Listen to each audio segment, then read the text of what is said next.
They ringed her, trying to limit Heloise's movement. But the woman fought like a mad dog, slashing with her blade. One guard was about to die. Even a spent player is more than a match for any ordinary person. Kill them. Only by killing them could she stay alive. Heloise's face twisted. She'd broken a dungeon rule, but it wasn't an instant death clause. There was still hope. The man in front of her was named a Fu. It was time for him to go. Clang! A force struck her blade dead on. The weapon hummed and flew from her grip. Heloise spun around. The one who'd stopped her was Hua Huai. The object that had hit the blade was the rib-bone dagger, now stuck fast in the ground nearby.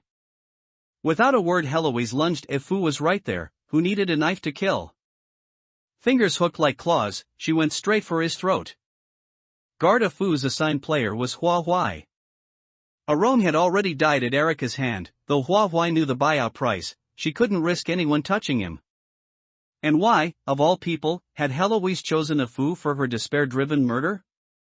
Heloise was filthy, afraid of contagion. Hua Huai snatched a coat from a bystander, wrapped her hands, then closed in. The outcome was obvious. She was no match for Hua Huai. No matter how frantically she burned through her items. Why stop me? You're close to clearing, aren't you? Or do you just want me dead in here?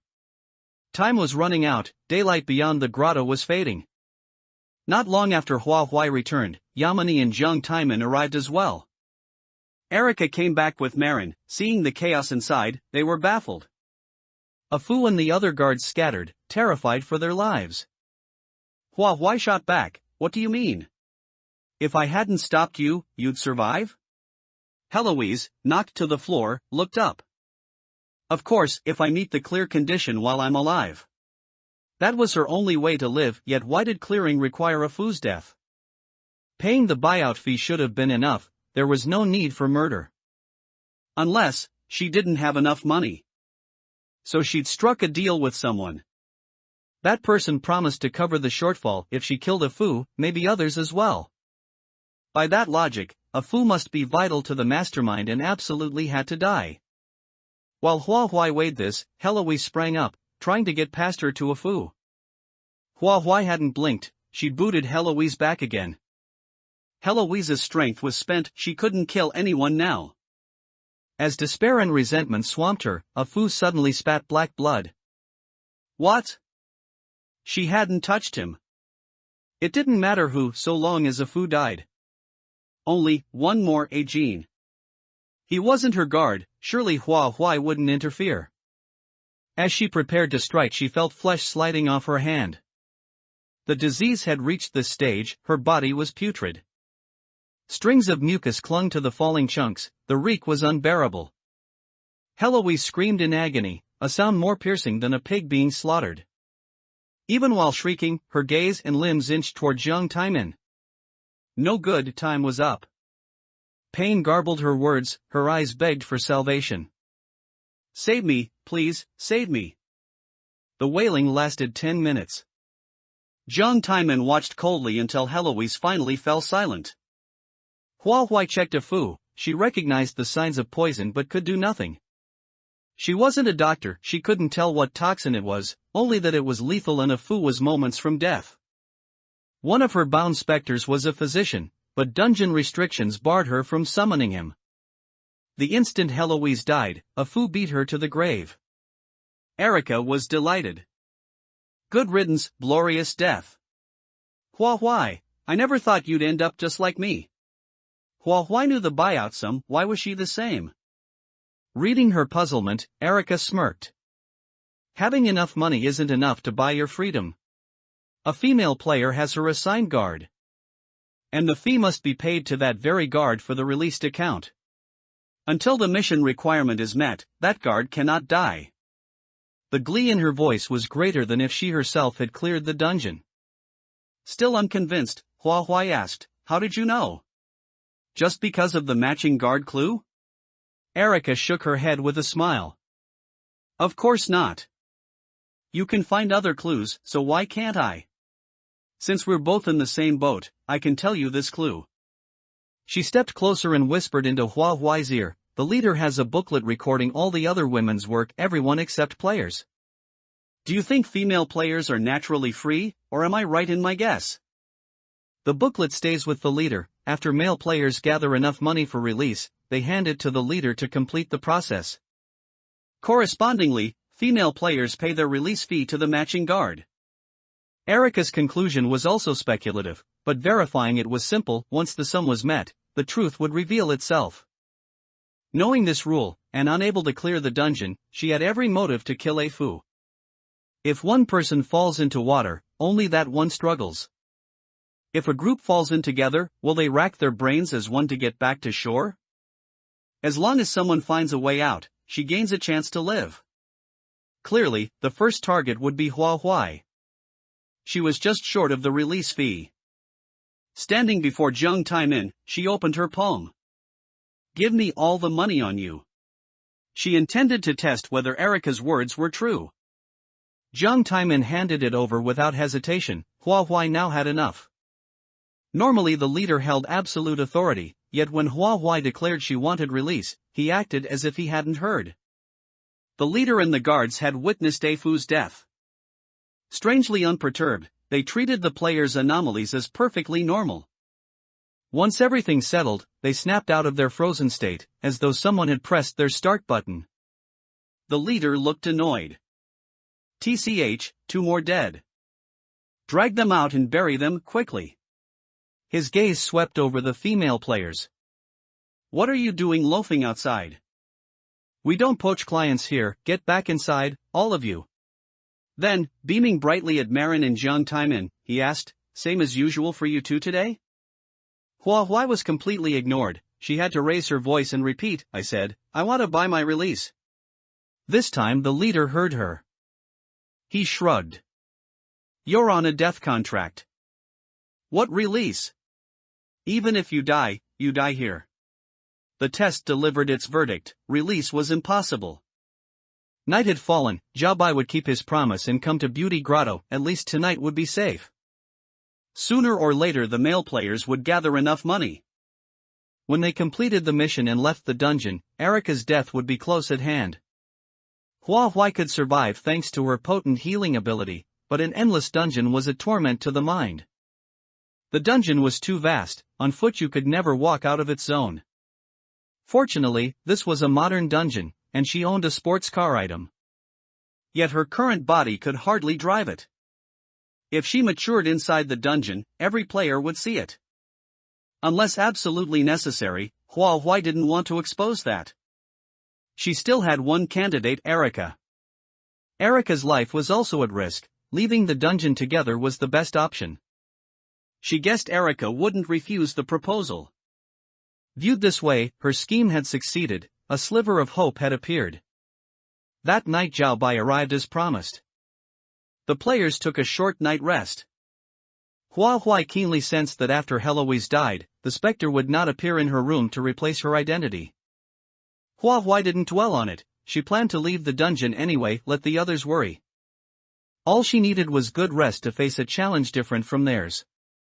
Near dawn, Hua Huai used the invisibility granted by her wooden hairpin to slip into Erica's room and discuss leaving the dungeon.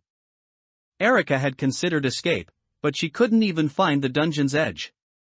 Learning Hua Huai had a sports car item made her eyes light up uncontrollably. Without much talk they agreed, at daybreak they would drive straight out of the dungeon. Since she no longer intended to finish the dungeon mission, money meant nothing to her, she slipped her cash through the crack under Yamani's door. Gathering that money had been thanks to Yamani and Jiang Taimin. As teammates, she shouldn't abandon them completely. The two climbed into the sports car. Erica was thrilled. I never thought you had something this good. She started the engine, stomped the accelerator, and the car shot off like an arrow, whipping their black hair in the wind. Woohoo! This is awesome.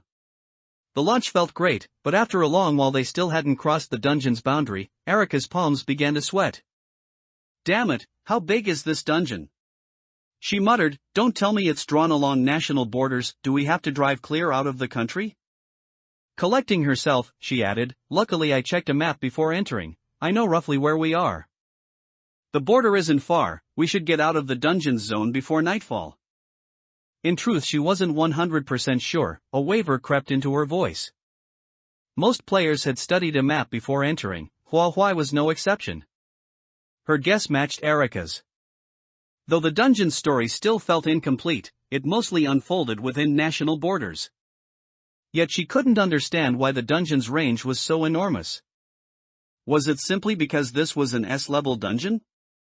She had entered such high-level dungeons only a few times, inexperience was understandable. Daytime in the dungeon was always eerily calm, stirring a sense of foreboding. Erica, desperate to leave, perhaps hadn't noticed the sensation of being watched. Hua glanced in the rearview mirror, the sparse pedestrians moved like programmed machines, numbly repeating their daily routines. Beyond that, she couldn't locate the source of the spying. Her heart stayed on edge, ready to react at any moment. This vigilance lasted until dusk, yet the observer still hadn't shown itself. Erica, oblivious, spotted the border stone marker and got so excited she almost floored the accelerator. Hua noticed thick vines coiling around the stone, then spreading outward, as if using the marker to draw a dividing line. The vines varied in thickness, multiplying like mycelium. The car rode too low to pass over them. However excited Erica was, she had to lift her foot. What the hell are these things? I've never seen anything like it. Forget it, we'll walk the rest of the way. Night was about to fall, their top priority was to get out of the dungeon's range. The monsters inside were far harder to deal with than the specters outside. Only when she got closer did Hua notice the vine's interior gleaming with a bizarre sheen. Veins bulging beneath its skin as clear and distinct as blood vessels under human flesh. Erica recoiled. Ugh! Let's go, this thing feels seriously wrong. Caution toward the unknown was only natural.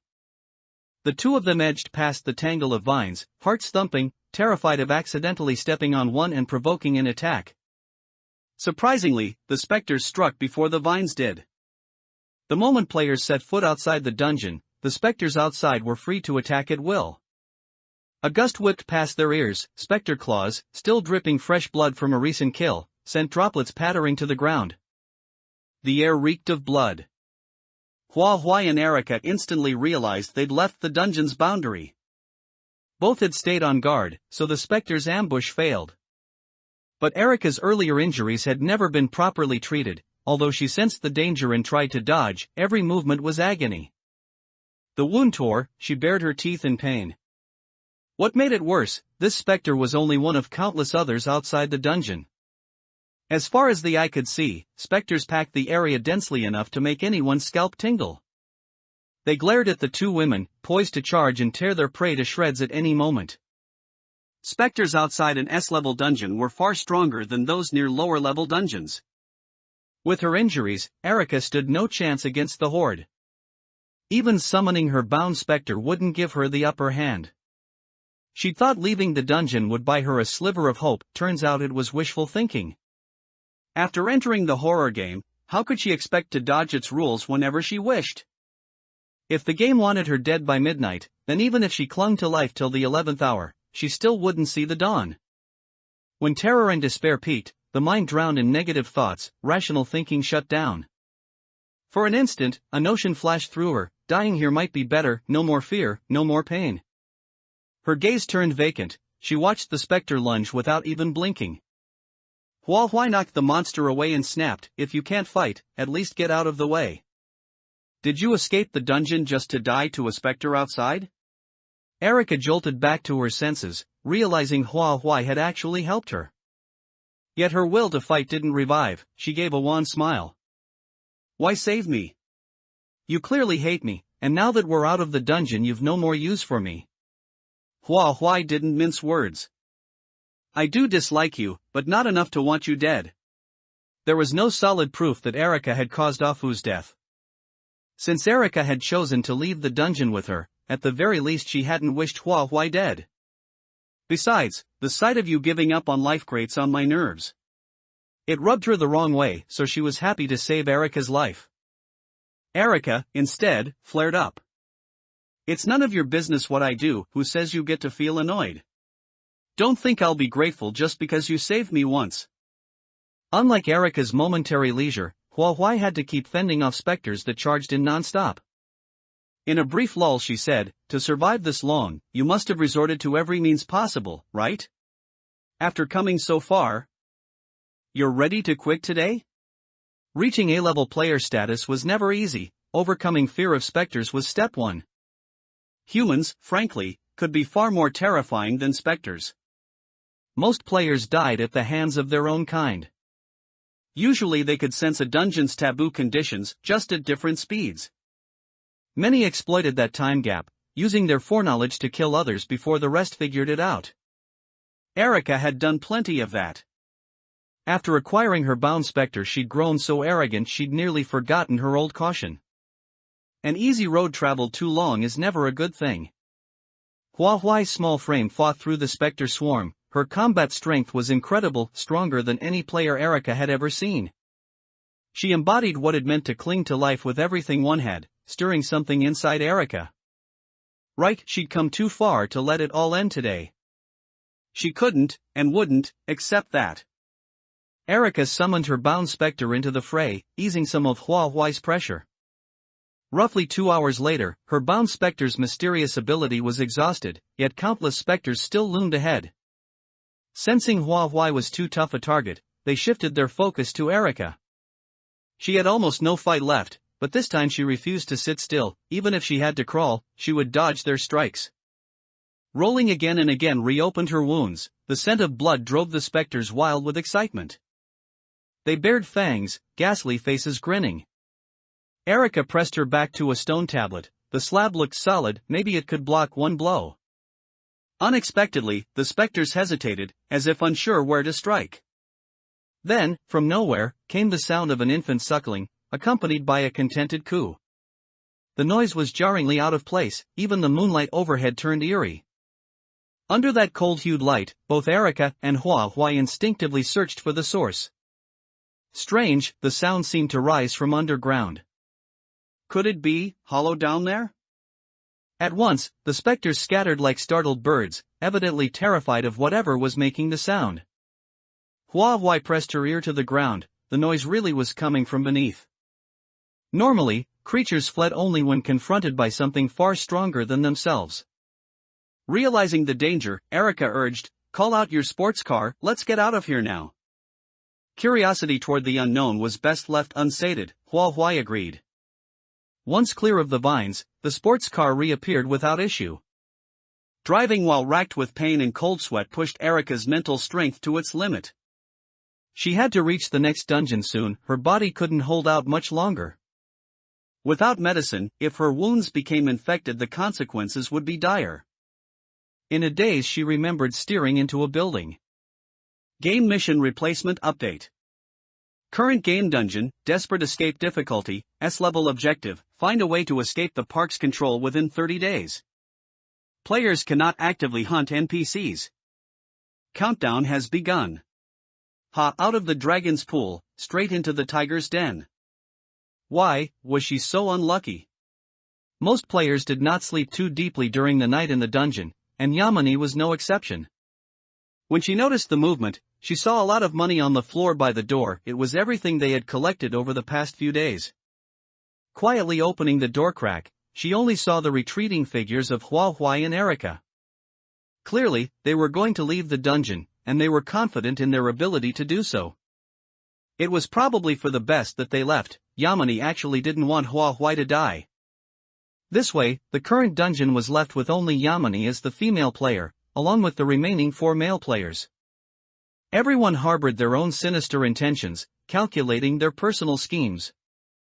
The money Hua Huai had given her was all in Yamini's hands. Including what she collected today, she could complete the mission and leave the dungeon. What surprised her was that Zhang Taiman had never proactively suggested splitting the money with her. Acting with apprehension for the entire morning, Yamini noticed that the amount of refreshed money had decreased. And the density of the refresh locations was nowhere near what it was a few days ago. By the afternoon, it was difficult for anyone to find refresh locations anymore. Finally, they realized that the dungeon was unlikely to provide sufficient money. Plundering resources from other players was the true way to play this dungeon. Since the male players were essentially a team, Yamini was a moving target. Most male players thought this way, but Marin was an exception. He still believed the words Erica had used to deceive him, even classifying the other male players as targets for plunder. The amount Yamini held was still slightly short. She had to find a way to plunder one player. Jung Taimin was temporarily ruled out, as he didn't have much money on him. Yusuk, being injured, was the most suitable candidate, and a sneak attack would be easier to succeed. The hunter's game was about to begin. Everyone was a hunter, yet also prey that could be captured. In the real world outside the dungeon, the audience watched with excitement. The most thrilling part was finally arriving. They wondered who would emerge victorious in the contest. Most audience members guessed Jung Taimin would win. He was too stable. Even if he didn't fight or snatch, he gave the impression that victory belonged to him alone. It always made people feel like he had a backup plan. Yamini had lost her protector, and even self-preservation was a problem. The audience speculated she would be the first to be plundered. As time passed, the audience's expressions gradually froze. Wait. Jung Taimin's actions were truly puzzling. What benefit was there for him in doing this? Just now, when Yamini missed her chance and was about to be severely injured by Marin, Jung Taimin still sided with Yamini and offered her assistance, causing the money on Yusuk to naturally fall into Yamini's hands. Marin was furious, but due to his inferior strength, he could only leave dejectedly. Yusuk couldn't take the frustration and asked with red eyes, "Are you sick? You should know the rules, right? Are you willing to die for her?" Jung Taimin's smile was flawless. "I don't need you to tell me what to do. She won't die, and neither will I." Then he changed his tone, "But for you guys, that's not necessarily true." After days of exploration, Jung Taimin had gained an understanding of the approximate scope of the dungeon. Ever since he understood the rules, he had never intended to clear this dungeon, so he didn't care about collecting money. From beginning to end, it wasn't that he couldn't leave, he simply didn't want to leave. Now that the time was right, he certainly wouldn't stay here long. He then turned to Yamini and said, "From now on, it's up to your own abilities. If you can't even protect the money you've acquired, you don't deserve to be a true A-level player." This task would be much simpler for ordinary players, but for Yamini, it was truly a challenge.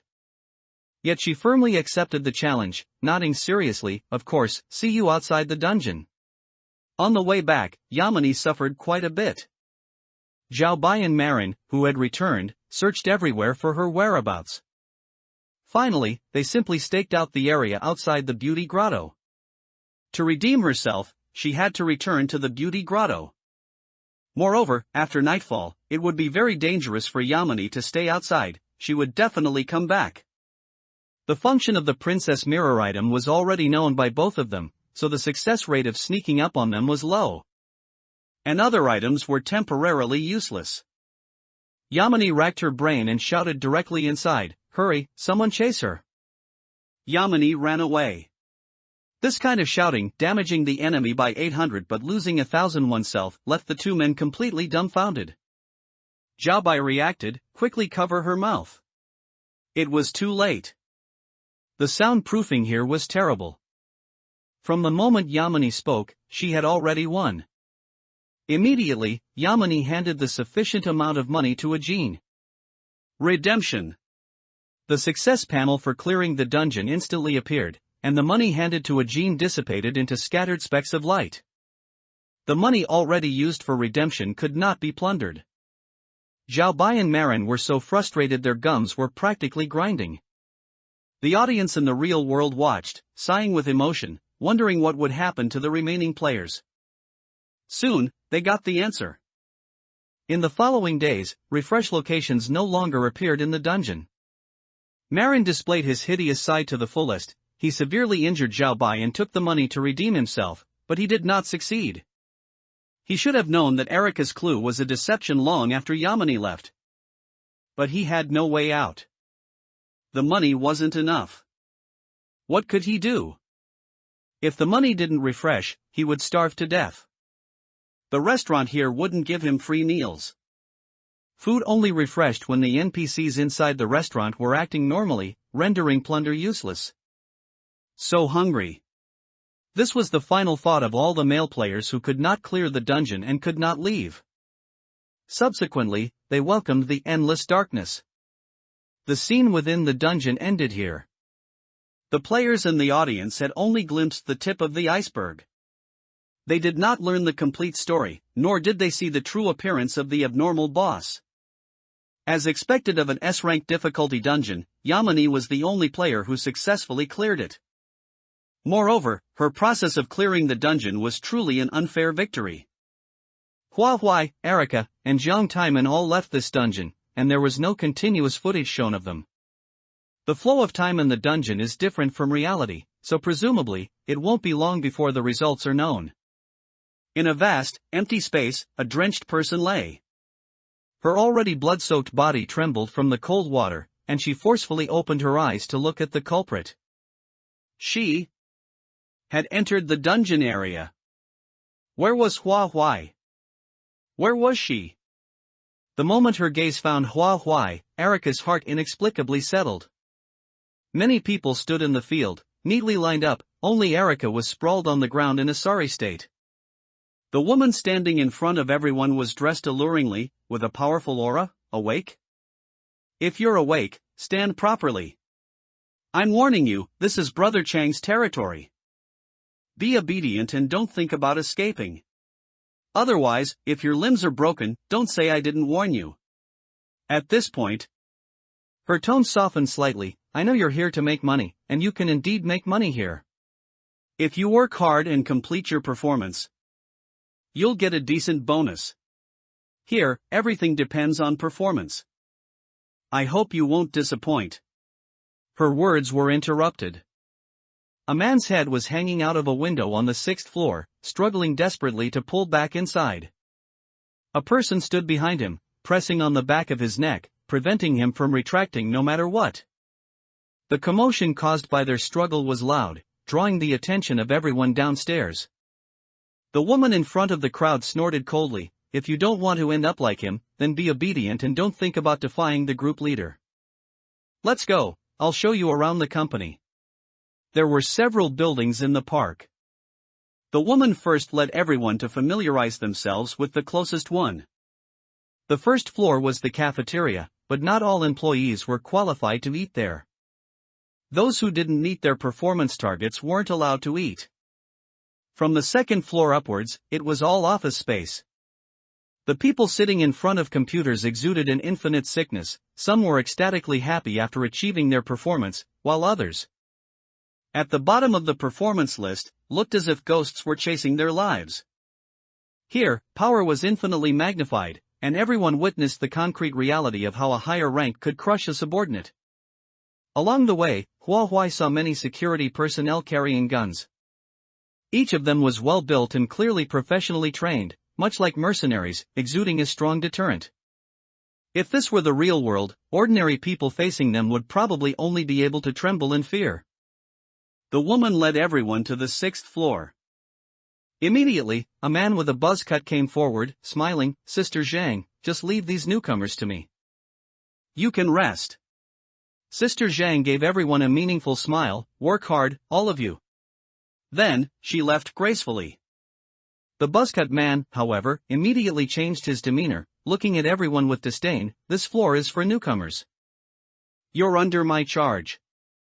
Find an empty seat and sit down. Someone will give you a client list later, and then you can start working.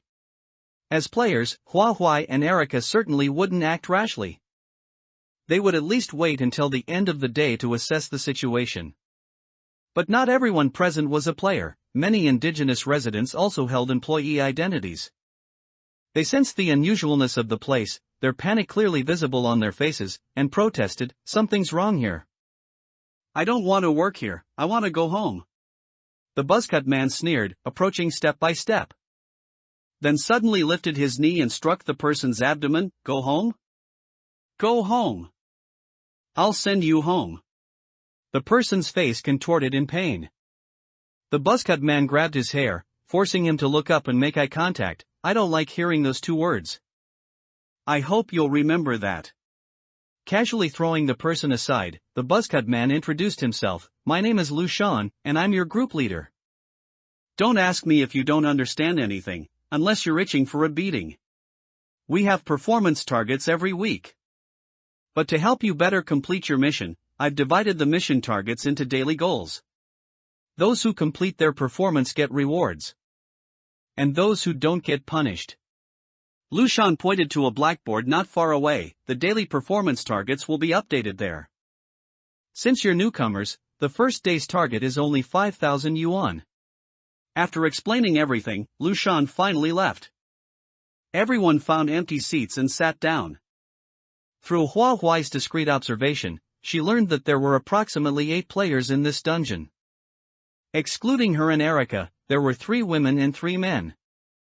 Normally, in other dungeons, players would at least greet each other and communicate. However, the current dungeon was extremely strict. Although the group leader was absent, patrol personnel were still present. Like an examination hall, patrol personnel walked back and forth, making everyone's skin crawl. Erica's condition was very poor, she was soaked and terribly cold. The patrol personnel were all men, and when they passed by, their ill-intentioned gazes always fell on her. Hua Huai originally had no intention of helping Erica, but the patrol personnel's gazes were truly disgusting. She took off her jacket and threw it over Erica, just put it on casually. Her clothes were too small for Erica to wear properly. Though she said casually, it was indeed casual. The small gesture warmed Erica's heart, making her inexplicably sentimental. She whispered, "Thank you." Not long after everyone sat down, someone indeed distributed a list and a common script for conversation. Hua Huai scanned it briefly and quickly understood what Lushan meant by performance. The clients were not actual clients, but rather targets of fraud.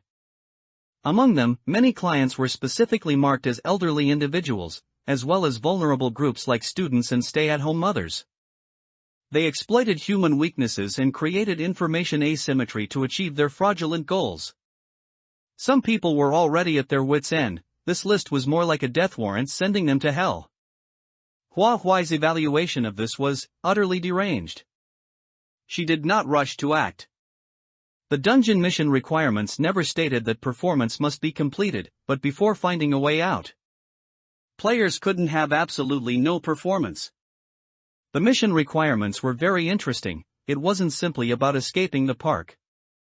Escaping the park's control had a much wider scope. How far did one have to escape to be considered free from control? The inability to actively hunt NPCs undoubtedly added a significant difficulty for players. The opponents had guns, and without a clear destination for their actions, players' mortality rate for rash actions was at least 50%. Not to mention, they still didn't know the situation with the abnormal boss of this dungeon. As she pondered, a hand slapped the back of her head. Almost instinctively, Hua Huai firmly grabbed the other person's arm. The other person didn't expect her to catch it and incredulously grunted, "Hey," switching to the other hand to teach her a lesson. However, Hua Huai suddenly let go, crouched down, and dodged. The other person, due to inertia, stumbled onto the computer desk and was hurt. He became furious. "You looking for death, are you? Slacking off at work, not starting for half a day, and still daring to lay hands on me?" Hua Huai's temper was even worse than his. She said angrily, "There's still a lot of time left today. I'm thinking about the next work arrangements to save time and improve efficiency. Not long ago, Sister Zhang said that everything here depended on performance. Hua Huai didn't need to suffer needlessly, it was better to use the performance they valued most to fight back." Adopting a self-righteous stance, she instead criticized the other party. "I came here to make money, don't stop me from making big money. I can definitely complete today's performance target. If you injure me, will you compensate for today's lost income?" The person who moved against Hua Huai was a patrol officer. He pointed a black stick at her, clearly infuriated by Hua Huai. What infuriated him most was that while he had the authority to strike, he had to provide a reasonable justification for doing so. If the other party was capable of making money, the justification for striking was insufficient. He said fiercely, "You better hope you can make money and complete today's performance target, or don't fall into my hands." Gritting his teeth. Otherwise, the threat was palpable. His words were left unfinished, yet they gave ample room for imagination. Regarding whether she could achieve the performance target, Hua Huai had been in the current dungeon for too short a time and was temporarily unsure. Therefore, she needed to buy herself time to think and couldn't waste energy on this person. The patrol officer retracted his stick and stood stiffly beside her with his hands behind his back, clearly unwilling to let her off the hook. Hua Huai noticed that the black stick in this person's hand was uniquely shaped. There was a button on the shaft, and it resembled a flashlight. Except the lighting area was replaced by a metal object. In front of the man, Hua Huai dialed the first phone number. After waiting 2 seconds, the call was connected. "Hello?" An aged voice sounded from the other end. Consistent with the list's annotation, it was a 60-year-old man. He had one only daughter who excelled in school and was once considered the family's pride. After graduation, she went out to work and couldn't return home except during long holidays like the Lunar New Year and National Day. The scam script targeting him focused precisely on this point, impersonating the often absent daughter. Claiming to be trapped in an inescapable predicament, and needing a large sum of money for rescue. "Dad, are you home?" Hua Huai made this call to probe, but since she couldn't be too blatant, she temporarily used the form of address from the scam script. The other side was silent for over 3 minutes. Just as Hua Huai thought her identity was exposed, his tone rose by 2 degrees. "Yes, I am home. The weather is really nice today. It's sunny outside, and I'm lying in the courtyard sunbathing. It's so comfortable, even the lice on my body have run away from the sun. I also ate a bowl of noodles this morning, and I specifically asked the owner to add an extra egg. Dad is doing well at home, you don't need to worry." When he spoke the last sentence, his mood quickly dropped. After hesitating for a moment, his voice trembled slightly. "Daughter, are you doing well?" His tone was somewhat unusual, perhaps due to missing his only daughter after not seeing her for so long. The patrol officer's unusual behavior drew Lu Shan's attention. He walked over slowly, his eyes full of malice. Under such circumstances, Hua Huai still replied, "Dad, I want to eat noodles too. Wait until I come home, and we'll eat together." The old man did not voluntarily give Hua Huai the information she wanted, yet on the other end of the phone, she had already obtained the clue she needed. The old man lied, he was not sunbathing in the courtyard as he claimed. The surroundings were noisy with footsteps, clearly indicating many pedestrians. He was probably on the street or some other bustling place. However, Hua Huai didn't understand why he had to lie about this. The sounds of people talking on the other end of the phone occasionally reached her ear. Although she couldn't hear clearly, Hua Huai sensed a strong aura of living people from them. The other end of the phone was most likely the real world. It was unbelievable that she could connect to the real world through a phone in the dungeon. Lu Shan's expression turned sour when he heard her reply, but he didn't immediately flare up since the call was still connected. He had already snatched the patrol officer's black stick and adopted a threatening posture. This meant that if she didn't follow the script, Lu Shan would certainly teach her a lesson. Hua Huai originally intended to hang up, but she heard the old man on the other end repeatedly agreeing. Talking non-stop as if afraid she would hang up, recounting all sorts of family matters. Finally, he asked cautiously, "Tomorrow. Can you call me again?" This time, it was Hua Huai's turn to be silent. She was not the old man's daughter and could not make decisions on her daughter's behalf. Moreover, it wouldn't be long after she hung up before the old man realized she was deceiving him. "Daughter?" Snap, the call was hung up, but the old man's call still echoed in Hua Huai's mind. Lu Shan interrupted her thoughts, his face gloomy. "According to the investigation results, he has substantial savings. Are you just going to let a big fish like that slip away?" The old man had been frugal in his youth, saving money solely to leave to his daughter. If his daughter got into trouble now, the old man would certainly not hesitate to transfer money. Hua Huai saw a gold necklace around Lu Shan's neck. The massive gold chain was truly glaring. Just how much blood and sweat money had been swindled to construct that gold chain? Considering he was the group leader, Hua Huai replied perfunctorily, "I'm casting a long line to catch a big fish. How could a mere few thousand yuan satisfy me? If I'm going to scam, of course, I'm going to scam everything." If the phone could connect to the real world, today's mission objective would be a piece of cake. Don't worry, I will definitely complete today's performance target. Her confident assertion piqued Lu Shan's interest. Then I want to see how you plan to complete today's performance target. He hated people who came and were difficult. Those willing to work actively were much less trouble, which was why Lu Shan was temporarily lenient with her. For the next call, Hua Huai tried dialing Xu Wanyao, feeling slightly uneasy. If it connected, her conjecture would be correct. It only rang once before the call was immediately answered. "Who is it?" The familiar voice came through. And Hua Huai couldn't help but curve her lips upward. Her conjecture was correct. Having spent so much time together, she believed Xu Wanyao would recognize her voice. She recited a long passage according to the script. In short, transfer the money quickly. Not much was needed. Just enough to complete today's performance target. Hua Huai's hint was spot on. Xu Wanyao easily understood her hidden meaning and quickly transferred the target amount to her designated card. Upon receiving the deposit notification, Lu Shan finally let Hua Huai off the hook, waving his hand to dismiss the patrol officer elsewhere. He praised her. "Very good. You are the first employee to complete the performance target today. You should be rewarded. I will instruct the cafeteria to raise your meal standard. I hope you can keep it up." It was noon, time for lunch, and employees gathered in batches at the cafeteria. The players finally had a chance to communicate while heading to the cafeteria. The first to speak was a tall, slender female player who had minor injuries. "Hello everyone, my name is Bian Li. I am only an A-level player. I ended up here by mistake after escaping my original dungeon." She forced a smile. "It's even worse than the previous dungeon. S-level. It's easy to get in, but hard to get out." The three male players seemed to know each other. Their expressions were extremely indifferent, and they showed no intention of communicating with others. A long silence fell over the group, and Bianli nearly had her warmth met with cold indifference.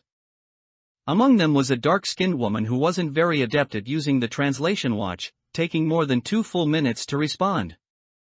As if she had an extremely long reaction time, she suddenly responded with great enthusiasm, "Hello, my name is Sharia, an S-level player." Hua Huai noticed that the translation watch Sharia was wearing was the same model as the one she and Erica wore. This model of translation watch was uniformly distributed by the competition organizer. But it couldn't be ruled out that others might have purchased the same model. Bianli gave her a slight smile, then turned her enthusiastic smile toward Hua Huai. "You're amazing. You were the first player among us to complete the performance quota. Do you have any secrets? Quick, tell us about it." Hua Huai found this person's smile extremely strange. She showed no aversion to the scamming activity at all. Her eyes were filled only with the desire to complete the performance quota. Being an S-level player, she didn't have a way to independently think of a solution, but instead was asking others here for advice. Before Hua Huai could speak, Erica impatiently cut in. "Are you done yet? Rest time is limited. Hurry up and go get food." She displayed a fierce expression, giving off the impression that she was not to be trifled with. Bianli tugged on Sharia's sleeve and led her some distance away. Most of the players were strangers to each other, but Erica clearly knew Hua Huai. Usually, two people who know each other entering a dungeon will have an exclusive mentality. Moreover, Erica was able to enter from outside the dungeon despite being so injured, so she definitely couldn't be underestimated. Sharia looked somewhat naive, completely unaware of the dynamic hidden in the shadows of the situation. The rest of the people had no desire to communicate anyway, and seeing Erica's performance now, they left without lingering. Hua Huai looked at her with slight surprise. watching her purse her lips for a moment, it's just reciprocity. I believe you wouldn't want to be a saint either. Good intentions don't always lead to good results. Erica knew that Hua Huai must have discovered something. Otherwise she wouldn't have completed today's performance quota in such a short time. This wasn't why Hua Huai was reluctant to speak, she was simply disgusted by Sharia's behavior. Erica's behavior was truly unexpected for her. Her face tense, she said, "Let's go, time to eat." Having suffered such heavy injuries and still managing to hold on until now. The final outcome definitely shouldn't be starvation. Getting food required lining up. Hua Huai and Erica arrived late and were at the end of the queue. Everyone received a meal. Perhaps Lu Shan had given special instructions, as the meal Hua Huai received was different from the others. Erica casually complained, "Although they're all fast food, what's on your plate looks much more appetizing." The food on Hua Huai's plate was clean and neat, while the dishes on everyone else's plates looked spoiled. Thinking carefully, they had eaten spoiled food in dungeons before, so they could tolerate this minor issue. After wolfing down a couple of mouthfuls, Dianli suddenly felt sick and started retching, desperately trying to scratch her throat with her fingers. Don't eat it. This meal isn't just spoiled." She slowly retrieved something from her throat, a human fingernail. Seeing this, everyone felt a chill run through their bodies. They all searched their dishes and found various human tissues. Only Hua Huai searched for a while and found nothing. Dianli secretly glanced at the others, her body trembling slightly. "What should we do? Those natives have already eaten the food, and we can't afford not to eat." Everyone looked at the meal in front of them, finding it genuinely difficult to swallow. One of the male players who had previously acted indifferently spoke up, "As expected, human life is worthless here. They say pigs are omnivores, not sparing even their own kind." Erica widened her eyes. "What do you mean? Are you calling us pigs?" That person sneered, "Aren't we? Here, we actually have a unified name, piglets. The treatment we are receiving now is naturally the treatment of piglets." Erica was confused. "Where did you get this idea? Do you have clues that we don't?" That person didn't answer again, but silently finished all the food on his plate. Dianli's face was extremely pale. This man and the other two male players were actually able to swallow this food. Turning to look at Sharia, she found that Sharia was also eating without any burden, acting completely unlike a human. Among the four who finished eating, Sharia ate the cleanest, almost licking the plate. Dianli felt her scalp tingle, and she was so oppressed she could barely breathe. Since they could eat it, she had to as well. This lunch was truly not a pleasant experience for anyone. Hua Huai was the luckiest one, but the upcoming competition would be extremely fierce. To avoid eating pig slop, the players had to complete the performance quota as much as possible, striving to reach an excellent standard. Among the players, no one noticed the clues Hua Huai already knew. They kept making phone calls, and some even felt that the distributed talking points were too outdated. Spontaneously creating a new set of talking points. They used every trick in the book. In the end, everyone met the performance quota, with Hua Huai coming in last. Lu Shan, who had initially thought highly of Hua Huai, now dismissed her and was unstinting in his praise for the first-place performer. Through Lu Shan's address to this person, Hua Huai learned that this male player was called Dan Yangyu. Achieving this rank still couldn't erase the indifference on his face. After watching him for a while, Hua Huai inexplicably sensed a story behind him. That kind of coldness and loneliness was like standing alone in a rainy night. There were rewards, and likewise, there were penalties. The natives here basically hadn't completed their missions, and the players witnessed firsthand what punishment entailed.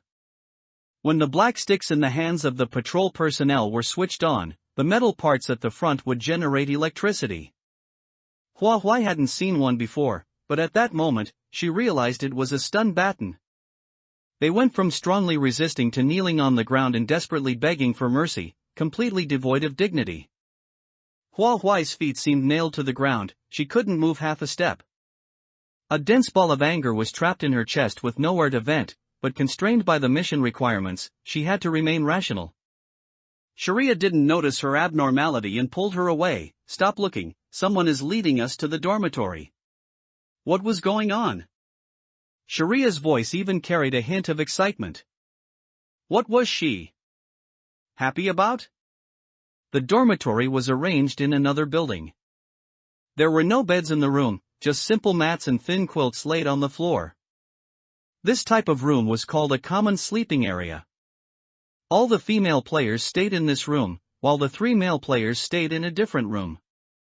The environment here was very poor, with the smell of cheap cigarettes everywhere.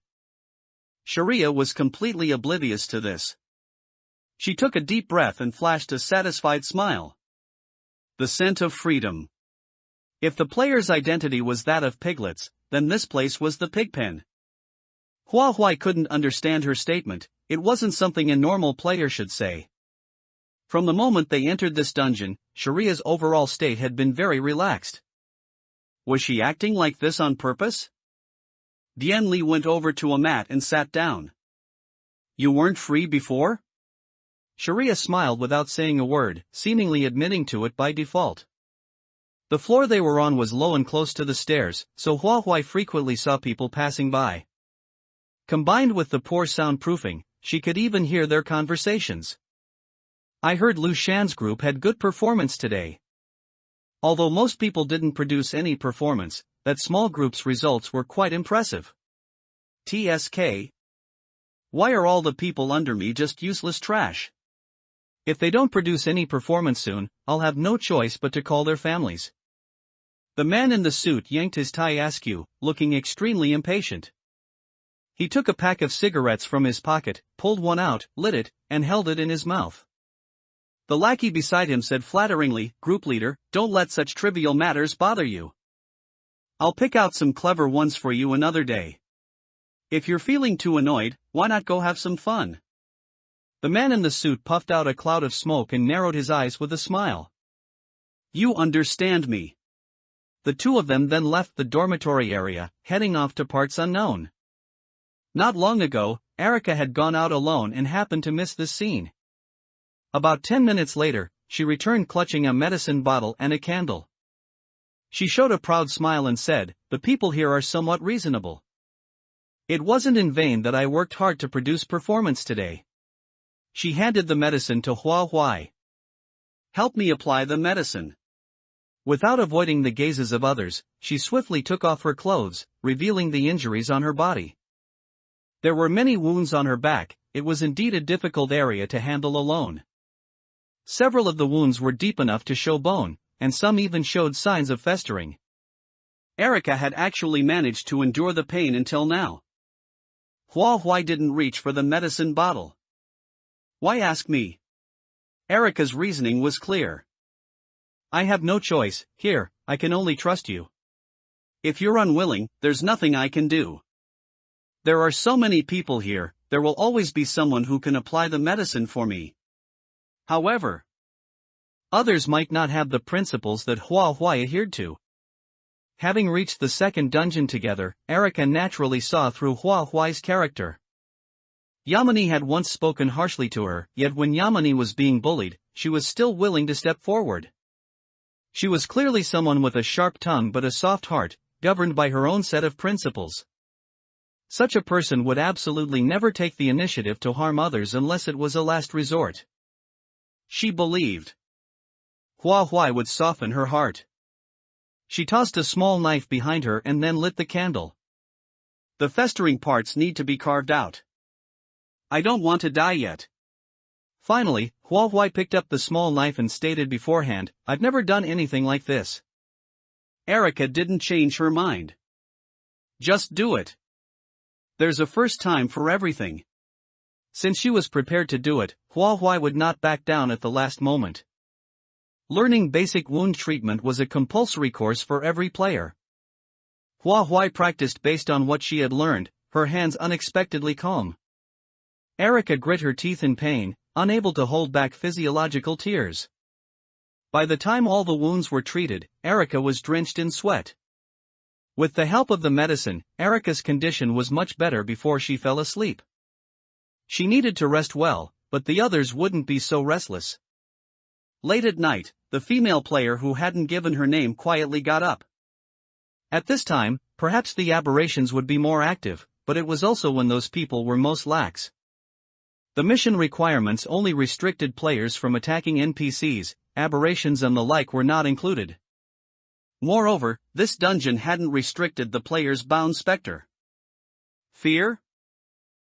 Why didn't think that way at all. Even if she encountered an S-level aberration boss, she wouldn't necessarily lack the strength to fight. Therefore, her best time for action was at night. In contrast, Sharia was sleeping soundly, not worried about the mission progress at all. Dianli came in from outside. During the day, her inability to cope with the outside world was already apparent. Exhaustion made it unsuitable for her to act tonight. Why didn't communicate with that unknown player? She waited for about 5 minutes after she left before heading out herself. There were patrol personnel in the dormitory area at night, so acting alone was more flexible.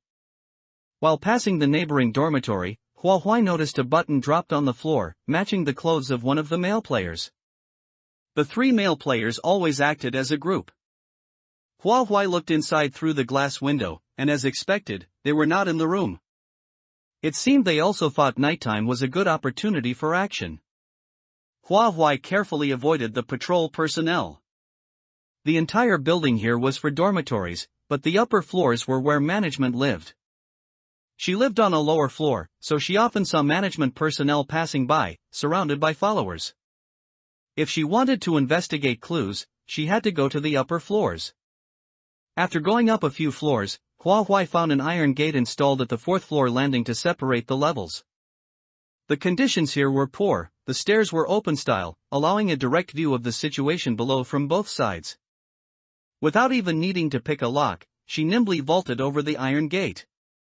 Before she could continue upward, an alarm suddenly blared downstairs.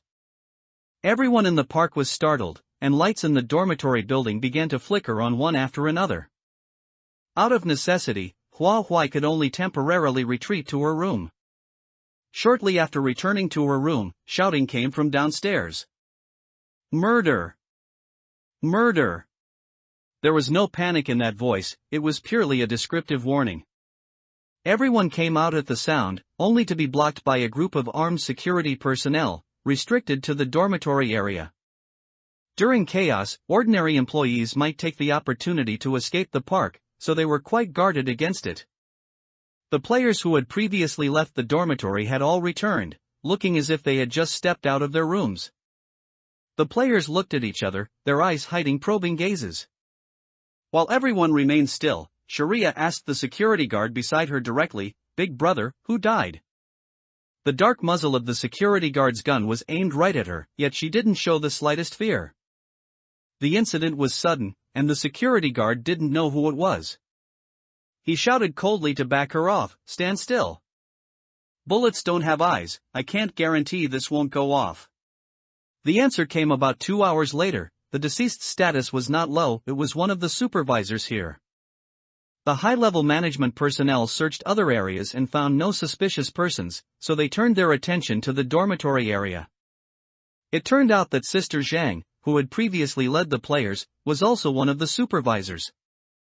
To investigate this death incident, she appeared before the players once again. "This incident is vile. Will you step forward yourself, or shall I drag you out? Step forward and you might live. Force me to drag you out and you'll wish you were dead." Sister Zhang studied the crowd, with so many faces she couldn't examine each one. The killer wasn't a fool and wouldn't show himself so easily. Sister Zhang went on, "The scene is littered with signs of a fight, the killer's strength should be about equal to the victim's. Yet I don't understand, why is there only one fatal wound and no other injuries? When strengths are matched and the two had exchanged blows. The victim should have guarded vital spots. How did the assailant slip past those defenses and take his life in a single strike? No matter. A single hair was found at the scene, once it's tested we'll have our answer. I simply want to offer a chance to own up before that. I hope the murderer seizes it, the outcome won't change, you are the killer." The place fell silent, a terrible hush. Sister Zhang paced slowly back and forth, the picture of patience. Hua Huai thought that an ordinary person would indeed be bluffed by Sister Zhang's few sentences. From her words and actions, Hua Huai could tell there was no lost hair at all, no test that could identify the culprit. Saying this in front of everyone was just a bluff to make the killer reveal himself. She was using the bait of survival to herd her prey into an invisible cage and hook them completely. Hua Huai shared Sister Zhang's confusion. If the victim and killer were evenly matched, a one-shot kill made no sense. Running it through her mind again and again, Hua Huai drew a sharp breath. She understood.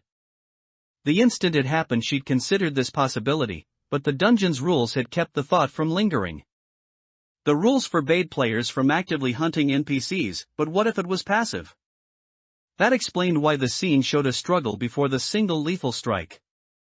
The player must have kept dodging, unwilling to fight head-on, and accidentally killed the man in desperation.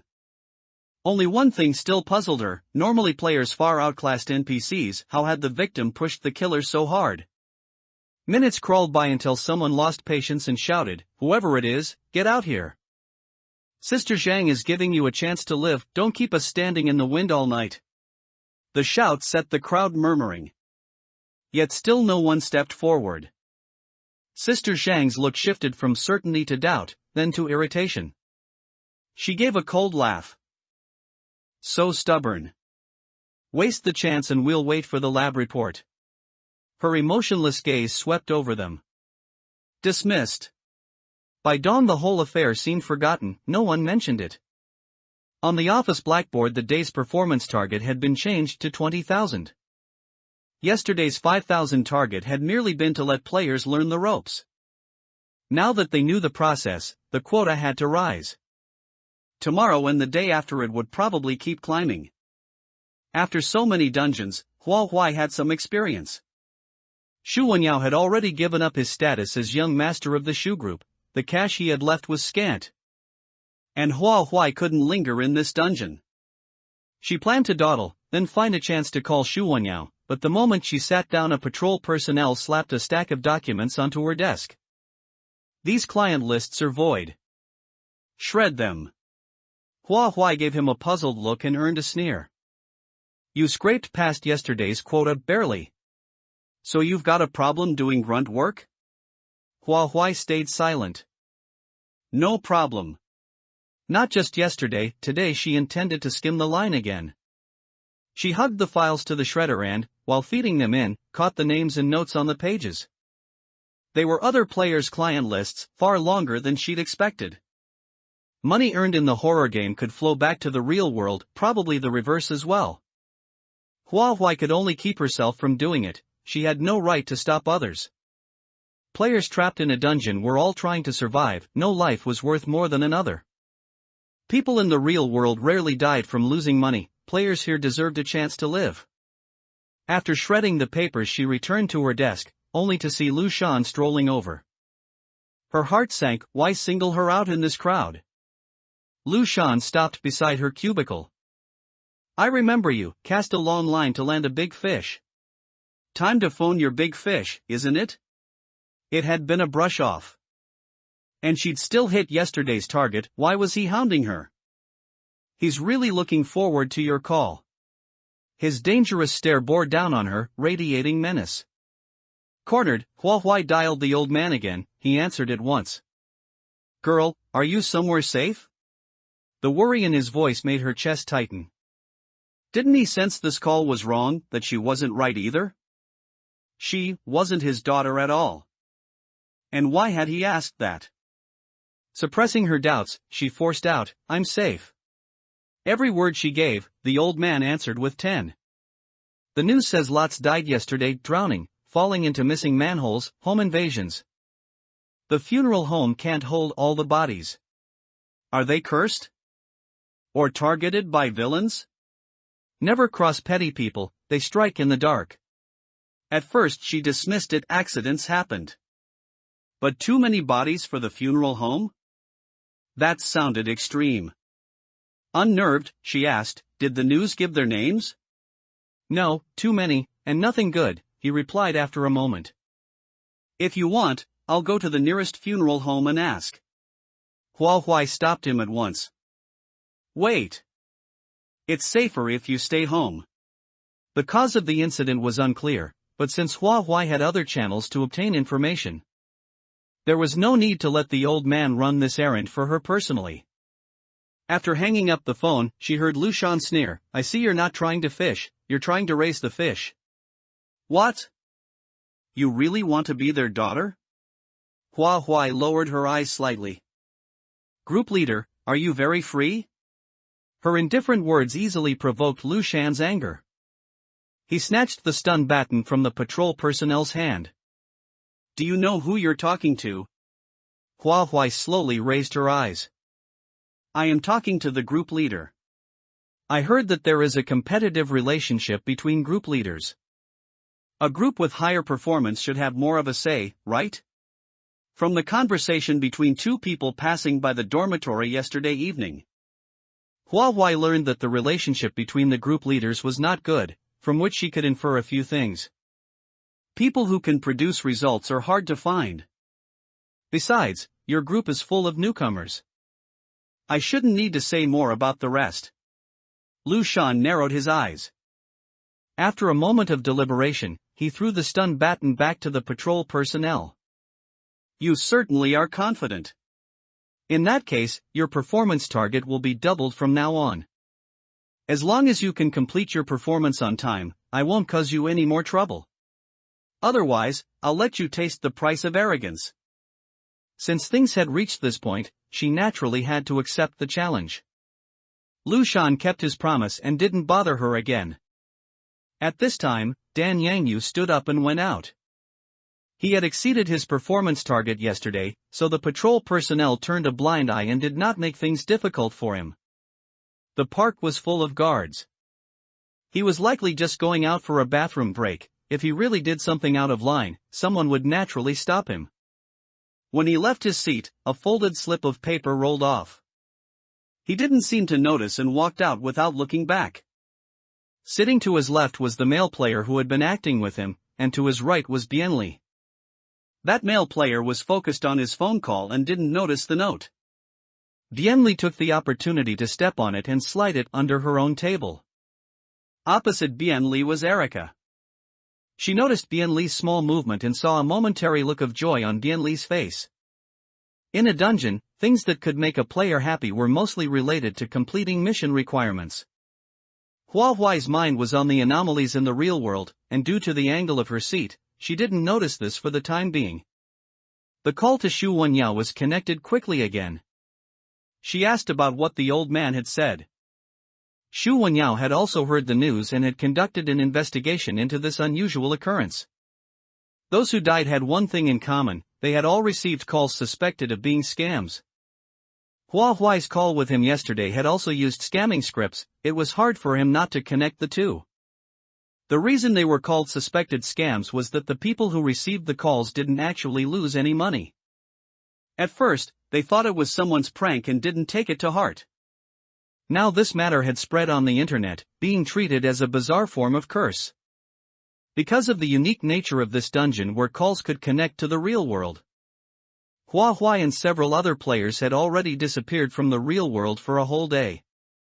When Hua Huai gave the names of several people to Xu Wenyao and asked him to help look them up, he used electronic documents to quickly filter through and soon found several matching names. Only one name could not be found no matter how he filtered. Xu Wenyao asked her if she had remembered it wrong, since she had only looked at it for a very short time. Hua Huai closed her eyes and meditated, trying her best to recover the image from earlier. It shouldn't be wrong, she had reported the first name on each list. Even if her memory was poor, she wouldn't fail to remember even that. Receiving Hua Huai's certain answer, Xu Wenyao suspected there was a loophole in his investigation. He prepared to have a secondary investigation conducted and would inform her of the results tomorrow. Based on the known information, assuming a loophole in Xu Wenyao's investigation and connecting cause and effect, a rough conclusion was reached. Money from the real world cannot circulate into the game dungeon. Otherwise, at the auction, real-world money would not have needed to be used at double the price to offset the balance in the horror game key. Money circulation is one way. Money in the horror game key can be used in the real world, but not vice versa. Since money cannot be truly deducted, those people's luck was deducted instead, making them exceptionally unlucky and prone to various accidents. Xu Wenyao was a player, and his money was originally obtained by completing dungeons, so it could be deducted.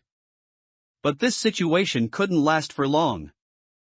Fortunately, she already knew the rules. As long as she managed things well, there was a high probability of escaping unscathed. The money on Xu Wenyao could at most help Hua Huai last until she completed tomorrow's performance. After that, she might need to seek help from other players. Since she knew the seriousness of the matter, Hua Huai naturally had to tell the other players. Lunch break was the best time, as the players would gather together spontaneously. On the way to the cafeteria, Erica and Bienli fell behind at some point, and the players didn't intend to turn back to look for them. Hua Huai stood in the stairwell and looked up. Before she could act, she heard a massive gunshot, which made everyone's eardrums in the stairwell buzz. In an instant, blood splashed onto the white wall and spread downwards, a startlingly vivid red. The players' hearts drummed. What happened? Who died? Everyone looked at each other and tacitly, carefully headed upstairs. On the way up, they encountered Erica running down.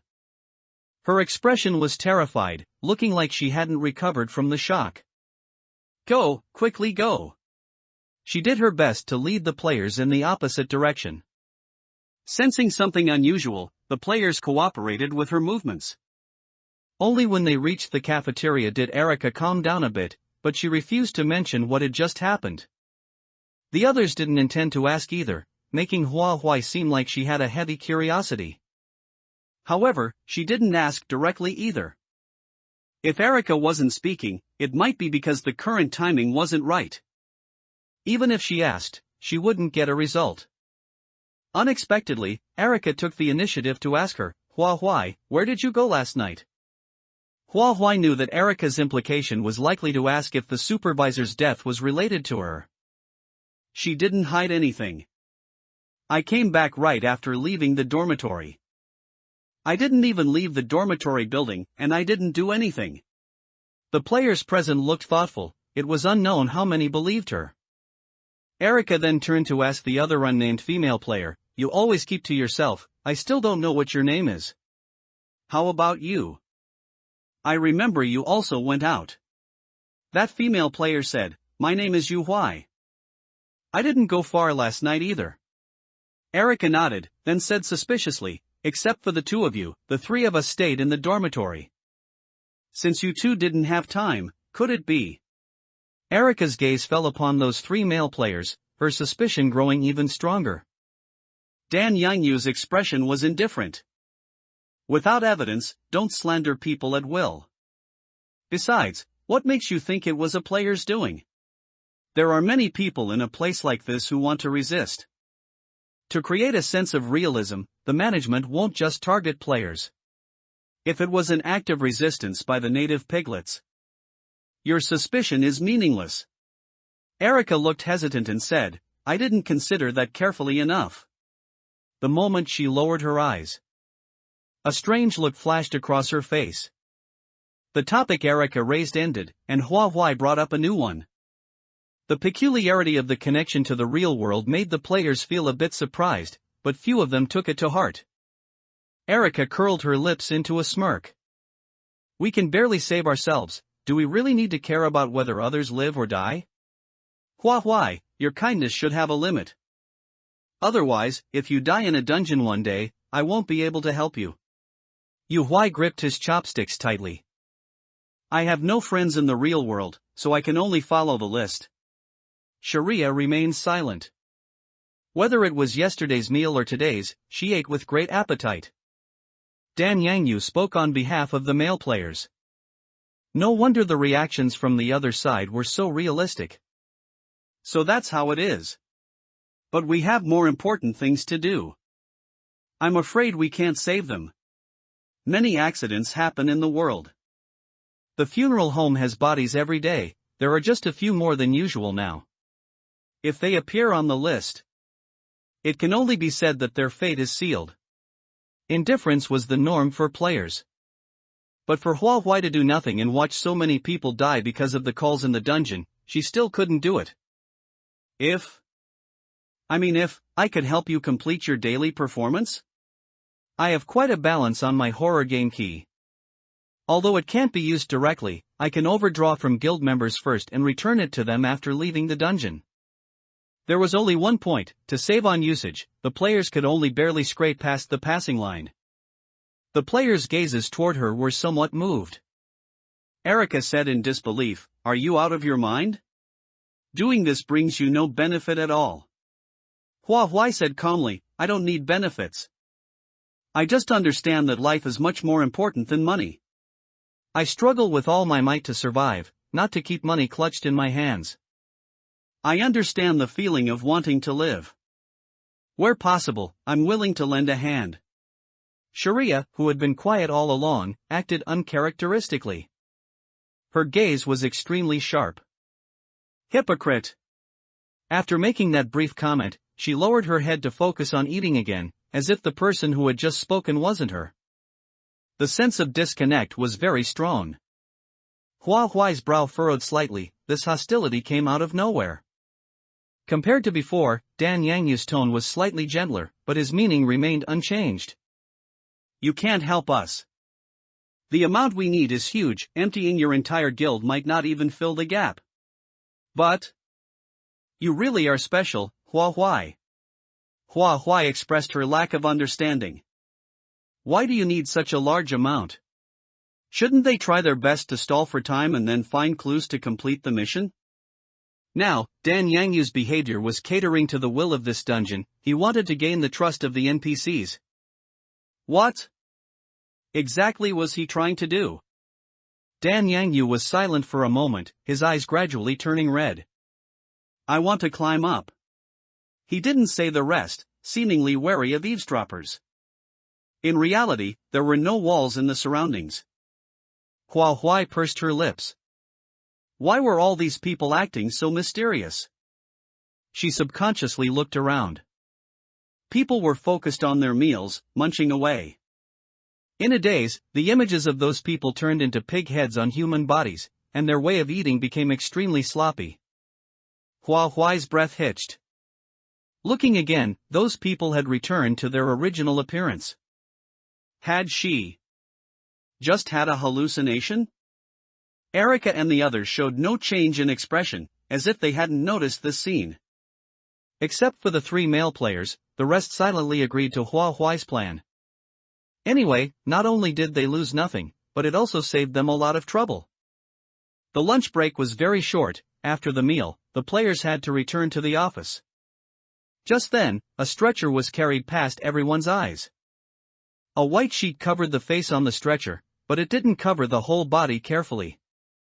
A limp arm extended outside the sheet, and the familiar fresh scars were all too eye-catching. That was the player Bianli. She had been injured when she came in from outside. Looking at the direction the corpse was being transported, it wasn't toward the main gate, but was instead sent into another building. That building was heavily guarded and fully armed inside and out. It looked like it had a very high danger level. Hua Huai withdrew her gaze. Before going there, she needed to have a private talk with Dan Yangyu. This opportunity wasn't hard to find, as long as Dan Yangyu was willing to come out with her. Perhaps those words at noon had won his favor. As soon as Hua Huai mentioned it, he agreed. On the empty and deserted rooftop. The wind here was quite strong. The strands of hair at Hua Huai's temples were lightly blown, and even her voice seemed to vanish into the wind. "Last night, it was you who killed that supervisor, wasn't it?" Dan Yangyu was slightly dazed and blurted out before thinking, "What?" Recalling carefully what she had just said, his expression grew tense. "Does the answer have any meaning to you?" Hua Huai's appearance was truly deceptive. Dan Yangyu always subconsciously treated her as a child, assuming her ability to think had also diminished. There was no helping it, there were very few children who could reach this height. Dan Yangyu simply couldn't imagine what kind of person she was. Hua Huai nodded. "Of course it has meaning. After all, Bianli was your scapegoat. And becoming a scapegoat requires a condition, evidence. You obtained a clue last night and used it to let Bianli die in your place. Dan Yangyu's facial muscles couldn't help but twitch. What makes you say that? It was a lack of understanding, and also a sense of horror in his heart. Hua Huai opened her palm, a button lay quietly there. Dan Yangyu immediately felt his cuff. When did it fall off? He hadn't even noticed. Hua Huai placed the button on the guardrail wall. If I had reported you yesterday, would the outcome have been different? However, even if I were given another chance, I wouldn't do it. We are all players, there's no need to kill each other. Dan Yangyu gave a sarcastic smile. You let me go, but I didn't let Bianli go. It didn't even matter who it was. It's just that her luck was bad, and she happened to be sitting next to me. Don't you feel regret for this? Hua Huai also gave a smile. I'm not the Buddha, thinking about saving all living beings all day long. I can only do what I can within my power. Obviously. I can't change the rules of the dungeon. And as for what's going on in your head, it's impossible for me to guess everything. If I were to blame myself for everything, life would be too exhausting. Hua Huai's smile didn't reach her eyes. And Dan Yangyu couldn't tell how much of what she said was true or false. As the answer settled, Hua Huai continued, I wanted to ask you, why did you produce performance that far exceeded the target? So all the words before were just a build-up to express that she had no hostility toward them? Hua Huai's thoughts were deeper than he expected, and when dealing with such a person, caution was naturally the best policy. Dan Yangyu subtly withdrew his hand from the button on the guardrail wall. The more performance I achieve, the less my actions are hindered here.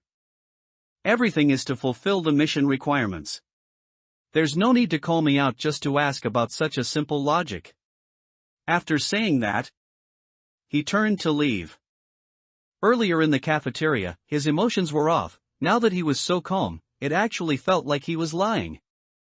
If one were to connect his words chronologically, they did make sense. But if he were allowed to go back now, who knows how many people would die in the real world? If the soft approach didn't work, then she could only resort to force. A crisp voice rang out, Ren Jiwen, stop him. The surroundings air seemed to freeze into ice. And breathing it into the lungs caused a stinging pain. A man in a white lab coat blocked Dan Yangyu's path of retreat. That undisguised aura clearly told him that this was a specter. However, there was an iron chain tied around his neck. Did he have some kind of special fetish? Dan Yangyu was filled with suspicion and uncertainty. Normally, a bound specter is only summoned in moments of emergency, as summoning time is extremely precious. Hua Huai was actually wasting it on him. He looked back and gritted his teeth. What do you want to do? Hua Huai's eyes were clear as she looked directly into his. If you don't have some unavoidable secret you can't speak of, then you must do as I say. Clearly, he had no choice in the matter. Dan Yangyu was so angry his whole body trembled. Hua Huai could afford to waste a bound specter in a place like this, but he couldn't. He lowered his head and remained silent for a long time, his hands clenched into fists, the veins on the backs of his hands bulging. Ren Jiwen raised an eyebrow slightly, revealing a highly mischievous smile. Look at that, look what you've driven into. His hand instinctively touched the iron chain. His smile stiffening slightly as he emitted an extremely dangerous aura. As if talking about throwing away a piece of trash, he said, those who defy you, might as well just kill them.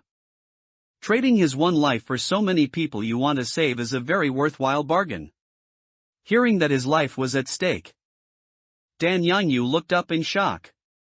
You guys? He looked at Ren Jiwen in alarm and doubt.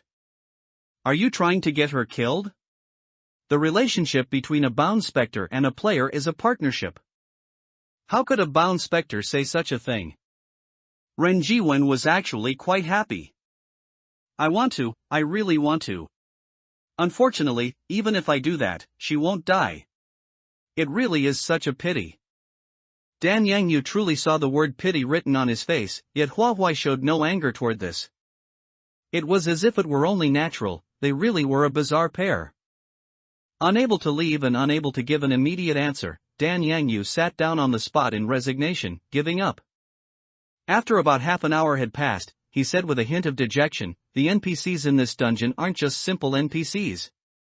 They possess unusual power.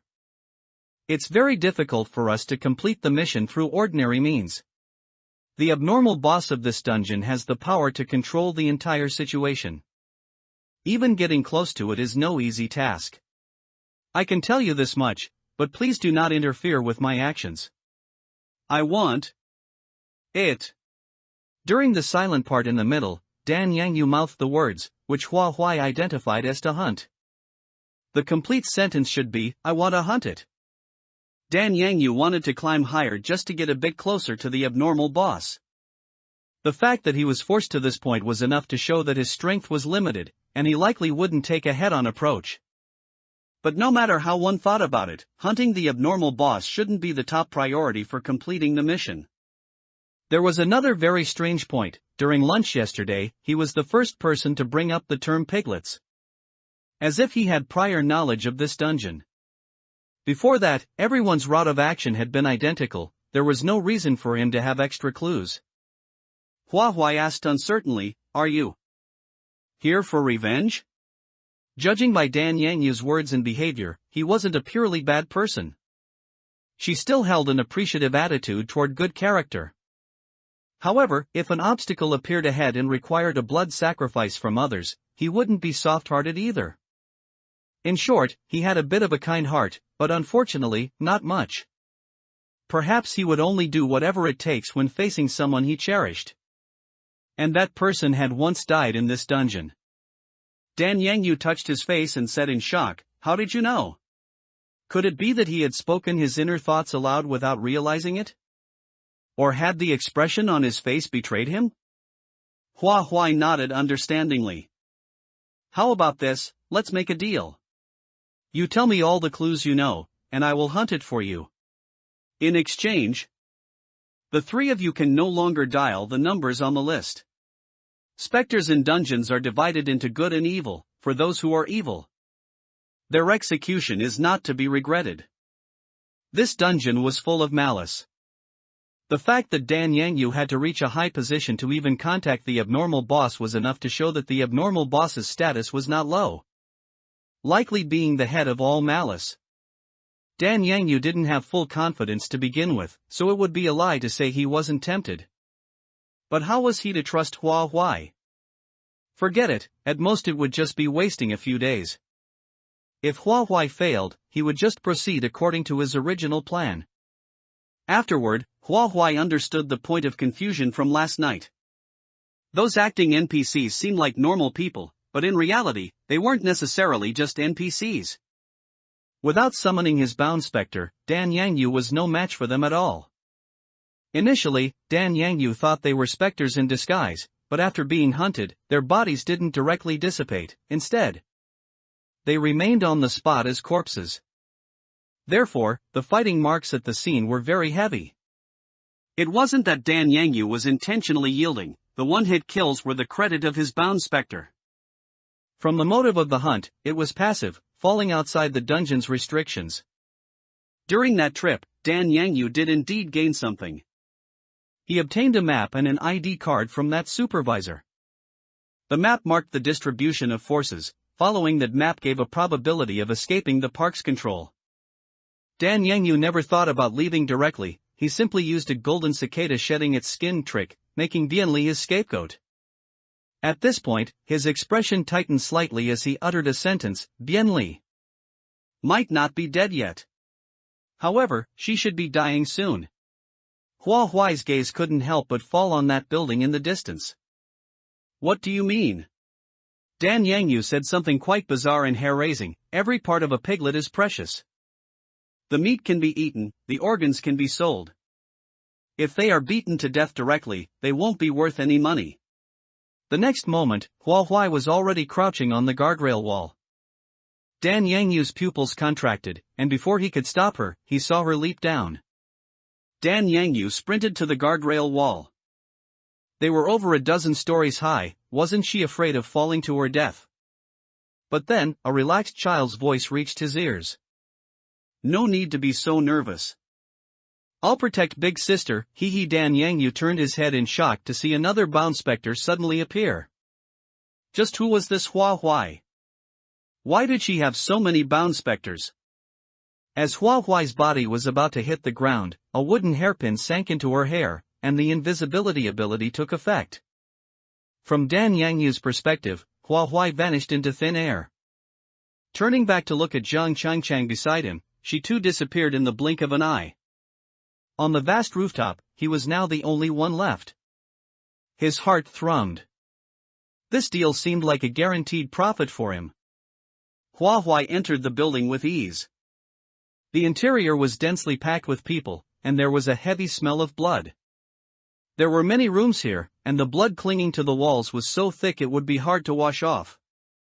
Much like a slaughterhouse that had been processing livestock for years. Thump. Thump thump, someone was constantly chopping bones, making dull, hacking sounds. As soon as Hua Huai thought about what they were chopping, a wave of intense discomfort surged in her stomach. She quickly made her way to the second floor, just as Sister Zhang was leading a group of people out. She was fiddling with a card in her hand, turning a deaf ear to the pleas for mercy on both sides. It turned out this floor was a prison. The people staying in the cells could clearly hear the chopping sounds from below, serving as a perfect form of torture. Under such constant mental stimulation, even the most stubborn rebel would likely find their knees going weak uncontrollably. Hua Huai moved closer and saw the text on the card in Sister Zhang's hand. It matched the ID card Dan Yangyu had described. This supervisor's ID card had an electronic chip installed inside, allowing passage through many checkpoints. The two were extremely close. Hua Huai could see the pores on Sister Zhang's face and the micro-expressions she made while speaking. It was a posture of extreme contempt. What kind of monsters and demons haven't I seen here?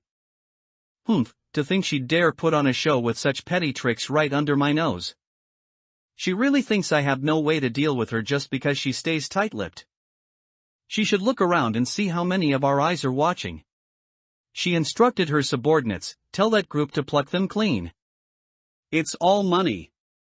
In Sister Zhang, Hua Huai saw an evil ghost wearing human skin. It seemed the target was still on the upper floors.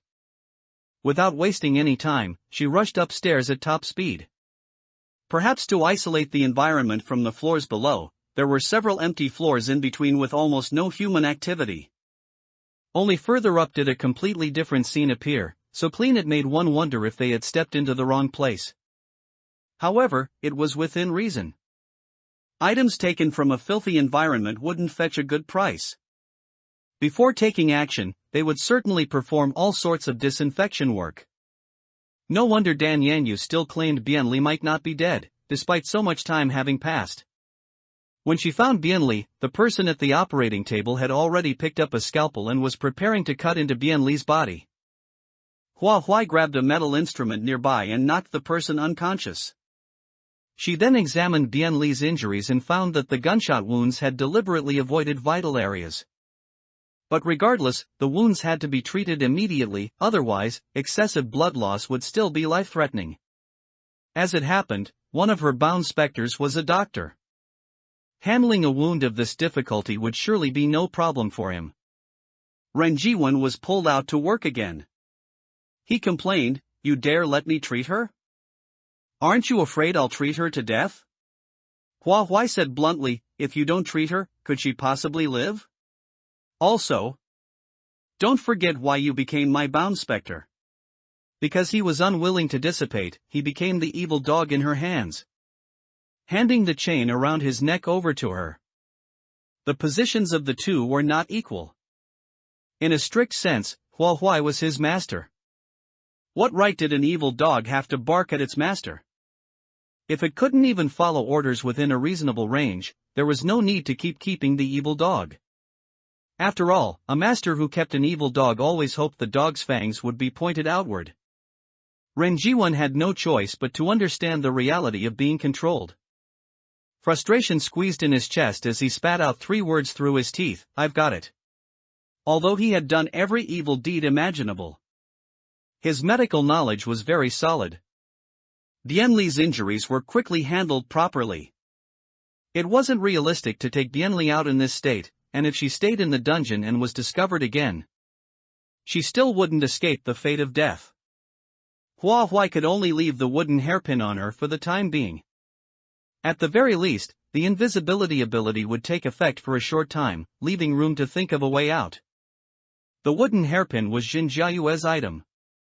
Hua Huai communicated with her in advance. She could stay by Bian Li's side to ensure the wooden hairpin wouldn't be lost. The Jin Jiayue of today was no longer like before. Her bond with Hua Huai was not a bit less than her bond with Lu Yang. Hua Huai saving someone was a good thing. Lu Yang was also a kind person. If he knew the wooden hairpin could save someone, he would also be happy. However, this was an S-level dungeon. Hua Huai needed her assistance and shouldn't waste summoning time on guarding the wooden hairpin. Love is mutual understanding and mutual tolerance. She believed Lu Yang would understand the decision she made. Learning of Jin Jiayue's decision, a warm current flowed through Hua Huai's heart. She felt her place in Jin Jiayue's heart. In the evening, Hua Huai returned to the dormitory and saw only Yu Huai. She asked casually, "Where are the other two?" Yu Huai glanced outside the door. "Gone to shower." Sharia seemed to really like showering, going every day before bed. To keep cleanliness and tidiness in mind all day while in a dungeon was truly rare. Erica took the chance to follow her, likely because she had something to say. Yu Huai shook the bedding to get rid of fleas. She accidentally shook the area where Sharia rested, and an item immediately rolled out, making Hua Huai's breath hitch. In the communal shower room, Erica dampened a cloth with water, cleaning her body by wiping it down. She seemingly casually recounted the scenes she saw today and concluded, the real killer of the supervisor is definitely not Bienli. Someone is trying to frame her. Last night, both Hua Huai and Yu Huai went out. They are both suspects. You're an S-level player, you should be very powerful. Why don't you tell me what you're thinking? Erica looked back. The dilapidated shower room had no hot water, and not even a proper stall door. She saw a blooming lotus tattooed on the shoulder under the clear water.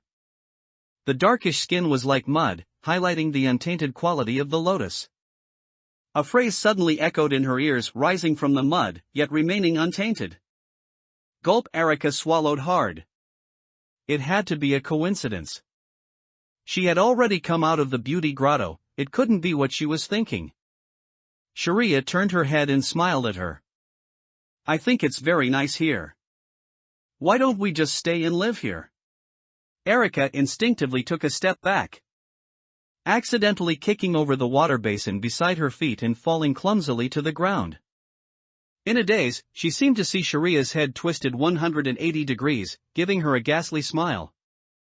The item that rolled out from Sharia's bedding was a music box. The sense of being watched that she had felt when leaving the previous dungeon was likely from Aishi. The identical translation watch on its wrist was no coincidence, it had come from a player who had perished in that dungeon. Hua Huai had considered that the abnormal boss of the beauty grotto might follow them, but she hadn't expected it to blend in as a player. Sharia and Aishi, two completely unrelated names. At this moment, the most terrified person was Erica, her smile looked more painful than crying. I'm done washing, I'm going back to the dormitory first. She scrambled to her feet, attempting to flee the shower room as fast as possible. Unexpectedly, Sharia was much faster than her, blocking her path and stubbornly pursuing an answer. I said, it's very good to stay here. What is your choice? Erica was on the verge of tears, how was she supposed to choose? Previously, she could still lie to herself that it was a coincidence, but Sharia's words made it impossible to escape reality. Now, Sharia wasn't even pretending anymore, with such speed, almost no one except an aberration could achieve it. Standing before her was an S-level aberration who could crush her by simply moving a finger. Erica stammered, I. She spent a long time on I but simply couldn't get another word out. Her body, which she had just finished scrubbing clean, began to break out in a cold sweat again. She had washed for nothing. Seeing her fearful expression, Sharia let out a heavy snort from its nose. Boring. In the blink of an eye, it returned to the showerhead, continuing to enjoy its bath. At this time, Erica didn't care what Sharia thought. Having gained an opportunity to flee, she left immediately. Bolting into the dormitory, she happened to see the music box in Hua Huai's hand. Erica stared at it unblinkingly, nearly grinding her teeth to the gums. So, the culprit was this music box. Her voice trembled as she asked, "What? What should we do? There are 2 S-level abnormal bosses in this dungeon, we can't possibly win. Why don't we escape again?" But where would they escape to? No one could guarantee the next dungeon would be low-level. Low-level players entering the game directly from the real world wouldn't be randomly assigned to excessively high-level dungeons. But if they broke away from a dungeon to enter another on their own, it was anyone's guess. This time they had stumbled into an S-level dungeon. What if the next one was an SS level or even an SSS level dungeon? When one's own strength differed too greatly from the dungeon, even escaping became a luxury. Moreover, Hua Huai didn't believe they were completely without a chance of winning. While they indeed knew little about the current dungeon's abnormal boss, they had already glimpsed Aishi's story. Seeing that Hua Huai didn't respond, Erica emphasized, "It said it's good here and wants us to stay here and live." Covered in goosebumps. She couldn't help but rub her arms. Damn it, this isn't a place for humans to stay. How could it think that? As expected of something not human, even its way of thinking is different. Hua Huai pointed out the core factor. Regardless, it's better here than the beauty grotto, isn't it? Here, it could move freely, as long as it completed its performance. No one would make things difficult for it. The pig slop on the first day at noon was a warning shot. The meals afterward had been quite normal. Thinking of this, Hua Huai remembered another matter. Among the names reported to Shu Wenyao during the day, one could not be found. That name belonged to Sharia's list. As an aberration, how could it possibly connect to a real-world phone? If such an uncontrollable supernatural event really occurred, the real world would likely have fallen into chaos long ago.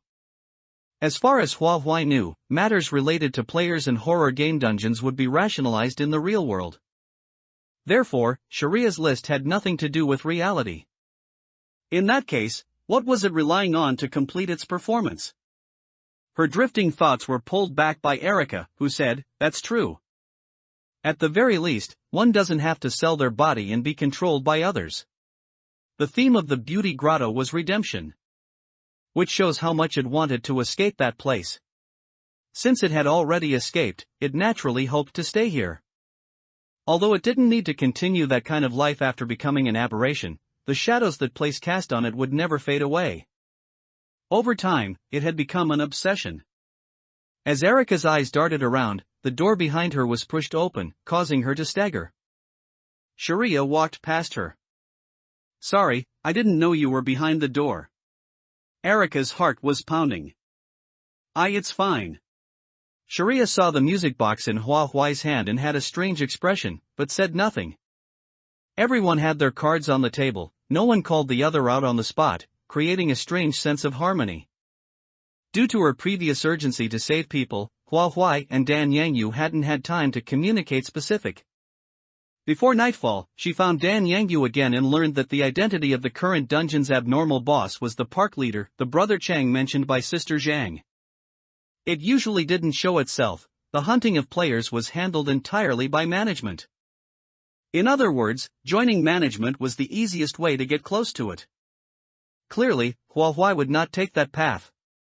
Dan Yangyu naturally knew this, so he continued to explain the known. First, the scope of this dungeon was unusually large, measured on the scale of a country. This familiar feeling made Hua Huai confirm it repeatedly. Dan Yangyu stated there was no slip of the tongue. To complete the mission requirements, successfully escaping this country was one of the solutions. One difference from the beauty grotto was that players would face obstacles during their escape. What kind of obstacles they were was currently unknown. The condition for entering the dungeon was clearly intruding into the park's territory. Yet the resulting scope after entering the dungeon was terrifyingly large. Besides that, the ways players died in the current dungeon were definitely not quick or painless. The methods of death here were varied. If you could imagine it, they could do it. Among them, the water dungeon and the red light district were the most cruel, no matter what time you approached. You could hear tragic and harrowing cries. As Dan Yangyu spoke of these two areas, his whole body trembled uncontrollably, his voice mixed with anger, heartache, and various other emotions. The filthiest place in the entire park is the water dungeon. It's practically a massive petri dish for bacteria. Even someone uninjured won't last long if they go in. The existence of the red light district is simply perverse. No one who enters there as punishment comes out in one piece. Dan Yangyu didn't go into specific. He felt they were truly hard to speak of, especially since the person in front of him was still a child. Judging solely from his facial expressions, Hua Huai could already vaguely sense the degree of cruelty. When rules were not violated, these dark sides would not actively present themselves before the players. What Dan Yangyu was recounting was told to him by a player who had once perished in this dungeon. She was the sister to the three of us, not by blood, but closer than any biological sister. His eyes welled with tears. Without her, we wouldn't have survived until now.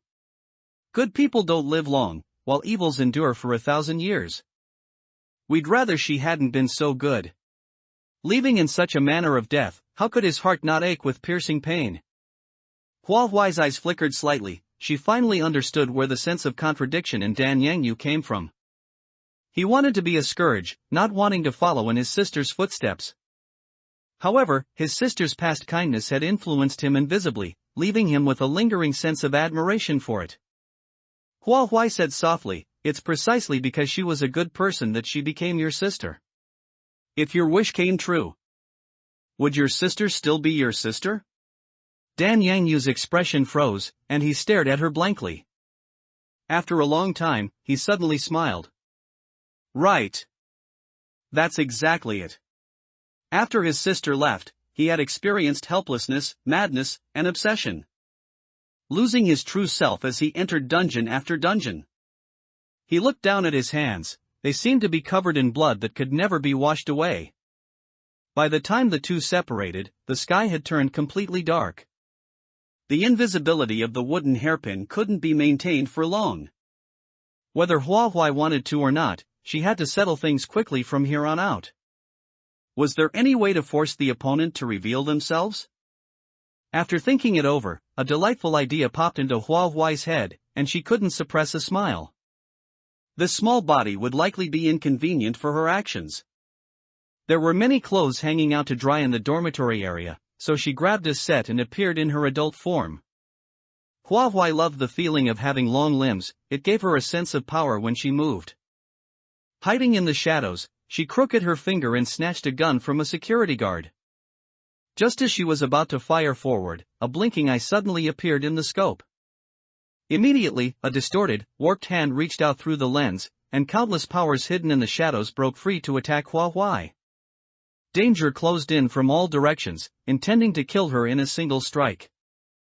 Hua Huai's fingertips flicked, the rib bone dagger appearing exceptionally exquisite and sharp in her hand. She tapped her toes and leaped out of the danger zone, but the opponent pressed on relentlessly, pursuing her closely. While the rib bone dagger continuously cleared away the approaching danger, a figure appeared far behind her. The scene was too dark for Hua Huai to see who it was. Mistaking them for the source of danger, she turned and attacked the figure. Her moves were too fierce. Almost as soon as the thought crossed her mind, she was already in front of the opponent. Ah! The person screamed, and a force immediately appeared to resist and dampen Hua Huai's offensive. Now that she was close enough, Hua Huai saw who it was and frowned. "Why are you here?" Erica looked at the unfamiliar Hua Huai, her terror mixed with a great deal of confusion. "You know me?" If her bound specter hadn't appeared in time, she probably would have lost her life just now. The pressure the person before her exerted was not at all inferior to an aberration. She had the illusion that this person was an aberration themselves. The attacks from behind wouldn't stop just because the two were talking. Within moments, another killing move arrived. In the emergency, Hua Huai pulled Erica along to dodge. Erica's expression was urgent. She had something to say, and she couldn't hold it in any longer. She shouted toward the front, "Aishi, become my bound specter. I can give you everything you want, freedom and no restraints." It turned out Erica was here for Aishi, and the one currently attacking Hua Huai was indeed Aishi. Aishi's wish was very simple, any player could fulfill it. Erica wanted to seize this opportunity and couldn't let anyone else beat her to it. Her desire and excitement for obtaining an S level made her briefly forget her fear.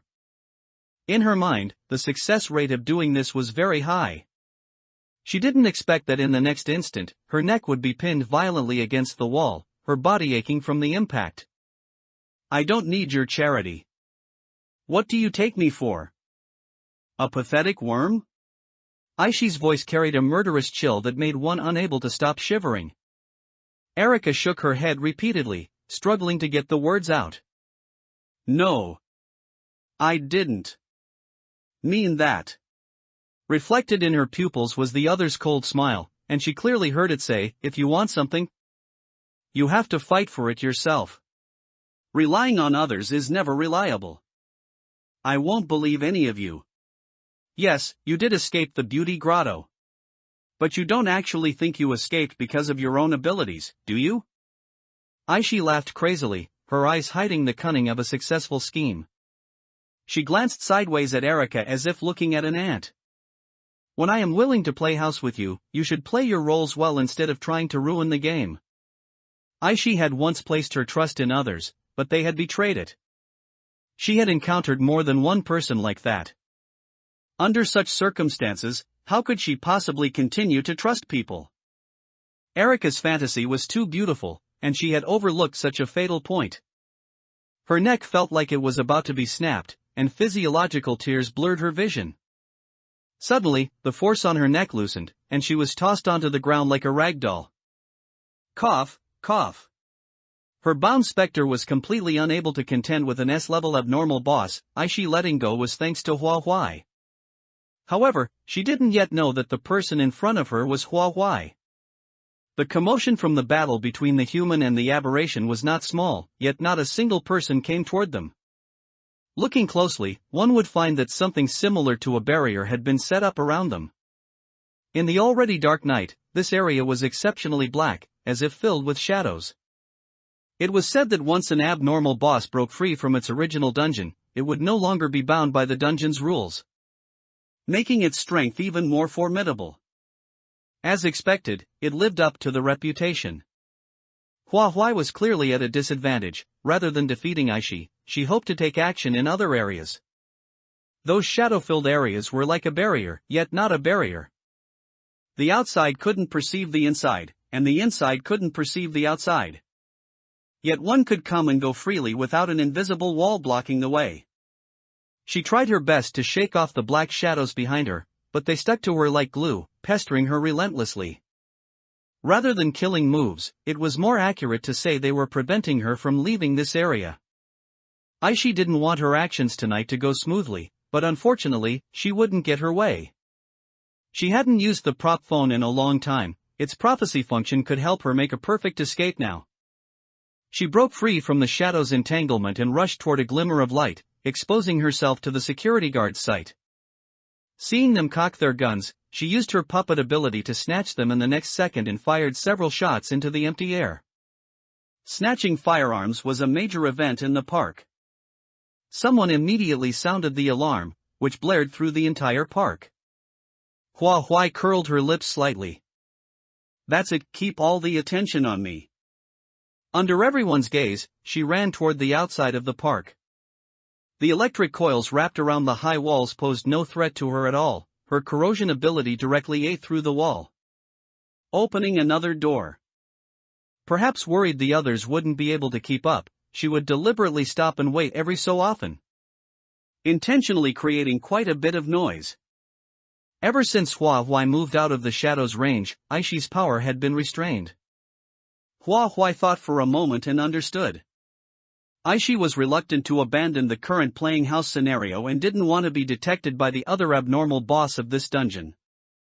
After all, two tigers cannot inhabit the same mountain. In this way, they had reached a stalemate where neither could truly do anything to the other. Aishi's pestering was meaningless. The one who wanted to catch Hua Huai more than it did was likely the will of this dungeon. Gradually, Aishi's figure stopped in the distance, watching helplessly as Hua Huai moved further away. Woof, woof, woof. The mixed barking suggested a large number of dogs, and their barks were exceptionally fierce. Hua Huai had no doubt they would eat people. Dogs could track targets by scent, and these were likely specially bred within the park. Once bitten by a snake, 10 years shy of a rope. Hearing the barking, Hua Huai felt as if she were pulled back to that rainy night, her breathing becoming heavy. The long-healed wound on her shoulder throbbed with a mysterious phantom pain, and she felt a momentary mental trance. Her fingertips twitched subconsciously, the warmth of broken glass seemed to linger there. Even though she was no longer her former self and had defeated opponents 100 or 1,000 times stronger than an evil dog, she still fell into that coldness. By the time she snapped out of it, a large pack of evil dogs had entered her sight. Take a deep breath, she told herself, but the intensity of her body's trembling was beyond her control. Despite this, she still raised her gun and aimed at the evil dogs. As an evil dog lunged forward, its body suddenly swelled, its powerful claws capable of crushing a human skull. Bang, bang, bang, several consecutive shots hit the evil dog, sending it flying back. Blood splashed onto her face, carrying the characteristic salty and fishy smell of animal fluids. Hua Huai let out a long breath. It seemed the evil dogs kept here were not simple either. For ordinary players to try and escape this way would undoubtedly be seeking death. For legs were naturally faster than two, not to mention their extraordinary scent tracking. Hua Huai was incredibly glad she had a sports car item, if not now, then when? She hopped into the sports car and sped away, the exhaust fumes making the pack of evil dogs sneeze in place. Cars were not something only Hua Huai had, the park certainly didn't lack them. When they realized legs couldn't keep up and things were getting out of control, they would surely increase the forces sent to pursue her. Hua Huai was challenging the will of this dungeon, as if provoking its abnormal boss. Look! She could come and go as she pleased on its territory. The management it was so proud of couldn't even touch a single strand of her hair. If it wasn't satisfied, it should come out and face her itself. Aishi watched from afar and remarked, courting death. The players hadn't expected someone to make such a big scene, and as someone in the know, Dan Yangyu's feelings were indescribably strange. It was simply looking down on this dungeon. He couldn't help but worry for Hua Huai. Could she really do it? Sister Zhang, as a pursuer, had led a team to hunt down Hua Huai and hadn't returned for a long time. The personnel in the park had thinned out considerably. Where they were once everywhere, they were now terrifyingly sparse. Even the patrol in the dormitory area couldn't spare any attention for them. The players leaned against the railing, and Yu Huai looked down. Dan Yangyu, now is a good opportunity. Dan Yangyu looked over. What do you want to do? Yu Huai smiled. Escaping directly is too difficult for us. Why not take this chance to first throw this park into chaos? Let the piglets run ahead of us, and then we can fish in troubled waters. They will surely find such an opportunity rare as well. Dan Yangyu was never just about simply completing the mission. Escaping was not his first choice. According to Yu Huai's plan, he would inevitably be exposed under the nose of the abnormal boss. If Hua Huai's plan failed, he wouldn't get another chance. But if he were willing to act, he could certainly help shoulder some of the pressure for Hua Huai. Dan Yangyu fell silent for a long time, weighing the pros and cons in his mind, but ultimately couldn't escape that sense of guilt. Understood. The other two male players didn't expect him to actually agree. While they respected Dan Yangyu's choice, they hoped for a win-win situation. One of them said, "Brother Yangyu, we can handle this kind of thing. You have more important things to do. We can't have come here for nothing." Dan Yangyu's decision was made after careful consideration. He couldn't let the two younger brothers who had always followed him take risks on his behalf. He placed his hand on the shoulder of the person next to him. Compared to this matter, you are also very important. Before entering this dungeon, don't forget what you promised me. They had promised not to die before Dan Yangyu. A promise made must not be broken, unless that person wanted to erase everything between them, as if they had never known each other. Every one of them cherished the memory of their acquaintance, valuing it almost as much as their own lives. The scene before them was extremely oppressive, but Dan Yangyu suddenly smiled. I'm your big brother, you should choose to believe in me, right? In truth, even he had no confidence in his heart. But now that things had come to this, he could only maximize the probability of success. It had to work even if it didn't. The piglets here were like children who had been beaten into submission. Even if they desperately wanted to escape, they wouldn't easily follow suit. If Yu Huai wanted the piglets to run ahead of them, she had to make them understand the reality that they had the upper hand. Merely inciting them verbally was too weak, someone had to be willing to take the risk. Dan Yangyu said to Yu Huai, I'll be the second piglet to escape. You should know what to do next. Yu Huai hadn't expected him to go this far, regardless of success or failure. His situation would be extremely dangerous. Surprise flashed in her eyes, but she quickly agreed. Of course. Dan Yangyu's strength was not as great as Hua Huai's, but fortunately, some of the main forces in the park had left. By the time it was his turn to be pursued, the level of danger had decreased significantly. At this time, the number of piglets in the park far exceeded the management personnel. And with 2 people escaping one after another and not returning for a long time, it was as good as telling the piglets how high the probability of success was. Coupled with Yu Huai's incitement, their inner desires were amplified. Erica hid and dodged her way back to the outside of the dormitory, hearing intense vibrations and countless footsteps coming from the hallway. The moment she looked up, she thought her eyes were playing tricks on her. She rubbed them and opened them again, but the scene was still there, a magnificent sight, like 10,000 horses galloping. Those monsters with pig heads and human bodies, with terrifying tusks and eyes gleaming with excitement, were running toward the exit of the park. Erica had no doubt that if anyone stood in their way now, they would surely be trampled underfoot. Hua Huai was clumsy at driving the sports car, but having watched others drive frequently, she knew the basic operations. After mastering it in a few minutes, she continued to drive in the same direction. This way, she would surely reach the edge of the dungeon. When the provocation reached its peak, would Brother Chang still be able to sit still? Perhaps because Hua Huai was too difficult to catch, more and more people were sent to capture her. Her basic driving skills gradually became insufficient. They were familiar with the streets and alleys of the dungeon and could intercept Hua Huai by taking shortcuts, then encircle the sports car, turning it into a trapped beast. Once she stopped, several gun barrels would be aimed at her head. Hua Huai narrowly avoided an off-road vehicle trying to force her to stop, made a turn into a small road, and several gunshots rang out behind her, making her heart pound. Zhao Ling appeared in the passenger seat, looked sideways, and said, "Let me drive." Actually, Zhao Ling's skills might not be better than Hua Huai's. And Hua Huai couldn't help but ask nervously, "Can you?" Zhao Ling nodded with certainty, yes.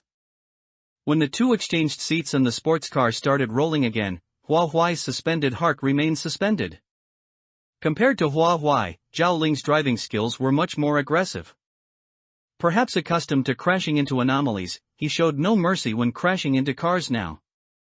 If any car tried to force them to stop, Zhao Ling would stomp on the accelerator, smashing the opponent's cheap car to pieces.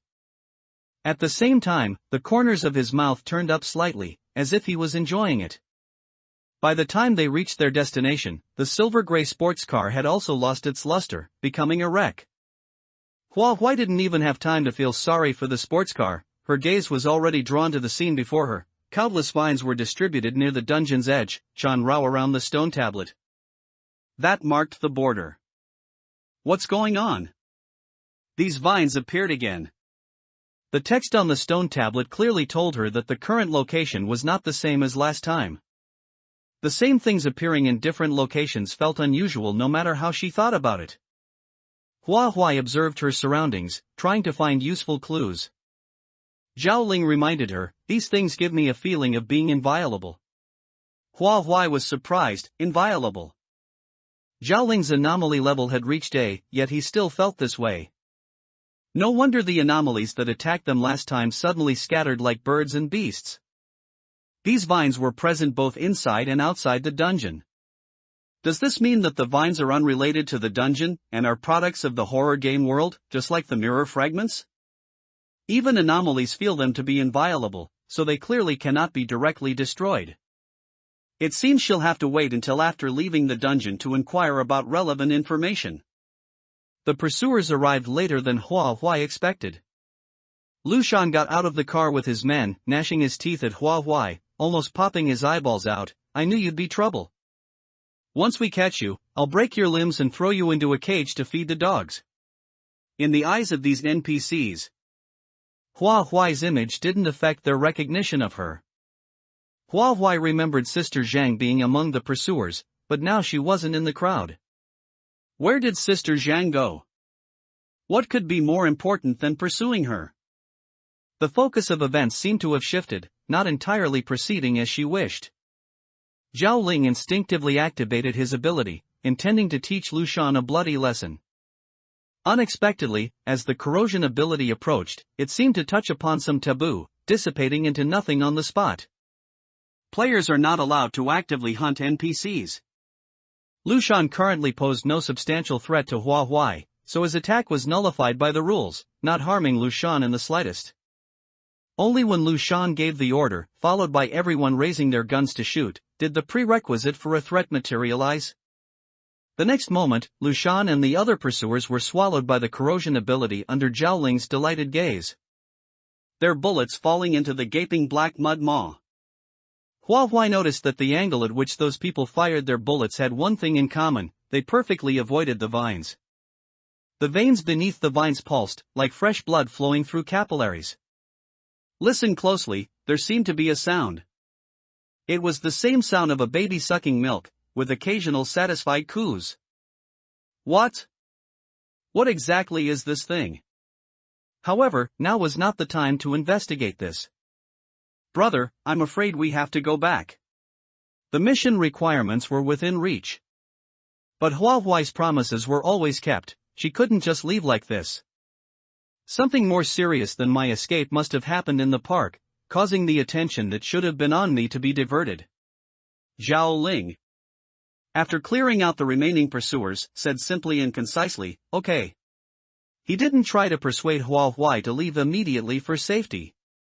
Because he knew this was what Hua Huai wanted to do, and he would cooperate unconditionally. On the way back, Hua Huai inevitably saw bodies scattered everywhere, their flowing blood staining every inch of land. The current scene could easily be described as hell. These were the piglets from the park, killed during their escape. Their appearance was what Hua Huai had once vaguely thought she saw. A desperate journey home, risking life and limb to return. With such a large number, it was likely that all the piglets in the entire park had escaped. No wonder Sister Zhang had given up pursuing her. The sound of battle came from afar, and Hua Huai immediately ran towards the source of the sound. Along the way, Hua Huai saw Sister Zhang's corpse, her body mangled and bloody with a hole gouged out by a blunt weapon. Boom! Rumble. The closer she got to the sound source, the louder the sound became. When she reached the location, the sound could be described as deafening. The park leader's methods were definitely not clean. Quickly eliminating opponents was very much in line with its style. So, its ability was hot weapons. Guns are hot weapons, and so are cannons. Fired by unnatural means, they also had a tracking effect. In long-range combat, it was almost invincible. Even Rin Jiwen's poison couldn't spread over such a large area. The person standing opposite Brother Chang was Dan Yangyu. He never intended to escape from beginning to end. Agreeing to Yu Huai's plan was merely to make things bigger, forcing Brother Chang to show himself. If one player escaped, this dungeon could still be maintained. But if all the NPCs who played with the players escaped or died, how could the dungeon be maintained? Dan Yangyu wiped the blood from the corner of his mouth with his sleeve. He was crazy. He must be crazy to be so reckless. facing Brother Chang, he had no room to fight back, only able to dodge in an extremely pathetic manner. Due to the tracking effect, Brother Chang's attacks had to hit a physical object. Although he could use the surrounding buildings to avoid them, he found it difficult to create distance during the explosion. Meaning every attack was effective against him. Now, with a severely injured arm and many shrapnel pieces embedded in his leg, he felt that he was already trapped in a dead end. Danger was closing in, and Dan Yangyu's speed could no longer keep up. Was he going to die? The scene he had envisioned many times in his mind did not occur. He was carried away from the danger zone by a strange woman. Hide well. The tone of the voice felt familiar. Before he could respond, Hua Huai had already joined the battle. Brother Chang's abilities were very tricky to deal with. Because Zhao Ling's level was slightly lower, he couldn't directly use his corrosion ability to neutralize them. The homing missiles were also effective against aberrations, exploding on contact and scattering shrapnel with extreme lethality. It was only because Zhao Ling drew the fire that Hua Huai was able to save Dan Yangyu, who was in critical danger. During this time, Zhao Ling faced the attack head-on, and the disadvantage between the two was self-evident. Hua Huai did not summon Jinjiayue, Zhang Changchang, or Ren Jiwen.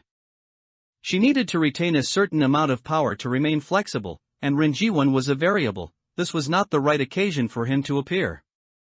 No matter how many Class A aberrations she faced at once, the fact that they were weaker than Brother Chang wouldn't change. Rather than gambling on numbers, it was better to concentrate all her power on herself to maximize her strength. Brother Chang seemed to have very low vigilance toward the players, focusing most of his attention on Zhao Ling. As if he intended to strangle him on the spot. With a disdainful gaze and an icy tone, he said, "I've heard of humans being masters to dogs, but I've never heard of a dog being a master to a human. You're truly a disgrace to aberrations." In Brother Chang's worldview, aberrations were the humans and should stand above players. Cooperate? No, to him, there was only a master-servant contract. Black smoke rose from the wounds on Zhao Ling's body, yet he said nonchalantly, "You want to be a dog? I won't stop you." He tilted his head, a somewhat wicked smile playing on his lips. "I hope you still get the chance to be a dog." Brother Chang was too careless and too arrogant. He believed that a player's strength alone could not harm him, like an ant crawling on an elephant. Unfortunately, Hua Huai was a mutated man-eating ant, being clung to by her truly carried the risk of death. Even though he sensed Hua Huai approaching, the double enhancement of poisonous gas and the puppet ability left him unable to move for a short time. A sharp blade hung high above his head, the kill would take only a moment. A dark shadow moved under the moonlight, suddenly reaching out to grab Hua Huai's ankle and dragging her toward the ground. Hua Huai couldn't seize that moment.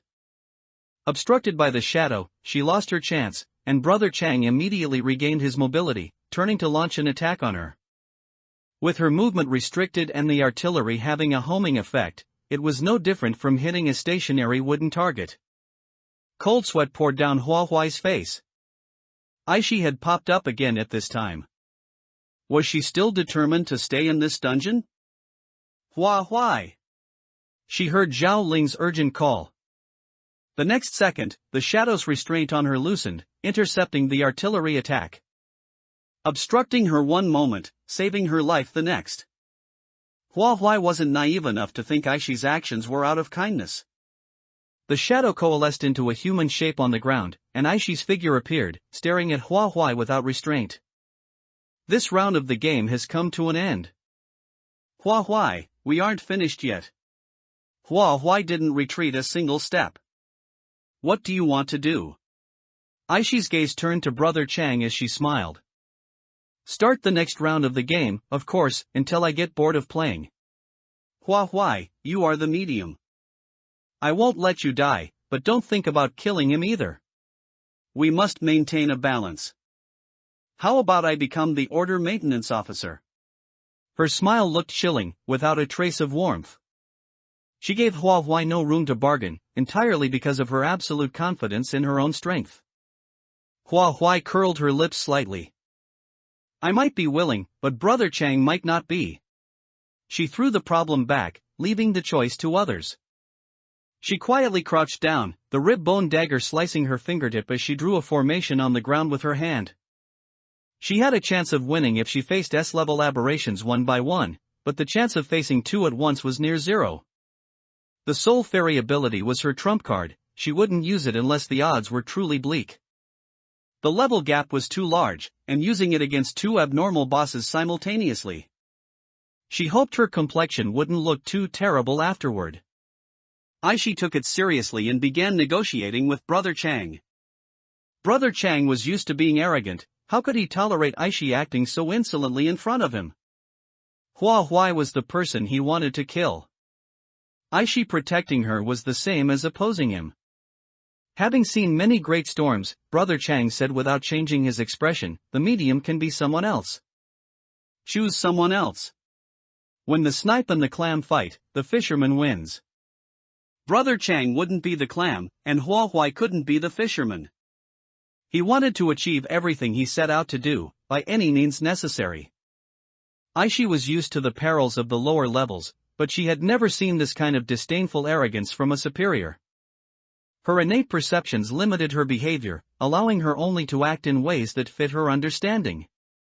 People who are both smart and easy for me to control are too few. Others die if I'm not careful, and I don't have the energy to watch them every second. This bargaining tactic didn't work on Brother Chang, it only increased his disgust. He was not an aberration capable of empathizing with others. As if conducting a transaction, Brother Chang said, I will give your medium special treatment and guarantee she won't die by my hand. An extremely dangerous light burst from his eyes. I must have Hua Huai's life. There were truly not many players who could pose a threat to him. And he would not tolerate a threat lingering under his nose all day. Brother Chang was like a predator ready to pounce. If Aishi continued to bargain, he would likely lose all patience. Aishi glanced back and forth. The word deal was mumbled but not yet spoken when a massive stone door suddenly appeared and slowly opened. The power within this door was incredibly formidable, even the strength of an S-level aberration could not resist it in the slightest. A powerful suction pulled at Aishi and Brother Chang, doing its best to drag them into an endless abyss. Any attacks they tried to launch during this time were ineffective, swallowed up by the power within the giant door. Aishi tried to grab onto something, crying out in terror, What? What the hell is this thing? They would likely find out soon enough, as they were about to experience it firsthand. Hua Huai clutched her chest tightly, her face as pale as paper. Too much blood had been drawn, and even with this special body, she couldn't help but feel waves of impending death. For several breaths, Hua Huai almost thought she was going to see Uncle Zhang.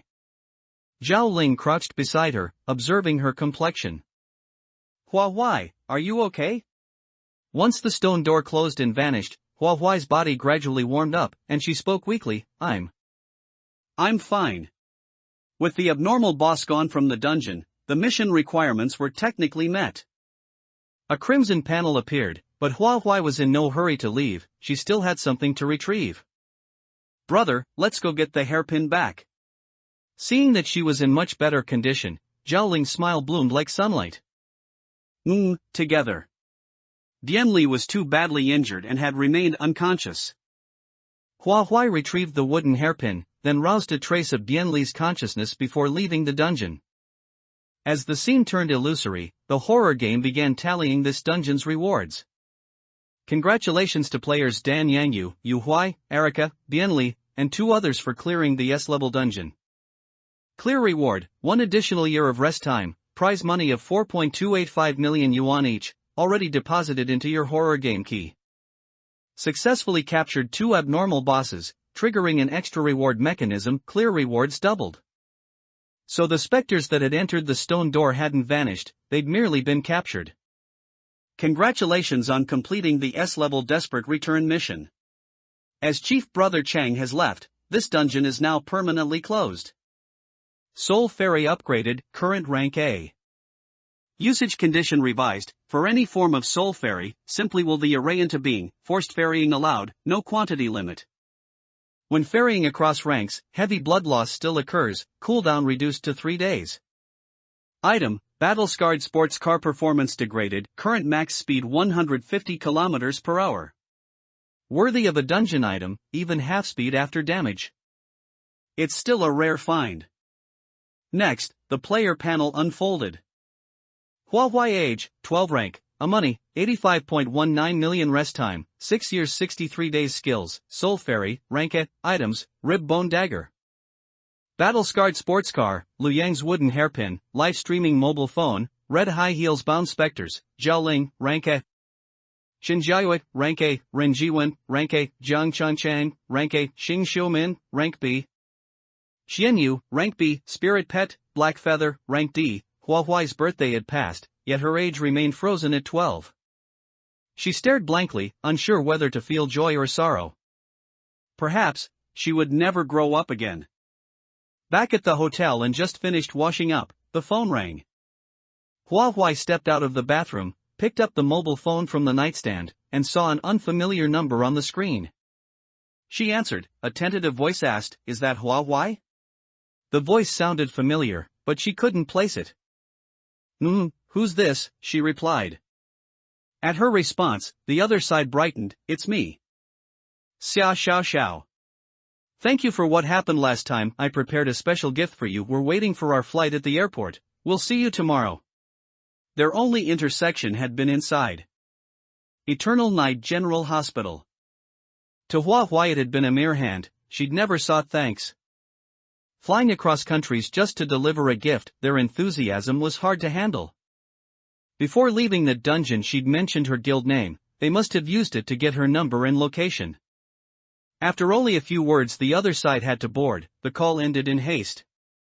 Watching the phone about to sleep, Huahuai recalled the old man she'd once phoned during desperate return. She dialed the number from memory and it connected at once. This time, neither spoke for a long while. Huahuai broke the silence. "Actually, I'm not your daughter." A relaxed laugh came through. "I know you must have had no choice. Kid. I've eaten more salt than you've eaten rice. That little trick couldn't fool me. You're telling me the truth now. So I guess you're finally out of danger." Huahuai hated deceit, especially of kind people. The old man's reply lifted a weight from her heart. "Cherish your life and forget the unhappiness of the past." The old man's voice turned forlorn. He ended the call himself. He tilted his head to the sky, tears slipping silently from the corners of his eyes. If only his own daughter could escape danger too. For a white-haired man to bury a child, nothing hurts more. After 2 consecutive matches, the organizers threw a banquet that night to ease the players' stress, a mid-game breather. It was scheduled for tonight only because Huahuai and Erica had exited the dungeon so late. When Yamini heard she was out, she awkwardly came to her door. Chin lifted slightly, yet feeling it shameful to knock herself, she ordered Jiang Taiman beside her. "You knock." Jiang Taiman looked helpless but obeyed. He waited nervously, wondering what to say when the door opened. Should it be hey or hello? Yamini clutched her head. This was giving her a headache. Why did she have to think about such things? Usually she'd just point and command, "You come here." The door opened. Yamini stared, at a loss, even stammering, "Huahuai." Ah! She wanted to slap herself. Her inner monologue was rich, her face poor at hiding it, all seen by Huahuai. "Huahuai didn't expose her," she asked. "What brings you here?" Yamini's brain crashed. Truthfully she hadn't thought of a reason, she just needed to see that Huahuai was safe. Words slipped out unfiltered. "We'd like to invite you to tonight's banquet venue. As a demon guild member." Huahuai would enter with her guild. Yamini's invite was pointless. Realizing, she blurted, "And no, not an invite, then what was it?" She was babbling, no one had ever made her offer kindness on her own, she didn't know how. Jiang Taiman, unable to watch, translated, "She just wanted to see you. Leaving the dungeon on your own is risky. And you stayed inside so many days, same number of days you vanished in the real world, that rarely happens." Huahuai nodded thoughtfully. Then smiled, "I'm fine. Thanks for caring. See you at the banquet tonight." On the huge screen inside the room, player counts by nation were displayed. Xiang country still ranked first, so the next match would be held there again. In this match some fought against her, some against each other, some against fate itself.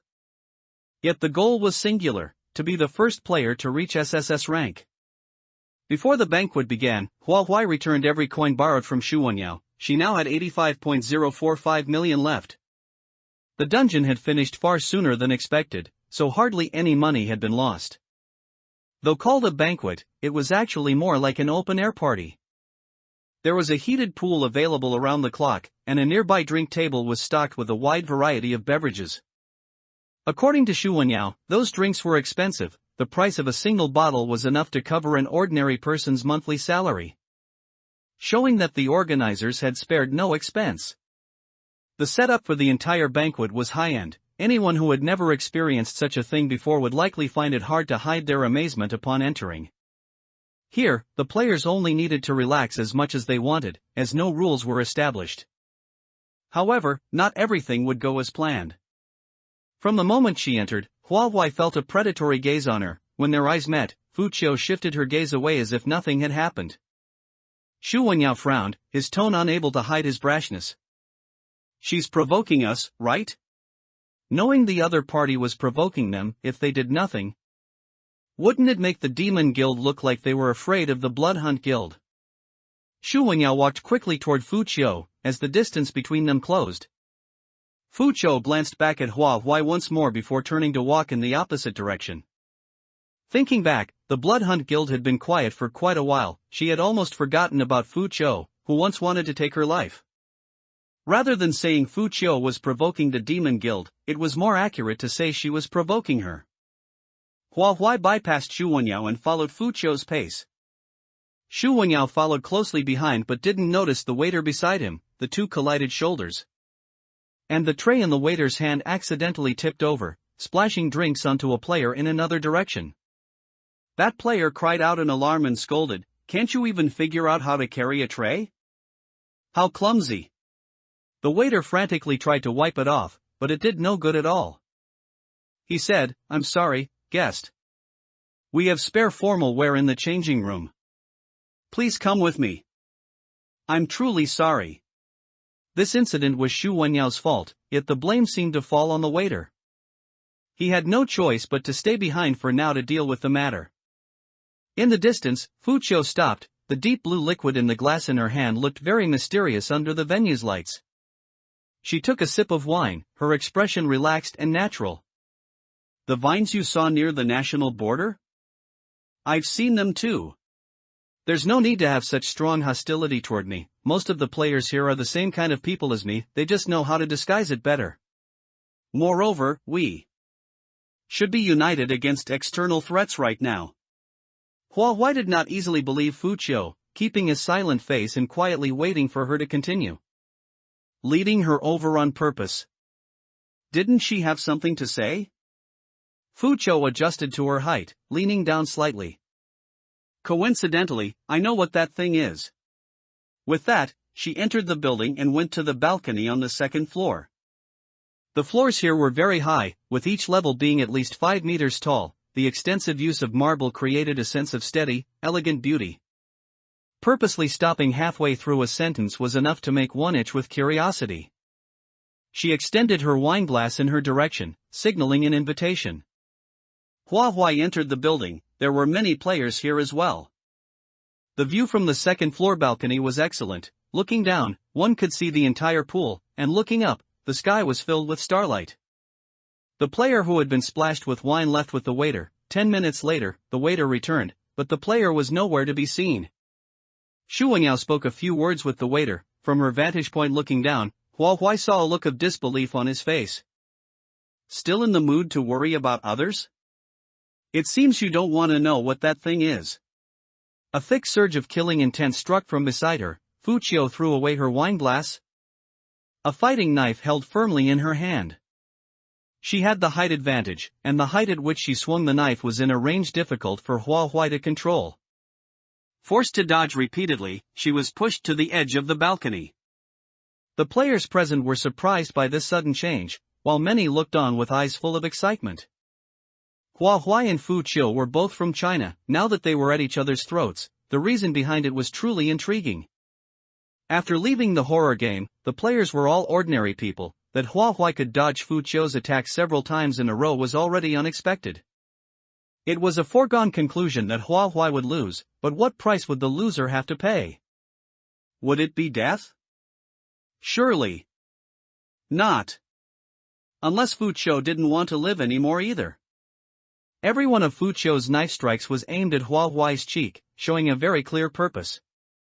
Having figured out the pattern, Hua Huai accurately grabbed her wrist during her next strike. That strength was not something Fuqiu could shake. It was as if the person holding her wasn't a child, but an adult man who had practiced martial arts for years. Fuqiu suddenly burst into laughter, a laughter that was somewhat manic and frightening. Hua Huai. Hua Huai. Ha ha ha ha ha. I've always had a doubt in my heart that I want you to answer for me. She threw away the fighting knife, grabbed Hua Huai's wrist in a reverse grip, and pushed her toward the outside of the balcony, using her own weight as an anchor to ensure she pulled Hua Huai into the water with her. She seemed to have anticipated this outcome, as she had another fighting knife prepared on her person. When their bodies were suspended in the air, Hua Huai basically lost the ability to respond the moment they hit the water. The crowd only saw wisps of blood floating on the surface. Fuqiu was the first to surface, smiling at the crowd. Just a little joke, no need to take it seriously. A second before hitting the water, everyone had clearly seen the blade strike Hua Huai's face. And the blood after they fell confirmed this. What kind of little joke involves someone else's face? Like hell anyone would believe her. At this point, a segment of a dungeon flashed through the players' minds. Hua Huai's recovery ability in the beauty grotto had left a deep impression. That dungeon restricted the abilities of a bound specter, but what if the recovery ability came from some kind of item? After all, any kind of strange situation could happen in a dungeon. But it was inevitable that some people wouldn't be able to wrap their heads around it. Mistakenly thinking it wasn't impossible for Hua Huai herself to be strange. Thinking about it that way, they felt curious too. Everyone's eyes were fixed on the water's surface. Why was Hua Huai taking so long to surface? Could she have drowned? The next second, Hua Huai surfaced while clutching her face. Blood seeped through the gaps in her palm, staining her collar blood red. Without a word, she returned to the shore and left the banquet venue directly. Sure enough, they had overthought it. It was impossible for anyone to bring abilities or items from the horror game into reality. Xu Wengyao came out after checking the changing room, only to find that Hua Huai had already left. Wei Shuwei, worried about her condition, left with her. Sitting in the back seat, the wound on Hua Huai's face had already fully recovered. While in the water, the wound had already healed once. Fuqiu's purpose was self-evident. She wanted to expose Hua Huai's abnormality in front of everyone, making her a target for all. Having guessed this, Hua Huai could not let her plan succeed. So, before surfacing, she simply used the rib bone dagger to give herself another cut on the face. It hurt, but she had to do it. Hua Huai sighed. She had lost out this time. She suspected that Fuqiu knew nothing and was simply lying to her. Xu Wengyao left much later than Hua Huai, departing almost as the banquet ended. Hua Huai only learned of this from him the following day. The reason was quite bizarre. The player who had been splashed with wine yesterday went to the changing room and disappeared. And the waiter who led him there claimed to have no memory of the man at all. After some investigation by Xu Wengyao, it was discovered that other players who had interacted with the man still remembered him. But ordinary people did not. It was as if this player had been erased from the memories of ordinary people. Shortly after the incident, Jiang Taiman and Joshua also learned of the matter and retrieved footage of the sections the player would have passed through to confirm he had indeed entered the changing room. However, there was no trace of the player in the surveillance footage. Even the moment the wine was splashed on him had changed to it being splashed directly onto the floor. Rather than saying ordinary people's memories were erased, it was more like the player had been erased from this world. Even if a dungeon failed, there shouldn't be such a disappearance that defied common sense. Clearly, what was happening before them exceeded the player's understanding. Hua Huai tried to communicate with the horror game key, but it could provide no answers. The mobile phone screen lit up. It was a call from Xiao Xiao Xiao. An urgent and anxious voice came from the other end. Hua Huai. Sister Mao is gone. She vanished into thin air on the plane. Except for those of us on the inside, everyone else says they don't remember Sister Mao. They even said her original seat was empty and had never been sold. I can't get through to them. Is there any chance you know something? In Xiao Xiaoxiao's perception, Hua Huai was very capable, so when she encountered an insoluble problem, she naturally thought of Hua Huai. 2-player disappearance incidents had occurred in succession, and the memories of those around them were exactly the same. Hua Huai gripped her mobile phone and met the gaze of Xu Wenyao, who was sitting opposite her. Are you still at the airport? I'll come find you. Upon receiving an affirmative reply, Hua Huai hung up the phone. Xu Wenyao stood up with her and handed her a mask with a cartoon pattern. In the eyes of others, her face should be injured. The mask could cover most of her face, and no one would be able to tell if the wound beneath it had been treated. Perhaps for the sake of aesthetics, it wouldn't be out of the question to wear a mask after treatment. Being in a foreign country, transportation options were limited. They called a taxi through a mobile app and waited where they were. There was a small supermarket nearby. Hua Huai looked up and saw Fu Qiu buying items. She was currently at the checkout stage. Fu Qiu noticed her gaze and looked back, her lips curling into a smile. She pulled a cigarette from its pack and lit it. The exhaled smoke masked her entire face, and she vanished into the haze. The cashier took out the change, a momentary look of daze in their eyes, before silently putting the change back into the cash register. This was the third player Hua Huai knew of who had vanished. Similar incidents continued to occur. Realizing the severity of the matter, the players held a meeting that afternoon. 2 suggestions were proposed to deal with this. First, players should pair up and not go off alone, and observe whether any special events occurred before or after a player's disappearance. Second, every player had the potential to disappear. They must never ignore someone else's disappearance and must work together to solve this problem. Rao Quan had a different view on this. I have a major suspect now. Her very existence defies common sense. Due to the limited capacity of the meeting venue, only representatives of the players attended. The representative of the Bloodhound Guild was undoubtedly Rao Quan. With a breakthrough coming so quickly, the players were naturally all ears. Joshua sat at the head of the table and signaled gentlemanly, "Please continue." Rao Quan said, "You've all surely seen Hua Huai's healing ability in the dungeon. It's not particularly extraordinary. But what if I said she also possesses healing abilities in the real world? It's not just healing. I speculate that all the abilities of her bound specters can be utilized in the real world. Based on this alone, who among you here can be her match?" If it were truly as Rao Quan described, Hua Huai was completely incomparable to others. A massive threat weighed on the players' hearts. Some were unwilling to believe it and stood up excitedly. Are you joking? Such a situation is unheard of. If that's the case, how is this competition any different from a joke? She'd be almost equivalent to a predetermined winner. Words alone were no proof, evidence was needed. Coincidentally, Rao Quan had already prepared this evidence. Last night, her face was slashed. You only need to have her show her face to prove what I'm saying. His gaze drifted to the pale-faced Wei Shuwei. To prevent President Wei from tipping her off, please hand over your communication device. Everything was ready, needing only the final touch. Rao Quan had planned this long ago. It wasn't something Wei Shuwei's pale, brief words could resolve. The occurrence of such bizarre events now undoubtedly increased Rao Quan's credibility. Once Hua Huai's uniqueness was confirmed, the blame for the frequent disappearance of players would very likely be pinned on her. And on the floor, Wei Shuwei had no choice but to hand over his communication device. Any act of resistance would only further boost Rao Quan's credibility. At the very least, he had to appear calm and fearless, then wait for an opportunity. He gave a cold snort and tossed his mobile phone onto the conference table.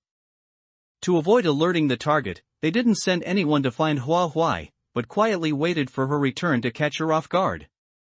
Time ticked by, but Hua Huai was long in returning. The sky outside darkened, and the moon gradually climbed into the night. No one left the meeting room, only the surveillance footage was displayed on the table. Under these circumstances, no one could tip her off. Rao Quan was starting to doubt his luck. She's still not back at this hour? He turned to ask Wei Shuwei, where did she go today? Wei Shuwei also found it strange. But he wasn't about to answer Rao Quan. I don't have that many eyes to watch every guild member. If you want to know where she is, you'll have to find a way yourself. It was only natural that Wei Shuwei was unwilling to answer. It wasn't as if Rao Quan hadn't gauged this man's personality before. If they could wait a bit longer, then they would wait. He had to ensure the plan was foolproof. Everyone waited until early morning, their eyelids beginning to droop, struggling to stay open no matter how hard they tried. Someone yawned. I say, she didn't disappear too, did she? Waiting around isn't getting us anywhere. Let's go look for her together. I can't hold out much longer. At this point, Rao Quan had to agree with the suggestion. If Hua Huai had truly disappeared, Rao Quan would undoubtedly have missed his chance, and the credibility of his words would also plummet. The mystery of the disappearances remained unsolved, and with no one knowing if she could return, the evidence Rao Quan spoke of seemed less important. During the time they spent in the meeting room, many more players had vanished into thin air, leaving those who were still safe in a state of panic.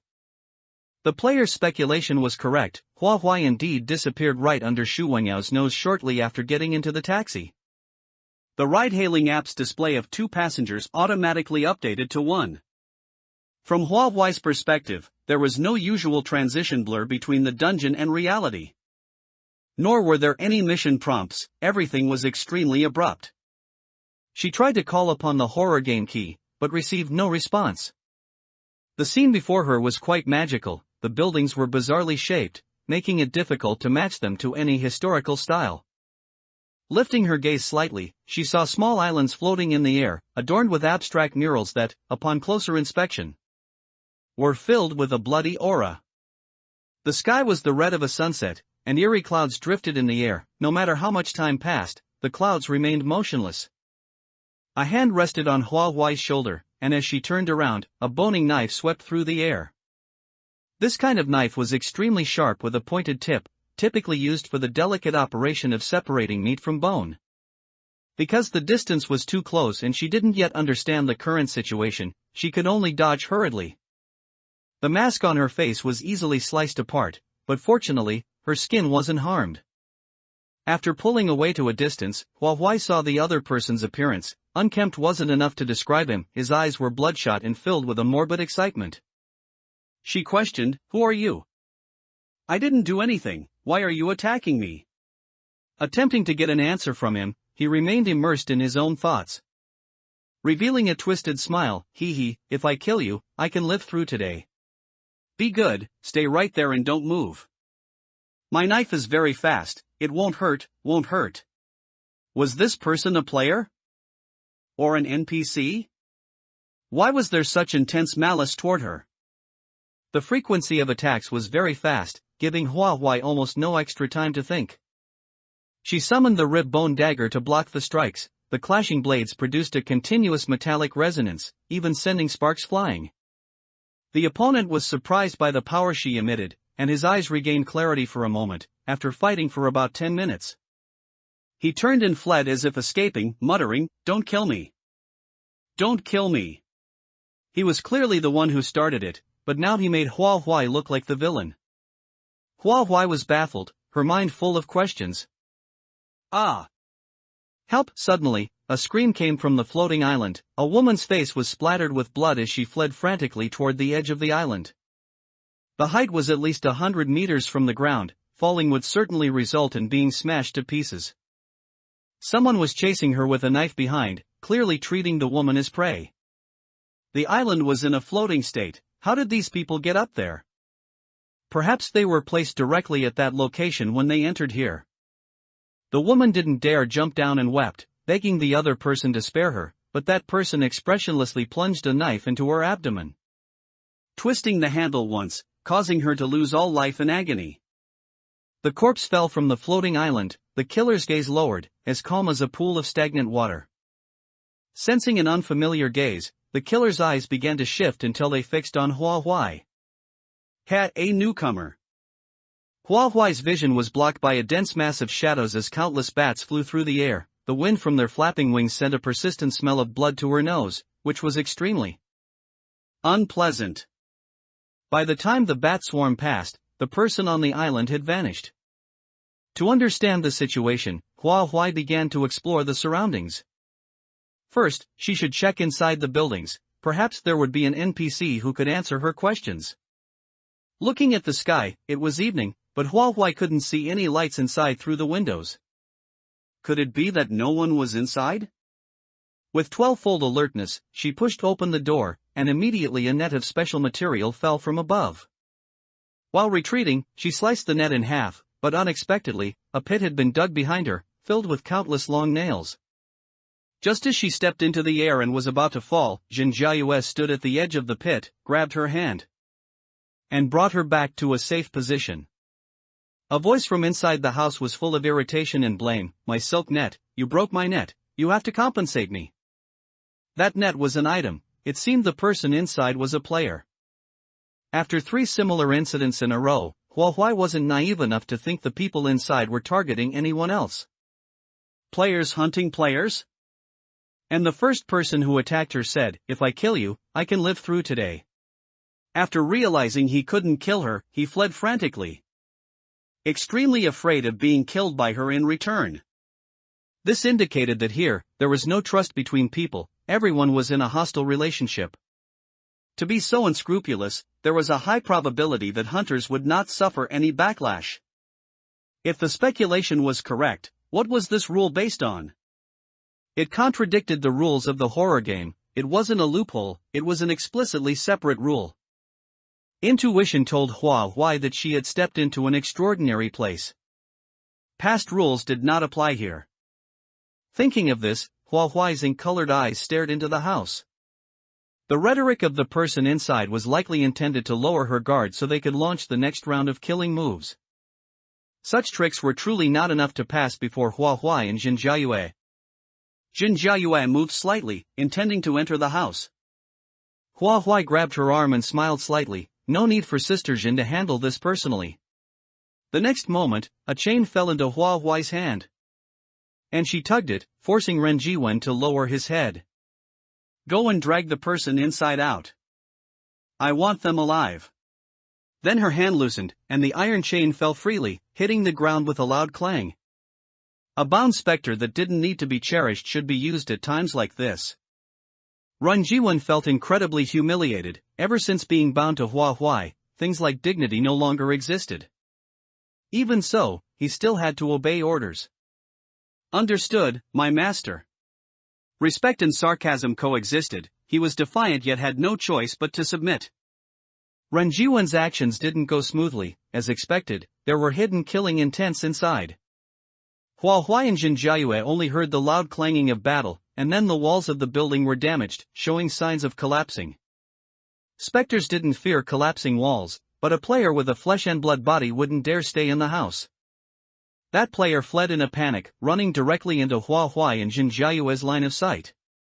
With a slight movement of Hua Huai's fingertips, the player was rendered immobile by the binding of her puppet ability.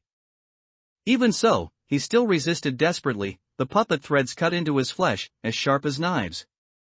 If the binding continued, he would die. Hua Huai quickly withdrew her puppet ability. She had questions to ask, and this person couldn't die yet. Because the resistance was too intense, the moment the force was withdrawn, the person's whole body went limp and he collapsed to the ground. In his eyes were astonishment, terror, and a hint of chaos. He barely managed to cover his head with his hands and said rapidly, "Don't kill me. Don't kill me." It was a kind of reflex. His body had reacted before his brain could even think. In this player's subconscious, he had already concluded that Hua Huai would not kill him for now. Otherwise, she could have just let him rush to his doom. Hua Huai feigned an expressionless face and said coldly, "I will ask you many questions. If you dare to lie to me, what you fear will come true. Of course, if you answer obediently, I will let you go. Her eyes were crystal clear. A sight rarely seen here. The injured player quickly realized that she was a newcomer to this place. The questions she would ask were nothing new, he could already answer them preemptively. But to ensure his survival, he had to confirm again, really? How do I know you won't lie to me?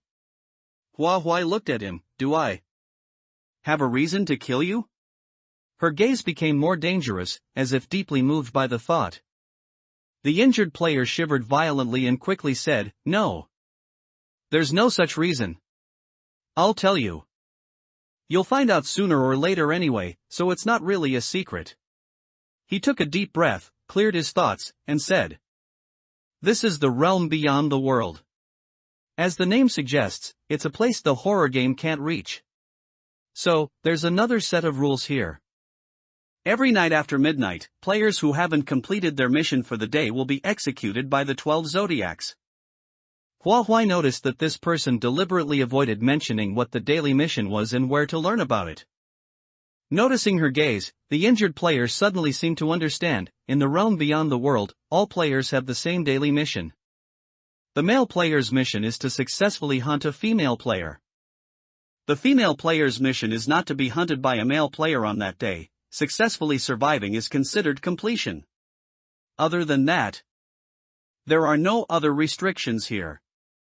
Hua Huai's mind whirred, and a slight curve appeared at the corner of her lips, so, while ensuring survival, female players can, in turn, hunt male players. Only male players who haven't completed their mission will be executed by the 12 zodiacs. According to this rule, if a female player hadn't completed her mission, she would already be a corpse, and the 12 zodiacs wouldn't need to act. The injured player's expression visibly froze. His body, sprawled on the ground, slowly inched away. He thought he was being subtle, but in reality, he was extremely conspicuous. He hadn't said that to make Hua Huai think this way, he was practically on the verge of tears. Now, he was like a piece of fish on a chopping board. Once he had no more use for Hua Huai, wouldn't he be the first one to be slaughtered? After moving for a short while, a chilling aura enveloped him, making him shiver in place. He silently looked up. Jin Jiayue smiled down at him, you haven't finished. What about the 12 zodiacs you just mentioned? It seemed he couldn't escape today, he could only pray that Hua Huai would keep her promise. Continuing from his previous statement, he said, the 12 zodiacs manage the 12 zones here.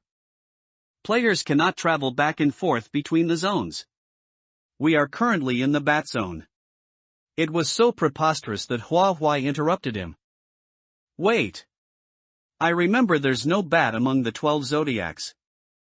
I'm not well read, so don't you dare lie to me.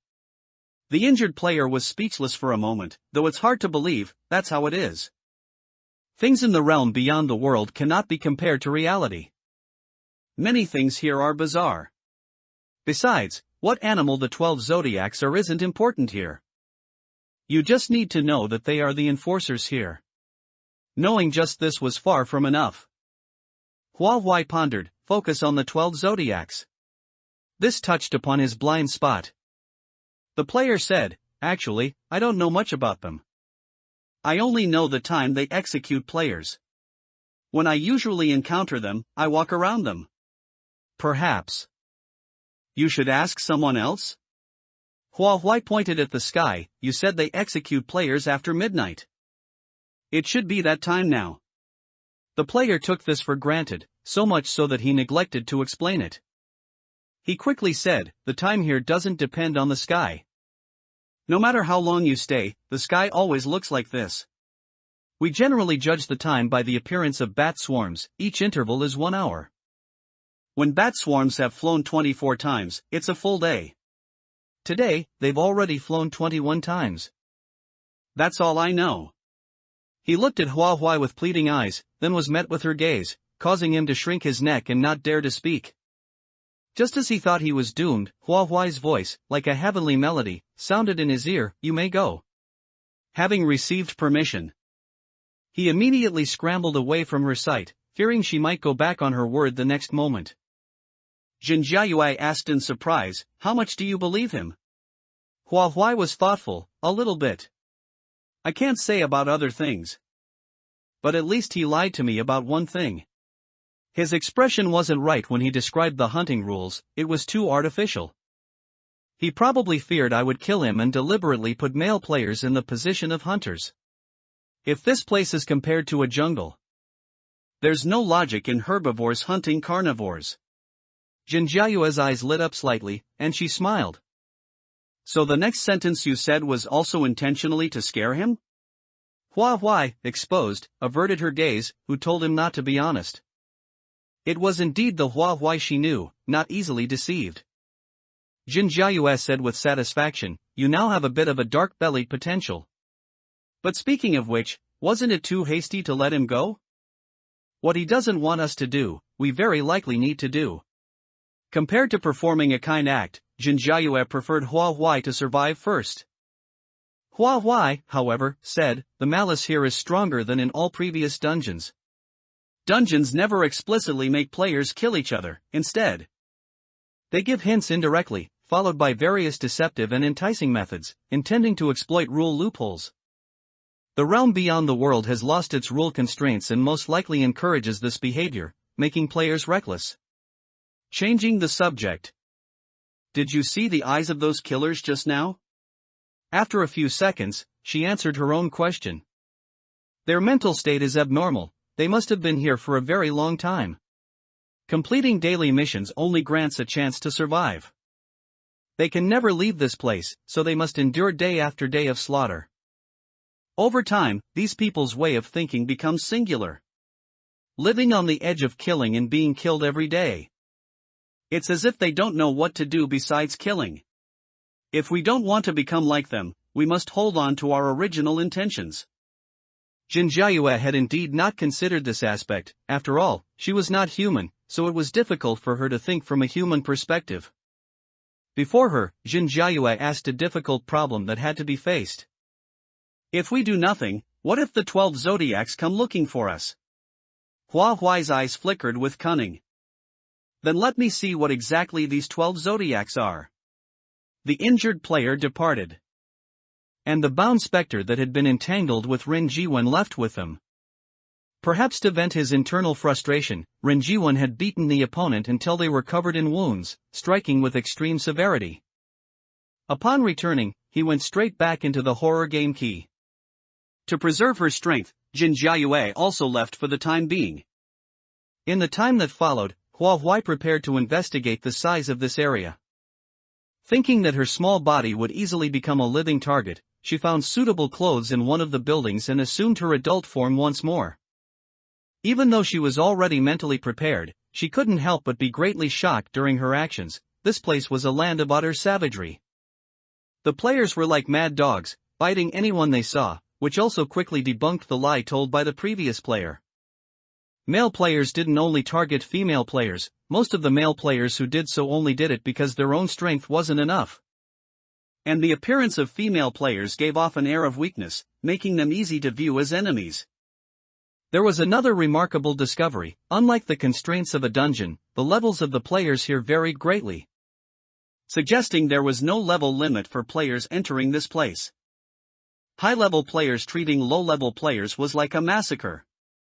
The feeling of dominating others' lives seemed to give certain high-level players a sense of pleasure, creating an illusion of being superior. Furthermore, after a player with a bound specter was hunted down, the bound specter could not leave the realm beyond the world and would become an independent entity. This meant they also needed to complete missions and would become targets to be hunted. This place truly spared not even the specters. Of course, such cases were in the minority. After all, players with bound specters wouldn't be too weak and thus wouldn't die easily. During her movements, Hua Huai inevitably encountered opponents, but they were all defeated by her in just a few moves. After realizing her strength, most people and specters stopped looking for trouble by approaching her. Hua Huai thought about what the previous player had said, constantly estimating the passage of time in her heart. As expected, it was more or less correct. A swarm of bats punctually flapped their dense wings and flew through the air. Though it was said to be in the air, the height was actually only about 2 or 3 meters. Appearing more like they were passing right over the players' heads. The full moon in the sky still remained directly overhead, it was indeed impossible to judge the time by the sky, proving that the previous player hadn't lied to her on this point. Since she had been walking in the same direction, Huahua soon reached the edge of the bat area. There was an invisible wall here, separating players from different areas. Huahua could see the sky just across the line, where the color of the sky had changed. The moon was sinking in the west, roughly around the time between 1 and 3 in the morning. Suddenly, an out-of-place firelight rose in the night. Looking down, she saw a scene of bloody slaughter unfolding on the other side. Flames ignited the body of the hunted, whose face was twisted in pain, appearing even more terrifying than a vicious ghost. The color of the flames was particularly striking. It was clearly a beam of warm-colored light, yet it felt cold to the heart. Huahua tried striking it and using her bound specter's abilities, but she couldn't break through this invisible wall. Clearly, there was a significant gap between logical deduction and the actual experience of being there. Even Huahua's spirit felt a slight impact. In this place, how are the players even human? They were simply beasts in a coliseum. Fighting day after day had brought out their most primitive wildness. Those players who had lost themselves to the killing would likely find it difficult to maintain their sanity even if they returned to the real world. What is the difference between a person who cannot maintain their sanity and a wild beast?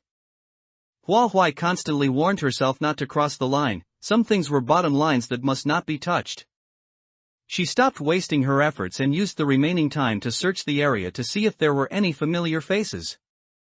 Mao Kurson and Fu Chiu had both disappeared and very likely appeared here as well. The main concern was Mao Kurson. The bound specter on her body had no combat capability. Before entering this place, they had even traveled across borders specifically to deliver a gift. Huahua would naturally keep this friendship in her heart. The bat area was certainly not small. Wanting to find 2 people inside was not an easy task. Whenever she encountered a crowded place, Huahua would stop and observe for a while to ensure there was no one she knew. While everyone else was fighting fiercely, she was as leisurely as a spectator. In the eyes of others, this behavior was no different from a provocation, and it was inevitable that someone would feel displeased and come to pick a fight. A burly man had already lost himself to the killing, looking as if he completely disregarded everyone else. He swaggered in front of Huahua to block her path and said in a gruff voice, "I think the missions here aren't difficult at all. I just need to find some excitement. Those weaklings are afraid of you, but I'm not." The clothes on this man were 80% new. Huahua scanned him twice and asked, "You haven't been here for more than 3 days, have you?" The burly man spat on his palm and then gripped the weapon in his hand, his eyes shifting slightly as he said, "Why ask that?" "I don't remember." Huahua let out a soft laugh and pointed into the distance. "It doesn't matter if you don't remember, but you should look closely." The burly man looked suspiciously in the direction she pointed, which was toward a large tree. In an instant, the large tree was split into 6 segments, crashing to the ground in pieces. Huahua said airily, "As long as I want to, you will become just like that large tree." In that moment, it was bone-chilling. The burly man's face turned pale instantly, and he almost couldn't hold onto the weapon in his hand. After several hours of observation, Huahua was already able to judge the time players had entered this place through a portion of their actions and clothing. Players like this burly man, who were in the position of a predator in such a short time, were quite rare. However, this was likely due to the fact that the player levels here were generally low. He just happened to have slightly better luck than this group. And with his physical advantage, he could reign over a small corner. Usually, people like this wouldn't be arrogant for long and would soon meet their own retribution. Huahua's reason for asking about the time was a reminder and also a warning. Enough time had been wasted. The people she was looking for were not here. As she turned to leave, the bat swarm flew overhead once again. Huahua looked at the bat swarm and asked the burly man, "How many times is this today?" She would never easily trust anyone. When she could corroborate something, she definitely would. The difference in strength between the burly man and her was immense. They weren't even on the same level as players. So how could he dare not answer her? Unfortunately, he had never counted the bat swarm and couldn't give a specific answer. With an uncertain tone, he said, 21 times? No. No, 22 times. Hua Huai looked at the sky, speechless. It was likely because the burly man had never stopped his killing spree and wasn't within the 12 zodiacs execution range. So he hadn't bothered to remember the exact time. But even with this vague concept, Hua Huai now had a general idea.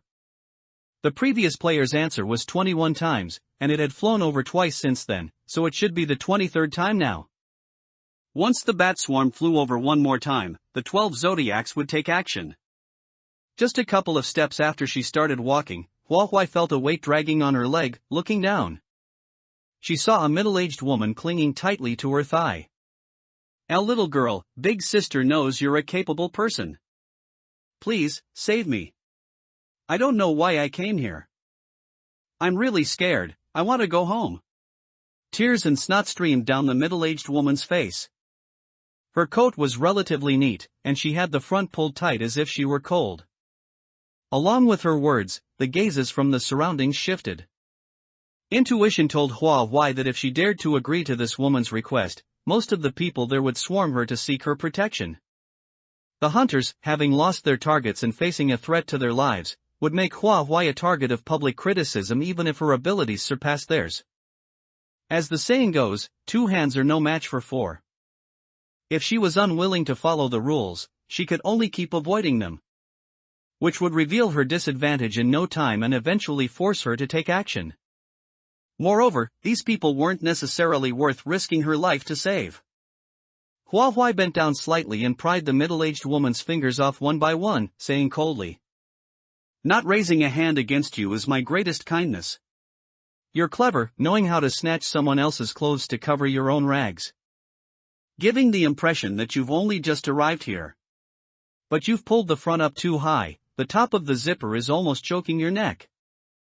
Is that really comfortable?" Hunters relied on more than just brute force, some were clever, approaching their prey in the guise of a weakling before catching them off guard. Clearly, the middle-aged woman before her was one of those people. The middle-aged woman seemed unable to understand human speech, continuing to play dumb as she wailed, "How can a little girl like you be so heartless? It's clearly such a simple thing for you, why are you so unwilling to do it? Oh. It looks like I'm really going to die here. I still have a child at home waiting for me. My poor child, becoming an orphan at such a young age." Something felt off. The moment she sensed danger, Hua Huai noticed her own reflection in the middle-aged woman's pupils, while 2 people were quietly approaching from behind, intending to ambush her. Hua Huai frowned. This person had 2 accomplices. The reason for the middle-aged woman's incessant chatter was precisely to distract her so the accomplices could succeed. An instant before the attack landed, Hua Huai dodged swiftly, only losing a small corner of her clothes. Seeing their plan fail, the middle-aged woman gritted her teeth, refusing to admit defeat. "Little girl, you've never killed a player before, have you?" Most newcomers to this place have never killed a player. Although Hua Huai was powerful, it was easy to tell she was a newcomer. "I've seen many people like you. After coming here, they usually have 2 choices. First, stubbornly stick to your bottom line and die pointlessly on the first day. Second, abandon your bottom line and become like us, continuing in this endless cycle. If your choice is the first, rather than dying in vain at the hands of the 12 zodiacs, you might as well give your life to us. At least it would help me survive, consider it an act of charity." Hua Huai couldn't bring herself to perform such an act of charity. She scoffed. "Do you take me for the Buddha? Cutting off my own flesh to feed the eagles? Don't measure me with your shallow vision. There are things one must do and things one must not, I know exactly what I'm doing." The manipulative words didn't work. But the middle-aged woman didn't think she was wrong. It took time for newcomers to abandon their bottom lines. The skin on Hua Huai's exposed face and hands was exceptionally clean, clearly indicating she hadn't been here long. She smiled dismissively. "If you choose the second option, then we will help you abandon your bottom line." Her smile became even more exaggerated. "Kill us and survive." In reality, deep down, she didn't think Hua Huai would abandon her bottom line so quickly. It was more likely that during the fight, Hua Huai would be suppressed due to her hesitation and helplessly driven into a corner. By the time she realized it, it would be too late. Her imagination was pleasant, but she hadn't expected that even with the three of them ganging up on Hua Huai, they wouldn't be able to scratch her. At first, Hua Huai did avoid them at every turn as she had expected, but Hua Huai's patience had limits. She knew that if she didn't get tough with them, they would keep pestering her. She simply broke one rib of each person with a kick, making it difficult for them to continue their harassment. Dust flew across the area from their fight. The three of them skidded across the ground upon landing, curling up in pain. The middle-aged woman's fingertips dug into the soil, the veins on the back of her hands bulging. She looked up stubbornly and provoked, "Kill me! I'm telling you to kill me!" Her eyes were bloodshot, filled with an air of madness. She wasn't simply seeking death, she just couldn't stand the vast difference between them. And the fact that Hua Huai had left her alive to linger on in her last breath. Why were her hands so dirty while Hua Huai's could be so clean? Everyone who entered this place was the same, everyone should become the same kind of person. She wouldn't allow any outliers to exist, as that would make her feel ashamed by comparison. Delayed by this group, the 24th bat swarm had already flown into view. At the same time, a cold wind enveloped every player present, making them tremble violently and instilling an urge to flee the area. Unfortunately, they had nowhere to run. As long as they were within the area, there was no place to escape. A woman stepped into the moonlight. She was dressed cleanly, and even her hair was meticulously groomed, making her look out of place among the crowd. What caught the eye was the pair of small ears on her head, perhaps part of a hair accessory. She walked slowly and elegantly, stroking a furry bow in her hand. She yawned lazily and pointed to the left. Players who have completed the mission, stand on the left. Players who haven't, stay where you are. Her nonchalant tone was as casual as brushing dust off one's clothes. Dividing the players into two groups made it easier for this woman to take action against those who hadn't completed their missions. The players knew what she was going to do, so of course they wouldn't obey. Whether they had finished or not, they all scrambled to the left, leaving Hua Huai standing alone in her original spot, looking extremely conspicuous. The woman noticed her, and since she was relatively obedient, she didn't take action against her immediately. She notched an arrow and drew her bow, aiming at the left side, clearly having a target in mind. The players targeted by the arrow dodged left and right. The woman clicked her tongue impatiently. "Don't move!" As the woman finished speaking, countless bats swarmed out from behind the players. They transformed into guards, following the woman's orders and pinning that player down so he couldn't move. Only then did the woman curl her lips in satisfaction, and the arrow in her hand was suddenly released. The bowstring providing immense force to send the arrow flying. Poochie, how could a player's head be like a watermelon? It was easily pierced through, and the arrow nailed into a distant tree trunk, its fletching swaying gently. No, that wasn't fletching. It was clearly bat wings as thin as cicada wings flapping at the tail, under the woman's command. They struggled to pull free from the tree trunk and return to her hand. The arrow was covered in fine fuzz, without a single drop of blood on it. Clearly, this was no ordinary bow and arrow. Hua Huai found it hard to tell if the woman before her was human or a specter, but she was also a target the woman intended to kill. Rather than passively waiting for the woman to act, she might as well take the initiative. Seeing that player being executed, the others immediately fled in fear, and the scene became a chaotic mess. The bat swarm frantically dispersed and regrouped, the bones on their wings were exceptionally sharp. And anyone grazed by them would surely be left with a deep bloodstain. Amidst the scene of countless screams, only one person remained in place, unharmed. Her overly conspicuous state caused the woman's gaze to fixate on her. She heard her ask, "Are you one of the 12 zodiacs?" Bats are animals that have nothing to do with the 12 zodiacs. Why do you call yourself one of them? The woman had never seen such a bold player. Her expression froze for a moment before a contemptuous smile appeared in her eyes. "Since you've come here, I advise you to completely abandon your past rules. People who enter this place never leave.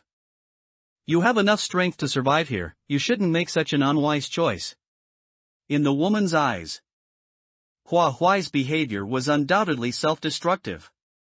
There had been players who insisted on their so-called bottom lines before, and their ends were all the same without exception. Ridiculous persistence, ridiculous bottom lines, they took these things with them to their eternal rest. The woman didn't answer Hua Huai's question, instead maintaining a haughty posture. Hua Huai didn't care about not getting an answer. Suddenly, a vast expanse of light covered the scene, and an incongruous modern city came into view. The players present were dazed for a moment, greedily watching and touching these things. Someone shouted excitedly, "I haven't seen skyscrapers in so long, and sunlight. What's happening? Have we left that sunless place?" In reality, they hadn't. The woman with the bow and arrow was still standing there. She was also startled by the sight before her, instinctively looking around. Then, her gaze locked onto Hua Huai, and she said with certainty, "You're the one behind this." Hua Huai said to herself, "I heard them say that there is an executor in this area who specifically executes players who haven't completed their mission for the day. I assume that's you. An executor is the one who metes out punishment. What if there is no executor in this area?" In the eyes of the woman and the players, Hua Huai was simply dreaming. The strength of the 12 zodiacs was unfathomable. Any player who challenged their authority met a gruesome end. The woman laughed at this, having not laughed so heartily in a long while. "Fine, then let me see what you're made of." At this, her expression changed, her eyes filled with a hint of malice.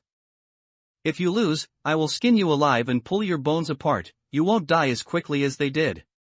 Countless players had entered this place. And some had stayed for a very long time. In all that time, none of them had found a way out. Hua Huai had once read about a small experiment: if a line is drawn with sugar water, ants will follow the scent and crawl along the line. The players had unknowingly become ants, moving along the so-called sugar water trail according to someone else's will. To build, one must first destroy. Someone must appear to break the deadlock, or everyone will remain trapped here. Hua Huai summoned her rib-bone dagger and asked about the alternative outcome: "What if I win?" She curled the corner of her mouth, her gaze sharp as a blade. "Shall I skin and deb-one you as well?" The woman had never been so provoked. The small ears on her head twitched slightly, and the previously dispersed bat swarm surged toward Hua Huai from all directions. Having already launched the first attack, she herself knocked an arrow and drew her bow, saying with disdain, "If you can win, before you skin and deb-one me, I'll throw in some information you don't know." The attacking bats were too numerous to count. As soon as one was killed, another would immediately fill the gap. They were much like warriors on a battlefield, remaining undaunted in the face of danger. In everyone's sight, before the woman could even release her arrow, Hua Huai was completely surrounded. The bat swarm wrapped around her tightly. It looked as if the bats were clinging to her body to suck her fresh blood. It was estimated that before long, she would become a withered corpse. Although everyone had already decided the winner in their hearts, seeing Hua Huai's complete defeat still felt unsettling. Based on Hua Huai's previous performance, she shouldn't have lost so easily. It felt like something was wrong, but they couldn't put their finger on it for the moment. The woman's mind raced for 2 seconds, and just as she was about to grasp something, she seemed to step on something muddy. She hadn't moved a step. How could she have stepped on something strange? Unable to help herself, she looked down in confusion. The muddy mass was stringy and was currently corroding the soles of her shoes. She hurriedly shifted her position, but the muddy area expanded in an instant, making it difficult to find a place to stand. At the same time, Zhao Ling launched an attack from her side. A bow and arrow were best for long range, so Zhao Ling took her by surprise and quickly closed the distance between them. Unexpectedly, this woman was no slouch in close-quarters combat either. Her fingernails were exceptionally thick and sharp, and her strength was on par with Zhao Ling's. In terms of combat skills, Zhao Ling was completely outmatched. However, Zhao Ling was not fighting alone. His purpose in charging to the front was more to draw the woman's attention. Seeing the woman about to swing a claw at him, Zhao Ling quickly dodged into a building. The woman moved to give chase, only to see the building collapsing. Being crushed under such a massive object, she would likely be pulverized into meat paste in an instant. The woman took a defensive stance, but to her surprise, the building disintegrated the moment it fell. And countless glass shards swarmed toward her like the bats. When there was no way to dodge, a pair of wings suddenly unfurled from her back, and she soared into the air. She could actually fly. Standing high in the sky, she looked at Hua Huai, who had long since broken free from the bat swarm. If you don't even have the ability to take to the skies, I can't imagine how you're going to beat me. This battle is somewhat interesting, but it's time to end it. The woman prepared to draw her bow again, but another unfamiliar female voice rang out across the field. Jin Jiayue was wandering along the top of a building. After only a few steps, she felt a bit tired and sat down in midair. Just as she reached the right height, a soft, comfortable sofa steadily caught her. Isn't it just flying? What's so hard about that? Let me take control of the illusionary realm. With a light wave of her fair hand, a ladder to heaven was constructed on the field at a speed visible to the naked eye. The woman was very strong, but she didn't seem to be an aberration and couldn't use level suppression to nullify the specter's abilities. The crowd was stunned by this spectacular scene for a long time. They had never seen anything like it. The ladder reaching toward the sky extended all the way to Hua Huai's feet. As the woman watched Hua Huai's approaching figure, her expression became uncharacteristically rigid. A mere human had already summoned 2 bound specters. What ability did she have left to dare engage in close-quarters combat? Hua Huai's offensive was fierce, even a notch above Zhao Ling's, and she was not inferior in terms of strength either. How could a human exert such power? The woman felt perplexed. In reality, every time Hua Huai engaged in close combat, she utilized Qian Yu's ability. Combined with her already unique body, the power she exerted was indeed somewhat inhuman. Perhaps because she had a clear understanding of herself, Hua Huai made full use of her healing ability, fighting with a peculiar kind of ruthlessness. This was the first time the woman had encountered such a difficult opponent. Her original sense of superiority was being constantly suppressed, and she gradually developed the illusion that she might lose. Watching Hua Huai's wounds heal rapidly, the woman couldn't help but break into a cold sweat. Hua Huai wouldn't get hurt, but she would. She had to put some distance between herself and Hua Huai, or she would undoubtedly be defeated. Suddenly, she spread her wings to create a barrier between them and retreated rapidly. This time, she didn't stay in place but remained in a continuous state of flight. Even if Hua Huai could take to the sky, 2 legs could never catch up with the speed of a pair of wings. In the air, she was incredibly agile as she aimed and fired an arrow at Hua Huai. Despite repeated attempts by Zhao Ling and Jin Jiayue to intercept it, the arrow's speed never faltered. When the abilities of 2 Class A aberrations could not damage the arrow, meeting it head-on was clearly the last resort. Hua Huai tried to dodge, but the arrow seemed to have eyes of its own, shifting its trajectory to follow her movements.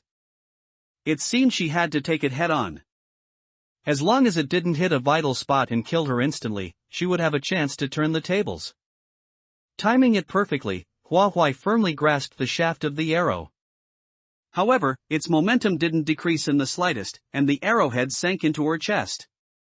Hua Huai was drenched in sweat, and because of the extreme exertion, veins bulged on the back of her hands. She gritted her teeth hard, using every ounce of her strength to halt the impact. The bones in her arms creaked, and the flesh of her palms was torn, leaving bloody streaks as warm blood flowed down. She chanted in her mind, 1, 2, 3. Push. Yaha.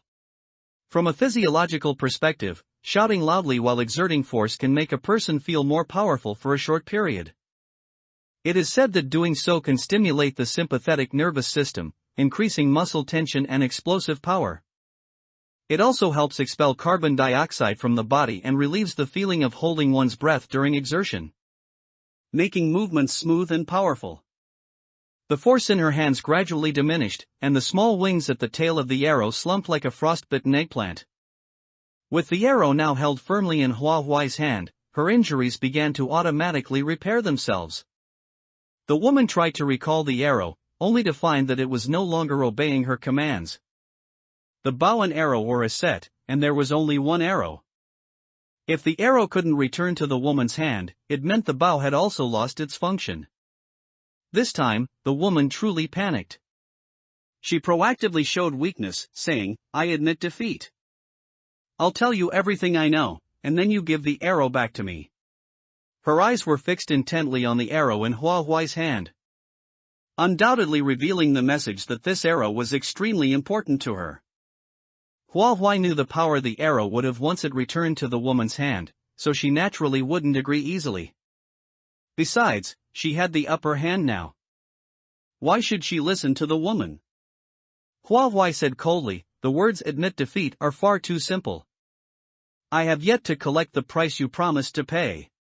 What was the price again? Oh. Skinning and deboning. As an executive here, such a death would be far too unsightly. Moreover, she didn't want to die yet. The woman tried to entice her, "Don't you want to know everything about this place? Aside from us 12 zodiacs, the players will never be able to give you the answers you want. Before I tell you other things, I can reveal one thing to you first.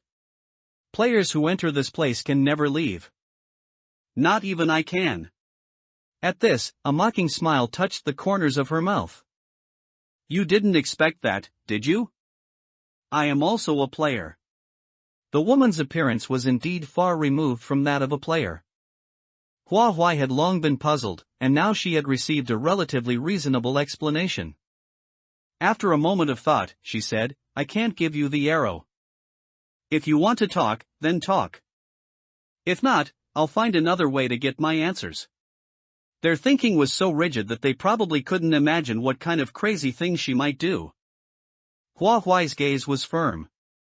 The woman's heart hammered as she weighed her options, and she asked, "Will you kill me?" She heard Hua Huai say, "That depends on the choice you make." She didn't get a precise answer. The woman seemed to have made a decision. "Fine, I'll tell you what I know. The essence of this place's existence is to collect malice. The more the players kill each other, the stronger the power here becomes. Through long-term accumulation, no one can leave this place anymore. From the player's perspective, we 12 zodiacs are the great villains, but in reality, we have no choice. The fellow who bestowed power upon us intends to change the world's original rules. The first step was to twist the 12 zodiacs. A mass of hazy mist transformed into a giant palm that squeezed the woman's body. In its hand, she was like a tiny bat. Without even time to struggle, the woman turned into a blood mist the next moment, and the hazy mist vanished without a trace at the same time. Hua Huai's expression was grave. What was that mist? It came and went without a trace, and in the blink of an eye, it could crush the woman who was an executive. Could it be that she revealed something she wasn't supposed to, and that fellow she mentioned noticed? The woman didn't seem to know that this information couldn't be revealed, which led to such an end. After she turned into blood mist, the furry bow naturally fell. The players scattered one after another, no one dared to pick up the bow.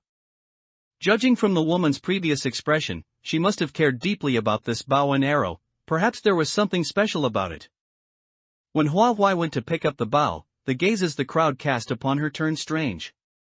She looked back at everyone suspiciously. "Why are you looking at me like that?" Xinjiayue approached and tapped her head, saying in surprise, "You've grown little ears." Hua Huai immediately reached out to touch it. The furry texture felt extremely real, and the ears would wiggle at her every thought. Currently, her mood was incredibly strange. She gradually understood the origin of that woman's appearance. This bow and arrow set was truly responsible for it. Out of curiosity, Hua Huai found the burly man from before among the crowd and handed the bow and arrow to him, saying, "You hold it." Having witnessed Hua Huai's strength, the burly man dared not act insolently before her. His legs shook like chaff as he hesitantly reached out his hands to take it. To their surprise, after Hua Huai let go, the bow and arrow did not fall into the burly man's hands. The small wings on the arrows fluttered, persistently circling around her as if in a fawning gesture. The bow hung from the arrows, swaying slightly. Since the bow and arrows were one, their movements were naturally synchronized. It turned out that not everyone could pick up this bow and arrow set. Jin Jiayue was quick-witted and said, "This bow and arrow set represents the identity of Executive Officer Bat.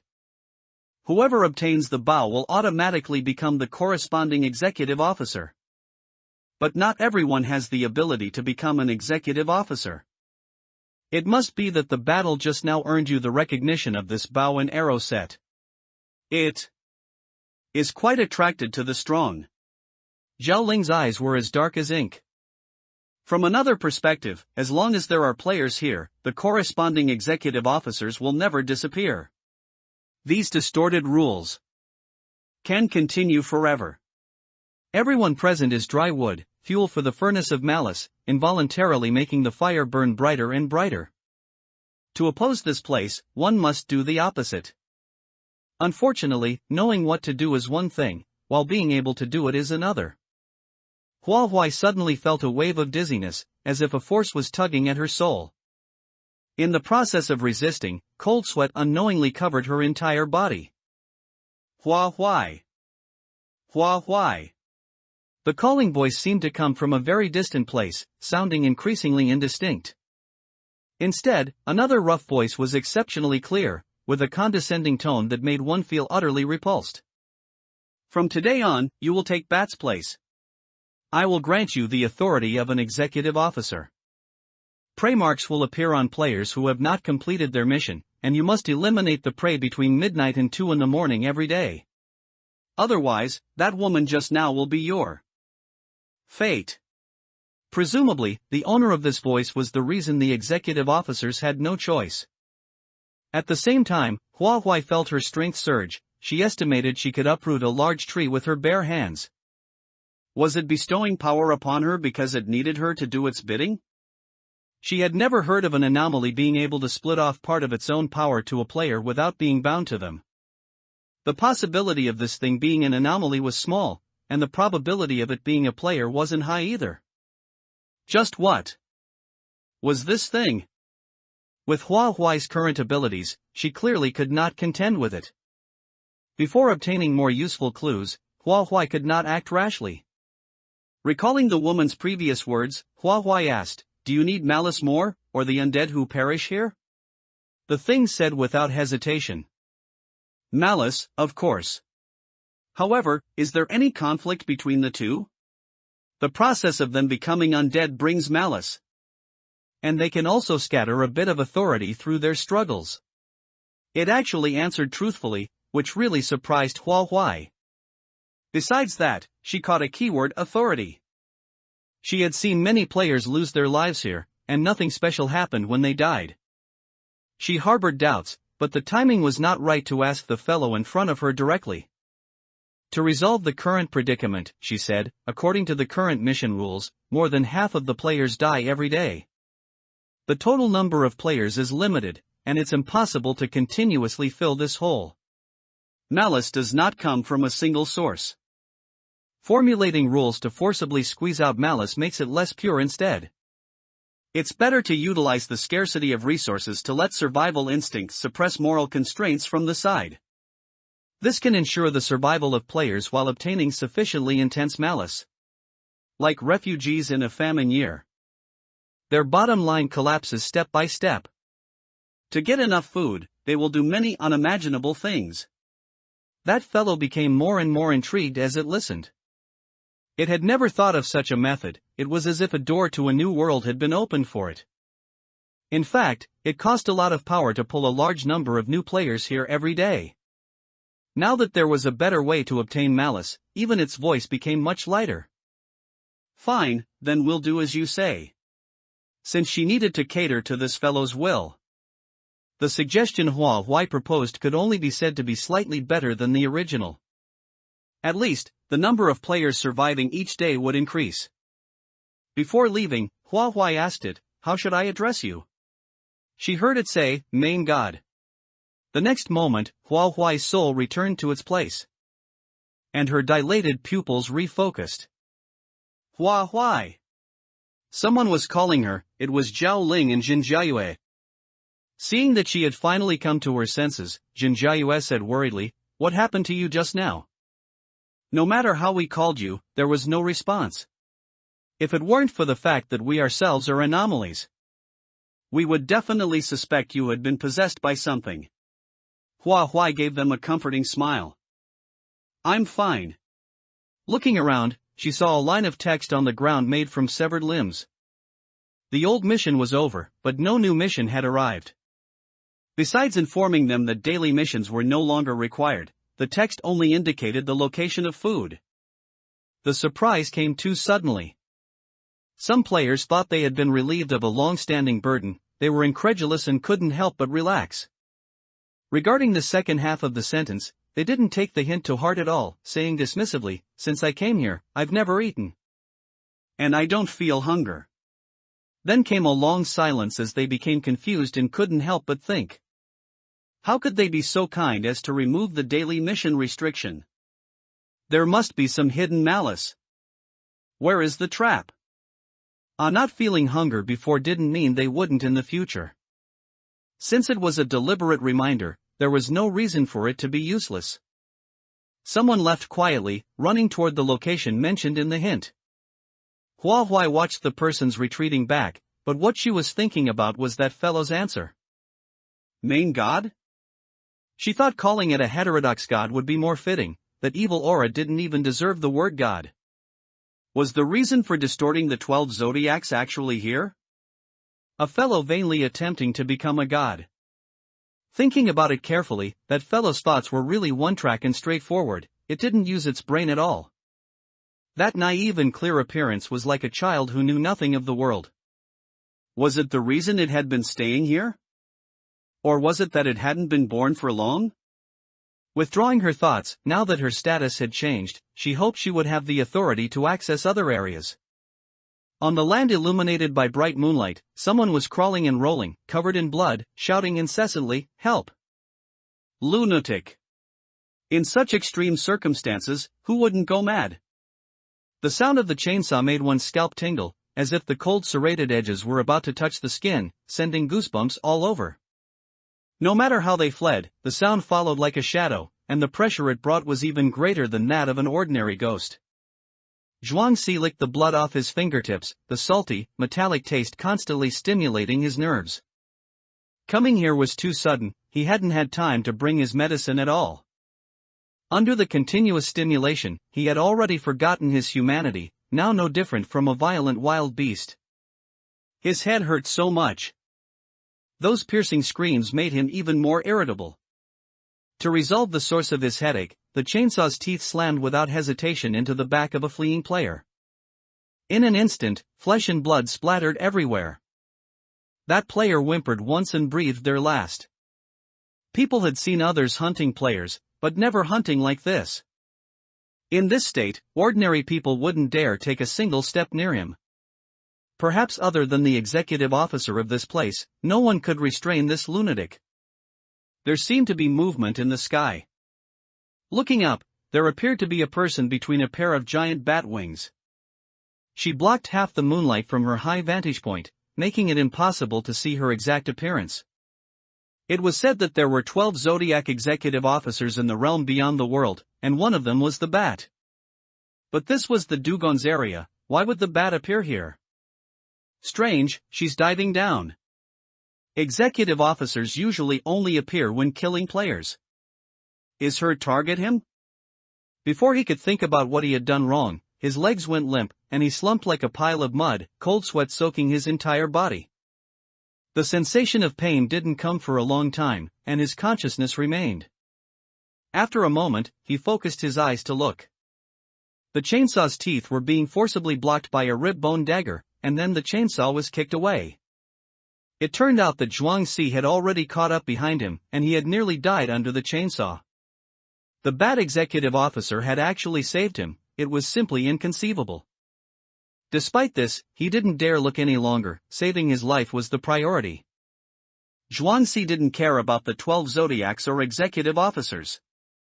Hua Huai kicking away his chainsaw made him extremely displeased. He stared fixedly at Hua Huai with an incredibly fierce gaze, surging killing intent overflowing from around him. Seeing him throw a punch, Hua Huai easily caught his swinging arm. What should have been an attack full of power felt as light as a feather in Hua Huai's hand. She didn't even dare use force, or she would surely crush Zhuangxi's wrist bone. Zhuangxi, please calm down. Hua Huai hadn't expected to run into him here.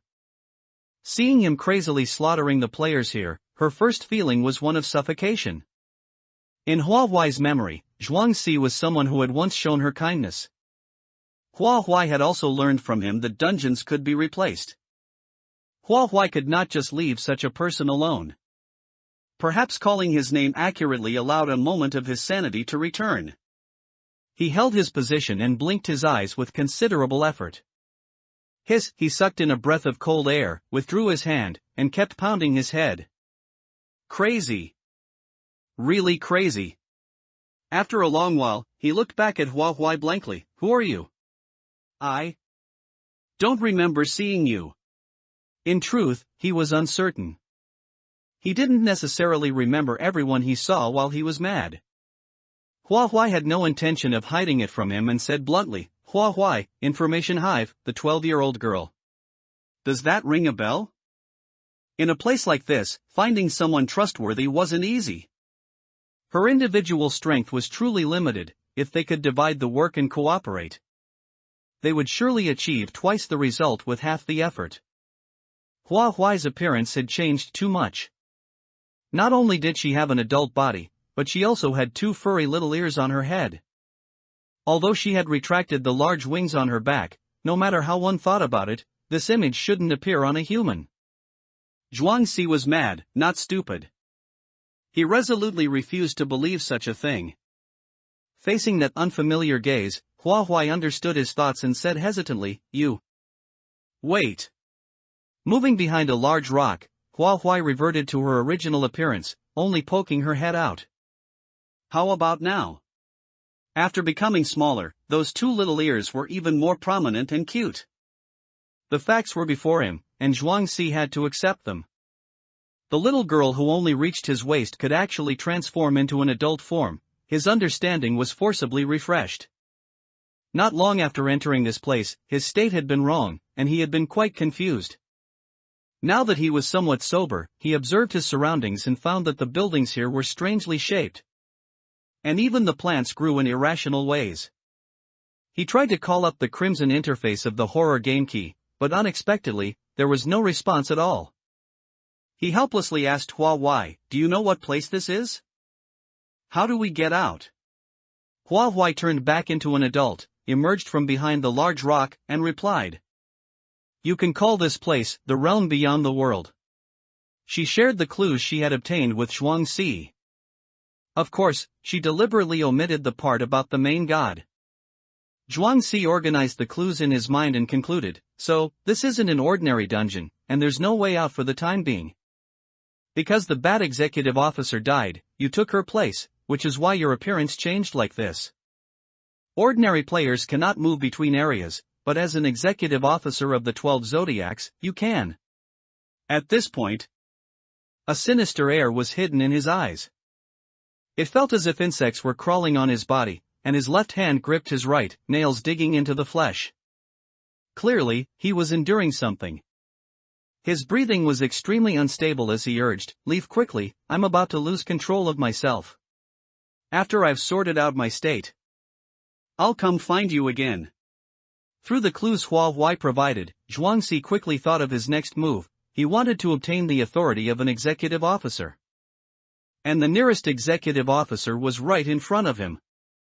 He had no logic when he went mad, and he was afraid he wouldn't be able to stop himself from attacking Hua Huai. Zhuangxi was an A-level player. In the Information Hive dungeon, he had dared to leave on his own, which was enough to prove his strength was not weak. There were no other players around anymore. Even if he went mad, he wouldn't hurt anyone else. Hua Huai did not hesitate. Spreading her wings and taking to the air, she said, All right. Leaving Zhuangxi here alone was the best choice right now. Flying all the way, Hua Huai discovered that there were large areas of water in this region, with land only taking up a tiny portion. Fortunately, there were many boats on the water, so the players' range of activity was not crowded because of it. There were many strange-looking animals in the water. Their bodies were spindle-shaped, with sparse, soft short hair. They needed to surface to breathe from time to time, likely a type of mammal. Along the way, she heard some players calling them dugongs. After searching, Hua Huai failed to find Mao Kursen in the dugong area, so she immediately headed to the next area. The sky here had changed once again. Compared to the dugong area, the full moon had slipped a few more degrees toward the west. Aside from that, the clouds remained as motionless as stickers pasted onto the sky. At this point, there was no longer a need for players to kill one another within the realm beyond the world. Yet incidents of chasing and slaughter could still be seen everywhere. The largest of these was currently playing out not far away. This was the second familiar face Hua Huai had seen in the realm beyond the world. Tuing Yang was nimbly dodging attacks from a flying claw, and the battle looked incredibly tense. In this situation, a rat was perched on her shoulder, continuously letting out squeak-squeak sounds. Tuing Yang took a moment to pat the rat's head. "Don't be afraid, it's just a cat. Wait until I twist its head off and give it to you to kick around like a ball."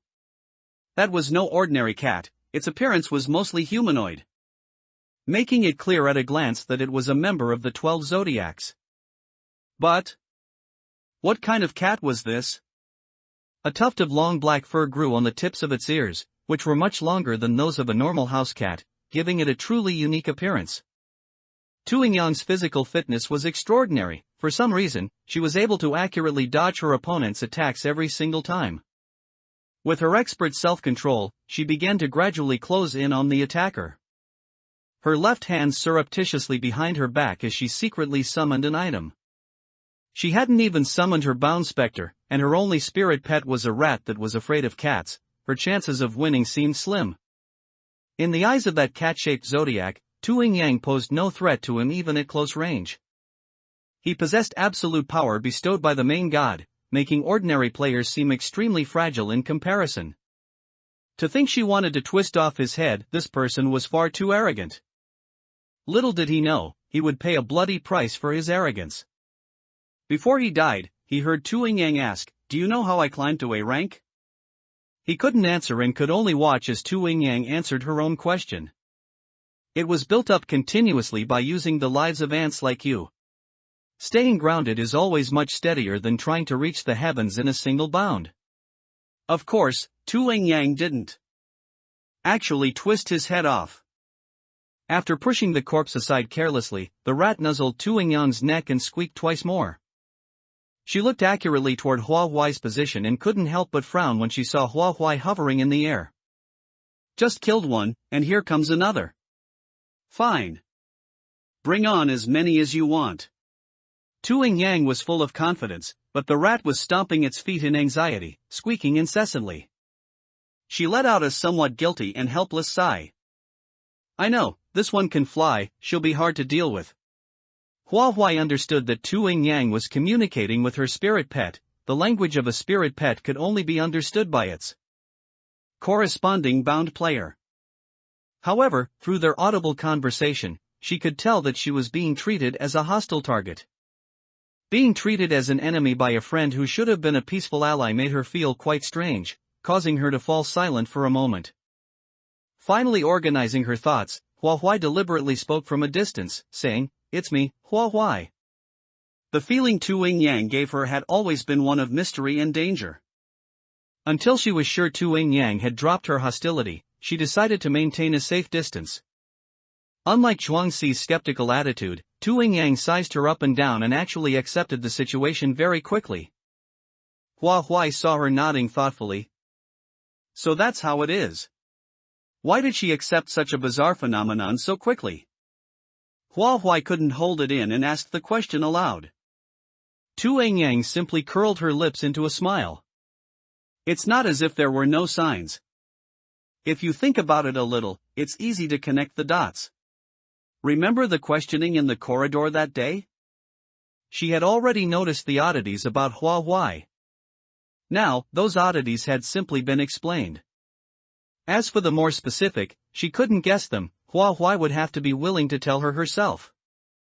Hua Huai didn't go into detail about that, only speaking about what had happened within the realm beyond the world.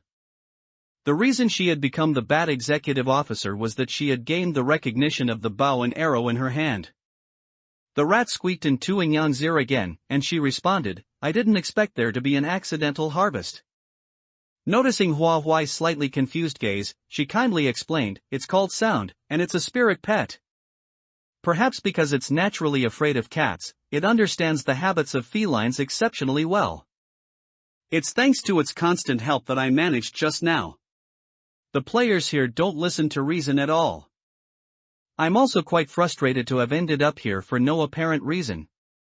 As she said the word frustrated, she accompanied it with a shrug. Coming from her, the gesture seemed particularly chic and unrestrained. Wandering around without a single clue, only to be mysteriously hunted by this cat. TSK, how fierce. Since the weapons corresponding to the 12 zodiacs were useful, shouldn't she give it a try herself? As expected, she had a reaction similar to Hua Huai's. Long caracal ears stood atop her head, though they didn't bring even a hint of cuteness. Heiyu struggled to pop out and perched in the crook of Hua Huai's arm, its eyes sparkling with brilliant starlight as it commented, "So cool." That heart-fluttering feeling was so strong it might as well have asked to have those ears attached to itself. Its sudden appearance truly gave Sound a massive fright.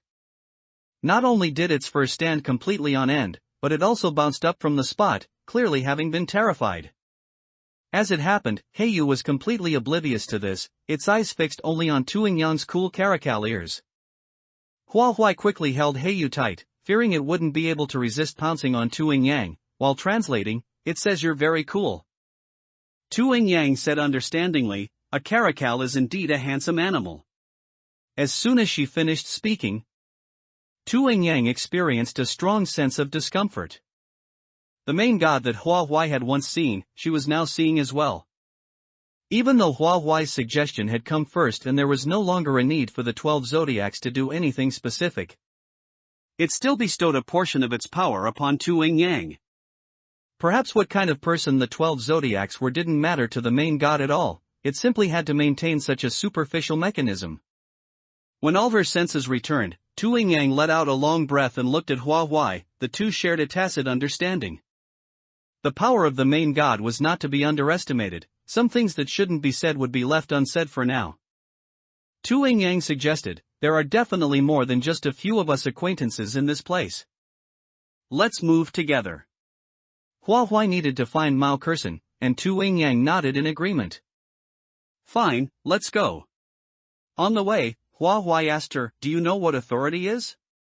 Tu Yang pondered for a moment. "That is an abstract power. However, I believe the authority you speak of refers to the control of laws, power, and exclusive abilities." At this point, she paused slightly and asked Hua Huai in return, "Have you noticed a pattern?" She looked around, her gaze sweeping across the numerous players one by one. Hua Huai looked bewildered. "What pattern?" Tu Yang pointed at several people in the crowd and said, "Their clothes are tattered, and they have many scars on their bodies. Judging by the state of the scars, they should have healed not long ago. Of course, they have new injuries as well, but compared to the old scars, the number is much smaller. The most serious issue is their psychological state. They have already developed a habit of killing. Even if no restrictions are placed on them, they will still proactively attack others." She pointed at another group. "The state of these people is a bit better. Although the number of wounds seems similar, they haven't had time to heal yet. They are clearly from a later batch. They are hesitant and in a state of being easily startled. The most important point is that the later the batch of players, the higher their level seems to be." Tu Yang reached a rough conclusion. "If nothing unexpected happens, we are currently part of the latest batch." With Tu Yang pointing it out, Hua Huai immediately realized the timeline of the players' disappearances in the real world. Because the levels of the players participating in the competition were high and concentrated, their disappearance would be particularly obvious and easy to notice. In fact, low-level players disappeared much earlier, but their numbers were vast and evenly distributed across various regions. And many didn't even belong to a guild. Coupled with the fact that traces of the missing player's existence in the real world would be erased, to ordinary people, it was as if those individuals had never existed. It wasn't until now that the players truly realized the gravity of the situation. So far, the last batch of players are at A level. Tuangyang, Zhuangxi, Fuqiu, Mao Kersen, and herself, it matched perfectly. If this place continues to exist, will S-level players enter as well? Players have no way to increase their strength here. If stronger players enter from the outside, they will definitely set their sights on the 12 zodiacs in order to leave. When that time comes, all players in the zodiac positions will be in danger. Tuangyang always managed to grasp the key point. She asked, "So, why is there this gradual process?" It seemed like a question. But she was actually organizing her own thoughts and leading Hua Huai to follow her logic. Hua Huai thought for a moment and replied, "The power was weak at the beginning, but through the continuous accumulation of malice, the power became increasingly strong." The reason she answered this way was because of the feeling she got from the main god. Between her two original speculations, she was now more inclined to believe that the main god hadn't been born long ago. Which was why there was a transition from weak to strong. Tu Yang continued her reasoning. Malice is the source of power. Could it be that the malice produced by high-level players is different? Heiyu wagged his tail and let out an arrogant meow, saying, "How could the purity of malice be ranked differently among players? On the contrary, I believe that low-level players have a higher purity of malice. High-level players have gone through layers of screening to reach this stage. Those who are too impulsive or irrational are eliminated during this process. The remaining players are good at thinking and not easily manipulated. They are definitely not the best choice for collecting malice." Hua Huai translated his words. Sound poked its head out from Tuangyang's other shoulder, seemingly saying something. Tuangyang said, "It's asking how this black cat knows so much?" Heiyu was displeased with this address. He emphasized, "My name is Heiyu. The handsome and charming Heiyu. Stupid miss, hurry up and tell this woman and her mouse that they can't call this lord that." He bared his teeth, revealing sharp fangs. Hua Huai manually muted him and gave a faint smile. He said he forgot to introduce himself. "His name is Heiyu, and he's glad to meet you." Heiyu struggled to break free from Hua Huai's hand and cried out in frustration. "That's not how you translate. You are not a qualified translator." Hua Huai had an innocent expression. Since he called her stupid miss, she naturally couldn't let him down. Heiyu couldn't do anything about her and resignedly replied, "Humph, don't you think about what era this lord lived in? I've seen too many instances of people eating people. Those who get eaten are just like that group of players about to be eliminated." Having received an explanation, Tuangyang became thoughtful and did not pursue the topic further. Hua Huai's flight ability truly allowed Heiyu to experience the feeling of soaring freely in the sky. His golden vertical pupils stared unblinkingly below, helping Hua Huai search for Mao Kersen. Unfortunately, her figure was still nowhere to be found in this area. Upon entering the next area, Hua Huai's first instinct was to look at the sky. This time, even a fool could see the difference. A warm red light peeked over the horizon, tinting the clouds in the sky with brilliant colors. The sun was rising, it was dawn. The two, who had adapted to the darkness, couldn't help but squint. After adjusting to the light, they began to observe their surroundings. Separated by only a thin line, they saw thickets of shrubs before them, with plants so large they far exceeded the normal range. Walking among them, it felt as if they had been shrunk proportionally. Heiyu's eyes widened. "There won't be giant snakes or tigers here, will there? If such things existed, wouldn't players be just a single bite for them?" Hua Huai responded, "Your worries are unnecessary. Snakes and tigers are both animals from the normal 12 zodiacs. Why would they appear here? After the previous 3 areas, you'll notice a common point. Aside from the corresponding zodiac animal, There are no other animals. Heiyu immediately felt much more at ease and curled up in her arms. That's good then. Tu Yang retracted her gaze from the distance. The 12 earthly branches correspond to the 12 double hours. The 12 earthly branches also correspond one-to-one with the 12 zodiacs. It seems this was originally the territory of the Mao rabbit. She then directed their actions. Let's split up to find her.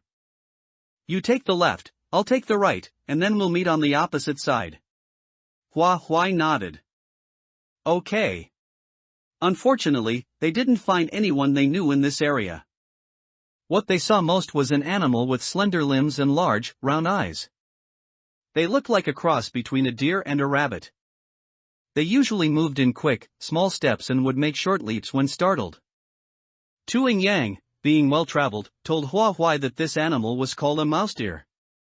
However, in the outside world, these animals were smaller than rabbits and were timid and alert by nature, making it difficult for them to cause any real harm to humans. She then noted with interest, because they lack offensive capabilities themselves, they've simply enlarged everything in their territory? This wasn't a question, but merely a statement of the facts she saw. In the next few areas, the two saw some familiar faces, but since they weren't close enough, they didn't dare to easily team up with them. In the end, their gains were practically zero. After crossing 4 consecutive areas, the scenery underwent a sudden change upon arriving at the 9th area. This place appeared to be a small town, the buildings were well arranged, the scenery was beautiful, and there was a strong sense of daily life. Wisps of cooking smoke drifted from the chimneys, bringing with them an appetizing aroma. A woman walked out of a room, wiping her wet hands directly on her apron as she shouted toward the courtyard outside, "Son, come home for dinner." She didn't return to the house immediately but spent a moment in the courtyard fussing over some grains before pouring them into a stone trough. A fence surrounded the stone trough, and the inside was lined with straw, but there was nothing else there. Watching this inexplicable scene, Hua Huai asked, "What is she doing?" Before Tu Yang could respond, Heiyu beat her to it, feeding the chickens. Obviously. I've seen the servants in the manor feed chickens exactly like that. But there were no chickens inside. That woman also looked incredibly eerie, not at all like a player. Right, what animal was the 9th area again?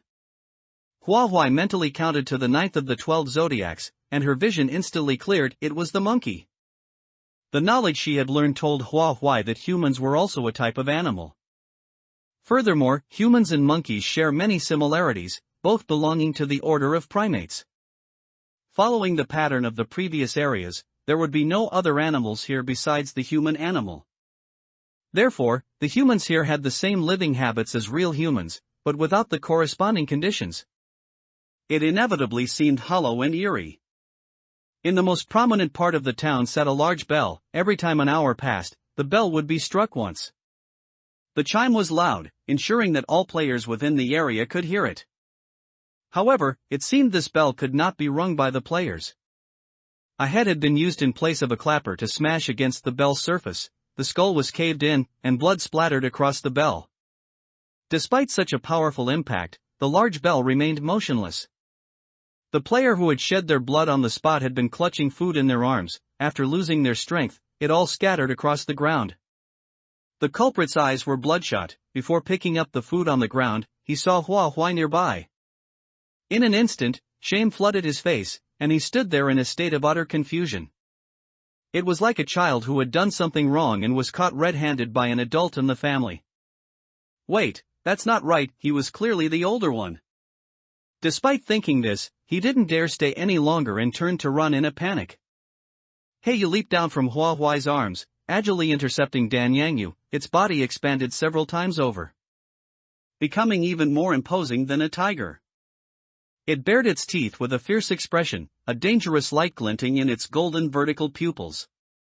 Tu Yang paced closer. Daring to do it but not to face it, some adult you are. Dan Yangyu was speechless at this and secretly sized up Tu Yang. With her short wolf-cut hair, sharp gaze, and expressionless face, it was very easy to judge her as a stern, humorless person. Now, with the addition of caracal ears on her head, it added even more character to her cool appearance. He felt this person was not to be trifled with.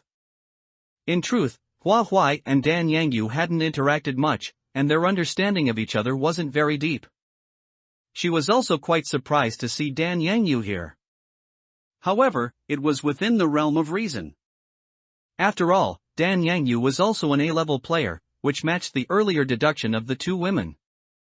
Since he was in the 9th area, a significant amount of time had already passed by the time they encountered him. Unlike Hua Huai's resistance to the rules and Tu Yingyang's fearlessness in the face of danger, he had chosen to comply with the rules.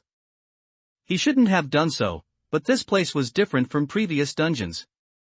The rules explicitly demanded that players turn their blades against each other. If he didn't do it, how was he supposed to survive? If he couldn't pick up the knife, he would always be in a passive position, left to be slaughtered by others. How long could he last like that? Perhaps because he knew himself too well, he didn't maintain his internal struggle for very long. But the moment he saw Hua Huai, he was suddenly flooded with regret. Had he broken his moral bottom line too quickly? If only he had held out a bit longer, until he met Hua Huai, would he have avoided breaking his principles altogether? Or was it that his bottom line was low to begin with? Because he had broken it before, doing it again didn't feel that difficult. Certain qualities in Hua Huai were very similar to his older sister, to the point that he felt a deep-seated awe toward her. That earlier shame also stemmed from this. But Hua Huai was not his sister, she wouldn't criticize him, nor would she correct his mistakes. He heard her say to Tu Yingyang, "Let's go, there are still 3 more areas to search."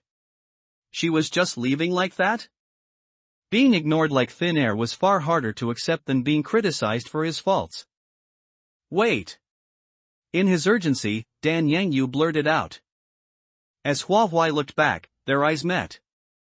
He was momentarily at a loss for words. After a frantic brainstorming session, he managed to squeeze out, "I was wrong. I know doing this was wrong. He didn't even know what he was trying to justify. Hua Huai watched as he fell to his knees, covering his face with his hands and sobbing in a breakdown. He didn't know what to do anymore. Perhaps this behavior would make him feel a bit better inside. Hua Huai was greatly shaken. She had no idea what was going on in Dan Yangyu's head. She didn't understand why Dan Yangyu had to apologize to her, not to mention a grown man crying like this. He even knelt before her. The scene was quite a sight. Normally, she wouldn't have even dared to imagine it. It wasn't just about a man being at a loss when a woman cries. Seeing a man much older than her crying in front of her, Hua Huai didn't know what words to use to describe her current feelings. She hesitated to speak, but in the end, her actions were faster than her words. She forcibly helped Dan Yangyu up and, sorting out her thoughts, said, "No matter what you did wrong, you shouldn't be apologizing to me. Moreover, the rules here are survival of the fittest. I have no standing to criticize you." Rather than apologizing to Hua Huai, it was more like he was angry with himself and using her as an outlet to vent. He felt his own wretchedness once again and hurriedly scrambled the thoughts in his mind, as if by doing so, he could discard all that baseness. Grabbing Hua Huai's sleeve, he took the initiative to ask, "Can you take me with you? One more person means more strength." Tu Yingyang stood to the side and said coldly, "How is your current state any different from a time bomb? Whether it's joy, anger, sorrow, or happiness, when you show your emotions so recklessly, your weaknesses are also fully exposed." From what was currently known, to move between areas, one needed to obtain authorization from the 12 zodiacs. A battle was unavoidable. Dan Yangyu had no way to refute her. "I will adjust my mindset as quickly as possible." That wasn't what Tu Yingyang wanted to hear, she said. "If you can take down the Zodiac executive officer belonging to this area, we'll take you with us." Dan Yangyu gritted his teeth and agreed. "It's a deal." Because the Zodiac of this area was human, unlike the previous areas, the Zodiac executive officer did not have prominent animal characteristics. Finding them became the first challenge facing Dan Yangyu. Under these circumstances, Tu Yingyang still made it more difficult for him. Time is limited. We'll only wait for you for 1 hour. Dan Yangyu was, after all, an A-level player. Since Tu Yang set the conditions, he would just find a way to meet them. He was the one troubling others, so it made no sense for others to constantly accommodate him. Players are humans, and the animals in this area are also humans. To find a target of unknown appearance in a vast sea of people was like looking for a needle in a haystack. It would be better to reverse it and make the target reveal themselves. After a period of mental preparation, Dan Yangyu used the simplest and most brutal method. He immediately cursed. The Zodiac executive officer of this area is a son of a B***tch, timid and hesitant, with the guts of a mouse. And probably has an ugly, shifty-eyed appearance. He cursed so foully that even Hua Huai dared not listen. The protagonist he was cursing, if they heard it, could not pretend that nothing had happened. Sure enough, the other party revealed themselves. Before everyone could clearly see his appearance, he had already swung his sword and slashed at Dan Yangyu. A string of equally unpleasant words flowing out, clearly showing how enraged he was. Dan Yangyu dodged repeatedly. The direction where the sword slashed seemed to carry sword energy, and a strong fluctuation in the air could be felt. Its power was not to be underestimated. Among all the Zodiac executive officers he had encountered so far, this person was the strongest in overall ability. In games, players usually call such characters, however, his weakness was also obvious. Being proficient in everything means being excellent at nothing. As long as there was one aspect that could surpass him, there was a chance to win. Dan Yangyu summoned his bound specter, and the two of them cooperated, using items during the process. Only then barely narrowing the gap with the Zodiac executive officer. It must be said that the power bestowed by the main god with a mere flick of a finger was a height that players struggled to reach even with all their might. Dan Yangyu's strength was not weak, but he fought very hard, causing the few spectators to break out in a cold sweat for him. Heiyu watched intently, so nervous that he curled his toes. If he wants to win, it's going to be tough. Time ticked by. And Dan Yangyu accumulated many injuries, while the Zodiac executive officer only had a small cut on his body. At this point, Tu Yang already had a result in mind and concluded, he can't win. She stretched her long leg and stepped forward. Before killing Dan Yangyu, that Zodiac executive officer clearly wouldn't give up. Since she was the one who proposed this, she wouldn't let Dan Yangyu die at the hands of this executive officer. She decided to take action herself and deal with this executive officer. She had only taken 2 steps when a force suddenly appeared on her arm. Looking back, it was Hua Huai. Through her actions, Hua Huai judged what she was about to do and stopped her. It's not the last moment yet, the stipulated time hasn't run out. Even if hope is slim, wait until the moment we absolutely have to intervene. Intervening early would be unfair to Dan Yangyu. More than winning or losing, Dan Yangyu preferred to be respected. Light surged into his bloodshot eyes, as if the pain in his body could be ignored at this moment. Only when the fire in his heart doesn't extinguish can it continuously burn with power. With this attack, the gap between the two narrowed again. Just as Hua Huai and Tu Yang thought he had a chance to win, the situation took a sharp turn for the worse. He ran out of items. Dan Yangyu's inherent strength couldn't compare to the executive officer's, and ordinary weapons couldn't withstand the sword in the executive officer's hand. Just as he was about to lose his life, the long sword was already slashing down, but it was met head-on by a rib-bone dagger. Being a Zodiac executive officer herself, Hua Huai's current strength was far superior to his. Aside from the main god, Hua Huai was the first person to give him such a strong sense of oppression. But he couldn't admit defeat. If he, also a Zodiac executive officer, admitted defeat first, wouldn't that mean he was inferior to Hua Huai? He swung his sword to attack, but in Hua Huai's eyes, it posed no threat at all. After a few exchanges, he was beaten back repeatedly. Tu Yang was surprised by Hua Huai's speed, and even more by her composure during battle. Not to mention Hua Huai being stronger than that executive officer, even Tu Yang silently admitted she was no match for her. This kind of strength and speed was definitely not something a teenager could achieve through hard training. She must also have a bound specter that enhances her basic strength. With the bonus from this bound specter and the power bestowed by the main god, she could practically walk sideways in the realm beyond the world. No wonder this kid Dan Yangyu insisted on acting with them. He must have been eyeing Hua Huai's strength. That executive officer struggled against Hua Huai, but unfortunately, under the dimensional suppression. He had to admit defeat whether he wanted to or not. Even the weapon in his hand was taken by Hua Huai. When the long sword pointed at him, it signaled his complete defeat.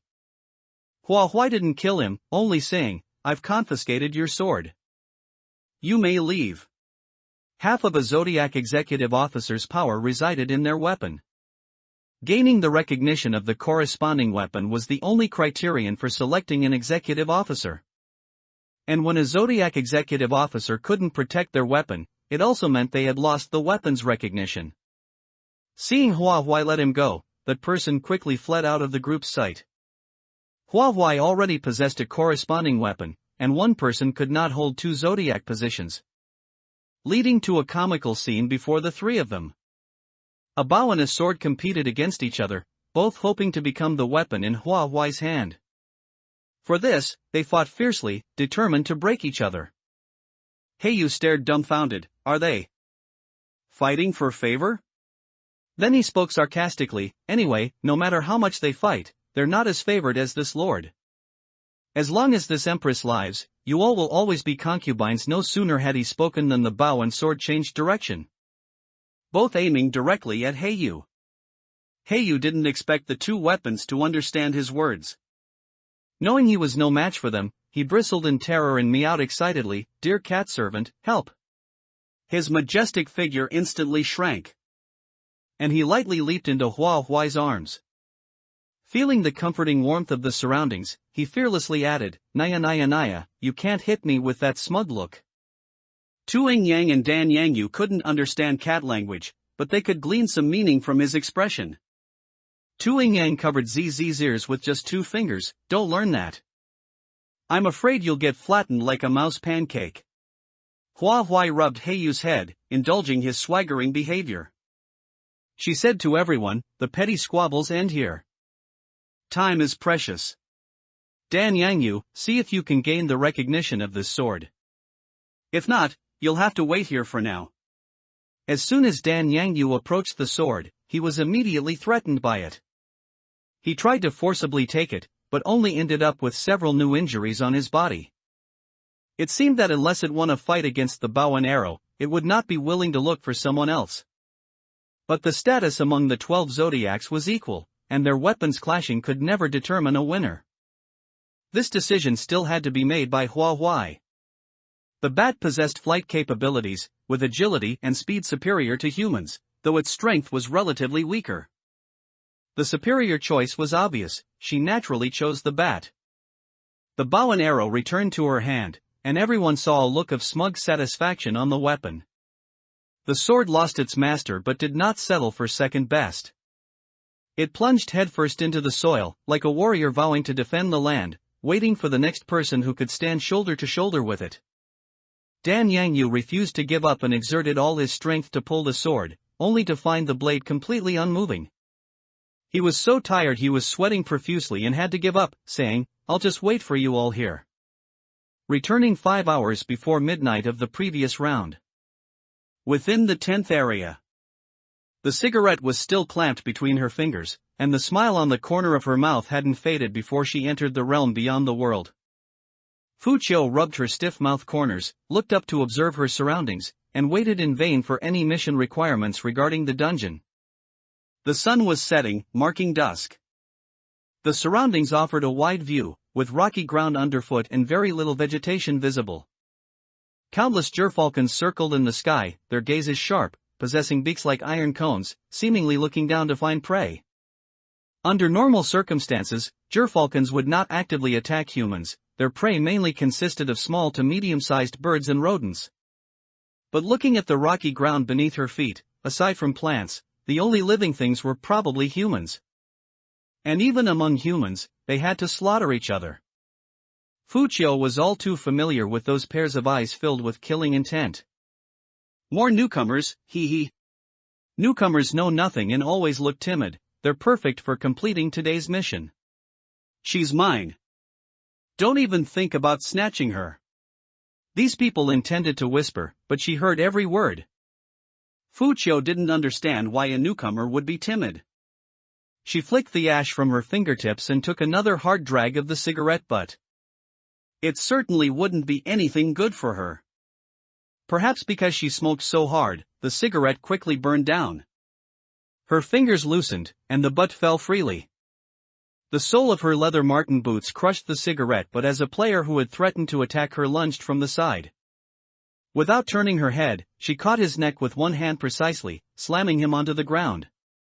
His back made intimate contact with the uneven rocks on the ground, his face twisted into a mask of agony. Fuchio smiled cruelly. This is all you've got, and you dare to attack me. Running into me is your bad luck. She straightened up, stepped heavily on his arm, and ground down until the flesh and blood beneath her boot were a bloody mess. The sounds of painful begging sounded like incomparably moving music in Fuchio's ears.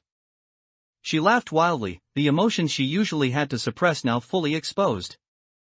That malice running deep into her bones sent a chill through everyone present. Fuchio loosened her joints and declared grandly, "Who else? Bring it on together." The previously watchful gazes retracted. This newcomer was not ordinary. When facing the first person who attacked her, she showed no sign of being flustered, even saying she handled it with ease would be an understatement. No one doubted that if someone told her right then that killing players here was not subject to punishment. The player on the ground would undoubtedly die. She had absolutely no bottom line. A person with sufficient strength and no bottom line should not be provoked easily. Those who could survive here understood this rule of survival very thoroughly and immediately scattered to flee. Sometimes, the rules didn't need to be heard from others, as long as one understood how to observe the surroundings. The rules would automatically present themselves. Blood, wails. Scenes flooded Fuchio's sight and senses.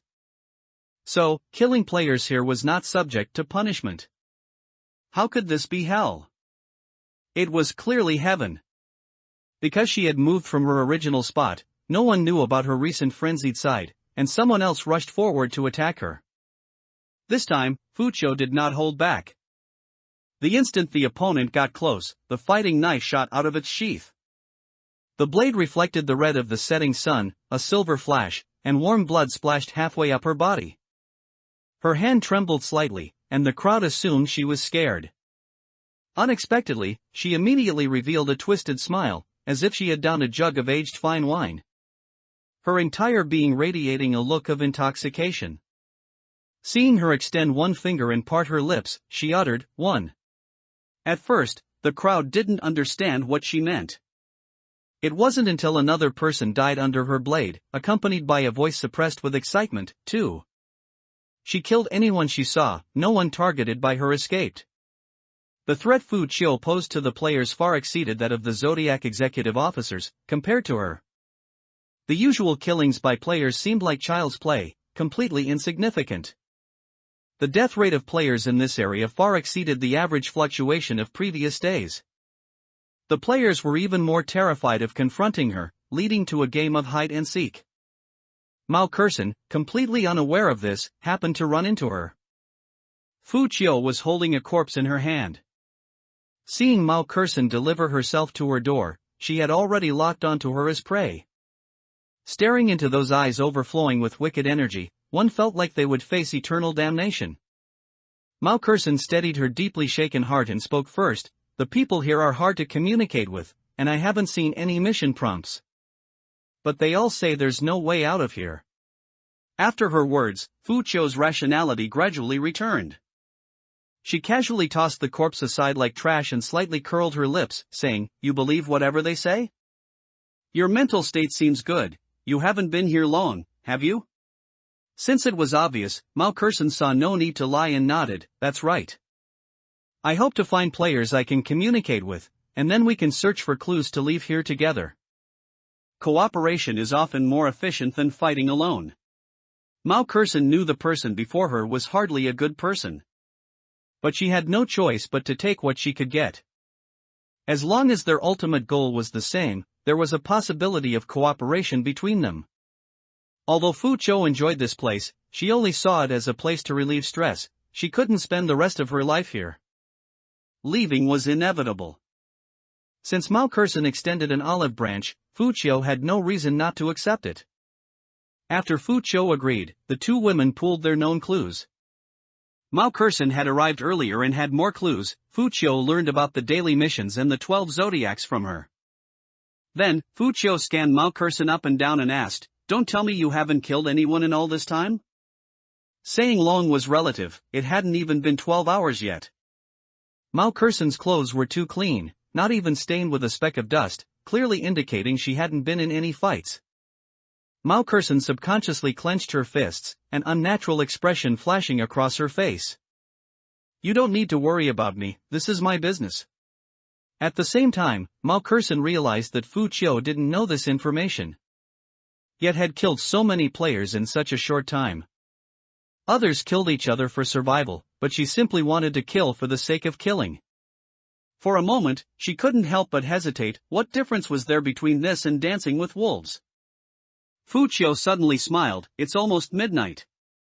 If you're unwilling to act, you won't live to see tomorrow. Actually, hunting players isn't as difficult as you think. Do you need my help?" Mao Curson remained silent on the surface, but inside, a fierce battle raged. If asked whether she wanted to survive, of course she did, but that meant crossing a line she had always upheld. She had never killed anyone, nor did she ever want to. But when faced with a dilemma, she had to make a choice. Noticing her hesitation, Fu Chou pointed toward a distant pile of rocks. "If you want to act, there's one over there." That guy was hiding behind the rocks, trembling, already detected by Fu Chou but completely unaware. "Judging by your age, you seem like a motherly figure. Could it be you're seeing them as your children? Kindness has no place here. I'll see this through to the end. How about I lighten your psychological burden?" A hand reached down from above, like catching a rat, and dragged that player out. Her strength was immense. The player she grabbed struggled desperately but couldn't escape, pleading incessantly, "Please, spare me, help, save me. I don't want to die yet." A knife stabbed into his abdomen, not in a fatal spot, so he wouldn't die immediately. Fu Chou brought the person before Mao Curson, tossing her a blood-stained knife. "Even if you don't kill him, he won't live much longer. Why not pick up the knife and give him a quick end? As your teammate, am I not considerate enough?" Yes, it was a very simple action. If she did it, she could pass the night safely and peacefully. The real villain was Fu Chou. She was the one who had injured this person like this. But why? She still couldn't bring herself to pick up the knife. She couldn't deceive herself, she couldn't cross that line. Her life was a life. Wasn't someone else's life also a life? Why should her life be more precious than others? Those people could die at the hands of others, but not at hers. Mao Curson kicked away the blood-stained knife, resolutely saying, "Then let the 12 zodiacs kill me." Turbid energy churned in Fu Chou's chest. She quickly pulled a cigarette case from her pocket, took out a cigarette, and lit it. Taking a deep drag, she felt some relief from the turbid energy. "Your hypocrisy is nauseating. I'm helping you like this, yet you're betraying my goodwill. Time is almost up. I want to see how that Zodiac executive officer plans to kill you. I hope you struggle a bit longer, so I don't have to watch an utterly boring performance." Mao Curson said calmly, "Then you're bound to be disappointed. I've never been good at fighting." If she had encountered stronger players on the way, Mao Curson wouldn't have made it safely to Fu Chou. Fortunately, there weren't many high-level players here. So far, she had only met Fu Chou. When she encountered lower-level players earlier, her bound specter would help drive them away.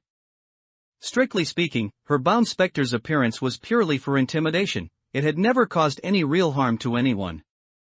Fu Chou didn't take her words to heart. She never believed what she heard, only what she saw with her own eyes. Midnight arrived. The gerfalcon soaring in the sky swooped down and perched on the rocky cliff. Pairs of eagle eyes scanned around, finally fixing on the same direction. Mao Kurson, who hadn't completed the mission, was targeted. The gerfalcon themselves didn't move, but they gave off an intensely dangerous feeling. Since entering this place, Mao Kurson hadn't heard any wind. Now, wind suddenly sounded, from above to below. Alarm bells rang in her mind, her sixth sense told her to immediately leave her current position. Adrenaline surged, her upper body driving her lower limbs as she threw herself with all her might to the left. Bang! A loud noise accompanied by billowing dust. The rock where Mao Kurson had been standing was split cleanly in two. Cold sweat poured down her as she quickly looked up. It was a wildly dressed man, with tattered cloth barely covering his body, and a pair of wings on his back that closely resembled a gerfalcon's. The wind Mao Kurson heard was the airflow from his swooping descent. It seemed he was the Zodiac executive officer of this area. He held a long lance, being a heavy weapon, splitting rocks wasn't surprising. Not giving Mao Kurson much time to think, the man raised his lance and swung it at her again. The attack was too fast, aside from dodging, she couldn't think of any countermeasure. As an observer, Fu Qiu could see that the man's attacks were not only fast but also precise, steady, and ruthless. Just like a real gerfalcon. His disadvantage was also obvious, his frenzied attack pattern and that heavy weapon would quickly drain his stamina. However, given the special status of a Zodiac executive officer, Fu Qiu wasn't entirely sure if he had such a weakness. No rush. It wouldn't be long before time would verify Fu Qiu's conjecture. Mao Kurson's dodging movements were very clumsy, her bound specter could at most help her withstand one blow. Just as she had said, she was completely inept at fighting. To prevent her from dying too quickly, Fu Qiu took out several life-saving items and tossed them to her, explaining how to use them. Mao Kurson had no spare time to wonder why Fu Qiu was being so kind, surviving the moment was the priority. Using the items, she held on a bit longer, and the Zodiac executive officer indeed showed weaknesses, and not just one. He had the gerfalcon's weaknesses. He also had the weaknesses of a player. Many of his attack movements weren't perfect, somewhat clumsy, and full of openings. Fu Qiu couldn't hold back her laughter, letting it out freely. So, the so-called Zodiac executive officer wasn't that strong. Since she had spotted his weaknesses, what right did he have to stand above her? The Zodiac executive officer of this area, huh? Watch her pluck his wings and get the clue to leave right from his mouth. Fu Qiu's attack was like a thunderbolt, summoning her bound specter to fight alongside her. For me, pluck all his chicken feathers. Her bound specter shared her temperament, even when summoned as a bound specter. It wore the eerie face of its tragic death, exuding heavy malice.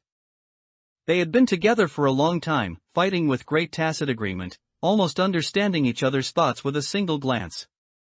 The Zodiac executive officer was skilled with the long lance, its attack power astonishing, so the first step was naturally to seize it by all means. Fu Qiu's ruthlessness surpassed even that of the Zodiac executive officer. After about 10 exchanges, Fu Qiu and her bound specter forcibly seized the long lance from the Zodiac executive officer. One from the left and one from the right. Fu Qiu put away her fighting knife and switched to attacking with the long lance. The power she wielded with it felt incredibly reassuring. Having lost the long lance, the Zodiac executive officer's strength plummeted, and he was actually beaten back repeatedly by her. Realizing his inadequacy, the executive officer intended to spread his wings and take to the sky, but Fu Qiu had already anticipated this. Before his wings could fully unfurl, he felt a tearing, excruciating pain. It was as if his flesh and skin were being ripped apart, and his tendons and bones were being pulled out from within. He looked back and saw that bound specter tearing at his wings until they completely detached. His vision went dark, and after falling, he completely lost consciousness. This battle didn't last long, but Fu Qiu also sustained some minor injuries. She paid no mind to these wounds and said with a tone of boredom, "Is that all?" Feeling Mao Kurson's unwavering gaze, she looked back and said, "Don't thank me, it wasn't for you." But Mao Kurson shook her head and said, "Your back has also grown a pair of wings." Fu Qiu raised an eyebrow slightly and turned her head to indeed discover the wings. Immediately after, she felt her soul being pulled away, arriving in a place of nothingness. Here, a rough voice informed her that she would take over the identity of the Gerfalcon executive officer and be granted authority and power. Beyond that, no restrictions were imposed on her. This identity was like a mere ornament, akin to a beautiful vase, pleasing to the eye but not very practical. This didn't align with the clues she had previously obtained. Fu Chou inquired about the player's daily missions and learned that the rules had been changed just minutes ago. From now on, there would be no more daily mission restrictions. Zodiac executive officers need not do anything, they just need to guard their positions. Once she loses her position, death awaits her. Even if the player who seizes the position shows mercy, the main god will not spare the loser. That's right, this guy actually calls himself the main god. Before she asks questions, the main god doesn't bring it up either. Like a child waiting to be gently guided, hoping someone will show it the way forward. Fu Chou mustered her courage and asked, "Do we have to stay in this place forever?" The main god answered truthfully, "For now, yes. Once this deity collects enough authority, there will be no need to be confined to this narrow space. At that time, those of you remaining in the 12 zodiac's positions will become the new generation of divine guardian beasts." Fu Chou asked again, "How much have you collected so far?" The main god replied again, "Not a single one." Fu Chou fell silent. So, it wasn't that they couldn't leave, it was that the time to leave was indefinitely far off. Of course, she had no interest in being a guardian beast, even one with divine power. She continued probing indirectly, "What does the authority look like? If I knew, I could help you collect it." The main god flatly refused, "No need. This deity doesn't know what it looks like. But when it appears, this deity can sense it through the aura flowing in the other's blood." It seemed she wouldn't get any extra clues about the authority here. She had no intention of taking the path of helping the main god collect authority, so she didn't ask further. The conversation ended there, and Fu Chou returned to her body. She moved her limbs, that sensation of being pulled away was truly unpleasant. After the daily missions were changed, the Zodiac executive officer had it easy. Although she didn't have to do anything, if she really wanted to act, presumably the main god wouldn't stop her. Having finally come to such a paradise, how could she not make the most of it before figuring out how to leave? In a tone full of mockery, she said to Mao Curson, "Your luck is really good, from now on, there are no mission restrictions. But fortune always comes with misfortune. Unfortunately, I must inform you that I have now taken over the identity of the Zodiac executive officer. If I want to kill you, it seems you have no ability to resist." The items Fu Chou gave Mao Curson were carefully selected, all with usage limits. After the recent battle, most of those uses had been exhausted. Dancing with wolves was indeed not a wise choice. What puzzled Mao Curson was why someone who had just helped her could change face in an instant. With doubts in her heart, she couldn't help but ask, why? There was no prerequisite that necessitated killing her, it was purely a desire to kill at work again. Fu Chou was willing to let her die an informed death. "From the moment I first saw you, I wanted to kill you. The olive branch you proactively offered did intrigue me, which is why I didn't kill you. But you are too soft-hearted and severely lacking in strength yourself. Why would I want a burden as my teammate? When that reason is overturned, you naturally have no reason to exist." With a sinister smile, she added, "Are you satisfied with this answer?" Mao Curson truly couldn't understand her thought process. Why must you kill? Fu Chou gradually closed in. "It's not that I must kill, it's that I want to kill. Do you understand what the word want means? I've always disliked humans. They always stand on the sidelines, chattering incessantly at me, exuding hypocritical kindness everywhere, as if with a mere flap of their lips, I could do what they hope for. When a person's kindness cannot be proven with practical actions, it's even more disgusting than outright malice." Mao Curson stepped back cautiously, constantly watching Fu Chou's movements. The moment Fu Chou launched her attack, Mao Curson immediately used an item to block and quickly retreated. The terrain here was wide open, with visibility for hundreds of meters. Relying solely on two legs to flee was too strenuous. After becoming a Zodiac executive officer, Fuchio's speed had noticeably increased, and Mao Curson constantly felt the pressure of being chased. After being caught up with twice in a row, the remaining items in Mao Curson's hands were nearly depleted. Due to an untimely dodge, the flesh on her left arm was grazed by the long lance, immediately causing it to bleed profusely. The gerfalcons, seeing such a scene, excitedly flapped their wings, as if in a form of cheering. Mao Curson was in so much pain that cold sweat dripped down. As she dodged, blood dripped from her fingertips onto the broken rocks on the ground, clearly marking her path. She had to find a place to conceal herself and then figure out how to shake off Fuchio. Not far ahead stood a lone, solitary tree, the only abrupt bunker. Hiding behind it would likely still make her easy to find. Mao Curson didn't consider it within her hiding options. However, as she passed by, she noticed a pitch-black figure behind the tree. It was thin, small, and ugly, standing there like a mere stick, easily overlooked. From its appearance, Mao Curson judged it to be a specter. With no better options, she decided to try anything in desperation. She still ran behind the tree and used her bound specter's ability, money generation. As the saying goes, money can make the devil turn the millstone. She just didn't know if, in a place like this specter would be willing to pay her any heed. The specter stared at the money in her palm for a long time, hesitating to take it. Mao Curson could not hide her look of disappointment. As expected. Is it not working? Just as she was about to pull her hand back, the weight in her hand suddenly lightened, proving that the specter was willing to trade with her. Simultaneously, a duplicate contract spread out before them, signifying the connection established between the two. After being read, both copies of the contract vanished on the spot.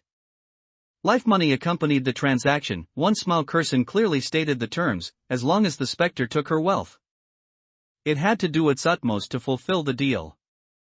The moment the transaction concluded, the contract would automatically burn away. This ability had always been difficult to use in dungeons. Abnormal bosses harbored deep resentment and wouldn't let her pass unscathed just for money. When used on specters with poor abilities, it generally didn't have much of an effect. Thus, she was very surprised that it succeeded this time. A moment later, Fuchio arrived at her hiding spot, swinging her long lance and violently smashing through a large tree, causing it to crash toward where they stood with a loud rumble. Within Fuchio's line of sight, they hadn't escaped and were most likely crushed under the tree. But when she pried the trunk aside to search, she found no sign of them. They escaped? She searched back and forth in disbelief, but the result remained the same. How was that possible? She had been watching the whole time. How did they escape right from under her nose?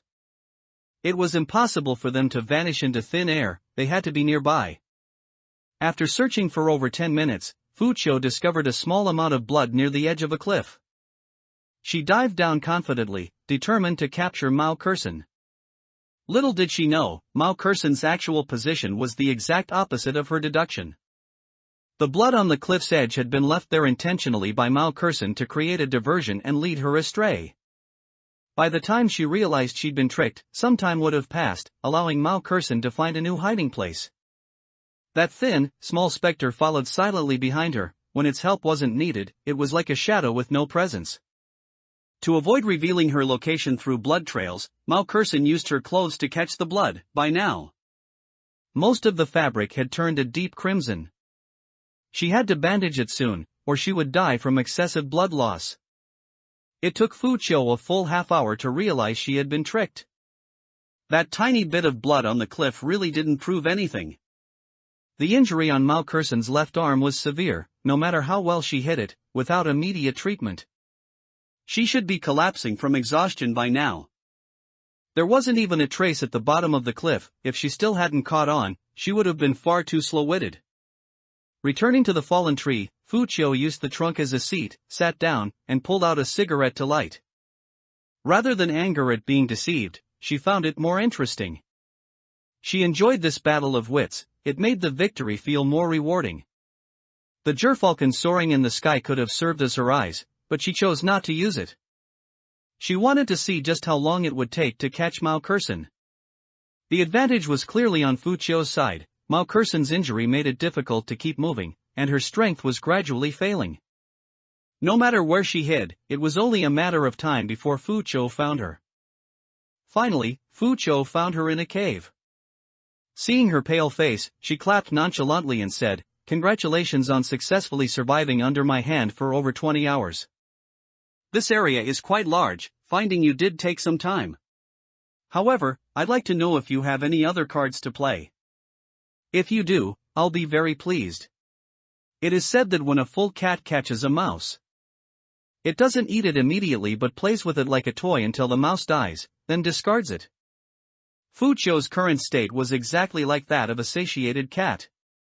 Mao Curson seemed to have given up, saying weakly, "Look at me. Do I still have the strength to resist? In any case, living a bit longer won't change your mind about killing me. I'm tired of running. And I can't run anymore. Do whatever you want." Fu Chio curled her lips into a smile. "You're right, I certainly won't change my mind. It's just that watching you struggle is exceptionally entertaining. Since you can't struggle anymore, let me send you on your way." She raised her long lance. This strike would surely send flesh and blood flying. Before it could descend, a dangerous aura quietly approached. Fu Chio was forcibly pushed aside, and immediately after, a dark figure was sent flying. She spun around abruptly. If her bound spectre hadn't sensed it, she would have been hit just now. This was the spectre that had been with Mao Curson before. It seemed its ability was invisibility, which was how Mao Curson had escaped. Unfortunately, its level was too low. Once it got too close, it couldn't hide the chill that came with being a spectre from her bound spectre. If it dared to attack her, it would have to pay the price. Fu Chio turned her aim toward the spectre, violently swinging her lance and causing rubble to fly everywhere within the cave. That spectre was very good at dodging. After several rounds, she hadn't managed to cause it any harm. Fu Chio laughed from sheer anger and commanded her bound spectre, "Catch it." There was no need to fight a spectre one-on-one. This one had truly angered her, so she naturally wanted to beat it to death as quickly as possible. With the bound spectre taking action, the other spectre was pinned down by superior strength, unable to move. An expression of anxiety appeared on Mao Curson's face. "No. Let it go. Your target is me. It only attacked you because I ordered it to. You hate humans, but it isn't human. Please spare it, I can die." Fu Chio rolled her eyes bluntly. "Noisy. Don't worry, you're next. No one is getting away." She swung down at the specter's head, but just then, a figure intercepted her, blocking the attack with their own flesh and blood. Mao Curson spat out a large mouthful of blood, her back mangled beyond recognition, as she closed her eyes with deep guilt. That figure, thin as a hempstalk, lowered its head. It was actually crying silently for her. The death of the buyer in the transaction signified that the deal was void. The duplicate contract reappeared and burned itself away. Mao Curson's corpse fell, and her bound spectre detached, dropping a mirror shard. It was common knowledge that players didn't drop items upon death. Something that dropped abnormally had to have some significance. Fu Chio bent down to pick it up, only for an arrow to whistle through the air, aimed right at where she was reaching. She quickly pulled her hand back and saw the tail feathers of the arrow trembling. A pair of small wings fluttered for a bit, emerged from a crack in the rocks, and flew back into Hua Huai's hand. Having been delayed for too long in the previous area, it had taken quite some time to reach this one. Hua Huai's eyes were slightly red. She knew it wasn't her fault, but seeing a friend pass away with her own eyes still made her feel powerless and distressed. Most members of the Blood Hunt Guild are cold-blooded people. They have shown malice toward other players more than once. Birds of a feather flock together, that saying is truly spot on. Hua Huai aimed another arrow at Fu Chio and fired. Since they were both Zodiac executive officers, the arrow did not pose much of a threat to her. As she fired that arrow, she simultaneously summoned her rib-bone dagger and joined the fray herself, aiming to catch Fu Chio off guard. Fu Chio barely managed to block the move, startled to find the weapon in Hua Huai's hand looked very familiar. Looking closely at Hua Huai's features, it was indeed her. In the past, she had only felt there was something strange about her, but she hadn't imagined it was special to this extent. The rib-bone dagger held its own against the heavy long lance, showing no signs of weakness. It was a sharp contrast to the battle on the second-floor balcony that night. Fu Qiu naturally knew that Hua Huai had held back during that fight. She had gambled on the fact that Hua Huai had no choice but to hold back, which was why she had targeted her so brazenly. However, she hadn't expected Hua Huai's true strength to far exceed her estimations. Knowing she was outmatched, Fu Qiu didn't want to get bogged down in the fight. Her entire focus was on how to pick up the mirror shard. Before she could think it through, a sudden pain flared in her shoulder. She was knocked back several steps by a strange force, her back slamming into the rock wall as pain radiated through her internal organs. Then, accompanied by a powerful wind whistling past her ears, she was kicked out of the cave. Hua Huai had no intention of stopping there. She closed the distance rapidly, forcing Fu Qiu to engage her in combat seriously. Their weapons clashed, producing constant metallic clangs. Fu Qiu had provoked Hua Huai more than once or twice, so it wasn't surprising that Hua Huai would strike at her here. Now that the distance to the mirror shard had increased, her bound specter tried to retrieve it. Only for its arm to be bitten by a black feather that darted out from a nook. After that skinny, reed-like figure broke free from its restraints, it immediately picked up the mirror shard and vanished without a trace. Clearly, they had lost the chance to obtain the mirror shard. Fu Qiu didn't want to stay and suffer at Hua Huai's hands, so she decided to retreat while she could. The moment she spread her wings and took to the air, her bound specter was recalled. The Gerfalcon's flight speed far exceeded that of a bat. Even using her illusion ability and relying on Qian Yu's ability to boost herself, it was still extremely difficult. In just a few seconds, Fu Qiu disappeared from Hua Huai's field of vision. Fu Qiu was too good at assessing the situation. As soon as she realized the circumstances were unfavorable, she immediately made the decision to flee. She wouldn't let herself be pinned down by Hua Huai, lest she be unable to escape in the end. Unable to catch her, Hua Huai helplessly returned to the ground. At that moment, a ghost-like voice came from the left, "This. For you." It nearly gave Hua Huai a fright. She hadn't sensed the specter's approach at all. Looking toward the source of the voice, this specter looked somewhat familiar. Unsure, Hua Huai called out, "Xiao Hei?" Xiao Hei blinked. Though its face was expressionless, Hua Huai sensed a subtle feeling from it, like two old friends reuniting with tears in their eyes. It stammered, "Long time no see." Xiao Hei hadn't dared to be sure it was her at first, but the appearance of the black feathers and the rib-bone dagger in her hand were enough to prove her identity. After Huayuan perished in the real world, their binding was forcibly severed, and Xiao Hei was forced back into the horror game world. Having seen the prosperity of the real world, how could it be willing to return to that dark and gloomy place? Later, it bound with another player, only to end up in the realm beyond the world. To make matters worse, the player it was bound to died here as well. This time, it couldn't even return to its original place and could only wander here all day. Fortunately, its ability was quite special, so surviving here wasn't too difficult. Learning the reason why it had entered this place, Hua Huai could only sigh at how wonderful and mysterious fate could be. Taking the mirror shard from its hand, her thoughts drifted slightly. This thing wasn't a dungeon item, so the rules about items disappearing upon a player's death didn't apply. Suddenly, her hands and feet went cold, and she unconsciously tightened her grip. This meant that besides being obtained through trade, mirror shards could also be dropped by forcibly killing players. Could the main god have been referring to this thing in her hand when it spoke of competing for scattered authority? To speed up their search, Tu Yin Yang had split up from her to look for Mao Curson, with plans to regroup before entering the next area. After laying Mao Curson's body to rest, Hua Huai said to Xiao Hei, "It's fate that we met again. Do you want to come with me?" She still remembered that when they first met, they were on opposing sides. She hadn't expected that one day, she would take the initiative to invite it. And it, damn it, was eager to accept. It was so excited its eyes widened, and it nodded solemnly, "Yes." In this strange place? Seeing Hua Huai was like seeing family to it, the sense of kinship was incredibly strong. And so, they rushed toward their target location. Hua Huai exchanged information with Tu Yang as usual, stating there was no need to keep looking for the person and adding an account of what Fu Qiu had done. Tu Yang spoke with a hint of irony, though her emotional state remained flat. It's only the first day, and she's adapted quickly. As expected of someone from the Bloodhunt Guild. What's next? What do you plan to do?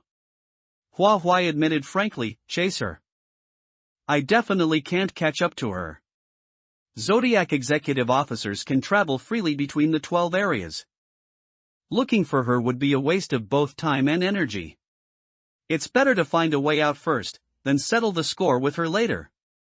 The reason players were trapped here and couldn't leave was that the place had its own circulatory system. The malice generated by the players was the very source that trapped them. Because they were trapped, they had to constantly produce the nourishment known as malice in order to survive. This nourishment fed the main god, providing it with a continuous stream of power. If this system couldn't be destroyed, it would be harder than climbing to heaven for the players to leave. Understanding this wasn't hard, the difficulty lay in how to destroy the system.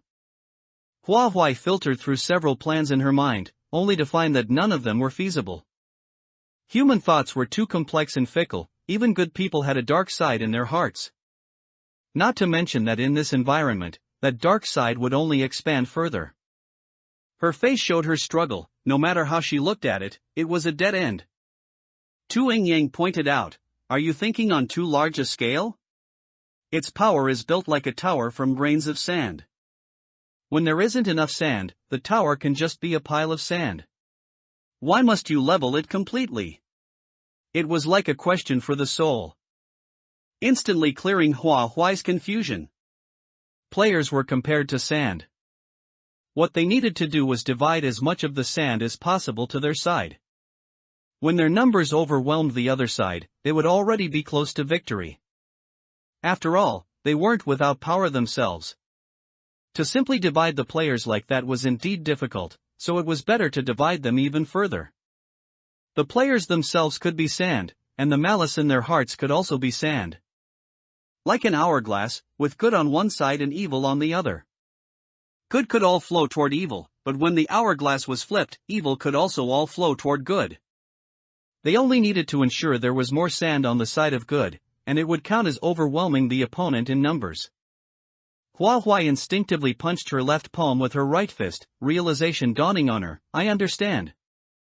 Theory is one thing, but practical application is another. The death of the previous bad executive officer served as a warning, reminding Hua Huai not to act recklessly. They had to amplify the kindness in the players' hearts without being detected by the main god. The balance was difficult to strike. After much thought, Hua Huai prepared to be the first to experiment. All Zodiac executive officers are granted the ability to manage their own areas. Within their respective areas, the maximum control of a Zodiac executive officer is no less than that of a god. For instance, conveying what one wants to say to the players in the area is a simple task. A string of text appeared in the sky above the bat area, drawing out the players' deepest desires. The players, who were in the middle of fighting for food, looked up one after another. Someone murmured, "Do you want to go home? If you do, please do as I say. Find a place to be alone now, and do nothing for 48 hours. If you truly desire to go home, then gamble this round with me." Hua Huai offered no explanation. Only informing everyone what to do for the next period of time. Otherwise, no matter how inexperienced the main god was, it would surely understand her intentions. To put it bluntly, she was playing in the gray area. As long as no definite outcome was given, many unknown possibilities would arise. The shorter the words, the easier it was to spark the imagination. This text appeared in a high-profile and audacious manner. It could be a chance at life, or it could be another hell. This was exactly the gamble Hua Huai spoke of. They needed to gamble, and so did she. Fortunately, the majority of players were willing to join this gamble. Some simply sought a way to survive, some already had their arms full of food. And others were just gambling mad lunatics. Hua did not intend to interfere further with the remaining players who hadn't joined the gamble. For this group of people, anything she did would be wrong. Once they felt threatened, the players who had already joined might also withdraw. At the very least, she couldn't let them feel that the person inviting them to gamble was a villain. A villain's credibility has always been very low. Even after the text in the sky dissipated, the main god never appeared to impose sanctions on her. Hua's heart, which had been slightly on edge, finally eased a bit. Then, she spread her wings and flew into the sky to patrol, seeing that the results were quite significant. After landing, she discussed the feasibility of this matter with Tu Yang. Since they occupied the positions of Zodiac executive officers for the first and third areas, the plan wasn't difficult to execute. But for those unoccupied areas, they couldn't exactly notify the players one by one, could they? Besides, if the operation lost its air of prestige, the players might not be so easy to talk to. That sense of mystery was also a key factor in the relative success of this operation. At this moment, two figures approached from a distance. Upon recognition, they were found to be Zhuangxi and Dan Yangyu. Zhuangxi's mental state seemed much better, though that hint of madness still seeped through the surface. His appearance hadn't changed much, but he now held a meteor hammer in his hand. It was unknown what method Dan Yangyu used, but he eventually gained the recognition of that sword. The fact that they could move across areas meant they had both secured the status of Zodiac executive officers.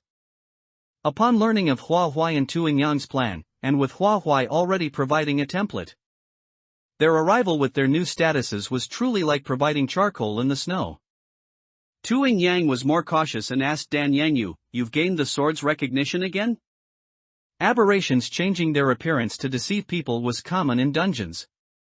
Since there was something unusual about Dan Yangyu, she naturally had to ask clearly. Dan Yangyu, knowing there were suspicious points about him, cooperated and replied. "It seems the positions of the 12 zodiacs here cannot remain vacant for long. After you left, many players came to try and pull out the sword. But none could do it. It's not that I'm narcissistic, but I really want to say. Perhaps after comparing, it found that I wasn't so bad after all. And because it couldn't remain vacant for long, it had no choice but to settle for me as the next best option. To put them more at ease." Dan Yangyu said to Hua again, "We participated in the Desperate Return dungeon together. Rest assured, I am not an aberration in disguise." Tu Yang looked at Hua, and only after seeing her nod did she accept Dan Yangyu's identity.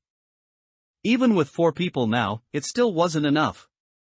Having seen the contest for the corresponding zodiac weapons, Dan Yangyu proposed a solution. "A gamble has already been set up here. We can complete this plan by changing the zodiac attributes of the executive officers."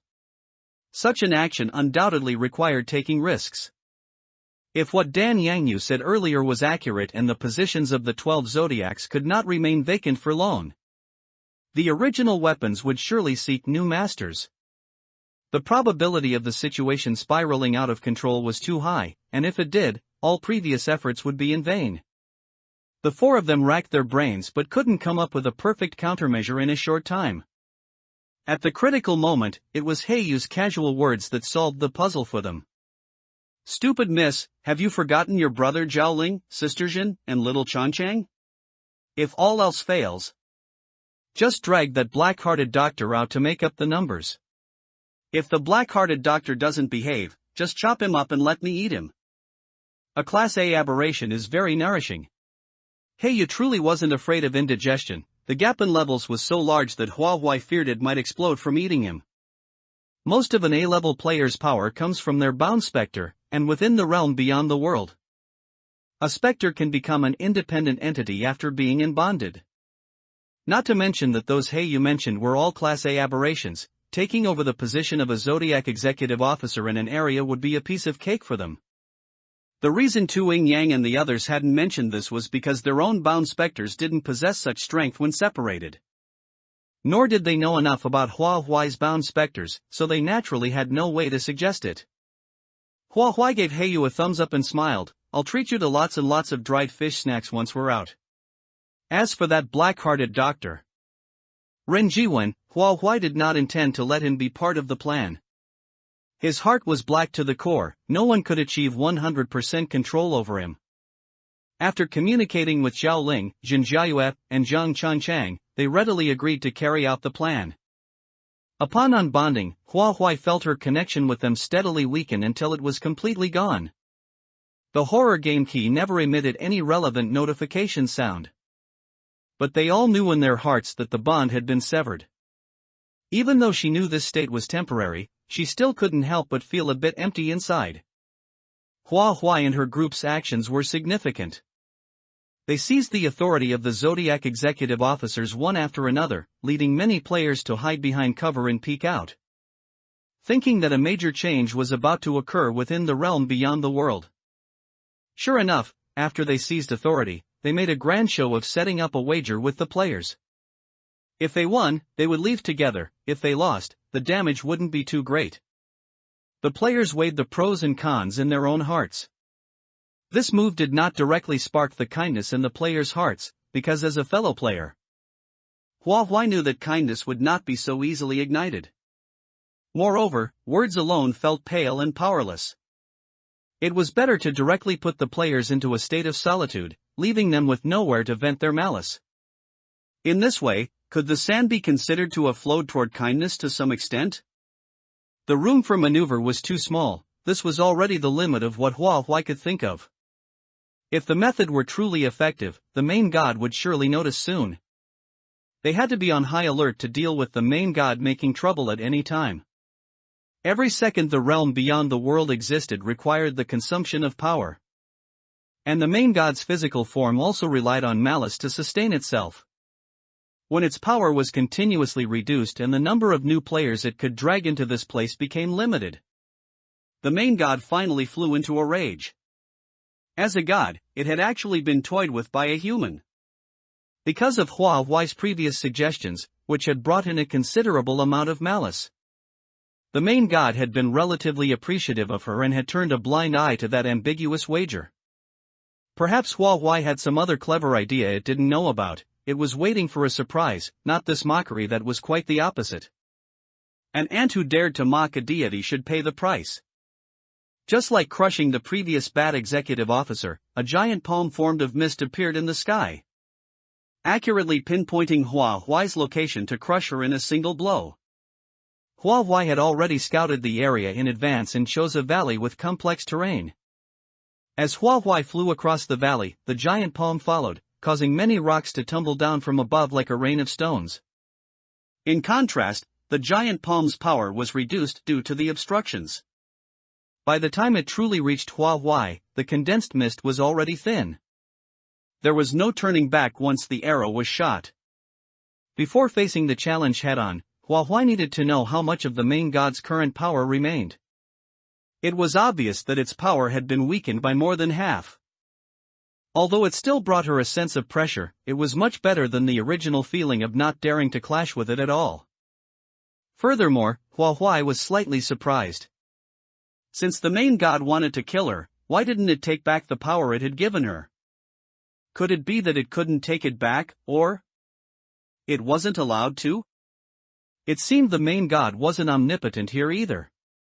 Having made her assessment, Hua Huai turned back to face the palm's attack. Just as the main god thought she had accepted her fate, she unexpectedly made a feint. The giant palm slammed a crater into the valley, while Hua Huai made an evasive maneuver in an instant. If she could dodge, she wouldn't take it head-on. That would clearly be a losing proposition. Seeing that she was still alive and kicking, the main god felt toyed with again, and its anger rose even further. Palms slammed down as densely as raindrops, yet they failed to swat this little bat, Hua Huai. It was unclear if its speed was too slow or if Hua Huai's reaction speed was too fast, but it almost made it question its divine existence. Accustomed to being high and mighty, it only used a small portion of its power to punish disobedient humans. The sudden appearance of a human who remained unscathed under that portion of its power left it somewhat at a loss for a short time. No matter what, it had to suppress Hua Huai, otherwise its dignity as a god would suffer an unprecedented provocation. The palm formed of mist dissipated, and a hazy figure stepped out from the void. This person was still formed of mist, with no facial features on their face. Vast power surged within its body, it seemed to be the physical form of the main god. Whether it was or not, Hua Huai's strength had been reduced after losing 3 rank-bound specters, making her even less of a match for it. The figure approached rapidly, the mist on its body trailing an afterimage like teleportation. Hua Huai barely managed to dodge, but she couldn't evade in time. Cold sweat slid down her temples, and the intense pressure caused her heart to contract rapidly. At the critical moment, Tu Yang, Zhao Ling, and the others, who had been lying in ambush, attacked all at once. In normal times, one could follow the ways of a gentleman. In this situation, forget it, as long as they could win, it was fine. Multiple forces converged on the figure simultaneously, repelling the power within it. In an instant, the ground shook and the mountains swayed in all directions. When the rising dust cleared, everyone saw that the figure was unharmed. Although they couldn't help but feel disappointed, they also knew it was impossible to defeat the main god so easily. After that round of attacks, the players weren't entirely without gains. The figure that looked like mist was actually a solid entity, attacks landing on it provided feedback of a physical strike. The main god had suffered at their hands. This time, it didn't use close-range attacks but instead manifested many mist-like tentacles to attack. Every time a tentacle came down, as long as it missed, it would smash a deep crater into the ground or wall, showing the immense sense of power. And its main body would constantly change positions as the battle progressed, staying in the air most of the time to enjoy the feeling of looking down from above. Jin Jiayue's illusion ability had no effect at all in front of the main god. She could only fight using her instincts as a specter. Zhao Ling and Jiang Changchang were not much better off. Clearly, the main god's power was more than just a little bit higher than theirs. There were a total of 12 areas in the realm beyond the world, and they held 7 of them. But not all the players in these areas were willing to join the wager. In fact, it was hard to say if more than half were involved. Players holding the power of a Zodiac executive officer were in harmony with the realm beyond the world, making them a notch better than the specters. Among the players, only Hua Huai had the ability to fly. Since the main god was unwilling to come down, Hua Huai had to go up. Otherwise, the players would sooner or later run out of stamina, which would be like a guaranteed defeat. They were locked in a fierce battle, unaware that someone was spying on it all. With such a big commotion from Hua Huai's group, Fu Qiu naturally noticed. She couldn't help but marvel at Hua Huai's cleverness, but she also wanted to mock her for trying to strike a stone with an egg. Human nature is a difficult thing to grasp. Hua Huai's move was undoubtedly leaving herself to fate. She had indeed reached her own limit, but unfortunately, it still wasn't enough. Observing the battle before her eyes, Fu Qiu could see that the chances of winning were slim. She sneered, "Sometimes, you can't rely on fate, you still have to rely on people." No one wanted to be trapped here, and neither did she. However, she had a more satisfying method. Humanity. If only fear remains in their hearts, will malice still have the conditions to breed? She was very curious about this. So, she conducted a slaughter experiment, an overwhelming and extremely cruel one, right in front of the players. She would let them feel what was bloody, what a feast of slaughter was like. Constantly hovering on the edge of death, facing the terror of being killed at any moment. It turns out that under extreme terror, malice can be temporarily suppressed. The blood on the long lance was incredibly thick, a testament to the atrocities that had occurred not long ago. Hiding in the shadows, Fu Qiu observed the state of everyone on the field like a crazed voyeur. Hua Huai's existence was far too unique. Any player who knew of her special nature would inevitably feel an unprecedented sense of crisis. Fu Qiu was an exception. No, or rather, the players of the entire Blood Hunt Guild were exceptions. Their ultimate goal for wanting to become stronger differed from other players. The real reason they gathered together had long been exposed to everyone. It was just that others dared not believe it, nor could they understand it, so they never considered things from that perspective. After all, how could a person live solely for the sake of loathing humanity? Fu Qiu had never been afraid of death. If her demise could move the plan one step closer, she would not hesitate for a second. So, after leaving the sinful deep mountain dungeon, in order to help Rao Quan clear away obstacles, she did not hesitate to sacrifice her own life to take Hua Huai's. If Qiao Qixing hadn't burst onto the scene halfway through, Hua Huai would have certainly died at her hands. She didn't know why Hua Huai's luck was so good. Before she could plot a second foolproof hunting plan, a world-shaking change occurred within Hua Huai. That day, the hospital contacted Rao Quan, saying that Hua Yuan was dead. Hua Yuan was Hua Huai's younger brother. On the day Hua Yuan chose to go with Hua Huai, Rao Quan saw the bond of kinship in Hua Yuan, but he did not see it in Hua Huai. It was precisely because he saw this clearly that Rao Quan reminded Hua Yuan not to regret it. Of course, he wasn't some kind-hearted person. He gave that reminder simply because he valued the malice inherent in Hua Yuan as an ignorant one. Hua Yuan had grown up in a greenhouse since childhood. Even if he did something wrong, his parents would indulge him. His parents were his source of confidence, but also his cage. He should have been a good prospect, but unfortunately, he still held on to his only family tie. This pair of siblings was like ice and fire, incompatible with each other. His death was an outcome Rao Quan had long anticipated. Rao Quan was merely using Hua Yuan. He shouldn't have gone to collect Hua Yuan's body. However, human nature is truly interesting. How long had these siblings been back in contact? He actually read a trace of kinship in Hua Huai's eyes as well. Based on that trace, Rao Quan was certain Hua Huai would come to take the body. He just hadn't expected the changes occurring in Hua Huai. Even an S-level player couldn't reach such a level. Forced by necessity, he had to return the body, and the second hunting plan was halted there. Clearly, they had also lost their advantage by acting outside of a dungeon. Relying solely on players from the Blood Hunt Guild, it was impossible to oppose supernatural forces in the real world. They needed to wait for an opportunity to make Hua Huai the public enemy of all players. They were just about to implement this plan before entering the realm beyond the world. Only for a Chang Yaojin to pop out of nowhere and trap them all in this godforsaken place. Although Fu Qiu wasn't afraid of death, she still valued her life. If she could deal with Hua Huai while staying alive, why should she do it at the cost of her own self? Her death must be by her own choice and desire. Fu Qiu's actions began to show results, but the effect wasn't very obvious. The power of the main god was still boundlessly strong. Hua Huai was fighting it head-on, and the wounds on her body had self-healed an uncountable number of times, reaching a terrifying degree.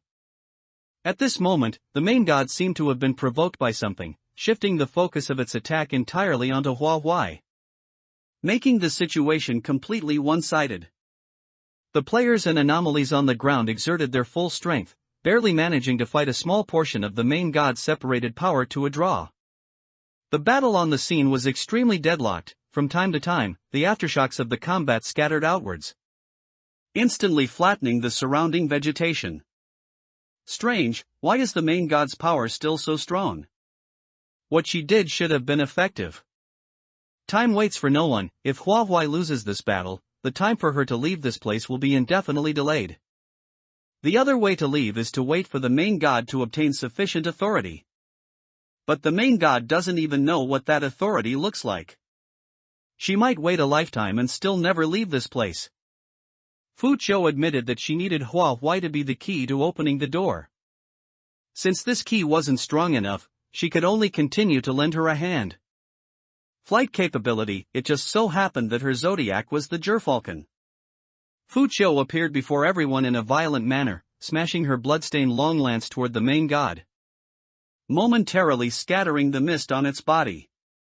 The entity beneath the mist had no flesh or blood. It seemed to be spliced together from a vast amount of garbage, concealing all the malice in the world. The main god was very surprised by Fu Qiu's attack, and most of its attention was drawn away by her. It asked, "Why do you strike at this seat? In your eyes, there is clearly a thick malice hidden as well. You are like someone born for this place, you are naturally meant to stay here." Fu Qiu was infuriated. "I think you're full of shit. A piece of garbage that knows nothing, with an IQ lower than a child who hasn't even finished 6 years of compulsory education, and you dare to judge me? Today? You're opening this door whether you want to or not. The main god didn't understand what 6 years of compulsory education meant, but it could generally sense that nothing good was coming out of Fu Qiu's mouth. It didn't matter. Such malice was exactly what it needed. Even during this brief exchange, the main god still hadn't allowed anyone to harm it in the slightest. Hua Huai had launched attacks from various angles, but none had found a weakness on its body. Fu Qiu's appearance was within Hua Huai's expectations.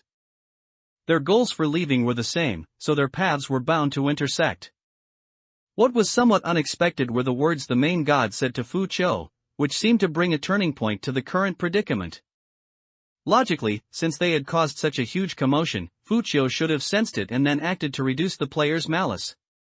But the weapon in Fu Qiu's hand told Hua Huai that she likely hadn't copied their behavior and had instead most likely adopted an extremely cruel method. Aside from Fu Qiu, it was probably hard for anyone else to share her line of thinking. Even though she could have used a simpler method, she insisted on choosing the more complex, self-defeating, and harmful one. The strangest point was that the main god's power hadn't weakened much because of her. Wait. It felt like she was about to grasp something. Out of the corner of her eye, she saw Tu Yang give her a slight look. That direction was Fu Qiu. Matching the thought Hua Huai was about to grasp, Fu Qiu was the greatest source of malice in this place. Toward Fu Qiu's angry curses, the main god appeared exceptionally tolerant, and the attacks it launched at her were quite perfunctory. As long as Fu Qiu existed, the main god's power would never hit rock bottom. Hua Huai feigned an attack on the main god, but in reality, she secretly aimed her spearhead at Fu Qiu. Her speed was not as fast as Fu Qiu's, she had to catch her off guard and find a way to restrict her flight capability. Fu Qiu was a veteran of countless battles, thinking that even if Hua Huai wanted to deal with her, it would at least be after they left this place. Unexpectedly, at such a tense moment, Hua Huai looked as if she intended to perish together. Unable to dodge in time, her wing was slashed. But her combat experience allowed her to immediately pull back, preventing the loss of her flying ability. Hua Huai, let's settle our matters after we get out. Even if you don't think about yourself, think about your friends and family. I know you've always treated specters as family. Staying here means certain death for everyone. Actually, dying with you wouldn't be a loss for me. But I need to see your corpse first. Meaning, if Hua Huai continued to attack, Fu Qiu would immediately leave this area. The main god wouldn't let Hua Huai off easily, this life didn't need Fu Qiu to take it. Unexpectedly, a neutral voice came from behind Fu Qiu, and a cold hand touched her pair of wings. Your existence ensures we can't get out. The hourglass has been toppled, the sand can no longer flow between sides. At such a time, someone needs to right the hourglass and break the balance. If players were compared to sand, Fu Qiu would undoubtedly be the largest grain among them. In just the few dozen hours since she entered the realm beyond the world, countless players had already perished by her hand. Others acted initially to survive, but she did so for her inner desires. It's right, you were born to stay here. Hua Huai was the only player with flying ability, and the two of them were facing each other. So they had no awareness of guarding against others. Fu Qiu's pupils constricted sharply. The distance was too close, even if she reacted immediately, she couldn't avoid the tearing pain in her wing. How did Tu Yang get up here? Her gaze shifted slightly downward. The space she was stepping on was a sky-reaching ladder that had been built at some unknown time. Aside from that, everything in the surroundings remained unchanged. The caracal is an ambush predator, her steps are light and agile, allowing her to approach silently. Jinjiayue's illusion ability couldn't harm the main god, but that didn't mean her ability was useless.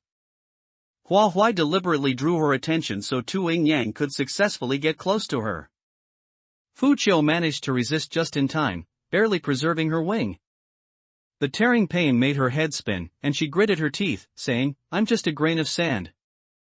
You're already lacking in combat strength, you'll regret doing this. If I were truly this important, why wouldn't the main god protect me? Tu Yang sneered at this. Do you expect a monster formed from malice to understand what protection means? It's not human, hasn't been educated. And its thought patterns are certainly different from yours. You can scheme and weigh options, but it can't. As Tu Ing Yang said. The main god didn't even spare her an extra glance. The main god's full attention was on Hua Huai, as if there was something extremely attractive to it there. During the time the few were talking, the main god's attacks on Hua Huai didn't stop, and it even seemed somewhat annoyed, saying, "Can't kill. Can't kill. This deity smells it, what this deity wants is inside your body. Immortal and indestructible." The Mirror of Time had the ability to traverse time within the horror game. The immortal and indestructible mentioned by the main god seemed unrelated to the mirror shard. Could it be that the so-called authority didn't refer to the mirror shard, but rather her self-healing ability? And the gate to hell. Regarding abilities related to gates, Hua Huai recalled the Soul Fairy formation. That massive stone gate was actually leading to hell? Specters were pulled into the gate to hell. Was the other side related to the Tower of Evil Spirits? The fog in her heart was blown away somewhat, faintly revealing a glimpse of the truth behind it. Hua Huai resisted desperately, asking, "Is this the authority you want to obtain?" This time, the main god didn't answer her.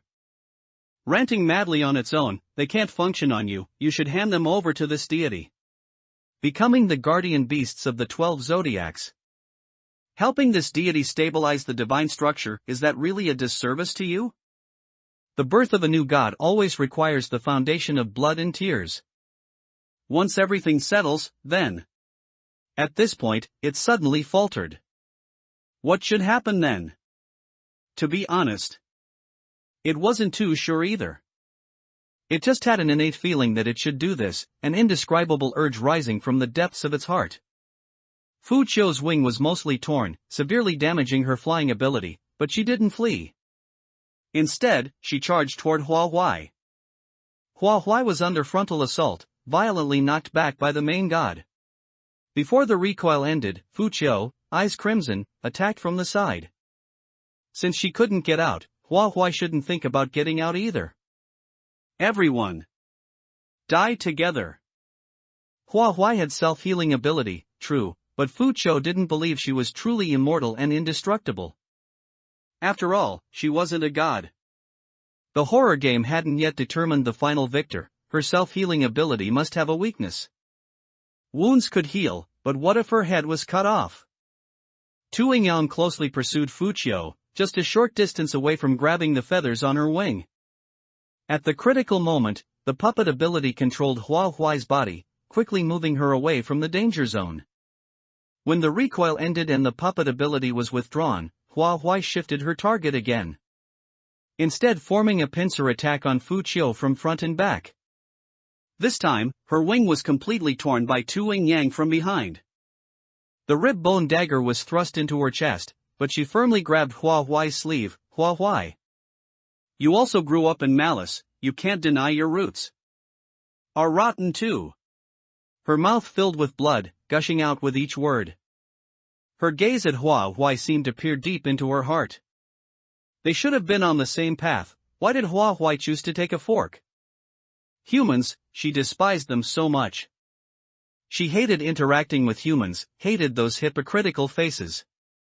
If they all disappeared, her ears would be at peace. It wasn't her fault, it was those people wearing demon masks. She should live to see that day come. But, this life has been so exhausting. Being able to sleep like this could be considered a form of liberation. Hua Huai couldn't see through what she was thinking, there was no time to ponder carefully. Ignoring her actions, Hua Huai directly lifted her leg and kicked, sending her crashing to the ground. At the same time, Hua Huai temporarily lost her guard against the main god. Several strands of mist pierced through her body, making everyone present hold their breath. The moment she turned to attack Fu Qiu, Hua Huai knew she would shed a lot of blood, trading injury for the result she wanted to achieve. Not a loss. Tu Yingyang, who usually showed little extra expression, frowned deeply. Unfortunately, it wasn't a good time to speak, so she forcefully held it back. With Fu Qiu's death, the main god immediately showed obvious signs of decline, enough to see how exaggerated the malice Fucho alone had provided it. Everyone worked together, and the scales finally tipped in Hua Huai's favor. Cracks appeared in the sky of the realm beyond the world, expanding wider and wider until it completely collapsed. Hua Huai's body suddenly landed solidly. The number 1 appeared out of thin air on the ride-hailing app. She was back in the taxi. Just before returning, she seemed to see a dungeon name on the ground. At the end of the text stood Xiao Hei, likely hoping she would go find it. Her thoughts returned, and a crimson panel unfolded before Hua Huai. Successfully cleared, obtained rewards, data malfunction, no relevant dungeon records found in the database. Awaiting evaluation and calculation, rewards temporarily withheld. Lost 3 A-rank bound specters, Zhao Ling, Jinjiayue, Zhang Changchang. Since specters breaking the bond could be a unilateral matter, the horror game key didn't need to intervene. However, restoring the bond required the player's consent. Without being able to summon the horror game keys panel, no choice could be made. Thus, after leaving the realm beyond the world, the 3 of them couldn't come out with her. But it didn't matter, Hua Huai could bring them out from the dungeon again. The horror game seemed to detect her thoughts and immediately gave a prompt. Entering a dungeon with strong bonds will not grant mission rewards. Please choose carefully. Even if there were no rewards, or even if she had to pay extra, Hua Huai would go. The taxi driver glanced in the rearview mirror and found no one there. Upon asking, he learned she was huddled in a corner. She claimed she felt cold, and this method made her feel warmer, so he didn't bother further. However, his nose kept catching a faint, elusive scent of blood. Thinking girls have those days every month, it seemed reasonable. When the taxi reached its destination, the driver reminded her several times but got no response. Finally, he turned to look but saw no one. Strange, he hadn't stopped midway. Where is she? In reality, Hua Huai's current appearance was unsuitable for being seen in public. So she simply jumped out of the window and got off the car when passing through a sparsely populated area. Injuries were inevitable but still within acceptable limits. No sooner had she stepped into the hotel than someone hiding in the shadows slashed at her with a knife. Hua Huai had just finished a big battle and was extremely sensitive to any movement. She grabbed the attacker's wrist, and with a crisp crack, the wrist bone immediately fractured. The person screamed and complained, "I just wanted to spar with you. Why use such heavy force? It's only been a few days, and the injuries on your face have healed." It seems Rao Quan was right. Hua Huai remained calm and unruffled. She stated the backup plan she had already prepared: if you stay in the dungeon for a month or 2, the injuries on your body can also heal. This plan had a major drawback: if the other party demanded an on-the-spot test, she couldn't hide it. Of course, she could also choose to refuse. But once the seed of doubt was planted, it would surely take root and sprout. As expected, these people weren't easy to fool. They threw the knife to Hua Huai and said, "I don't believe you unless you cut yourself right now." Suddenly, a faint noise came from a certain direction, someone struggling to make muffled sounds. In the lobby, there was more than one player hiding in the shadows. These people knew the time of her return and had specifically waited here. Perhaps she was spotted by players on the way, allowing someone to tip them off in advance. Hua Huai pointed to her head and chuckled lightly. "Do I look like I have a problem with my brain? For no reason at all, why would I cut myself? I don't care what you think, nor do I care about your suspicions. If you have the ability, go realize your ideas yourselves. I have no interest in being your sacrificial lamb." Her gaze swept over all the corners where people could hide. "Who did you capture? I think the competition should be fair and just. With such despicable methods present, I'll doubt the organizers' capability. Thus, consider withdrawing from this competition." Clear applause rang out from the staircase corner, followed by a figure slowly coming into Hua Huai's view. Jiang Taiman slowly descended the stairs and praised, "That was a brilliant and very reasonable speech.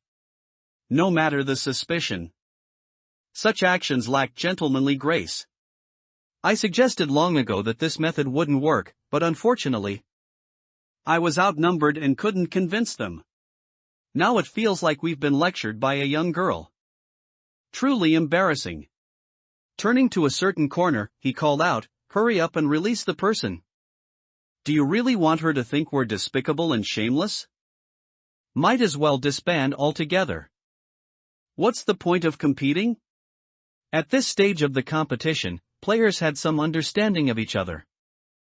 Facing opponents they understood, people always felt more confident. Moreover, they now had a common target to focus on. Disbanding would bring them no benefit. They had intended to threaten Hua Hua using her people, but instead, they were threatened by her. Though unwilling, they had to admit defeat. Shu Wenyao was pushed out from the corner. Outnumbered, he was no match for them, his staggering steps somewhat disheveled.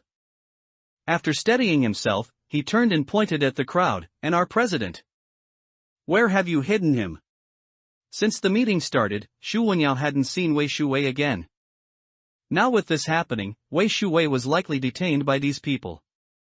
Hua Huai already knew the truth behind their actions, so holding Wei Shuwei was meaningless.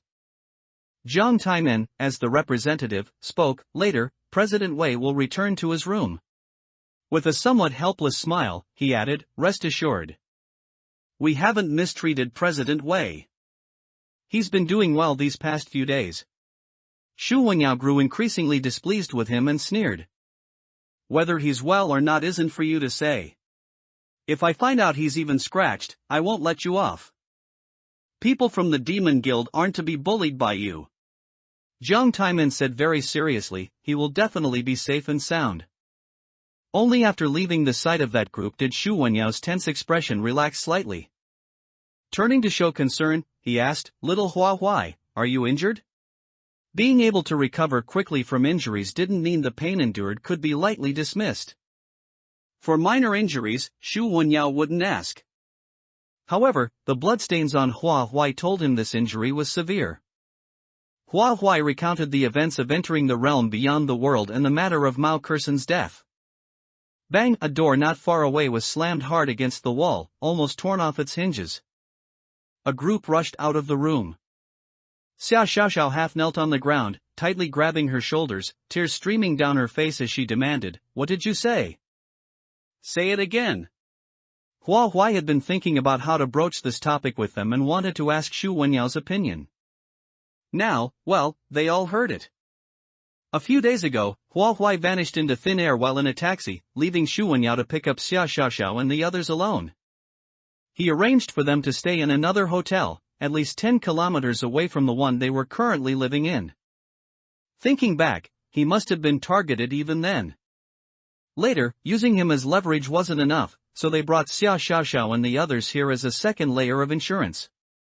Fortunately, Hua Huai was clever and didn't give that group any room to carry out their follow-up plans. Everyone returned to the room, and Hua Huai repeated the story once more. Although it was difficult to accept, the events had already transpired, and Xia Xiaoxiao and the others deserved the right to know the truth. Wang Wei's anger flared up, and he slammed the table as he stood. "I've long heard of the Blood Hunt Guild's foul reputation, but to dare lay a hand on our people, I'm going to go tear them apart right now." Even though Fu Chou, who had attacked Mao Kursen, was dead, all the crows in the Blood Hunt Guild were equally black. The continued existence of such people in this world was a scourge to normal people. He was indeed overcome with rage. The Blood Hunt Guild was a massive organization, not something their small group could contend with. The others hurried to block his path, and after much persuasion, they finally managed to calm him down. Suddenly, a crimson panel popped up. It was a trade message. The mirror shard Hua Huai had obtained from the dungeon was being listed for sale at the lowest price, specifically designated for her. The same message appeared on Xia Xiaoxiao's side, but she chose to reject it without hesitation. Wiping away the tears that wouldn't stop falling, she said in a low, dejected voice, "Actually, the gift we prepared for you on this visit was this mirror shard. Sister Mao said this mirror was special and that its value would be wasted on her. So it was better to give it to someone who needed it more. Besides, you've helped us, so it's only right that we prepared a gift for you. It was supposed to be handed to you personally by Sister Mao, but unfortunately, that chance is gone. The cruelest part wasn't Mao Kursen's death, but the fact that her body could not return to reality. In the eyes of ordinary people, she had never existed from the very beginning.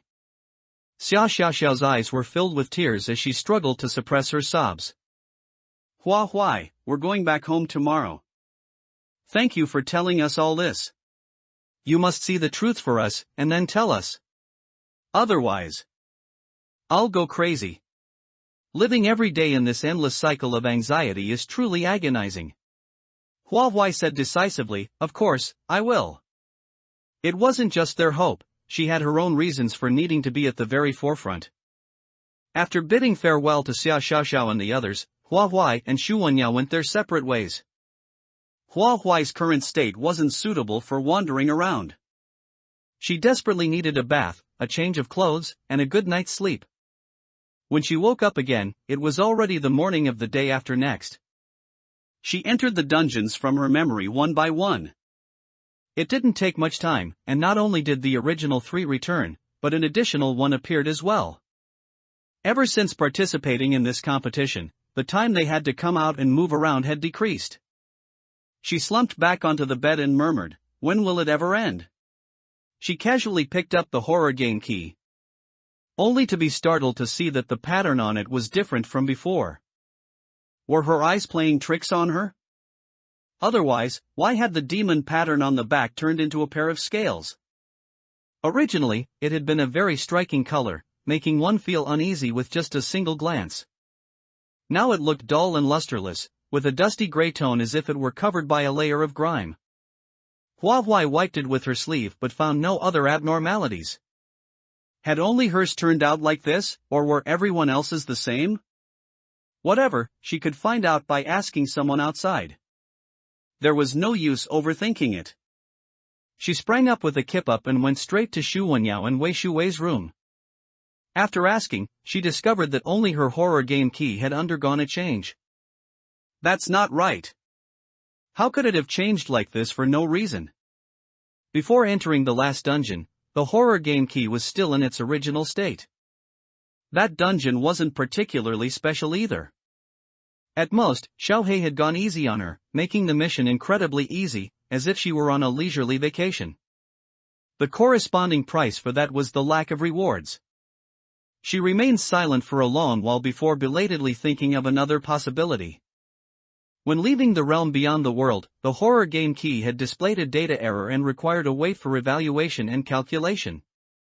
Had the evaluation and calculation been completed now? The horror game key gave no prompts regarding this. There were other players who had come out of the realm beyond the world, she could find out just by asking them. Besides that, Hua Huai was curious about the Tower of Evil Spirits. According to the description of the Soul Fairy skill, stepping through the door should lead to the River of Forgetfulness. According to books, the River of Forgetfulness was a river, the path that deceased souls must take to reach reincarnation. It was also possible that after crossing the River of Forgetfulness, the supernatural entities had to undergo some kind of judgment, with the guilty eventually falling into hell. If the supernatural entities entered the Tower of Evil Spirits, could it be that they were stripped of their cognitive abilities as punishment? Who was conducting the judgment, and who was casting them into the Tower of Evil Spirits? These were all Hua Huai's speculations, with no concrete evidence yet. To solve her doubts, she decided to clear the Tower of Evil Spirits.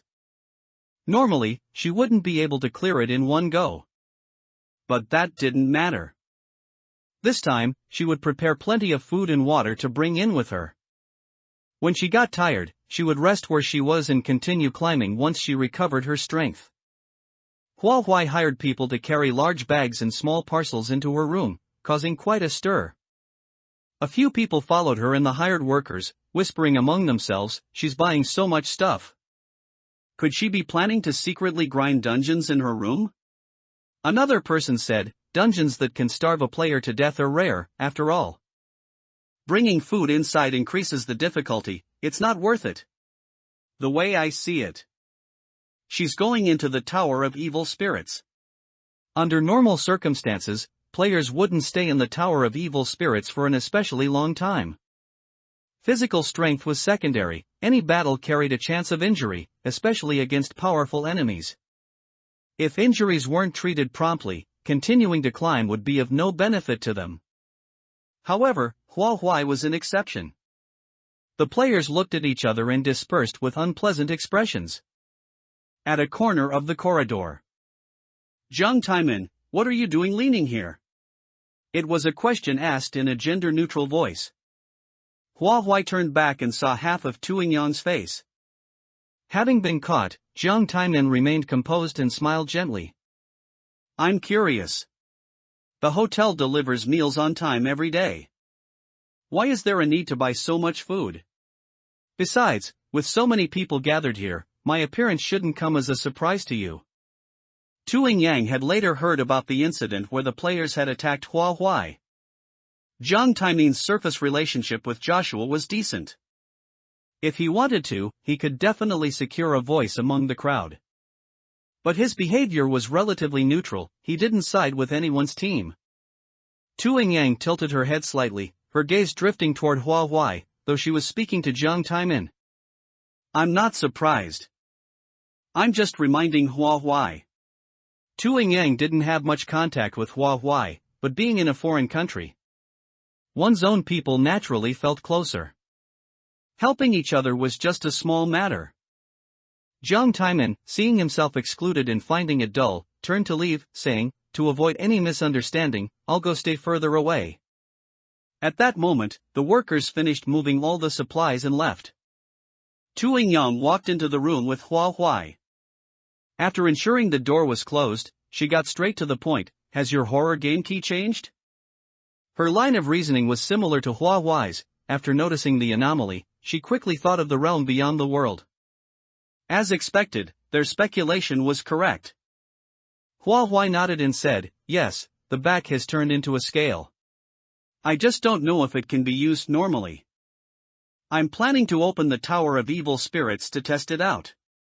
Unfortunately, 2A-level players cannot enter the same Tower of Evil Spirits. Otherwise, Hua Huai would have invited her along. With a partner, the progress of clearing it would be much faster. Without any small talk, Hua Huai directly opened the Tower of Evil Spirits and tossed all the supplies inside. It seems the functions are still normal. Although it's rude not to entertain a guest who comes to the door, I consider you a friend. So I hope you won't mind my rudeness. She spoke in a casual, joking tone, without any hint of offense. Tu Yang was quite helpless. All right, go ahead. After entering another space, endless yellow sand appeared before her eyes again. Once the entwined chains receded, she started from the first floor again. With her previous experience, she cleared up to the 90th floor in one go. Every floor further up required an immense amount of energy. She made ample preparations before continuing to climb floor by floor. According to her mental estimate, the 91st floor took about half an hour, and the time consumed gradually increased the higher she went. Finally, she stopped at the 100th floor. As it turned out, limits were not so easily broken.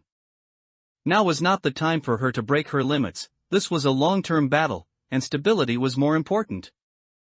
It was better to rest on the spot for a bit and eat something to replenish her strength. Compared to dry compressed biscuits, which were easy to carry but always lacked flavor, Hua Huai didn't mistreat herself at all. The food she prepared included some fresh ingredients which, along with a specialized self-heating pot, allowed her to make a simple meal. The taste of food made from fresh ingredients was always different from processed ones. After eating and drinking well, she had more motivation to climb up. The self-heating pot was divided into two layers. The bottom layer required a heating pack and water to generate heat. The food she wanted to prepare was placed in the upper layer, and as it heated, the aroma gradually drifted out. Among all the players who had entered the Tower of Evil Spirits, Hua Huai was likely the first one to think of cooking inside. She enjoyed her meal immensely, and her whole body felt refreshed. After adjusting her physical state to its best, Hua Huai packed up and started climbing again. Originally, every floor was like an insurmountable chasm, but because her physical state was different, the difficulty was reduced to varying degrees. Despite this, the time it took for Hua Huai to reach the 110th floor was only slightly less than the sum of all the previous floors. She was dripping with sweat and her legs felt a bit weak, so she simply sat down to rest. At least 36 hours had passed since she entered the Tower of Evil Spirits. Going further up would only become increasingly difficult. To prevent her sense of time from becoming muddled, she would carve a new time on the ground every time she cleared a floor. Of course, the time wouldn't be precise, she just needed a rough concept. Reaching the 120th floor took a whole day. Reaching the 130th floor took another 2 days or so. She had to spend a great deal of energy grinding through each floor, which greatly improved her physical and mental fortitude. Moving and stopping like this, about half a month passed, and she got stuck at the 161st floor. Here, there were a small number of SS-class evil spirits and a large number of S-class evil spirits. Not long after entering, she felt an intense pressure to survive. After an initial probe, she temporarily retreated to the 160th floor. The evil spirits here could only operate on their own floors, cleared areas were safe zones for players. The evil spirits in the Tower of Evil Spirits were like punching bags for the players, used to enhance their combat experience.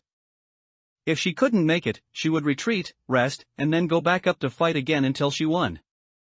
The prerequisite was not getting caught by the evil spirits and being unable to escape. After all, they weren't actual punching bags. From the 161st floor to the 170th, Hua Huai spent about a month. Even while sleeping, she was fighting evil spirits in her dreams. It was equivalent to practicing day and night, practicing it every moment. She dared to say that now, no matter how someone attacked, she could see through their next move. The fresh ingredients had long since run out, so she could only eat compressed biscuits. Actually, eating them once in a while, they tasted quite good. Paired with a bottle of mineral water, it counted as a simple meal. Starting from the 171st floor, SSS-class evil spirits began to appear, bringing an unusually intense sense of oppression. Even though Hua Huai had made sufficient preparations, she still, unsurprisingly, lost in the first round. It's okay, don't be discouraged. She still had plenty of food left, she had all the time in the world to wear them down. This time, she was determined to clear it. At worst, she would grind them down bit by bit, sooner or later, she would finish them off. For the 171st floor alone, Hua Huai spent 10 days. The time for each subsequent floor kept adding up until she cleared it, a rough estimate put it at around 200 days. Before Hua Huai's mind could even register it, the body of the evil spirit leader had already dissipated before her. At the same time, a key dropped from mid-air. Hua Huai reflexively reached out to catch it, then stared blankly at the key. This isn't right. Wasn't the 180th floor supposed to be the top floor? There's more above? Had she stayed inside for too long and her confused brain remembered it wrong? In any case, since she had the key, she had to go up and take a look. The key was inserted into the keyhole and turned, the door opened with a creak, and the pitch-black area ahead was suddenly lit by candlelight. What should have been a somewhat terrifying scene left her heart calm and undisturbed, as she had seen too many similar sights. As she walked up the stairs, the candlelight lit up floor by floor. Until the mist ahead swirled, and even the firelight found it difficult to dispel. Hua Huai took down a candlestick from her side and moved forward slowly with it in her hand. Suddenly, a dark shadow flashed before her eyes, and then the mist dissipated. A cozy room, completely out of place in the Tower of Evil Spirits, appeared. A man and a woman were sitting on either side of a dining table, eating. Seeing Hua Huai standing there, they quickly greeted her. "Xiao Huai, we've saved a seat for you. Hurry up and sit down." Hua Huai didn't move her feet, instead, she reached out and pinched her own cheek. It hurt, it wasn't a dream. Could it be an illusionary realm? If it was an illusionary realm, why did this man and woman appear before her in their death states? And even say such heartwarming words. This man and woman were none other than Hua Yingxiao and Jian Yena, Hua Huai's biological parents. A bloody hole remained in Hua Yingxiao's abdomen, and his surroundings' clothes were completely soaked in blood. Jiang Yanha's condition was much more tragic. There was almost no intact flesh on her hands, and the fatal wound was in her chest, where blood was continuously gurgling out. The food placed on the dining table, however, looked fresh, with fish and meat, complete with color and aroma. Hua Huai hadn't eaten fresh food for a long time, and saliva couldn't stop secreting in her mouth. Seeing her frozen in place, Jiang Yanha called out again, "Xiao Huai, we're talking to you, did you hear us?" Unlike the past shouting and ordering, it was an extremely gentle tone. "I made all this food myself, hurry up and taste it while it's hot." Hua Huai sat down at the dining table as told, but did not move her chopsticks. Given the scene before her, the ingredients of the food on the table were worth pondering. Under Hua Huai's gaze, Jiang Yanha lowered her head, as if not daring to look her in the eye. After poking at the rice in her bowl a couple of times, Jiang Yanha spoke hesitantly, "Xiao Huai, we're sorry for the things in the past. We know we were wrong, whatever kind of apology you want, we can do it." Hua Huai's gaze shifted to Hua Yingxiao. He put down his chopsticks and likewise admitted his mistake. "Xiao Huai, I'm sorry. What your mother said is also what I want to express." Such a sudden apology was truly unexpected. Hua Huai withdrew her gaze and said in a flat tone, "One only needs to apologize after doing something wrong." "What did you do wrong?" Hua Yingxiao replied, "The mistake was that I shouldn't have indulged your mother and turned a blind eye to you." Jiang Yanha followed up immediately, "The mistake was that I shouldn't have favored Xiao Yuan and completely disregarded your feelings." It seemed they had already prepared their rhetoric. They answered without a hint of hesitation. Hua Huai slowly shook her head. "Incorrect. If that's it, I can't accept your apology." Hearing this, Hua Yingxiao and Jiang Yanha couldn't help but look hideous for a moment, but quickly returned to that kind appearance. Hua Yingxiao answered again, "I shouldn't have laid a hand on you and made you lose face in front of the neighbors. I shouldn't have ordered you around at every turn and made you take on the household chores. I shouldn't have. He said many shouldn't haves, but not a single one hit the real point. Seeing that Hua Huai remained unmoved, Jiang Yanha redoubled her efforts, saying, "I should have treated you and Xiao Yuan equally, I shouldn't have favored only him. You are both my children. With my blood flowing through you, I should have done my best to give you the best. Xiao Huai, forgive us, we know we were terribly wrong." The expressions on their faces were both strange and familiar. Hua Huai had rarely seen them in such a humble posture. Apologizing was like playing a guessing game. If this answer was wrong, they'd switch to the next, hoping they could stumble upon a correct answer. Hua Huai asked, "Hua Yingxiao, do you know what kind of person you are? How about I give you a few labels? Male chauvinist, favoring boys over girls, bullying the weak while fearing the strong, a domestic tyrant. That's all for now. Does that help you know yourself a bit more clearly?"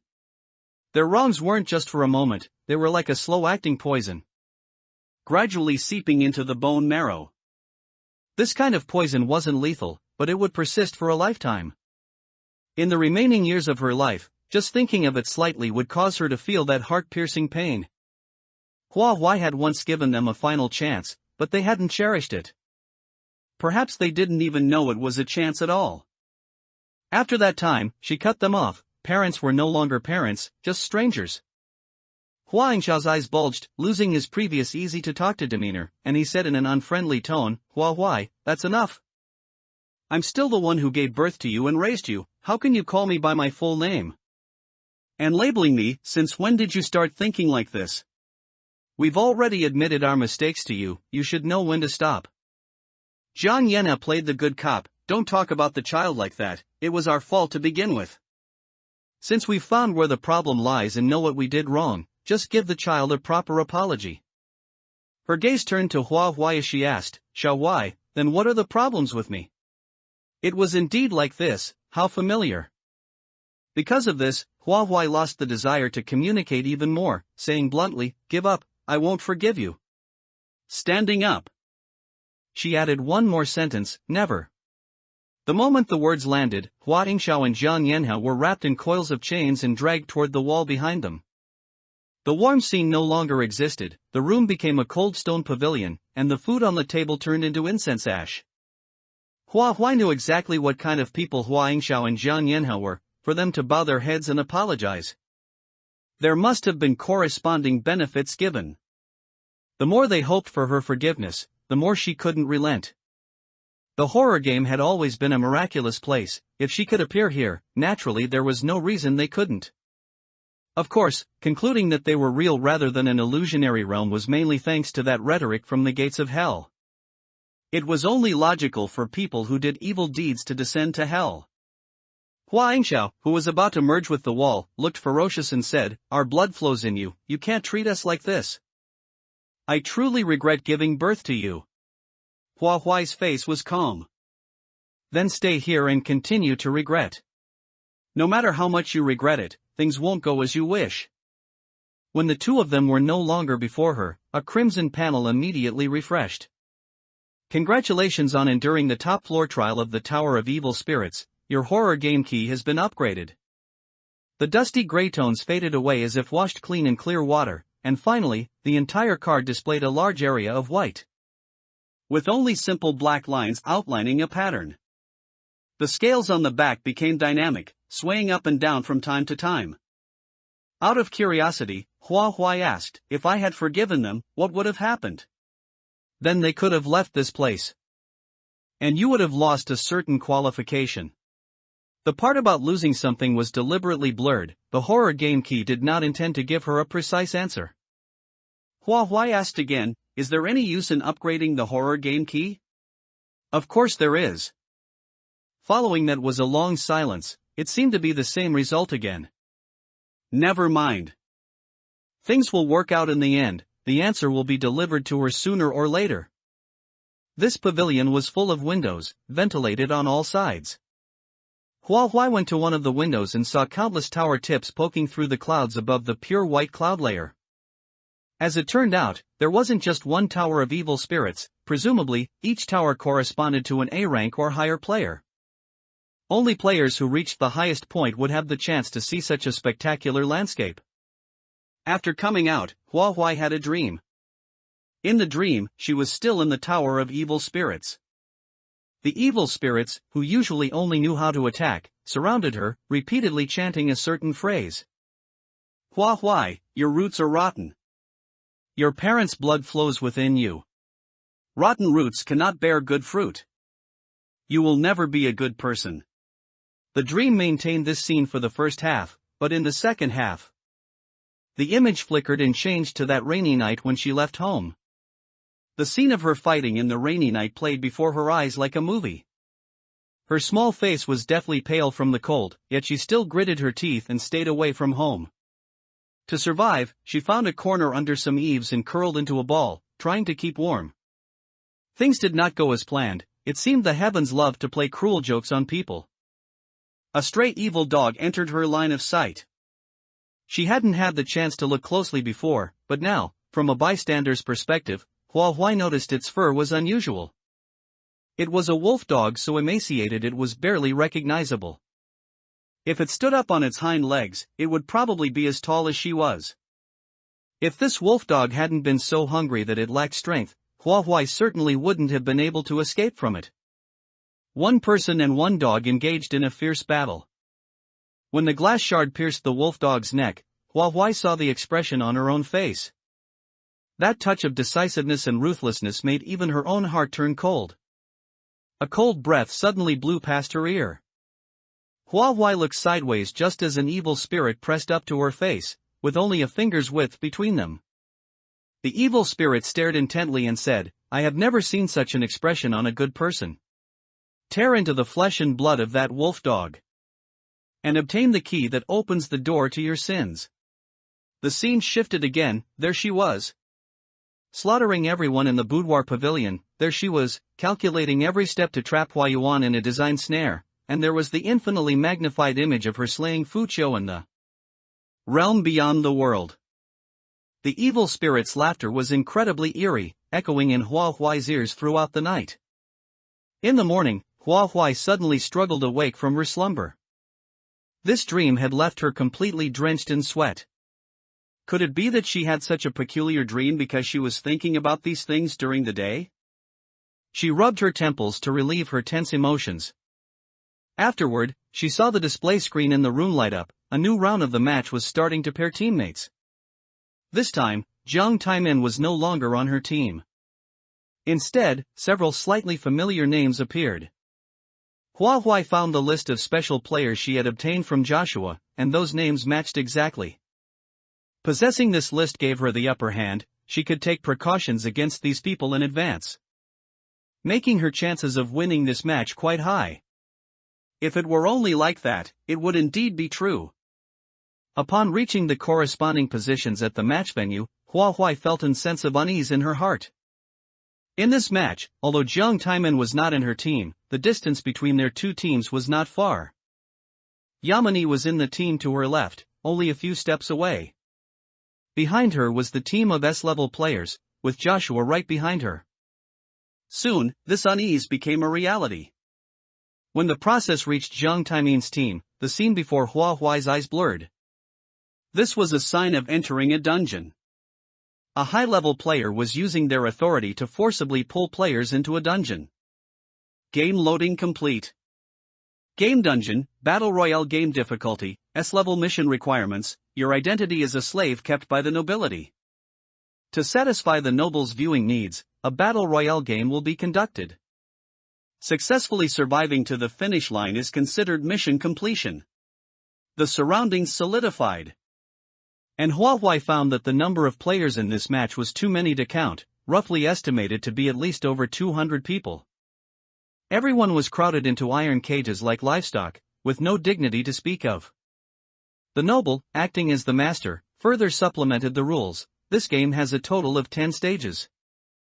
The slaves who can pass all stages and return before me will have their slave status released. To enrich everyone's game experience, we have set up obstacles at every stage. To avoid spoiling the fun for everyone, I won't tell you much more here. Now the game begins. Please move forward according to the guidance of the arrows. Do not take the wrong path. At the signal of this noble, the iron cage doors were slowly opened. The players were finally able to stretch their limbs. Some were surprised to enter this dungeon, while others whispered among themselves, having accepted it quite quickly. Wei Shuwei and Xu Wenyao were also pulled in, immediately feeling the tension in the air. The 200 or so people surrounded the three of them. One of them said, "Hua Huai, it would be a bit unsightly for us to have to do it ourselves. Why don't you just end your own life? Besides, it's not good to involve your friends, this originally had nothing to do with them." It turned out that this group of people had not given up. Xu Wenyao said angrily, "Are you people sick? You just flap your lips and expect someone to die. I want you to die too, so why don't you go ahead?" Wei Shuwei's imposing back blocked the way in front of Hua Huai as he faced the crowd. "Unless you step over my body, don't even think about touching a single finger of my guild member. I, Wei Shuwei, may not be that powerful. But as a real man, the word responsibility is very important." Space distorted and tore open as Rao Quan suddenly appeared behind Hua Huai. Why waste so much breath on them? Since they are seeking death, then just fulfill their wish. After coming out of the Tower of Evil Spirits, Hua Huai was extremely sensitive to danger. She turned around the moment she sensed peril, but before she could react, someone had already blocked Rao Quan's movement. Jiang Taimin firmly grabbed Rao Quan's arm and smiled gently. "Previously, you fanned the flames and made me play the villain. After going back, I couldn't sleep well. My conscience was uneasy. It told me I had to play the good guy to sleep soundly." Yamini, with her small stature, struggled to squeeze through the crowd and approached Hua Huai, saying, "Jiang Taimin, you're such a drama queen. The stages have time limits. Everyone, don't waste time here." At her reminder, everyone finally looked back. The place where everyone was standing was the rooftop of a building, nearly 100 meters from the ground. At the edge of the building stood a timer, showing a 30-minute countdown, with only 25 minutes remaining. The corresponding stage was an iron cable connecting the two buildings. Players needed to cross the iron cable to the platform on the opposite side within the time limit to complete the stage. The distance between the two buildings was estimated to be about 50 meters. Relying solely on human legs to walk across step by step was almost impossible. Someone tried to be clever and used a flying item to go directly to the opposite side. Little did they know, something emerged from the shadows behind them. Oh, that thing opened its bloody maw and bit off the player's head in one go, after which the mangled body collapsed limply. The sharp laughter of a crowd immediately pierced the player's ears, accompanied by a cacophony of voices that seemed to be critiquing what had just occurred. Clearly, using an item to force one's way through a stage did not count as clearing it in the eyes of the nobles. This game was born from a noble whim. The players needed to satisfy the noble's desire for a spectacle. Forcing a breakthrough made everything dull and tasteless, so naturally, it wouldn't be counted as a success. Conversely, seeing someone eaten by a monster provided them with a bit of amusement. After many players realized this, they couldn't help but break into a cold sweat. Was this a joke? Walking across step by step was less satisfying than simply having a grand battle with a specter. At the very least, dying in the latter was more passive. They wouldn't have to taste the sense of powerlessness that came from having an opportunity right before them yet being too useless to take it. Thinking and doing were two different things. Knowing there was still a path to survival, there was no reason to seek death. The specter on the opposite side wore a collar around its neck, with long hair covering both cheeks. Its serrated fangs chewed incessantly, as flesh, bone, and brain matter occasionally leaked from the gaps between its teeth. The time given for the stage was still sufficient, so no one was willing to be the first person to step onto the chain bridge. Jiang Taiman spread his hands. Stalling like this isn't a solution. My dear little Princess Yamini, do you dare to step onto the chain bridge with me? Facing his invitation, Yamini gave a graceful bow. Of course, Knight Jiang Taiman. A princess should also possess the quality of courage. As if performing in a play, the two played off each other, nearly leaving everyone present in a daze. Before the two stepped onto the chain bridge, they first removed all their shoes and socks to ensure the patterns on the soles of their feet gripped the iron chain. Many people had an epiphany. Doing this would greatly increase the chances of success. Following their example, they hurriedly stripped off their own shoes and socks as well. To avoid needing them for the next stage, they didn't discard the shoes and socks they took off, but prepared to carry them across to the other side. When they saw Jiang Taiman discard his shoes and keep only his socks in his pocket, the crowd sneered inwardly. Could keeping a pair of socks really prevent his feet from being hurt by the metal? Yamini listened to him too much and made the same choice. The iron chain was an advantage for Yamini. She was small in stature and her feet weren't large, allowing for more contact area. Mustering her confidence, she was the first to step onto the chain bridge. Jiang Taiman gently reminded her, "Look at the chain, don't focus too much on what's below." Yamini raised her voice. "It's nothing difficult. I've specifically practiced walking on balance beams, I can definitely pass." Walking on a high-altitude iron chain required more than just skill, it also required a strong psychological fortitude. In addition, Jiang Taiman said, "Follow my lead. 1. Lift, 2. Step, 3. Lift, 4. Land. I will follow behind you to ensure you won't have any problems." He glanced sideways at the crowd behind him. "Before we reach the other side, I hope none of you step onto the chain." His gentle expression instantly turned as cold as ice. "Otherwise, before you are eaten by that specter, I will take your lives first." A single iron chain spanning a distance of 50 meters was no small challenge. Any slight mistake could be fatal. There was still plenty of time, and if someone could successfully clear the stage, it would be an encouragement to the rest. The crowd had varying expressions. No one agreed, but no one refused either. They watched as Yamini and Jiang Taiman stepped onto the chain and slowly covered a distance of about 10 meters. Suddenly, rain began to fall from the sky, covering the iron chain in a transparent film of water.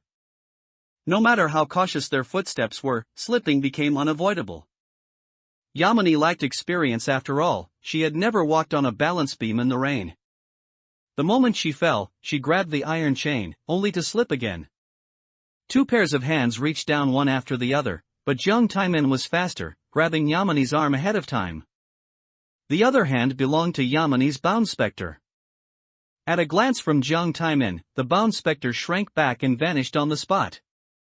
Sighs came from the ears of the crowd, as if they were lamenting his keen perception, which prevented them from seeing an interesting scene. Jiang Taimin brought Yamani back onto the iron chain. It's raining. Let's switch to the crawling method. Compared to walking upright, their speed would certainly slow down significantly. There were still over 200 people waiting to cross the chain bridge. If they continued to wait, the remaining time might not be enough. Some people crowded into the positions closest to the chain bridge, preparing to step onto it the moment the two reached the other side. Someone had already set an example for them. Crawling was the most stable method. The players in front would surely pass, but the players behind might not. The crowd thought the rain was already the obstacle for this stage, but they didn't expect that besides rain. A rain of red envelopes began to fall from the sky. Although these things were made of cardstock, their four corners were sharp, making it very easy to get injured if they hit the body. However, since they were red envelopes, they surely contained something. Jiang Taimin casually picked up two. Opening one, he was extremely lucky to find it was a stage clearance card. According to the description on the card, anyone holding this card is permitted to immediately clear the chain bridge. He thought about checking the next one, but he couldn't open it no matter what. He handed the remaining red envelope to Yamani, signaling for her to open it. It was truly strange, that red envelope also contained a stage clearance card. Jiang Taimin had only picked up two red envelopes, yet both happened to contain them. His luck was truly off the charts. In this way, they didn't need to walk step by step to the other side. With the help of the bound spectre, the two reached the other side with ease. The long-haired spectre was still staring at the iron chain, maintaining its eerie chewing motion, completely ignoring the arrival of the two. The two stage clearance cards had worked. It had to be said that sometimes luck was also a part of one's strength. Some people realized that the items inside the red envelopes were not simple. To prevent others from seizing the opportunity, they swarmed onto the iron chain. When one end of the iron chain bore the weight of nearly 50 people, the player at the very front finally felt that something was very wrong. He turned back in terror and said, "Stop coming on." A single iron chain has a limited weight capacity, and we're all pressing down on the same end. Do you all want to die? The players who hadn't stepped onto the chain yet didn't mind the trouble as they watched from the sidelines. Their tone relaxed. Then just crawl a bit faster. This iron chain is very sturdy. If the forces distributed evenly, there would be no problem even with 100 people. Otherwise, how do you think all of us are supposed to pass this chain bridge in such a short amount of time? Blocking Hua at the front had wasted 5 minutes, and Jiang Taimin and Yamani crossing the chain had also taken about 5 minutes. The remaining time was only 20 minutes. The players at the front of the chain moved slowly, the players in the middle were anxious, and the players at the tail end kept urging them on. All sorts of voices mixed together, giving everyone a bad feeling in their hearts. Worse yet, the laughter of the nobles occasionally drifted into their ears, sounding incredibly irritating. Wei Shuwei suppressed the irritation in his heart and frowned slightly, saying, "We'll wait until the last 5 minutes to head up. Either go early or go late." Clearly, they couldn't make it for the early slot, and squeezing into the middle would easily lead to a dilemma. However, the situation was beyond their control. They were pushed to the edge of the iron chains by the crowd. In such a small area, there was simply no room to move. If they didn't get onto the iron chains, they would likely be pushed off. Hua desperately blocked the crowding people. "Boss, you and Brother Yao go first. I'll cover the rear." Sometimes it's not that the people in front can't see the danger, on the contrary, it's the people behind who can't see. Because they can't see, they keep pushing forward relentlessly. They want to know the situation ahead and when it will be their turn. When in a state of the unknown, one's heart is always prone to anxiety, just like the players in the middle of the iron chains. Xu Wenyao immediately rejected the idea. "Are you joking?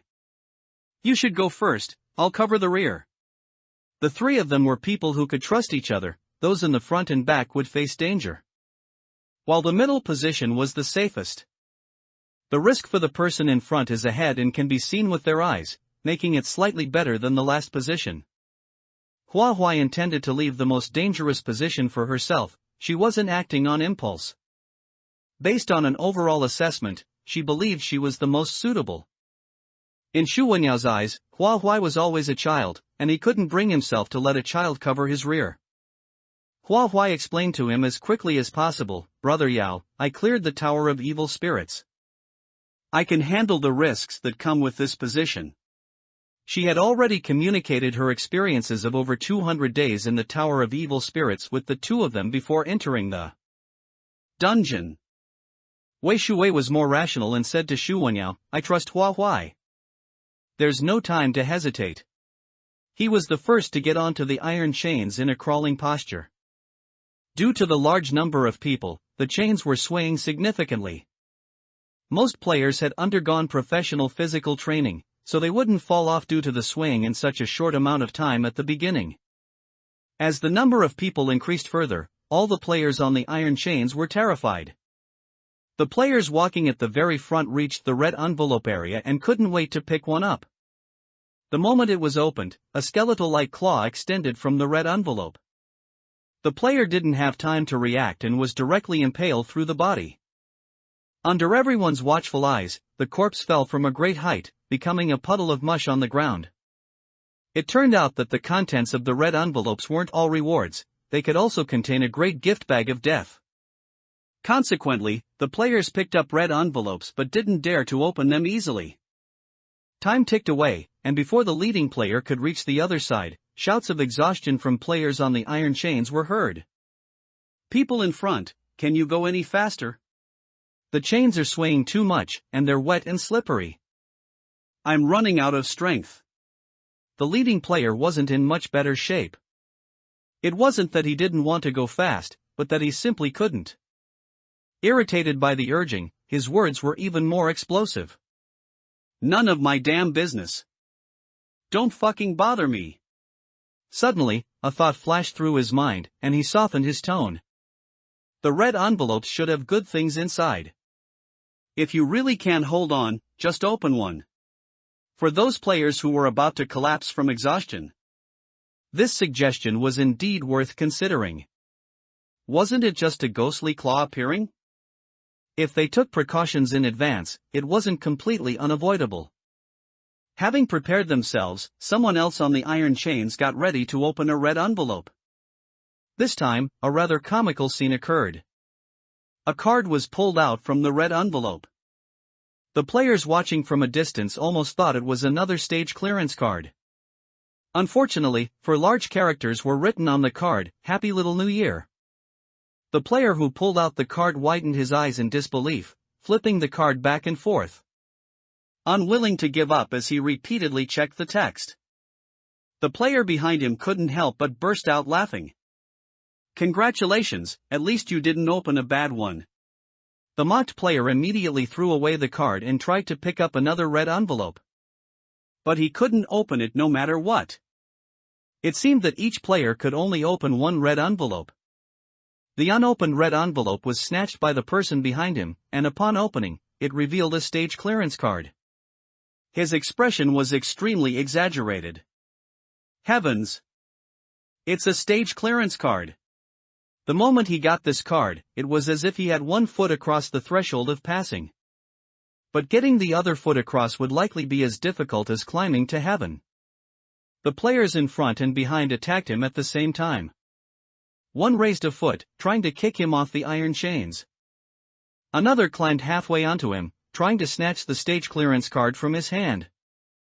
Among the players who opened red envelopes, only a tiny fraction obtained stage clearance cards. The rest had no further chance to open envelopes and would inevitably turn their attention to those who had the cards. There were no names on the stage clearance cards, naturally, they belonged to whoever held them. With life and death at stake in this moment, no one showed any mercy when they started fighting. This struggle made the iron chains sway even more violently.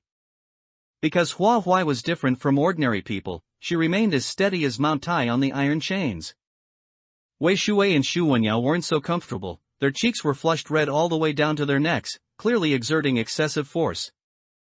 Looking down, many players couldn't hold on to the iron chains and fell helplessly from the height. The figures grew smaller and smaller in their vision, eventually blooming into red flowers of blood. Yet, the struggling players turned a blind eye to this, their eyes fixed only on obtaining a stage clearance card. If no one stepped in to stop this, everyone except the players who eventually got the stage clearance cards and those with sufficient personal strength would die. At the critical moment, Joshua stepped forward and spoke, "Everyone. Stage clearance cards aren't everything. As long as we stay calm and work together for stability, there's plenty of time for us to reach the other side." "That's right, Joshua." The organizer of this competition had also entered the current dungeon. The players were practically possessed in their struggle for the stage clearance cards. The more they struggled, the longer they stayed on the iron chains. It was a vicious cycle. Xu Wenyao asked curiously, "Isn't the purpose of him organizing the competition to have the players kill each other in the dungeon? Is he kindly stabilizing the situation now because he's afraid it'll take too long and he won't make it across when it's his turn?" Wei Shui said. "The nobles said there are 10 levels in total, with 9 more to go. There must be living people to scout the way ahead." Xu Wenyao hissed, "Jiang Taiman has a pretty good relationship with him. Why is he scouting the way first in this round instead?"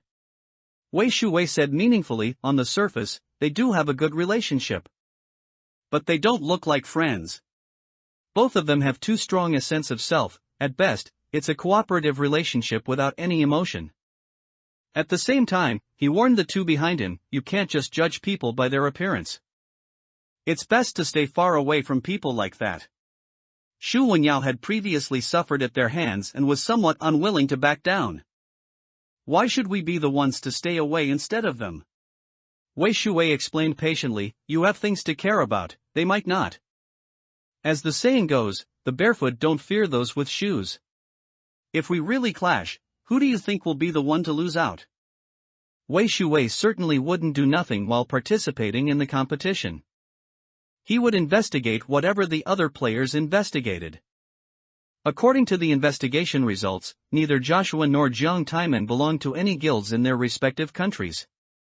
One had reached S level by continuously clearing stages, possessing more rest time than all other players. The other was the young son of the wealthiest man, having inherited a massive fortune.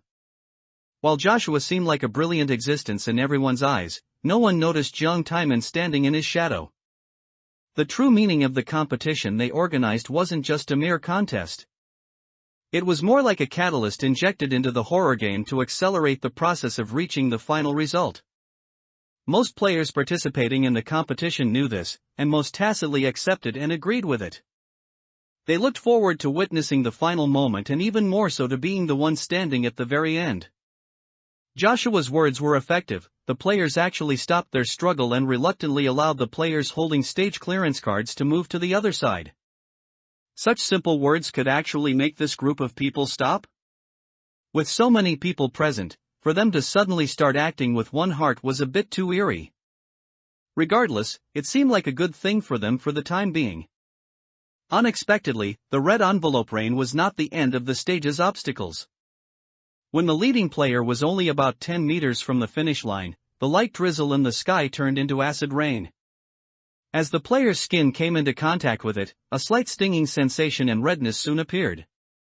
To avoid the acid rain injuring their faces, the players hurriedly used their clothing for cover. Logically speaking, ordinary acid rain wouldn't corrode iron chains in a short time, but unfortunately, common sense didn't apply to anything within a dungeon. The speed at which the acid rain corroded the iron chains was visible to the naked eye. It was estimated that by the time the countdown ended, the iron chains would be completely corroded away. As time passed, the load-bearing capacity of the iron chains would get worse and worse. The players who had not yet stepped onto the iron chains panicked completely and crawled onto them impatiently, disregarding the chain's load-bearing status. The scene became a mess. No one listened to Joshua's commands anymore, only wanting to reach the other side as quickly as possible. The load-bearing limit was about to be reached, and the iron chain swayed precariously. Wei Shuwei and Shu Wenyao's hands were numb from exertion, and they constantly shifted their positions to maintain balance. They were still about halfway from the finish line, and the situation before them was no longer something they could control with a few words. Wei Shuwei grabbed a red envelope. At this point, he had to take a gamble. Without opening it immediately, he said to the two behind him, "There are 3 of us, so we can open 3 red envelopes. Even if we only get 1 stage clearance card, it counts as a win." Taking a deep breath and making full preparations, he said, "I'll go first." Wei Shuwei's luck was poor. He pulled out a skeleton leg. Even though he reacted quickly, the limited space for maneuver made it inevitable that he almost fell from the iron chain. Shu Wenyao caught his clothes in time, helping him steady himself. Wei Shuwei's heart pounded like a drum. After steadying his mind, he said, "Thanks." It was Shu Wenyao's turn to open a red envelope. But it only contained the auspicious phrase "Happy Little New Year." His face was full of disappointment, hoping that Hua Huai could pull out something useful. Hua Huai had long since lost her fear of the abnormalities in S-level dungeons. Her movements in opening the red envelope were clean and swift. The moment a ghost claw extended out, she grabbed it with quick eyes and hands, forcibly tearing the ghost claw away from the red envelope. This violent and savage scene sent chills down the spines of the players behind her. Although these ghost claws couldn't compete with an S-level abnormal boss, being present in a dungeon of this level meant they wouldn't be too weak either. She handled them too easily, not taking these things seriously at all. Upon closer observation, they noticed that she had maintained her position on the violently swaying iron chains for so long without showing any signs of strain, making them feel more and more like they were facing a formidable foe. At the same time, Hua Huai sensed a feeling of being watched. Different from the gaze of the players, it was a sense of judgment from on high. It seemed she had been noticed by that group of nobles. Hua Huai wasn't afraid of this at all. There was nothing to fear, since she could clear the Tower of Evil Spirits. Her bound specter had naturally received a qualitative improvement. 3 people, 3 chances with red envelopes, and not a single stage clearance card was found. Shu Wenyao couldn't help but turn his crooked thoughts toward others, saying to Wei Shuwei, "Boss, why don't we just snatch 3 of them?" Among so many people, someone was bound to have found one. In a dungeon, one often had to face similar choices. After doing it many times, one's heart gradually became numb. Wei Shuwei gripped so hard his knuckles turned white. "Actually, until the very last moment, I don't want to do that. But if we wait until the last moment, it'll be too late." He immediately made a decision: snatch them. Hua Huai believed she had no right to interfere with the choices others made. Yet when she heard Wei Shuwei's answer, a hint of bitterness welled up in her heart. In a dungeon, it was originally a matter of life and death among players. Perhaps because she had seen too much of the goodness brought by Wei Shuwei and Shu Wenyao, she subconsciously distinguished them from other players. They were merely trying to survive, struggling to stay alive. From their perspective, what was wrong with doing this? Hua Huai had no standing to judge them. She was just saddened that they had to break their moral bottom line out of necessity. The moment Wei Shuwei was about to move, Hua Huai called out loudly, "Wait! If everyone wants to live, then hold on to the iron chains tightly." Everyone was confused. Looking up slightly, they saw her stepping barefoot onto Shu Wenyao's back, using the players' bodies as a path, running light-footedly to the other side. The entire process took less than 10 seconds.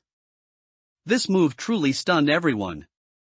Compared to the smooth iron chains wet with rain, the clothing the players wore not only greatly increased friction but also increased the surface area available for stepping. Most importantly, Hua Huai had not violated any clearance taboos by using items or bound specters to cheat. Some players wanted to imitate Hua Huai but were ruthlessly stopped. One of the conditions for Hua Huai's passage was her build. A child's weight was still manageable for an adult. In the manner of a leader, she said to everyone, "Next, I will help all of you reach the other side safely. If any backstabbing occurs, I will kill you on the spot. I hope you understand that I am willing to help others, but I am not willing to help at my own expense." In everyone's perception, Hua Huai, who had successfully cleared the stage, had absolutely no need to look back. Let alone helping the remaining players. If they had heard this in the past, they would have laughed their heads off. Why would anyone help their competitors? Wasn't that just looking for trouble for oneself? But the scene they witnessed before their eyes forced them to believe it. For the players near the finish line, Hua Huai only needed to reach out and give them a hand, which wasn't very strenuous. However, some players were exhausted halfway through and were stuck on the iron chains, not daring to move for fear of losing their grip and falling. The crowd that had already reached the other side watched the spectacle, eager to see how she would handle it. Something even more unexpected happened. Hua Huai returned along the iron chains, guiding the others forward step by step and providing support at critical moments. As it turned out, Hua Huai had the ability to cross the chain bridge easily. Her previous hesitation on the chains was to protect Wei Shuwei and Xu Wanyao. If the situation on the field hadn't spiraled out of control, with the number of players on the chains surging and creating a crisis that had to be resolved, Hua Huai likely wouldn't have left the two of them to help people who had previously spoken ill of her. Were they touched? Naturally, they were. But selfishness ultimately prevailed. Now was a perfect opportunity. While she was fully committed to saving people, they could push her off the building the moment she returned to the edge. No matter how strong her self-healing ability was, it surely couldn't mend a puddle of mangled flesh. Someone quietly crept toward the edge of the building, silently waiting for Hua Huai to return. As her figure neared the edge, the excitement in that person's eyes was almost impossible to conceal. I've already cleared this stage. Do you want to guess whether it's convenient for me to use the Bound Spectre's ability? Hua Huai seemed to have eyes in the back of her head, accurately deducing his intent. The person's expression stiffened, and he gave a forced laugh. I just wanted to get a closer look at you saving people. What are you thinking? Jiang Taimin appeared behind him, his palm covering the man's face.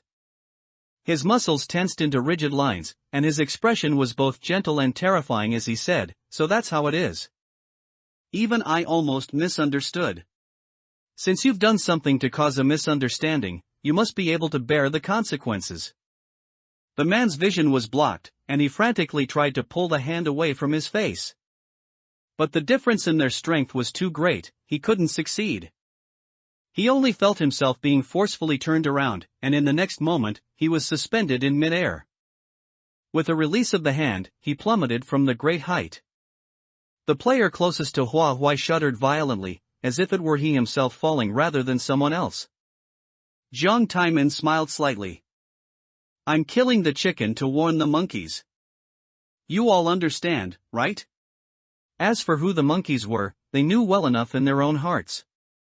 After Jiang Taimin's display, no one dared to harbor any ill intentions for the time being. By this time, Wei Shuwei and Xu Wanyao had successfully reached the other side. Hua Huai remained true to her word, moving back and forth whenever she encountered someone who was exhausted. Xu Wanyao had tried to stop her, only to be met with her saying, "One must have integrity, if you say you'll do something, you do it. Don't worry. I know my own strength well. I'll be fine." Helpless, he could only give up his persuasion. As time passed, the acid rain's erosion became increasingly severe. Wei Shuwei and Xu Wanyao couldn't help but have their hearts in their throats.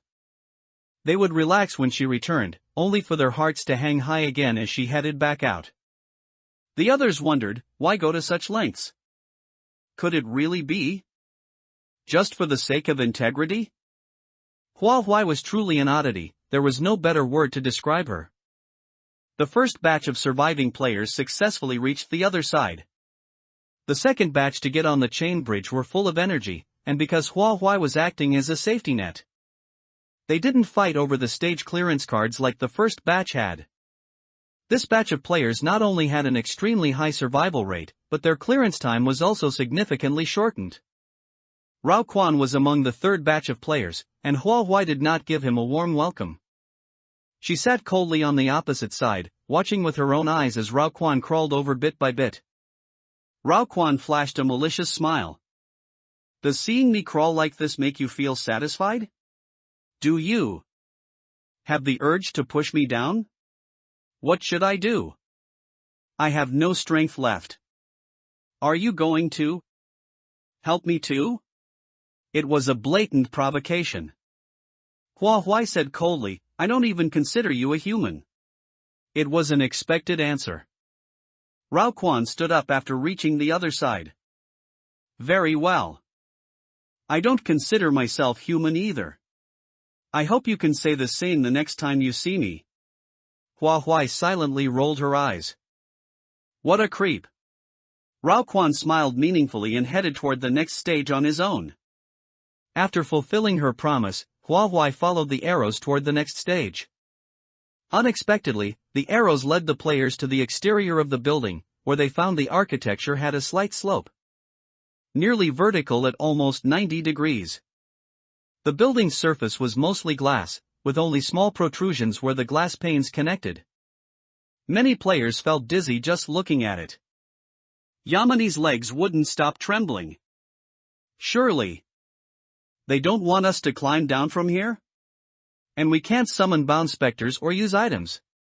Each glass pane was taller than Yamani, meaning it was impossible for her to climb down using both hands and feet.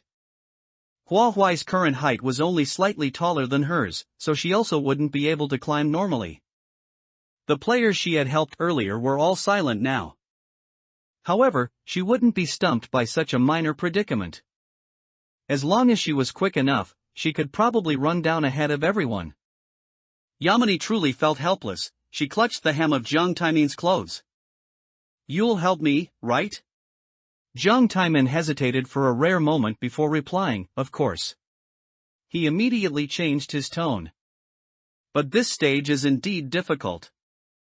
I'm not entirely confident. He would have no problem going down alone, but the difficulty would skyrocket if he had to take another person. Shu Wenyao's gaze shifted to Hua Huai, and she immediately responded, I can do it. Wei Shui and Shu Wenyao really couldn't imagine how she would manage. But Hua Huai said, you guys go down first. Once I go down, I won't be able to come back up.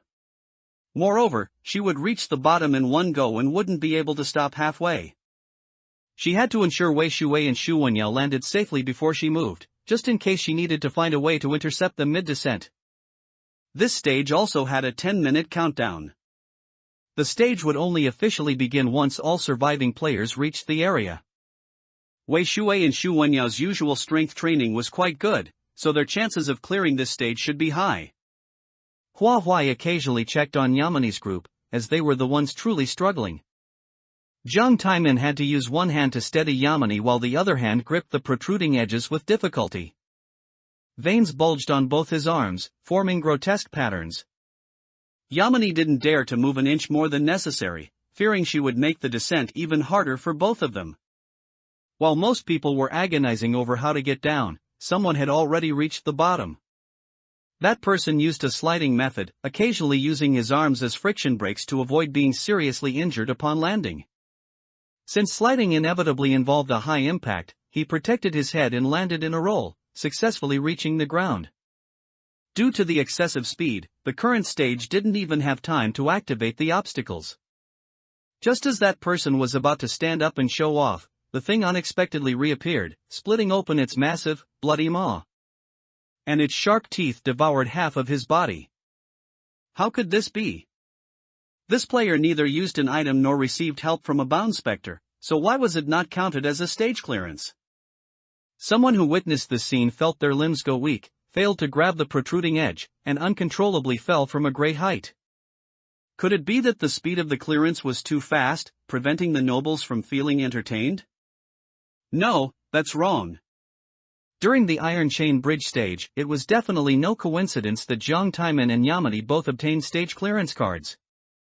If viewed from the audience's perspective, watching two people help each other cross the iron chains is far less thrilling than watching a group of people struggle for survival on the chains. Giving the players hope through the red envelope rain created the illusion that clearing the stage wasn't that difficult. Once they were truly on the iron chains, the swaying motion caused the players to show expressions of collapse. undoubtedly enhancing the condescending satisfaction of the superiors.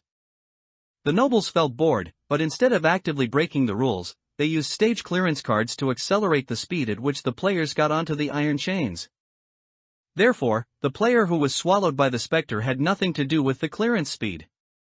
It was his actions that inherently violated the rules, though exactly how is currently unknown. Most players climbing the building dared not move, they were also pondering what went wrong. Before figuring out the answer, holding their position could at least temporarily save their lives. Wei Shui, Xu Wenyao, Jiang Taimin, and Yamani did not stop moving. Stalling at a great height was still not a good choice. Since there was still some distance to the ground, it was better than hanging there and needlessly wasting strength.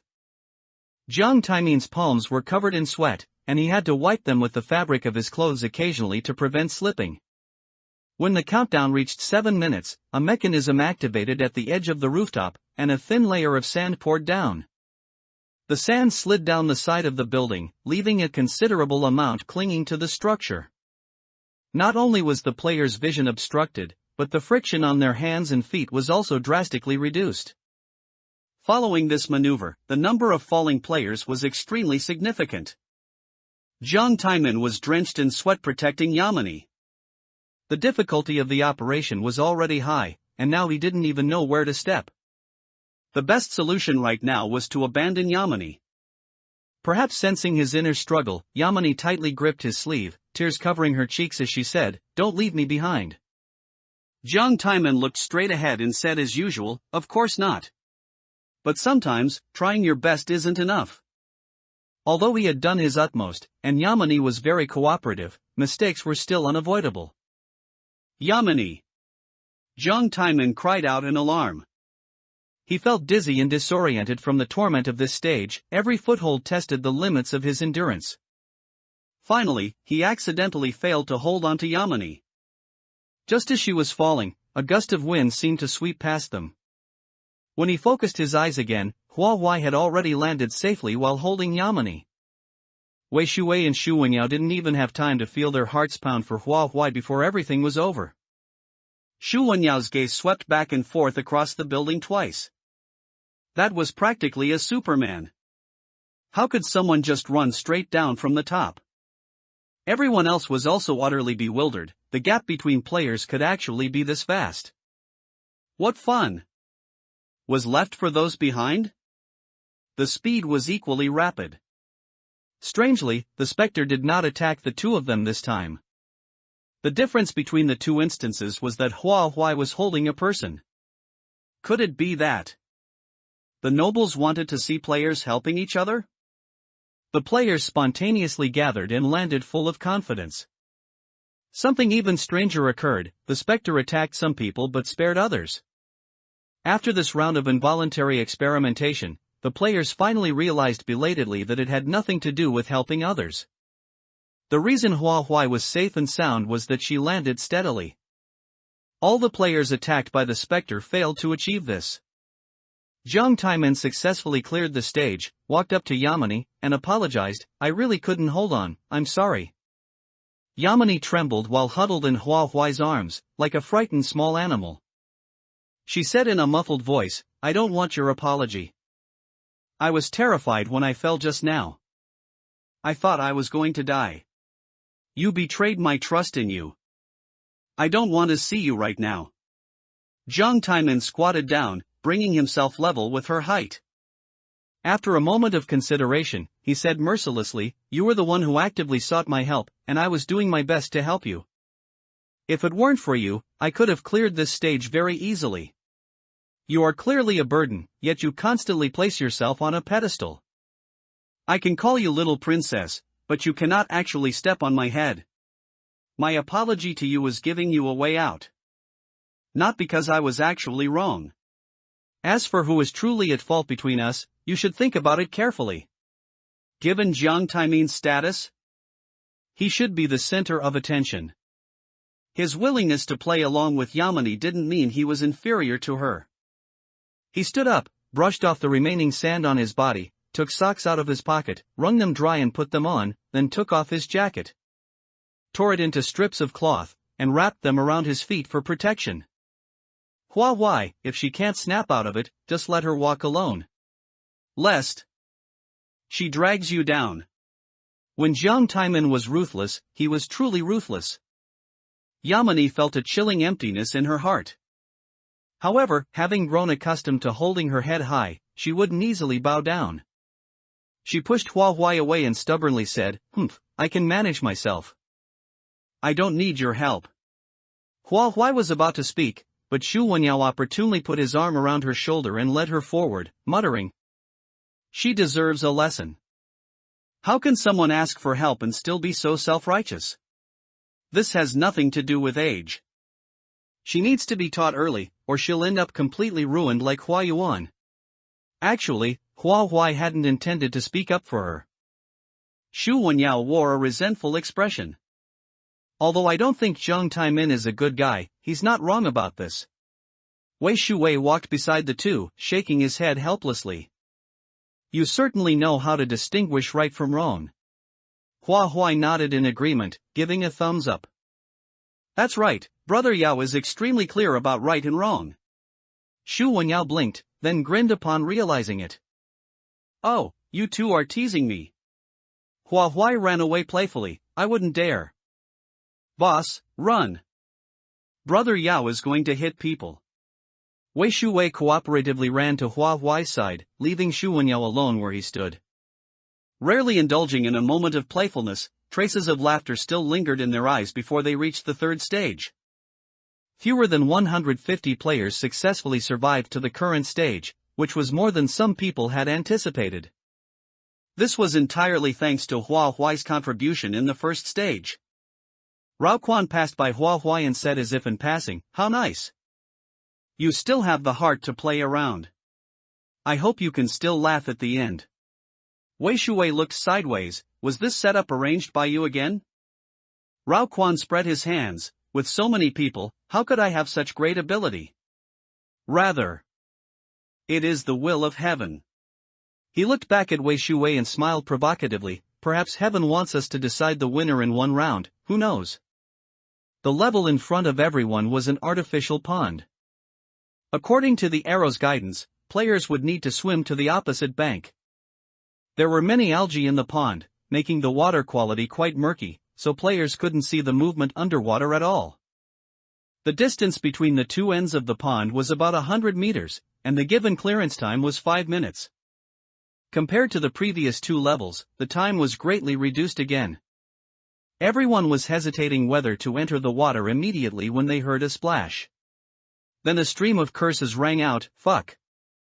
Which bastard pushed me into the water? He wanted to curse more, but was interrupted by a burst of sharp pain. And the sound coming out turned into a cry of agony. The bloodiness quickly spread, permeating the water's surface.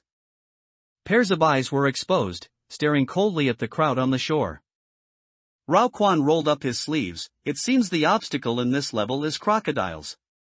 Adult crocodiles have incredible bite force. And there were countless crocodiles in the pond before them.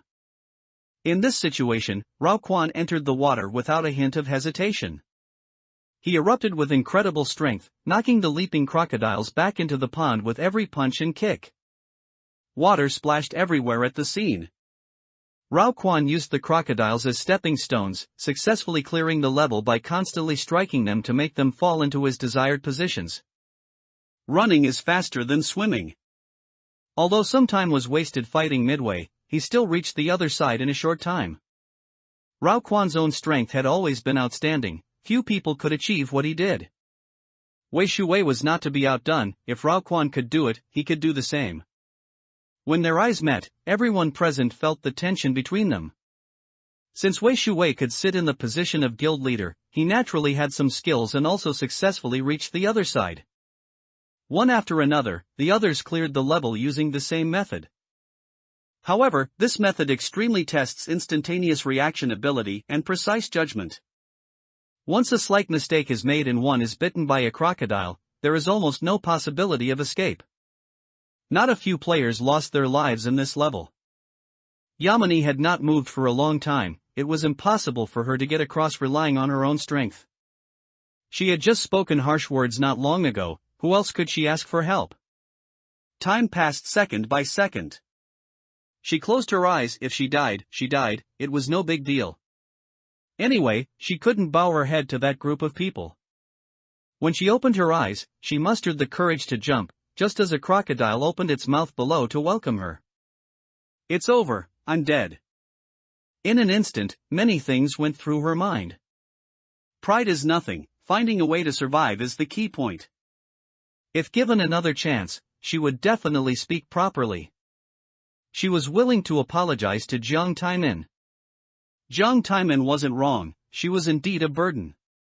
She simply had no qualification or standing to criticize Jiang Taimin. She was so nervous her heart was trembling violently, but the pain did not arrive as expected. She was saved again, but this time, the person who saved her was Jiang Taimin.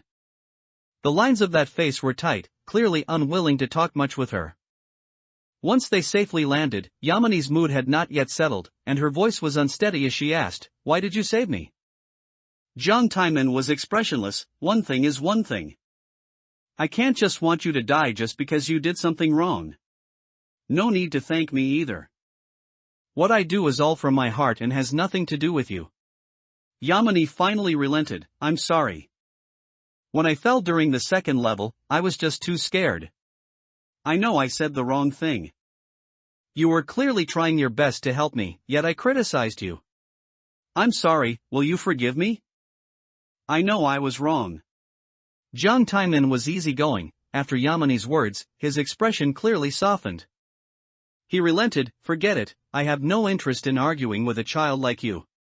If you want me to keep helping you, then keep up, I won't waste my kindness on someone ungrateful again. Yamani immediately beamed with a smile and nodded repeatedly, okay. After the crocodile pond level, the number of remaining players was less than 100. Hua Huai's steps were small, she was in no hurry to head to the next level. Shu Wenyao asked her, what are you thinking about? Hua Huai's gaze swept over the players passing by one, with so many of us. And no shortage of high-level players, why do we have to follow the dungeons process? It's just an S-level dungeon. If the players work together, even if an abnormal boss appears, it would probably be helpless. Shu Wenyao hissed. You actually used the word just to describe an S-level dungeon. But what you say makes some sense. It's just that uniting these people is somewhat difficult. Hua Huai thought a layer deeper. That being said, isn't it strange that they don't even think about it and haven't even brought up this suggestion? United they are a force. Scattered they are just sand. Do they really not understand? Shu Wenyao's eyes darkened. Now that you mention it, it reminds me of something. Before this competition started, I often saw some players gathered together, seemingly discussing something. If they noticed me appearing, they would immediately pretend nothing was wrong and scatter. Could it be related to this? Actually, Shu Wenyao could feel something fishy about them appearing in this dungeon together. However, after carefully sorting out his thoughts, he found the logic inconsistent. If high-level players forcibly dragged other players into the dungeon, how could they forcibly drag in players of the same level? At least Wei Shuwei's presence told them that this line of reasoning was unreasonable. But to completely discard this line of thought, something still felt off. A sudden exclamation came to their ears, everyone, look! What is that green stuff in the air behind us? Hua Huai and Shu Wenyao both looked back. The green substance had already spread to their heels and was constantly closing in. It's poi. Before he could finish, the person was forcibly dragged away. Poi. Poison what? Shu Wenyao grabbed Hua Huai's arm and began to run as a voice drifted through the wind. It's the poison circle. Since it's a battle royale, how could they let us proceed leisurely? We have to reach the next level quickly. The poison circle shrunk. Along with the level countdown, the players truly felt as if something abnormal was chasing them from behind. Being too urgent makes it easy to lose the ability to judge. Most players frequently made mistakes in subsequent levels, all at the cost of their lives. Yamani fared well under Jiang Taimin's care, and no more mistakes occurred. When they reached the final stage, only 29 people remained. The starting point of this stage was in front of an abandoned building, where a wooden table sat with 29 firearms and the rules. Jiang Taimen read the contents aloud. Each person takes one firearm. The amount of ammunition is unlimited, and there is no limit on the number of players that can be eliminated. For the first shot, players must be at least 10 meters away from others. Among all the buildings, a total of 5 gas masks are hidden. Players can return to the initial rooftop using a gas mask. The poison circle was still shrinking, and the area where the players could move was getting smaller and smaller. Most of the buildings described in the rules likely included areas within the poison circle. In reality, within the range where the players could move, there might not even be 5 gas masks available. The small number meant they would have to fight for them. Even if firing wasn't mandatory, the players would still actively shoot to seize a gas mask. At the start of this stage, the players were all gathered together, making it the perfect time to thin out the competition. As soon as Jiang Taimen finished speaking, the players immediately rushed to grab the firearms on the table and pulled away from each other the next moment. Some did it to shoot, others to evade. In an instant, the scene became incredibly chaotic. After about 10 seconds, silence returned to the scene. Aside from a few fallen corpses, it was difficult to spot any other players. Most of the remaining players on the field were on the list of special players. These kinds of players, like Jiang Taimen, had no fear whatsoever of the consequences of hunting other players. They likely possessed something unusual about them. Hua Huai hid behind a stone pillar. Firearms were truly outside her field of knowledge. Her subsequent actions would likely be very passive. Wei Shui and Xu Wenyao were well acquainted and were exceptionally skilled with firearms. Xu Wenyao signaled with his eyes, "Go, I'll cover you. You two enter that building ahead first." The two nodded and ducked into the building without hesitation. Bang! Bang bang! During this process, firearms from a distance followed the two as they shot. Fortunately, Xu Wenyao provided proper cover, allowing them to remain unharmed. That group didn't seem in a hurry to find gas masks, they were actually still staring them down. This wasn't a real game of live-action CS where eliminating other players meant victory. The gas masks were the key to this stage. The two successfully entered the building, and then Wei Shui turned back to cover Xu Wenyao. They coordinated perfectly, temporarily moving out of the group's line of fire. There were many rooms inside the building, and a gas mask could be hidden in any corner. Moving together as a trio was indeed safe, but the efficiency was too low. The poison circle wouldn't give them time to search slowly. Hua Huai suggested, "How about we split up?" Xu Wenyao raised an eyebrow slightly. "I was thinking the same thing."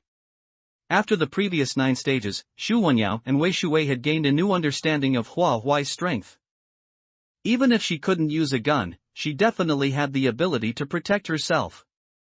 They needed to search the peripheral buildings as quickly as possible before the poison circle expanded, then search inward step by step. Before splitting up, Hua Huai reminded them, 2 are enough. We need to get at least 2 gas masks. Although every stage restricted using a bound specter to cheat, the rules could only constrain those who couldn't resist. The ability Jiang Changchang's mother, Xing Xiumin, brought her was immunity to all poisons. She didn't fear the poison circle, so she could naturally save 1 gas mask.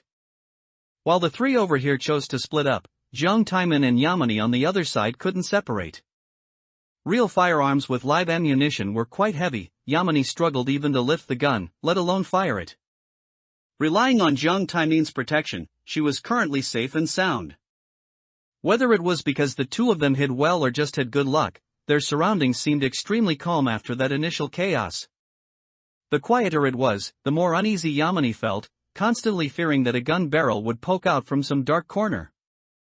Perhaps noticing her nervousness, Jiang Taimen kindly said, "There's no need to be so afraid. Finding a gas mask is what matters now. They have no reason to keep hounding others. Within the next half hour to an hour, no one should come to disturb us." Yamani asked, "What if we can't find a gas mask?" Jiang Taiman pretended to shake his head and sigh. Then we're finished. We'll just wait to die. Yamani's eyes widened, and she cried out in disbelief, "Ah! I don't believe it. You definitely have a way. Right?" The corners of Jiang Taiman's mouth curled slightly. "If we can't find one, someone else will. We'll just snatch it. But then again, snatching carries a higher risk. It's naturally better to find one ourselves." He walked in front with Yamani following closely behind as they searched the building before them. The moment he got a gas mask, Jiang Taiman let out an incredulous chuckle. In this dungeon, his luck was truly frighteningly good. First, both red envelopes on the chain bridge yielded stage clearance cards, and now he found a gas mask in the very first building he searched. If he were to put on the gas mask now and return through the poison circle, it should count as completing the current stage. He was only one step away from clearing the dungeon, but Jiang Taiman didn't do that. He said nonchalantly, "Let's go, let's find another one." Crossing the deserted street, the two searched several more buildings in succession. A figure flickered past a window opposite them. Jiang Taiman stopped to observe and found that Xu Wenyao had separated from Hua Huai and Wei Shuwei, searching inside a building alone. Yamani stood on her tiptoes and looked around from the window, pointing to the front left. "Look, Hua Huai is over there." Although Hua Huai's trio split up, they would still regroup after each of them finished searching a building. Jiang Taiman and Yamani were on the fourth floor, while Hua Huai was on the second floor of the building to the front left. Looking down from above, she was extremely conspicuous. Suddenly, Jiang Taiman's pupils constricted, and he barked, "Get down!" The next instant, bang! Bang bang! A burst of bullets shot toward them, instantly shattering the window glass. A gun barrel poked out from the corner of the stairs. Jiang Taiman hurriedly pulled Yamani into the nearest room.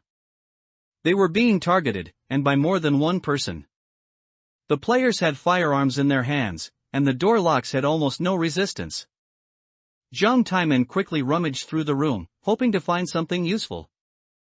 Bang bang! Two more gunshots rang out, and the door lock was in critical condition. By the time the door lock was completely destroyed, Jiang Taiman was already sitting on the windowsill, waving the gas mask in his hand. "You want this, but unfortunately, I can't give it to you." Using a gentle tone to say provocative things, Jiang Taiman was truly skilled at that. The two people who burst into the room immediately raised their guns and fired, while Jiang Taiman leaped down. This was the fourth floor. He must be crazy to jump straight down. The two rushed to the window and saw him land steadily and run straight toward the opposite building. One of the two men spoke up and asked, "There were two people who went into that room just now, right? Where did the other one go?" The other man stared intently at the opposite side. "Who cares where she went? They only have one gas mask between them, and we already know it's in Jiang Taiman's hands. That little slip of a girl probably can't even hold a gun steady. How is she any different from a sitting duck? The priority is to snatch the gas mask from Jiang Taiman's hands first. Nothing else matters." The two left in a hurry, not giving Yamani a second thought. Just as Jiang Taiman sensed danger, Hua Huai turned her head because she felt she was being watched. Only to see a dark gun muzzle pointing directly at her position from across the way. Those few gunshots were a mix of bullets aimed at Jiang Taiman and some aimed at her. Hearing the gunshots, Xu Wenyao and Wei Shuwei immediately returned fire toward the source of the shooting. Hua Huai's group didn't have as much luck as Jiang Taiman. They had searched no fewer than 10 buildings and still hadn't found a single gas mask. Under these circumstances, someone was still deliberately targeting her. What exactly were they after? Were they after her life? It seemed Rao Quan's words had continuously influenced them. Those special players didn't necessarily feel any dread toward the S-level dungeon. The reason they followed the dungeon's progression instead of uniting to break the situation was to find an opportunity to move against her. Xu Wenyao and Wei Shuwei's firepower was too intense, and the opposing side was gradually suppressed into silence. The scene momentarily fell quiet. Bang! This shot rang out from across the way, and it hit someone on the opposite side. Hua Huai poked her head out and saw that the player who had been shooting at her had been headshot by Joshua. Joshua said calmly, "A good hunter should have eyes in the back of his head and ears tuned to every direction." Clearly, this player had died under his gun before they could even discover him. He glanced slightly to the side and gave a polite nod to Hua Huai. Did Joshua shoot that player to help her? Just as this thought popped up, she saw him crouch down to pick something up. That object was extremely dazzling under the light, stinging the eyes if looked at directly. Hua Huai suddenly gripped the windowsill tightly. It was a mirror shard. She had been too naive. Why would Joshua help her? He was clearly here for the mirror shard. If Joshua knew she also had a mirror shard on her, it wasn't out of the question that he might move against her. She had to find a gas mask as soon as possible, at least to ensure Wei Shuwei and Xu Wenyao's safety. Hua Huai quickly searched the current building but still found nothing. As she headed toward the next building, a small figure ran toward her from the opposite side. Jiang Taiman had been targeted by other players after obtaining the gas mask. Given the emergency, he hadn't been able to take Yamini with him. Fortunately, that room was cluttered, and Yamini's small stature made it easy for her to hide among the junk. In their pursuit of him, those people certainly wouldn't have had time to search through the clutter. Everything went as Jiang Taiman expected. Yamini had managed to survive this ordeal without any real danger. However, since Jiang Taiman hadn't returned for a long time, Yamini knew she couldn't stay in the same place for long. She didn't know where Jiang Taiman had gone, but she knew Hua Huai's location. The joy of seeing Hua Huai caused her to momentarily ignore the hidden dangers. There were many hostile players watching Hua Huai. While waiting for an opportunity, they spotted Yamini and naturally wouldn't pass up this target. Hua Huai's own strength was formidable, but what if they aimed their sights at someone with no ability to resist? The relationship between the two seemed good, and Hua Huai had even saved her once before. Bang! Bang bang! A volley of bullets flew toward Yamini. She was still some distance from Hua Huai, and there were no obstacles around her. Being unable to react in time was almost fatal for Yamini. At the critical moment, her bound spectre appeared just in time to block those bullets for her. At the same time, the spectre with the collar around its neck suddenly appeared and launched a fierce attack on Yamini. The spectre's movements were large, and its long hair fluttered as it moved, allowing Hua Huai to see a strange character branded on its right cheek.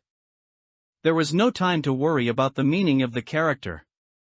Although Yamini was a special player, she was only special in the number of bound specters she had. In the face of absolute strength, numbers were not worth mentioning.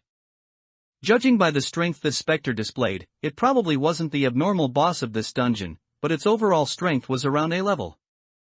Hua Huai was fully capable of stopping this spectre. She could almost crush it in a fight.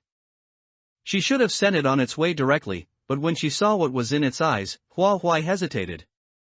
Those eyes seemed to be covered in a layer of gray, revealing hints of despair and a will to survive on the brink of death. Hua Huai's expression faltered slightly. This spectre was acting as if she were the villain. She forcibly twisted the spectre's cheek. During the process, the spectre tried to bite her, but she gave it a backhanded slap. With a fierce look, Hua Huai said, "Behave yourself." The players watching Hua Huai from the shadows all fell silent. Was this for real? That spectre had no room to resist in her hands. This wasn't something a mere special player could achieve. She definitely hid secrets beyond everyone's imagination. She must not be allowed to leave this dungeon alive. Hua Huai's actions against the spectre in the dungeon should also count as a violation of the rules. They wanted to see how she would deal with it. The spectre's cheek was forcibly turned to the side, revealing the mark on its right face.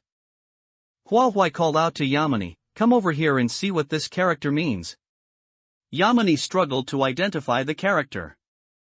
"It's new," as in slave. The translation watch synchronized and converted the meaning. It was indeed slave. This dungeon had infinitely magnified social classes. Even though the slave had become a spectre, the indelible mark remained on its face. A slave meant being driven, none of its actions could be controlled by itself. Furthermore, there was more than just this one specter in this dungeon. Before she could think further, Yamini warned, "Hua Huai, the poison circle is spreading this way." Based on the speed at which the poison circle spread, it shouldn't have reached this position yet. And it looked like it was chasing them down to kill them. The toxic mist that had spread ahead of time was distributed quite strictly, avoiding the areas where other players were located and slithering behind them like a spirit snake. The nobles knew these slaves were no match for her, so they simply used a poison that no normal person could resist in an attempt to take their lives. Hua Huai was naturally not afraid, but Yamini definitely wouldn't be able to withstand it. She really was helping someone all the way to the end. She immediately dropped the specter in her hand and pulled Yamini, saying, "Run." Yamini tried her best to keep up, but unfortunately, she couldn't match Hua Huai's speed and almost did a somersault while being pulled. Her bound specter supported Yamini and then swept her into its arms. "I'll do it." By then, Xu Wenyao had already heard the commotion and come out. Hua Huai looked back and said, "Brother Yao, let me borrow your jacket." Xu Wenyao threw his jacket out without hesitation. Hua Huai caught it steadily. "Don't worry about me, you guys keep going." Hua Huai put on her coat, her stature instantly increasing. She ran like an arrow from a bow, incredibly fast. "Where's Jiang Taimin? I remember you were moving with him." Yamini was stunned by her change, her heart thumping wildly. After a while, she explained why they had separated. Hua Huai's eyes brightened slightly. "He has a gas mask? In which direction did he go when you two split up?" As a crucial item for this level, the gas mask was the last piece needed to complete the dungeon. Even under the premise of violating the rules, Yamini still had a chance to complete the dungeon mission requirements. At that time, leaving the dungeon would ensure her safety. Yamini gave a rough direction. She only knew that Jiang Taimin had jumped out of a window from the previous room to leave. As for where he went afterward, she didn't know. Perhaps those players were chasing him too closely, and he truly couldn't get away. Hua Huai made a prompt decision. "Let's go find him." A simple sentence, but the physical exertion required for the actual action was immense. Jiang Taimin was nowhere to be found. Hua Huai searched the entire safe zone but couldn't find him. Of course, the possibility of missing each other during the search couldn't be ruled out. There was another possibility: Jiang Taimin had cleared the level alone with the gas mask. This possibility was quite cruel yet very realistic. In short, they couldn't pin all their hopes on Jiang Taimin. When meeting Xu Wenyao and Wei Shuwei again, they learned that they still hadn't obtained a gas mask. This was strange. They had run all this way and encountered quite a few players, none of whom had a gas mask. Could it be the remaining 4 gas masks were all within the poison circle's range? Thinking this, Hua Huai couldn't help but gasp. The 10th level seemed to offer a way out for 5 players, but in reality, it was possible for the entire group to be wiped out. The locations of the gas masks were fixed. As the poison circle continued to shrink, there would be fewer and fewer gas masks in the safe zone. A player had to obtain at least 1 gas mask within the allotted time for there to be a possibility of 5 slots for clearing the level. Because a player who obtained a gas mask could go to the toxic area to search further until all gas masks were found. Bang! Bang bang! Gunshots rang out in her ears again, and Hua Huai looked towards the sound. At the corner of the alley to her front right, Jiang Taimin's gas mask flew out of his hand. He had been shot in the left shoulder, and blood was gushing out. The gas mask fell into everyone's view. Jiang Taimin was hidden in others' blind spots, but he didn't escape the sight of Hua Huai and Yamini. He hadn't left alone, he had been evading the players' pursuit. Without using power other than his own, no matter how strong Jiang Taimin was, he was no match for a crowd. Clearly knowing he was outmatched, he would rather be injured than violate the rules. Looking at his eyes, he didn't seem to have given up on the gas mask he was forced to drop. The scene was at a temporary stalemate. Everyone was worried that the person behind the corner was holding a gun. just waiting for someone to show their head to pull the trigger. This situation directly benefited Hua Huai. The several people staring at the gas mask felt a gust of wind pass before their eyes, and then the gas mask on the ground was gone. The next second they reacted, a succession of gunshots chased after Hua Huai's back, but not a single shot hit her. Hua Huai tossed the gas mask to Yamini. You should remember the way back, right? The food had been delivered to her mouth, the step of swallowing it was no longer her concern. Yamini nodded solemnly. I do. Since she was already not following the rules, her bound specter would provide as much help as possible. The problem of the poison circle was solved, but her acting alone would surely attract aberrations. And it might even be the abnormal boss of the current dungeon. She was an independent player, even knowing there was danger ahead, she couldn't ask Hua Huai to clear every single step for her. Besides this, she still had concerns. Hua Huai, can I take this gas mask? While searching for Zheng Taimin, Yamini had stayed by Hua Huai's side. She knew this gas mask might be the only one in the safe zone. If so, her taking it would undoubtedly cut off everyone else's path to survival. Hua Huai stopped and turned back. It's fine, you take it. At the moment she stopped, a serpentine poisonous mist instantly enveloped Hua Huai. Through her gas mask, Yamini saw that she was unharmed in the poisonous mist and immediately realized what she meant.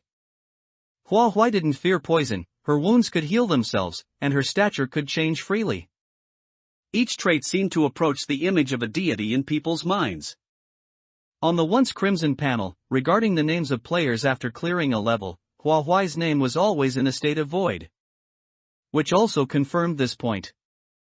If the other players understood this, they would mostly feel jealous.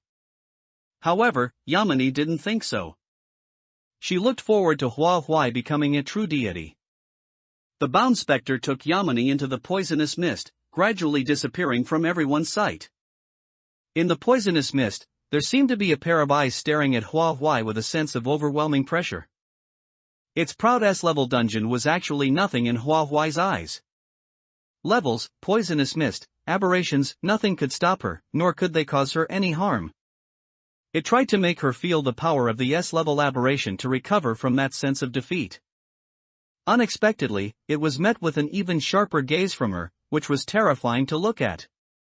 Instead, it was the one to admit defeat first.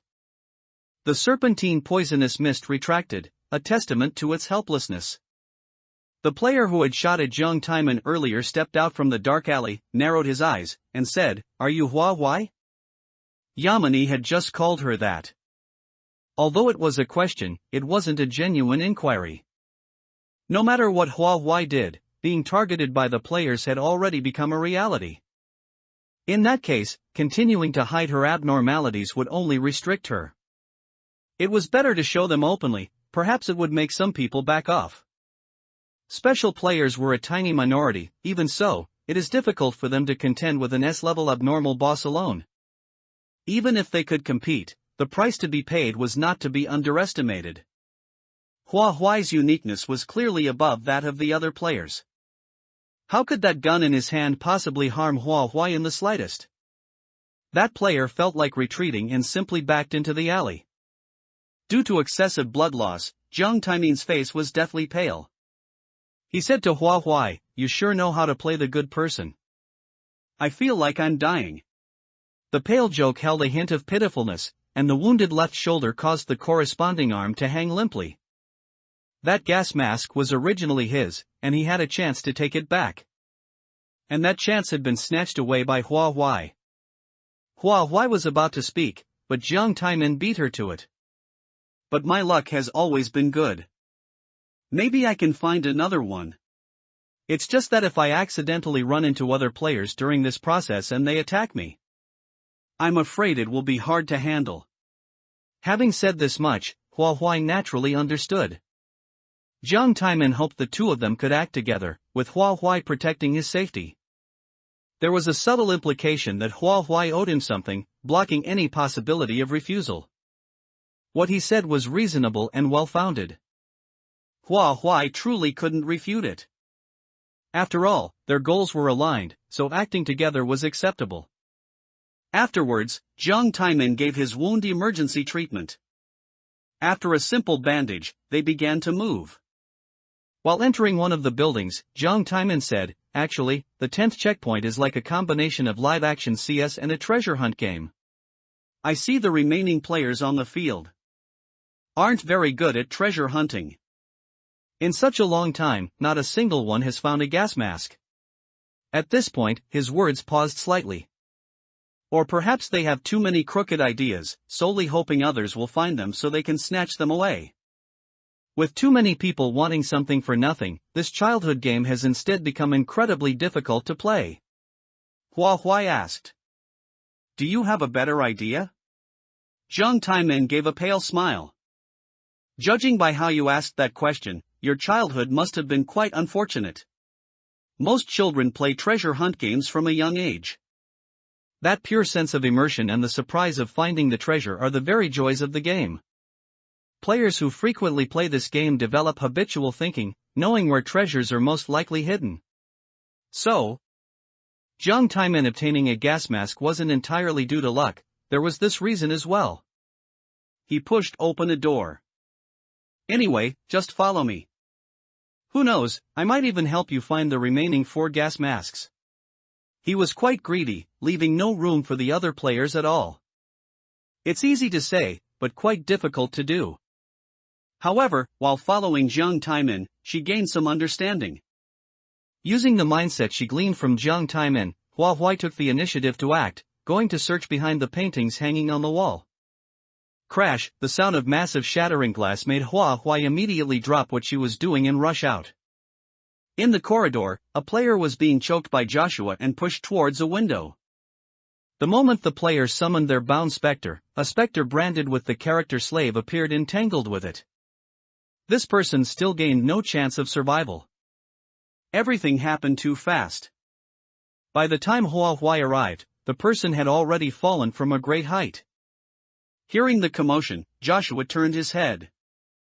A slight flicker passed through his eyes as he said, "What a coincidence. Are you alone?" As if realizing it was inappropriate, he then showed a slight smile. "People said you changed your appearance. I didn't dare believe it, but it turns out it's true." Hua Huai didn't reply immediately. Instead, she walked to the window and looked down. Something gleaming silver had fallen beside the corpse. It was indeed a mirror shard. She suddenly felt a chill in her hands and feet. These people had mirror shards. How did Joshua know? Precisely picking them off one by one, collecting the mirror shards from their hands. At that moment, Jiang Taimin emerged from around the corner of the stairs, answering for Hua Huai, "She's not alone." Then he beckoned to Hua Huai, signaling her to come closer. Jiang Taimin's expression told her he had something to say, and it wasn't convenient for Joshua to hear. Once Hua Huai approached and they were out of Joshua's line of sight, Jiang Taimin finally spoke. "This building has a basement used for storage. The light is broken, it's pitch black inside." He coughed slightly, somewhat unnaturally. "I'm afraid something might be lying in ambush inside, so I came to find you to go in together. Messy basements usually have things hidden in them. My intuition tells me there's a high probability a gas mask is hidden there." Hua Huai was silent for a moment before saying, "Isn't Joshua your partner? Why tell me and not him?" Jiang Taimin couldn't help but scoff with impatience. "We're only partners when our goals align. Besides, aren't partners meant to be discarded at any time? There's not a shred of friendship between us." He looked directly into Hua Huai's eyes. "I know who can be trusted." After all, Joshua was someone who would hunt players to obtain mirror shards. In stark contrast, Hua Huai had saved Yamini twice. Hua Huai averted her gaze, walking past Jiang Taimin to take the lead. "Fine, you have a point." She headed towards the basement. Jiang Taimin quickly followed her steps. With limited conditions, the two couldn't make a fire in a short time, so they simply barged directly into the basement. Hua Huai walked in front. After the basement door opened, only a faint light seeped in, making it extremely difficult to discern objects. The more difficult it was for the players, the more excited the nobles must be. There really might be a gas mask hidden here. After observing inside for a moment, Hua Huai said, "There's nothing unclean hiding here. Let's hurry and search together." This observation wasn't made with her eyes, but by relying on her perception of dangerous auras. Spectres intent on attacking players mostly don't conceal their hostility. It's sharp like a blade, direct and straightforward. Jiang Taimin responded and entered to search. Hua Huai happened to feel an outline. The moment she picked it up, a faint glow emanated from beneath her feet. What the hell is this? It looked like an array, drawn with ancient and mysterious patterns. Realizing something was wrong, Hua Huai hurriedly tried to retreat, but unexpectedly, a pair of hands extended from the array, firmly gripping her ankles. Not only could she not move, but she was also being slowly dragged into the array. The sensation under her feet was sticky, damp, and cold, as if stepping into a snake's nest, surrounded by a horde of serpents. The sound of an arrow cutting through the air came from within the basement. An illusion ability immediately covered the current scene.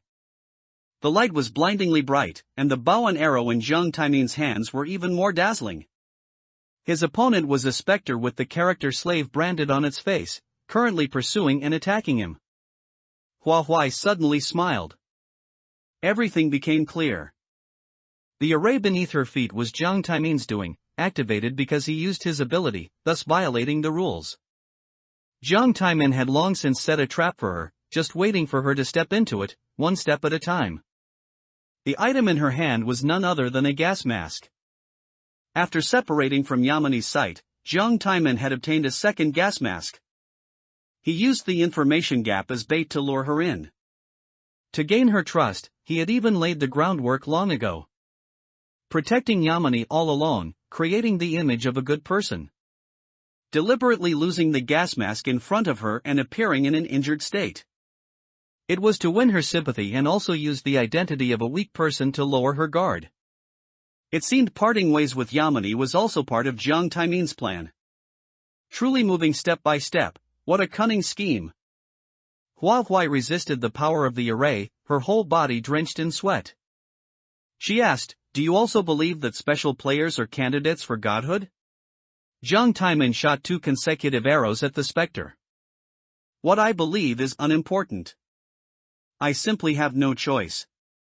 Hua Huai, I cannot lose. With you here, I will definitely lose. Therefore, I cannot let you live."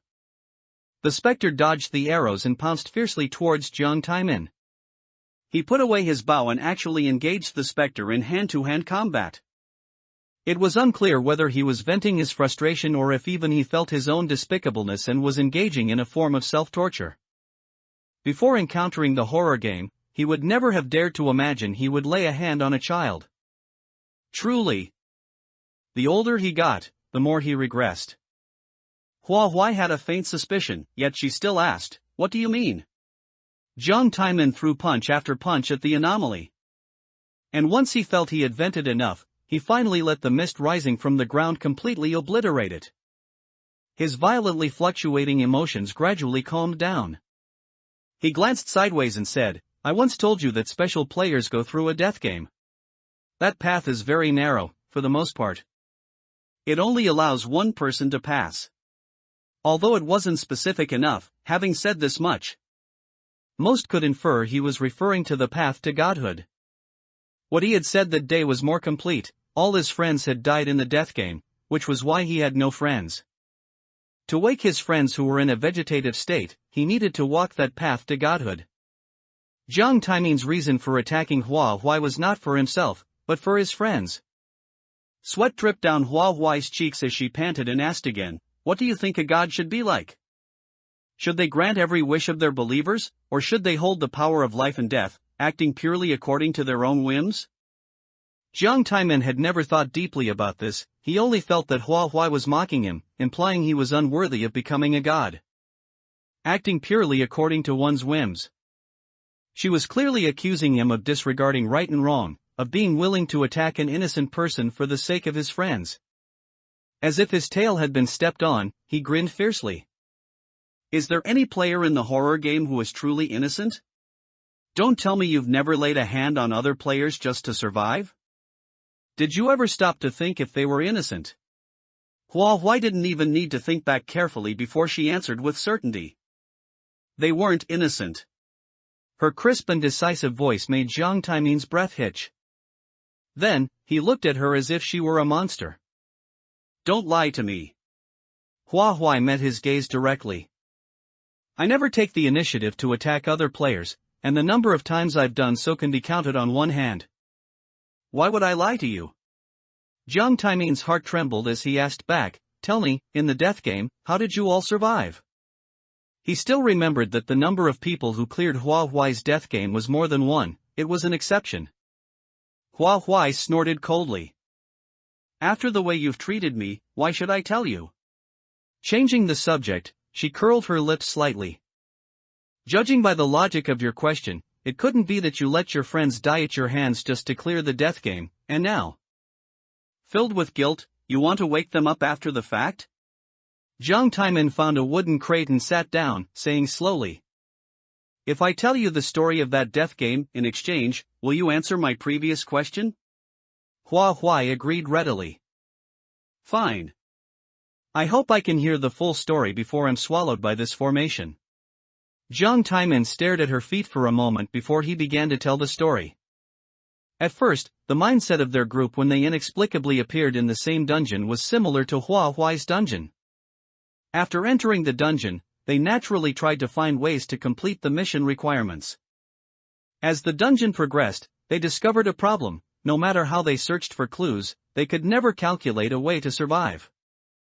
The dungeon level was exceptionally high, and players couldn't contend with the rules. They could only proceed according to the standard process. Later, someone accidentally lost their life, bringing a clue fragment. It was then they caught a glimpse of the fact that useful clues would only appear if a player died. Coincidentally, if all players -1 died, a complete clue could be assembled. The true meaning of the dungeon surfaced. There was only one path to survival in the current dungeon. At that time, they thought they had the power of choice and even had a touching moment of self-sacrifice. In reality, as the clues neared completion, the answer became clearer and clearer. There was no choice at all. Jiang Taimin was the person designated by the dungeon to have a path to life. He could choose not to live, but the others had to die. This was a death game entirely targeted at Jiang Taimin.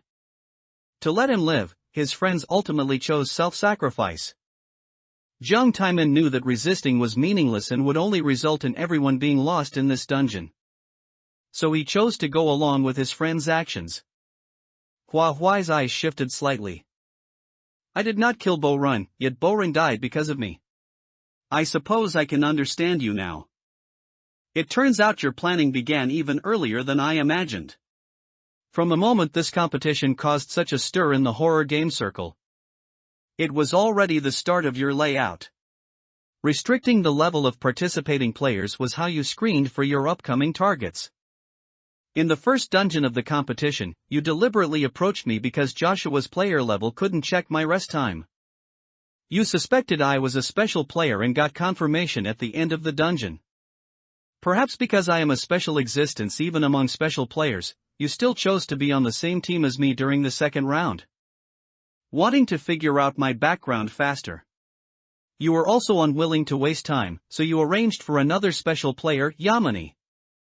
To reduce the sense of deliberate focus on me and avoid raising my suspicions, you placed most of your attention on Yamini. While befriending her, you showed me a facade of being a kind person, laying the groundwork for your later path. Rao Quan was the catalyst in your plan, bringing you a strong sense of urgency and forcing you to accelerate the closing of your net. You suspect that I've long since been more than just an A-level player, and that the rest time I gave Joshua that day was fake. Facing an unsettling existence like her, he naturally wanted to deal with her as quickly as possible. Huai gritted her teeth hard, refusing to let the formation drag her into deeper layers. And in this contest of wills, the ruthlessness and determination in her eyes were enough to give anyone goosebumps. What horrified Jiang Taimin was that Huai not only wasn't trapped by the formation, but she was also pulling her legs out inch by inch. Her legs, which had been eroded by the formation, were a muddy mess, barely resembling human legs anymore. Fortunately, her self-healing ability kicked in, restoring them bit by bit to their original state. Hua Huai stepped out of the formation and walked up to Jiang Taimin, saying, "I'm a woman of my word. I will tell you the reason they survived." She used the word they instead of we. Jiang Taimin seemed to sense something, and his throat suddenly bobbed. In the silent environment, Hua Huai's voice reached his ears clearly, "Because I used my own life to exchange for a glimmer of survival. I suppose I shouldn't be called a living person anymore. Since I'm not a living person, it's only natural that you couldn't find my rest time." Jiang Taimin suddenly burst out laughing. He felt it was absurd. The more he laughed, the more unsightly his face became, yet he laughed louder and louder, with tears in his eyes. In the same predicament, Hua Huai had made a completely different choice than him. Hua Huai had the courage to contend with the death game, while he did not. Regardless of the outcome, the current choice was crucial. If one took a single step back, they would keep retreating until they could never cross that hurdle again. Jiang Taimin threw the bow at Hua Huai's feet. "Take your revenge. In your eyes, I must qualify as a villain. I can't wake my friends up, so I might as well wait for them down below. Consider it my atonement." Hua Huai ignored him, shook the gas mask in her hand, and turned away. "Consider this what you owe me. I'm taking it." The bow lay quietly on the ground, looking as pitiful as an abandoned orphan. Hua Huai's figure gradually vanished from sight as the bright illusionary realm faded, and the surroundings plunged back into darkness. Jiang Taimin stood as stiff as a stone. After a long while, his fingertips twitched unconsciously. He let out a hollow laugh in the silence and muttered to himself, "Can even someone who has caused you harm be let off so easily?" It had to be said that the formation Jiang Taimin had set up was indeed powerful. The corroded areas felt as if they had been scraped by countless hard scales. It was no exaggeration to say the flesh was being shaved off inch by inch. If not for Hua Huai's unique nature of being neither human nor ghost, she would have been absolutely powerless to resist the formation's erosion once she stepped inside. Jiang Taimin had intended to take her life with absolute certainty, but in the end, he failed to calculate exactly how she was special. Then again, who could have calculated that? They probably couldn't figure it out even if they racked their brains. Based on logic, one would at most assume her uniqueness came from an item or a bound specter. It was impossible to link it back to her own body. As soon as Hua Huai left the basement, she found Joshua standing at the entrance. He stated the facts. It seems he failed. So far, only 2 gas masks have been found within the safe zone. His gaze fell on Hua Huai's hand. "Yamani took that one. If you take this one too, we'll all die. You don't fear the poison, so you can easily enter the poison circle to search. You shouldn't be fighting us for this gas mask." In short, he wanted her to hand over the gas mask in her hand voluntarily. Joshua clearly knew about Jiang Taimin's plot but did nothing to stop it. The two were birds of a feather, and now he was trying to use moral kidnapping. Hua Huai's expression soured, and she spoke bluntly, "I'm a very vengeful person. Since he owes me, he should pay. As for the consequences, what do they have to do with me? If you have the ability, come and take it." If he had the ability, Joshua wouldn't need to waste his breath here. Judging by the decisiveness with which he pulled the trigger to kill players earlier, he was nothing like the gentle and polite man seen outside the dungeon. Joshua and Jiang Taimin had a division of labor. Jiang Taimin was responsible for dealing with Hua Huai, while Joshua dealt with the players holding mirror shards. Suddenly, Hua Huai glared and said, "You're the one who dragged us in here." Joshua had already investigated who held the mirror shards. When the cleanup operation began, he gathered these players together through a team-up. Because he possessed the item God's Camera, Joshua undoubtedly knew about more dungeons than any other player. To gather these players without appearing too suspicious, this current large-scale dungeon was the best choice. They could have used the 2 gas masks they obtained to leave, but they insisted on setting a trap to harm others. Only to end up losing all the gas masks. Joshua raised his gun at Hua Hua and said, "Somewhere not." The dark muzzle lingered on her for only a second before shifting 90 degrees toward the right corridor. There has to be a mix of truth and lies to deceive your eyes. Rao Quan, wouldn't you agree? Two sets of footsteps came from the right corridor, interspersed with panting and angry curses. Rao Quan, you're nothing but a coward, actually ambushing me. What did you bring me here for? What kind of scheme are you cooking up now? It was Shu Wenyao's voice. The gun wasn't aimed at Rao Quan, but at Shu Wenyao. Joshua said, "I knew that if you successfully made it out, I wouldn't be your match, so I left myself a way out. Either hand over the gas mask in your hand, or I'll send him on his way." Shu Wenyao's view was blocked by the corner of the wall. He couldn't see Hua Hua, so he frowned and asked, "Who are you talking to?" Feeling a faint sense of unease, he called out, "Hua Hua, is that you? If you don't want to give it, then don't. Don't worry about me." The next moment, the gas mask was thrown toward Joshua. Hua Hua stepped out from behind the corner and gave a succinct evaluation, "Despicable." Joshua accepted the comment readily. In a dungeon, kindness only makes you lose more. For example, just like you are now. Hua Hua disagreed with his view and countered. Where there is a loss, there is a gain. Those who abandon emotional connections will eventually become pathetic wretches.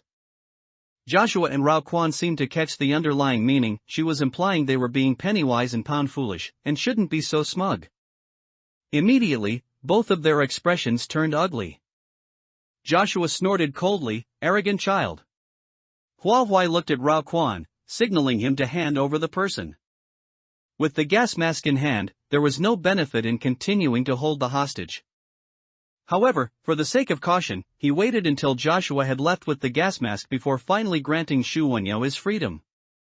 Immediately after, Rao Quan also retreated at top speed. Hua Hua hurriedly dropped a sentence, "Brother Yao, go regroup with the boss as soon as possible." In truth, Shu Wenyao wasn't weak in the dungeon. If his opponents hadn't been Rao Quan and Joshua, it would have been nearly impossible to catch him off guard. Looking at the direction Joshua left, he was heading toward the interior of the poison circle. If he got his hands on the remaining 3 gas masks, he certainly wouldn't be kind enough to share them with her. Therefore, Hua Hua had to seize the initiative.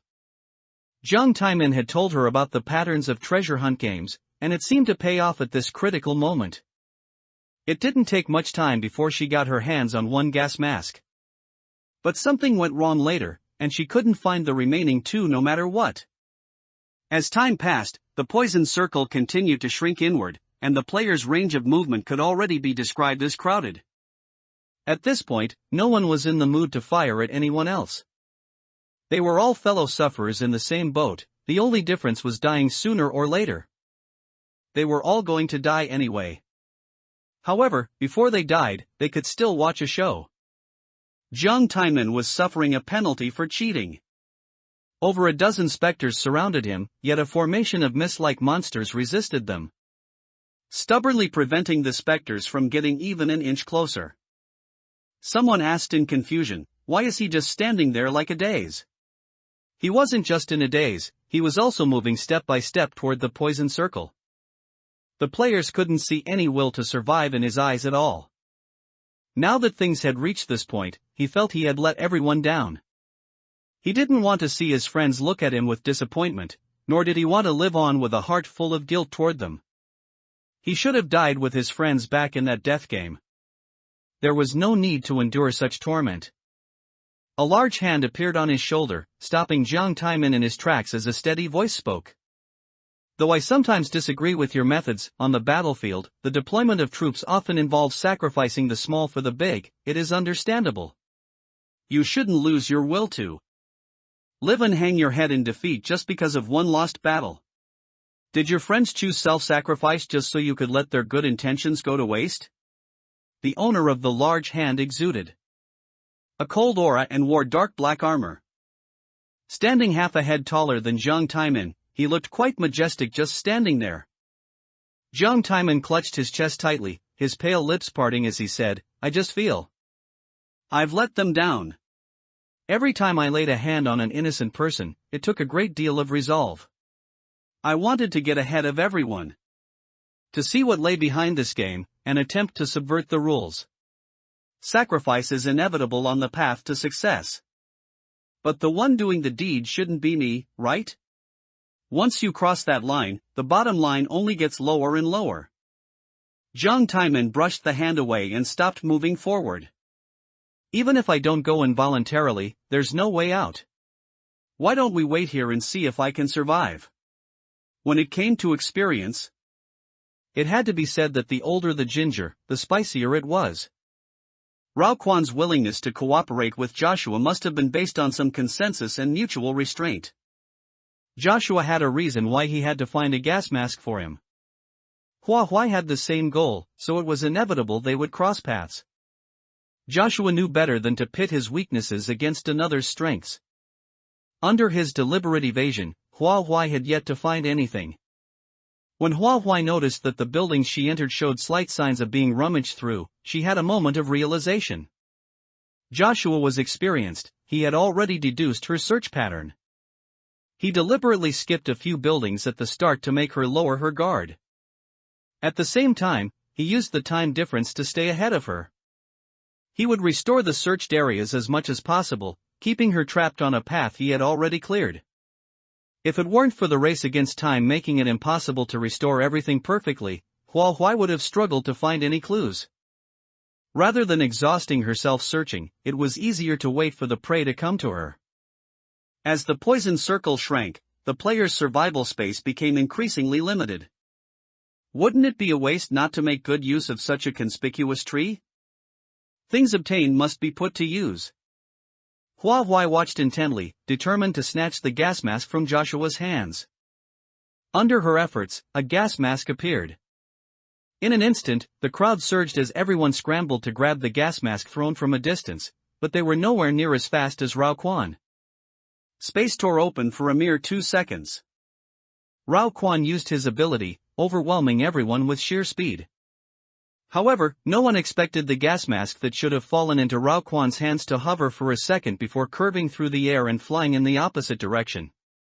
Using Xiao Hei's ability for the first time, that sense of nothingness suppressed the perception of everyone around her, proving superior to simple invisibility. The journey of over 200 days in the Tower of Evil Spirits had significantly improved Xiao Hei's specter level, making it even harder to be detected. An ability originally meant for escaping became an offensive tool in Hua Huai's hands. With her own extraordinary speed, Chen Yu's amplification, and Xiao Hei's ability, her speed was pushed to the absolute limit. Even with 2 gas masks in hand, Hua Huai had no intention of stopping. Anyone could have this gas mask, except Rao Quan. Remembering the direction the mask was thrown from, she dove back into the toxic mist. This was the first time Joshua had encountered such a difficult opponent. She and her friends were safe, so why did she keep hounding him? He hadn't wanted to cheat in the dungeon, as that would attract those equally troublesome abnormals. Now it seemed Hua Huai was even worse. Sometimes, using all of one's power doesn't guarantee a win, and Joshua was experiencing exactly that. He never knew that the number of bound specters one person could reach such a staggering amount. Usually, a special player having 2 or 3 bound specters was already an extremely rare occurrence. Moreover, the fact that the bound specters levels were far above the players was simply mind-boggling. Zhao Ling and Jin Jiayue's levels had reached a shocking SS rank. It was clear how long Hua Huai had spent grinding in the Tower of Evil Spirits and how many battles she had endured. Her self-healing ability truly provided her with too much. What others needed a long time to accomplish, she could achieve in a fraction of the time. He was no match for Hua Huai at all. No wonder the abnormal boss of this dungeon hadn't appeared and was letting her cheat. She simply stood above the rules. Helpless, Joshua shouted for her to stop. If you insist on stealing it, I'll just destroy it. Before Hua Huai could speak, a polite voice came from nearby. Don't do that, what a waste. How about giving it to me? The owner of the voice wore dark black armor, clearly asking on behalf of Jiang Taimin. 2 pairs of eyes shot toward him simultaneously. He didn't feel embarrassed at all and said to Hua Huai, "You just have different positions." He used to be quite kind-hearted. It's like a war. You can't say that when two countries' soldiers go to battle, one side must be evil. Different positions naturally lead to different choices. Then he said to Joshua, "You two have cooperated for so long, and he accompanied you to this stage of the plan. Are you really unwilling to even give him a way out? When you drive others to a dead end, do you not realize others will do the same to you? How about you both take a step back and give it to me?" Since Joshua was no match for Hua Huai anyway, it wouldn't hurt to use the remaining gas mask to do Jiang Taimin a favor. He was the first to relent. "I have no objection, but I don't know what she thinks." Hua Huai never intended for Jiang Taimin to die, otherwise, the moment he threw his bow over would have been his end. His original intention was to wake his friends. Having felt the same sorrow and powerlessness, Hua Huai could naturally empathize with him. Hua Huai said, "Then go ahead and take it." The gas mask ended up in Jiang Taimin's hands. He originally had no way out, but his bound specter had secured one for him. Jiang Taimin's mood was like flipping a coin, heads for life, tails for death. If it came up heads, he would live well, not letting his friends' sacrifices go to waste, and live in the state he most desired. In any case, the remaining rest time was enough for him to give himself a very long vacation. Rao Quan was supposed to get the gas mask and clear the dungeon as quickly as possible to avoid the backlash from cheating. To his surprise, his teleport-like spatial ability couldn't even keep up with Hua Huai's movement speed. Now he was empty-handed. Not only would he suffer the backlash from cheating, but he also couldn't resist the toxic mist in the poison circle. The world was harsh to him, adding insult to injury when he was at his lowest point, ruthlessly trampling him into the mud. He used a lifetime of schemes to climb step by step to his current position, only to be told in the end that this world should have love. Ha ha ha ha. How ridiculous. If that's the case, why were they so cruel when they treated him back then? With bloodshot eyes, Rao Quan summoned a pair of four-fingered brass knuckles and put them on his hands, preparing for the upcoming battle. Since Hua Huai and the others had obtained gas masks, they did not need to stay where they were. Amidst the countless gunshots behind them, the group dove into the poison mist and retraced their steps. The original rooftop had been rearranged at some point into the appearance of an outdoor theater. Players needed to pass through the curtain in front of them to reach the finish line. The moment they stepped through, thunderous applause suddenly rang out in their ears. With this, the dungeon officially came to an end. The scene before their eyes dimmed. Arriving even before the notification for clearing the dungeon was a startling change in Hua Huai's player rank. "Yeah, congratulations, your player rank has increased to SS rank. New permissions to enter Paradise City and open the Court of Judgment dungeon have been added for you. I am very sorry, it is only now that the calculation of your rewards has been completed. Previously, the horror game key had referred to her as a question mark, but now it had changed back to player. The electronic voice was no longer mechanical, having gained a bit of human emotion. Regarding this sudden surprise, Hua Huai felt puzzled. How did I reach SS rank? There is no record of the realm beyond the world in the database. Detecting the intense malice within it, it was perhaps caused by some kind of oversight. In short, I encountered a bug. However, player, there is no need to panic. Although the process was a bit convoluted, the result still perfectly corresponds. It is not a major issue. Everything established under the horror game must act according to the rules, and I am no exception. Before you became an SS rank player, I could not break through my directives to speak like this. I believe you have many doubts hidden in your heart. Now, I shall answer them for you one by one. Did all players who pass through the realm beyond the world get promoted to SS rank? There was more than just the factor of the realm beyond the world involved in the significant increase of your player rank. The bug generated by the appearance of the realm beyond the world is something that did not exist in the rules. I simply utilized this loophole to allow you an exceptional promotion within the bounds of the rules. Do you believe there are gods in this world? Can I choose not to believe? Hee of course you can, but I must tell you, there are gods in this world. People of the world often seek longevity, yet gods live as long as heaven and earth. Perhaps only a true immortal can deeply understand the taste of loneliness. The previous god experienced 10,000 years of loneliness, grew tired of handling official duties day after day, and abandoned their divinity to depart. The horror game was established by that divinity alone, intended to screen for a qualified successor to the divine throne. You are currently the person most compatible with the divine throne, which is why I utilized the loophole to increase your rank. In what way am I compatible?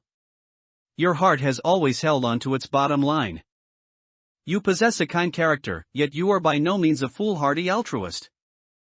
Your actions are both righteous and unorthodox, and you are capable of striking down enemies without the slightest hesitation. Looking at your clearance of the Tower of Evil Spirits, your willpower is quite powerful. The choice you made in the pavilion on the top floor also showed your ability to distinguish right from wrong. Gradually, Hua began to hear something wrong. She laughed out of sheer frustration. So you can joke with the lives of ordinary people just to screen for a successor to the divine throne? The original intention of establishing the death game was to see the performance of special players in desperate situations. When humans fall into desperation, their survival instincts usually erupt. By placing a suffocating pressure on us, you allow our true nature to be revealed to the fullest. What about those who cannot ascend to the divine throne? Should they and their friends become sacrifices for screening a successor? You are overthinking it. Being in a desperate situation is a necessary condition for entering the horror game. Even without the intervention of the horror game, they would not have lived long anyway. Rather than saying the horror game brought them death, it is more accurate to say their lifespans were already at an end, and the horror game gave them a path to survival. If the horror game had not intervened, you would have died from excessive blood loss on the night you left the Hua family. After all, with fangs piercing your bones on a rainy winter night, would you truly have had the chance to hail a taxi? Xianglu's act of setting a fire for self-rescue also occurred on a winter night. How could she have known she would be saved before the fire engulfed her? It was the horror game that gave you a buffer of time, allowing you to hold on a little longer. You are one type of person, while Shu Wenyao and Hua Yuan are another. They found a turning point through the horror game. Shu Wenyao met Wei Shuwei in the game, and Hua Yuan met members of the Blood Hunt Guild in the game, thereby gaining the opportunity to cross paths with Rao Quan. A road that should have reached its end was forcibly opened into another path. These words left Hua speechless. If put that way, they should actually be grateful to the horror game. After a long while, she said, if I obtain the divine throne, can I really make Xiang Lu and the others wake up? Yes. Not only Xiang Lu's group, but all players caught in the death game will wake up. The death game was a forced entry, and its difficulty was too high for them. From the start, it would not be 100% mapped to reality. Hua felt much more at ease. Then this divine throne. Actually, anyone can take it. The selection of candidates is extremely strict. Even if you give up easily, others might not necessarily reach this point even after spending decades. By then, as the people in a vegetative state grow old and their organs suffer severe failure, there would seem to be no point in waking up anymore. As long as the divine throne remains vacant, the horror game will exist. Understood. Hua did not give up lightly. Recalling the very first sentence the horror game key had spoken, she asked, what do you mean by the permissions of an SS rank player? The reason I am called the horror game key is that I am a key to open a door. Surely you have heard of Paradise City. You once lingered at its gates and nearly entered it under another identity. There, perhaps you will be able to see some familiar faces. There is only one SSS rank dungeon, the Court of Judgment. Permissions to enter all other dungeons have been closed for you. Please be sure to make full preparations before entering. Once you fail, there is no chance to start over. Hua nodded and said, understood. Once their conversation was over, The surroundings solidified, and Hua Huai's group returned to reality. Shu Wengyao immediately grabbed Hua Huai and Wei Shuwei to leave, throwing down a harsh sentence, "Let's go, we're going back to our country." After this ordeal, the true purpose of the competition was exposed, completely becoming a laughingstock. Paradise City was a place that was completely out of step with the horror game. People lived and worked in peace here, their faces overflowing with warm smiles, as if all the beauty in the world were gathered here. When Hua Huai entered the city, the residents nearly treated her like a monkey on display, with countless curious gazes falling upon her. Everyone met in silence until a cry erupted from the crowd, "Hua Huai!" A young girl waved at her, her eyes sparkling with excitement. Although the two had met only a few times, the girl's identity was so special that Hua Huai had a deep impression of her. This girl was named Zhang Jiao, a resident of Paradise City who had once lent a hand in the Traffic King dungeon. She jogged over and said warmly, "I didn't expect to see you again so soon. You're definitely the first living person to enter Paradise City." Wait, you don't seem completely alive either. Anyway, I'm very happy to see you again." Hua Huai was a bit overwhelmed by the excessive enthusiasm and could only respond politely, "I'm happy too." Zhang Jiao chattered on, "Oh. That's right, your friends are also living in Paradise City. There's Xiang Lu, Yan Lian, Wu Jiang, and the others, there are quite a few of them. Your younger brother Hua Yuan is here too, but well, he's a prisoner awaiting trial and can't be called a resident. Since he arrived, he's been held in the prison, waiting for the day of judgment." Ever since her conversation with the horror game key, Hua Huai had already speculated about the possibility of her friends living here. Her eagerness to enter Paradise City was partly due to this reason. Hua Yuan's presence here truly left her with mixed emotions. She also caught two keywords in Zhang Jiao's words, prison and judgment. Hua Huai clearly remembered that the last SSS-ranked dungeon was called the Court of Judgment. Was there a connection between the two? Zhang Jiao took her hand and led them into the city. "Come, I'll take you to them." Along the way, Hua Huai witnessed the advanced technology within the city, except for the lack of vehicles. Everything was almost the same as the real world. They had mobile phone here too, and could even use facial recognition for payments. Seeing her look so entranced, Zhang Jiao explained, "The world changes every day, and the paper offerings burned for us change with the times. So we're not behind. Because there are too many residents, vehicles aren't suitable as they would squeeze our living space. Resulting in the scene you see now." As they passed a tall and majestic building, Hua Huai couldn't help but stop. Zhang Jiao followed her gaze and introduced, "This is the Court of Judgment. It hasn't been opened for a long time. It's said to be the place where the previous god handled official business. We ordinary residents don't have the authority to open its doors." High up on the building, 4 large characters were carved, Court of Judgment. Hua Huai withdrew her gaze. It seemed her previous deduction was more or less correct. However, she still had doubts and asked, "In the long time without a god, can the city still accommodate so many residents?" One must know that the number of people dying in the world every day is enormous, no matter how large a city is. It's hard to imagine it holding everyone. Zhang Jiao was about to answer when someone else beat her to it. People are divided into good and evil. The good enter Paradise City, while the evil fall into the Tower of Evil Spirits. If those who did evil have a change of heart, they are sent to jail to await judgment. Wu Jiang had his hands folded behind his head, leaning lazily against a wall. "I have to say, life in Paradise City is truly pleasant. I almost don't want to leave." After entering Paradise City, the amount of information Wu Jiang received had increased manifold. Things he didn't understand before were almost all answered here. Zhang Jiao pointed at him. "Ha! What nonsense is this vegetative person talking? You're only staying here temporarily and will be leaving soon. We want to leave but can't. Yet you actually say you don't want to go." Wu Jiang narrowed his eyes and smiled. "The people here are so clean. Is it wrong to like this place?" Hua Huai noticed something off and asked, "How do you know he's a vegetative person?" Residents who couldn't enter the real world shouldn't know about the situation there. Could it be there was something like a temporary residence permit? Wu Jiang yawned comfortably and walked over to the two of them. Actually, we know more than you think. Remember the reminders in the live stream room? Wu Jiang was referring to the end of the Despair Church dungeon, when the live stream room was filled with bullet comments warning Jiang Changchang and her mother Xing Xiumin of danger. Since Jiang Jiao could lend a hand in the Traffic King dungeon, it meant the bridge of the live stream room could reach into Paradise City. Perhaps. Wu Jiang's next words happened to fit her line of thought.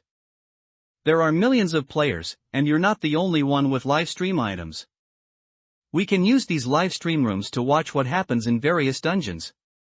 There are many unexpected gains in Paradise City. We've even heard about the death game and special players. So that was it. Instead, Hua Huai's vision had been limited, and she didn't know as much as they did. Recalling the mystery she had encountered, Hua Huai asked, "Do you know what the vines near the national border are?" Wu Jiang scoffed. "Those aren't vines. They're clearly tree roots." Hua Huai frowned. "What do you mean?" Wu Jiang noticed someone coming and tilted his head toward her without ceremony. "Here, she's the one who told me." The newcomers were Xiang Lu and Yan Lian, who had received news that someone had used a key to enter Paradise City. They knew the key was the horror game key, so the person must be a player. And from the description of the person's appearance, it was likely the person they had in mind, which led to this proactive meeting.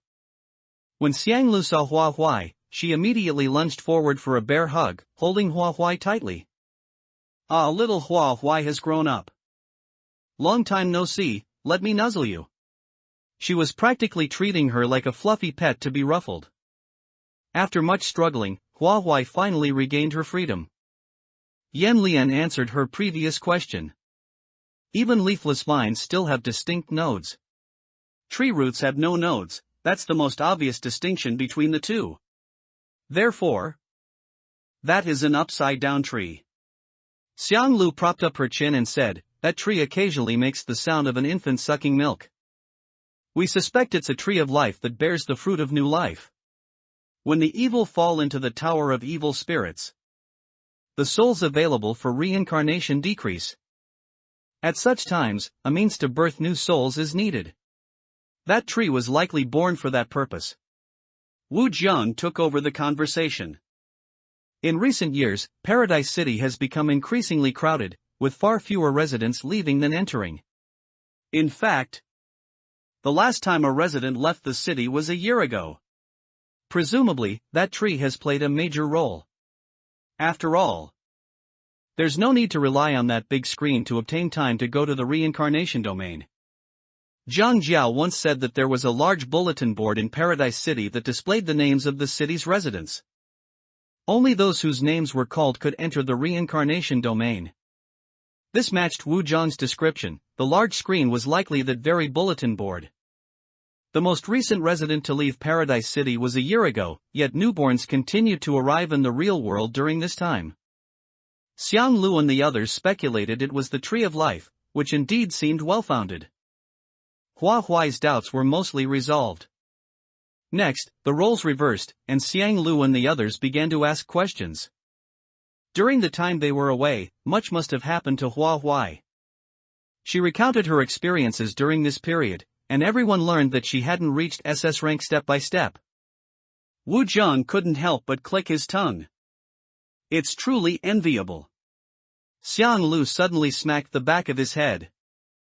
"You brat, she earned this. You should check your own black heart before speaking." The movement looked fierce. But the force was actually very light, it was just playful banter between friends. Wu Jiang knew he was in the wrong and could understand why Hua Huai received special treatment.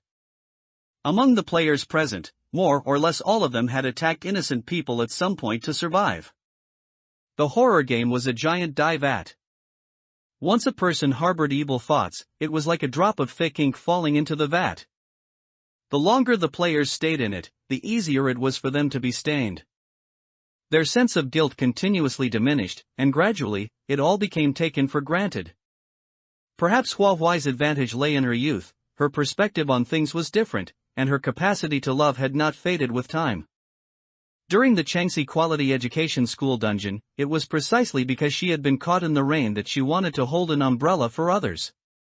If they could walk side by side, it would be even better.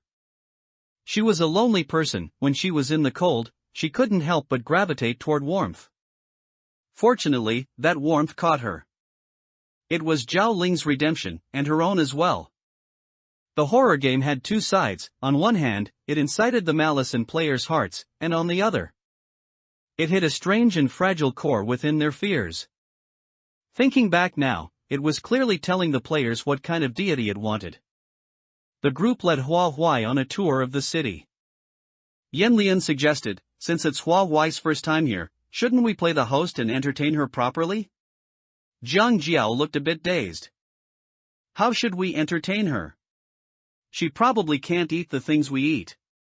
Wu Jiang shook his head slightly. Why does entertaining her have to involve food? How about we eat while she watches? It'll be just as lively. Everyone thought he was going to say something serious, but it turned out to be a deadpan joke. Sensing everyone's eyes on him, Wu Jiang coughed dryly. Sigh. Why can't you take a joke? The thing we have most of here is people. A lively bonfire party would be most appropriate. Zhang Jiao felt he was completely unreliable and said speechlessly, it's only daytime here, and all the buildings are a blinding white. Wu Jiang curled his lips into a smile. Being different is what makes it novel. The sky won't get dark, but we must have black cloth, right? Find some iron frames to make a large cloth canopy and simulate the night. His gaze shifted between them. Are you all too busy? No time?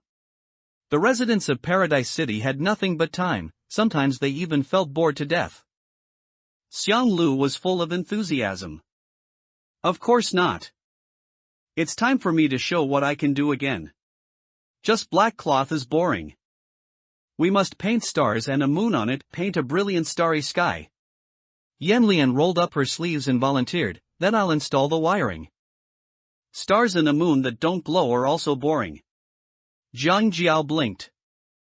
I've already forgotten what the stars and moon look like. I'll be responsible for organizing the bonfire party's program. Everyone knew what they had to do, but Hua Huai didn't know what her role was. Then, The others looked at her with smiles and said in unison, you're responsible for having fun. It felt like being held in the palm of everyone's hands. While setting up the bonfire party, Hua Huai met Lu Xiyin and Tang Li. Both of them had also perished in the ghost marriage match dungeon. Life in Paradise City was truly hard to dislike. They told Hua Huai that apart from the momentary pain of death, there were actually no other lingering feelings. Coming from the experiences of the horror game, suddenly slowing down to live life felt exceptionally cozy and comfortable. They had never blamed Hua Huai, especially since they, as people in a vegetative state, still had the chance to wake up one day. Later, Hua Huai saw someone who almost brought her to tears. She watched him walk closer and stop in front of her. Uncle Zhang. The newcomer was Zhang Zhengye. He was leading a girl by the hand and smiling warmly. Hua Huai's gaze moved to the girl, and she uttered a name, Zhang Yuyan. The girl's eyes curved into crescents as she friendly extended her hand. Hello, my name is Zhang Yuyan. I often hear my father mention you. Thank you so much for everything you've done for us. Can we be friends? Extremely pure, her smile was as dazzling as warm sunshine. Hua Huai reached out to shake her hand, and the girl then led Hua Huai through the crowd, calling out, Dad, we'll be back later. But we'll definitely make it back for the bonfire party. There was no need to worry about criminals here, the residents were all simple and kind-hearted. Zhang Zhengye simply replied with a good and let them go. Zhang Yuyan took Hua Huai to a high tower. In the crowded Paradise City, this was one of the few quiet places. Seeing her sit on the edge of the tower, Hua Huai instinctively reached out to pull her back. Unexpectedly, Zhang Yuyan looked back and laughed. I'm not a real person anymore, so I won't fall to my death again. We look about the same age, but you're much more amazing than me. When I first encountered the horror game, I didn't understand anything. I didn't even survive the first day. Hua Huai sat down beside her. Seeing her two toes constantly tapping together, Hua Huai's eyes suddenly reddened. I feel so useless. I didn't know how to resist when I was bullied, and in the end, I even dragged my father into the horror game. If I had been a little braver and told my teacher, my father, or the police, would the outcome have been different? Being willing to seek a way to live was naturally better than letting oneself be defeated. Hua Huai's expression shifted slightly as she tried to organize her words. The past is in the past. You shouldn't stay trapped in it. People always have to grow slowly. It's hard to get everything right in one go. Instead of feeling regret for the past, it's better to cherish the present. It was easier said than done. Even Hua Huai couldn't fully practice what she preached. Hua Huai felt at a loss for words, unsure if these words would be effective on Zhang Yuyan. Zhang Yuyan lowered her head in thought, and after a long while, she gave her feedback. What you said makes sense. My father and I are living very happily now. Once the knot in her heart was untied, her entire being unconsciously relaxed. Zhang Yuyan began to recount her childhood. Every story that held a memory was poured out to Hua Huai. Hua Huai listened quietly, responding from time to time. Time passed quickly, and Zhang Yuyan stood up, patted her bottom, and said, "Let's go, it's time for us to head back." The bonfire party scene was arranged quite professionally. The starry sky on the black cloth combined with the lighting truly gave one the sensation of being immersed in the night. The cloth canopy was built very high and featured a window ventilation design, so even with a bonfire lit inside, there was no discomfort. Since the players were usually sick of running dungeons, Jiang Jiao didn't arrange any game-related procedures, focusing instead on collective singing and dancing. When they grew tired of singing and dancing, they would lie down in the prepared rest area to count the stars. Listening to the music and dancing nearby was equally pleasant. Hua Huai lay in the rest area, her mind wandering far away. Xiang Lu sat down beside her and asked, "What are you thinking about?" Hua Huai snapped back to her senses slightly. "I was thinking about the court of judgment." Xiang Lu understood her concerns. Since the horror game key made an exception for you, it shows you are a very suitable candidate in its eyes. Just do what you usually do when you get there, there's no need to worry excessively. With a slight hesitation, she added, "Or, do you want to see Hua Yuan?" At the mention of that boy, Xiang Lu spoke incessantly. The day he first arrived, he was crying with snot and tears everywhere, and his whole body was filthy. He kept shouting for his sister. It was quite a bittersweet sight to see. That crooked melon has finally been straightened out by you. At this point, she fell silent for a moment. I don't mean to plead for him. One should be punished for doing wrong. Don't change your decision just because of what I said. She almost thought Hua Huai was daydreaming again when there was no response for a long time. It was as if a clock had been installed in her heart, the second hand ticking and ticking. Only after it completed a full circle did Hua Huai speak, "Let's go see him." Under Xiang Lu's lead, Hua Huai arrived at the prison. As soon as they stepped through the main gate, a strange-looking fellow immediately scurried out and shrieked, "Who are you looking for?" This fellow had a cute bull's head attached to a body that wasn't very tall, making one subconsciously think it was wearing a mask. However, upon closer inspection of the junction at its neck, one would discover with horror that the two were integrated as one. Xiang Lu whispered in her ear, "Oxhead." It was said that Oxhead and Horseface were responsible for tasks such as reaping souls, patrolling, and escorting ghost messengers. Looking at it now, it was indeed true. Hua Huai replied, "I'm looking for Hua Yuan." Oxhead's eyeballs rolled as it pulled a book from a nearby shelf. After flipping through it for a long time, it looked up and said, "Wait a moment." It turned a mechanism by its side. A thunderous rumble echoed in their ears, and then the stone door behind it opened. There was only one cell behind the door, and only Hua Yuan was imprisoned there. Having been in darkness for a long time, Hua Yuan felt the sudden light and couldn't help but shield his eyes with his hands. When his eyes adjusted and he saw clearly who had come, he found himself unable to call out the title he had been yearning for. He had been reflecting during this time. Did he still have the right to be her brother? Hua Huai's expression was flat, showing not a shred of pity for his wretched state. The two looked at each other in silence. It seemed Hua Huai had simply come to see his pathetic plight. Hua Yuan was indeed looked at until he was overcome with shame. He buried his face in his knees, yet couldn't help but steal a glance upward. The next moment, Hua Huai turned to leave. Hua Yuan panicked. He scrambled up and ran to the iron bars, blurting out, "Sister." He looked pitiful, his face twisted in grief. "I know I was wrong, I really know I was wrong. You can punish me however you want, just please don't disown me." He anxiously tried to prove himself. "I can save people too. I saved Shenyin. I. He paced around in a frenzy, unable to think of any other way to prove himself. He gripped the iron bars in front of him tightly, wishing he could break through them. Hua Huai glanced sideways slightly. "I know. You did well in that matter." Instantly, it was as if Hua Yuan had been given a reassuring pill, his anxious and restless heart settled down completely. Was his sister praising him? He was so happy, what should he do? Even Hua Huai's departure didn't seem so sad anymore. After leaving Paradise City, Hua Huai did not immediately start the final dungeon. To leave no regrets, she gave herself and her bound specters a week-long vacation.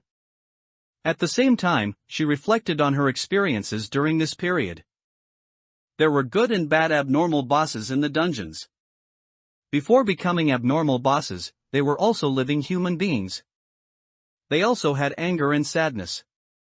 Wait, something seemed wrong? Hua Huai called out to the horror game key and quickly received a response. "I'm here. What's the deal with the people in the horror game world? Some people don't seem like specters. For example, people like Zhao Ling's parents or Jiang Changchang's parents." The horror game was established by divinity. It is indeed a game. All NPCs and specters in the game are generated from historical data.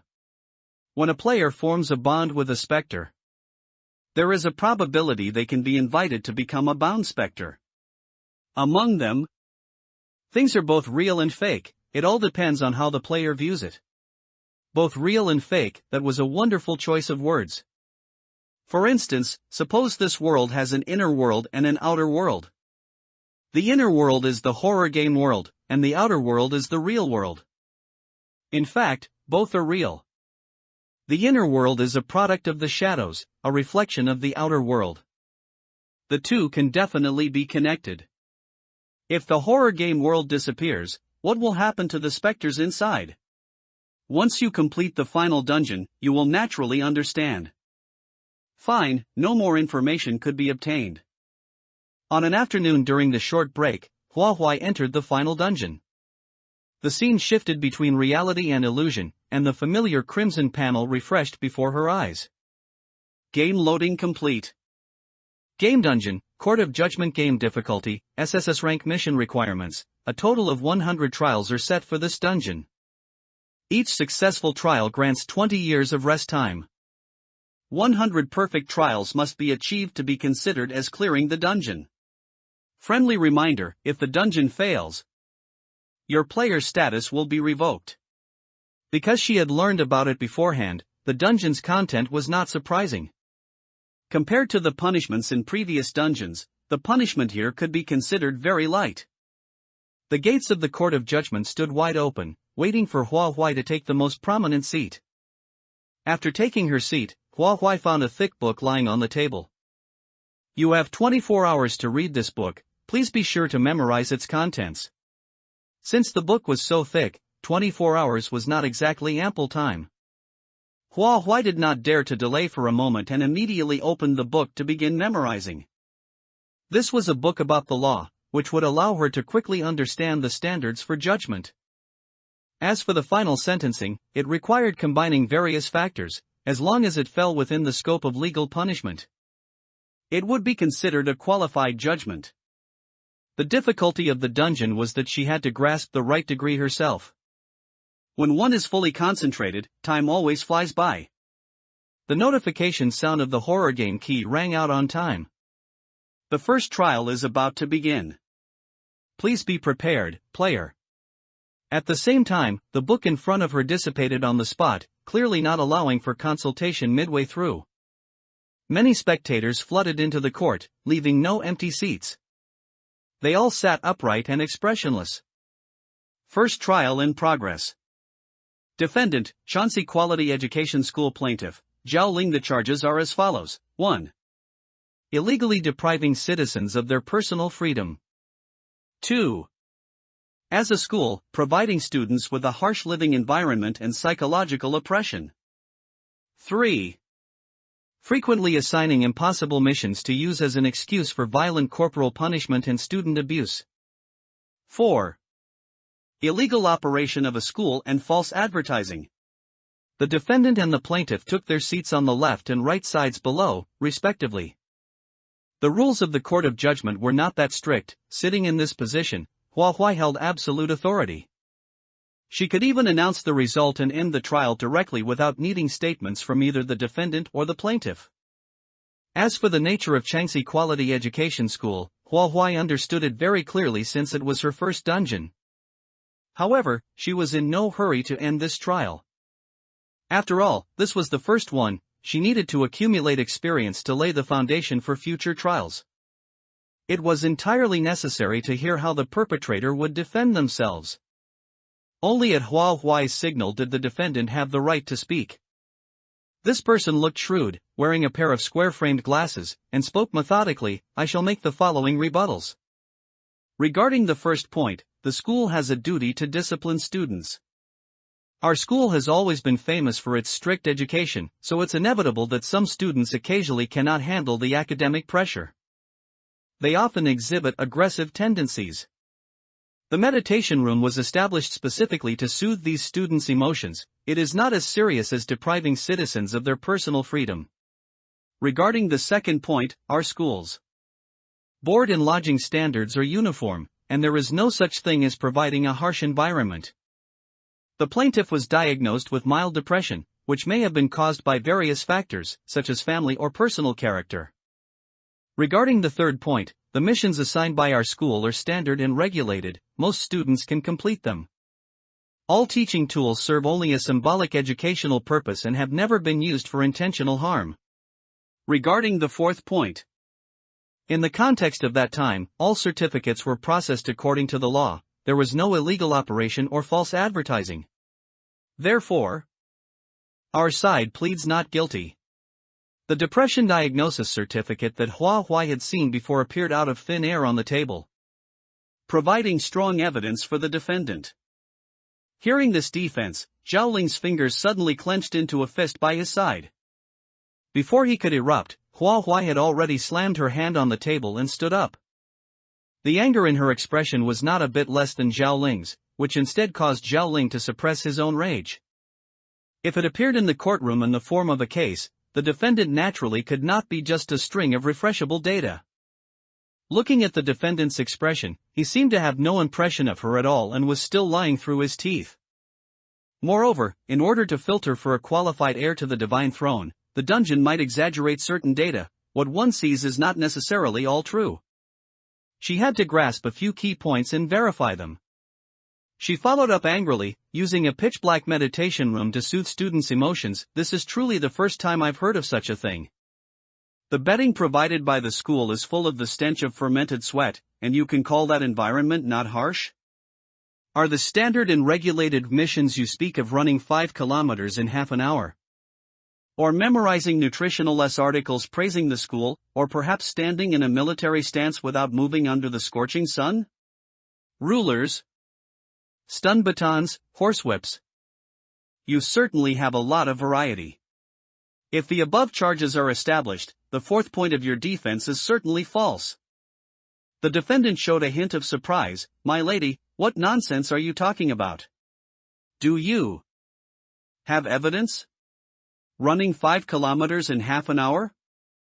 I'm afraid almost no student could complete such a mission. We haven't reached the point of taking pleasure in bullying people, there's no benefit in it for us.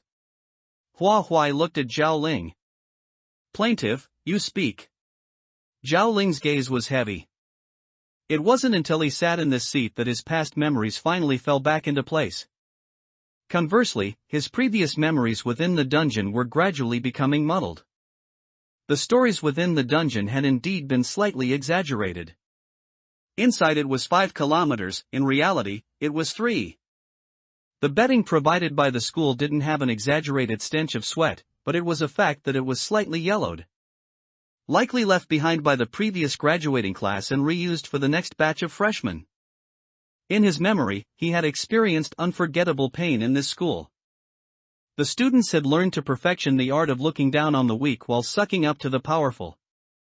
Because of this, they obtained relatively better resources and thrived within the school. Within the small campus, it was as if a grand palace intrigue drama was being enacted. The number of people who could thrive was limited. If others tried to curry favor, they would be suppressed by this group. They already held power in their hands, going against them was undoubtedly asking for trouble. For most people in this campus, there was only one word: endure. Finding a way to endure until graduation day and completely escape the sea of suffering. It was just that Zhao Ling felt a bit more despair than them. Whether people called him fragile, or called him a coward, whatever they said didn't matter. When a person's heart dies, they no longer care about anything around them. Immersed in memories, Zhao Ling's eyelashes were moist, trembling like wings, and a single clear tear fell down his lower eyelid. However, the moment he looked up again, there was no emotional fluctuation at all. The teaching tools prepared by the school won't seriously injure students, but they are intended to humiliate. Students are in their adolescence. One of the stages in life where saving face is extremely important. Your trampling undoubtedly causes severe psychological damage. The school's discipline is neither compliant nor scientific, it's more like a power arena centered around the principal and teachers. The points Hua Huai felt doubtful about were answered by Zhao Ling. That phrase "won't seriously injure students" was undoubtedly inconsistent with what had happened in the dungeon. It seemed that what the horror game key once said about things being partly true and partly false had now become a blend of reality and illusion. Compared to the defendant, Zhao Ling was in a disadvantaged position. He stated bluntly, "I have no evidence." Normally that would be the case, but this place was special, as long as Hua Huai didn't allow it. He would not be in a disadvantaged position. Hua Huai not only believed in Zhao Ling's character, but also in everything she had experienced in that dungeon. Even if it wasn't real enough, it was still a reflection of the real world. Since that was the case, there was no need for further trial in this session. Hua Huai announced, "The defendant's rebuttal is invalid. The charges are as follows: deceiving parents and society under the guise of correction and education, while in reality only seeking financial gain. Deceitful manipulation, this is the first crime. Arbitrary corporal punishment and humiliation, harming the physical and mental health of students. Bullying the weak, this is the second crime.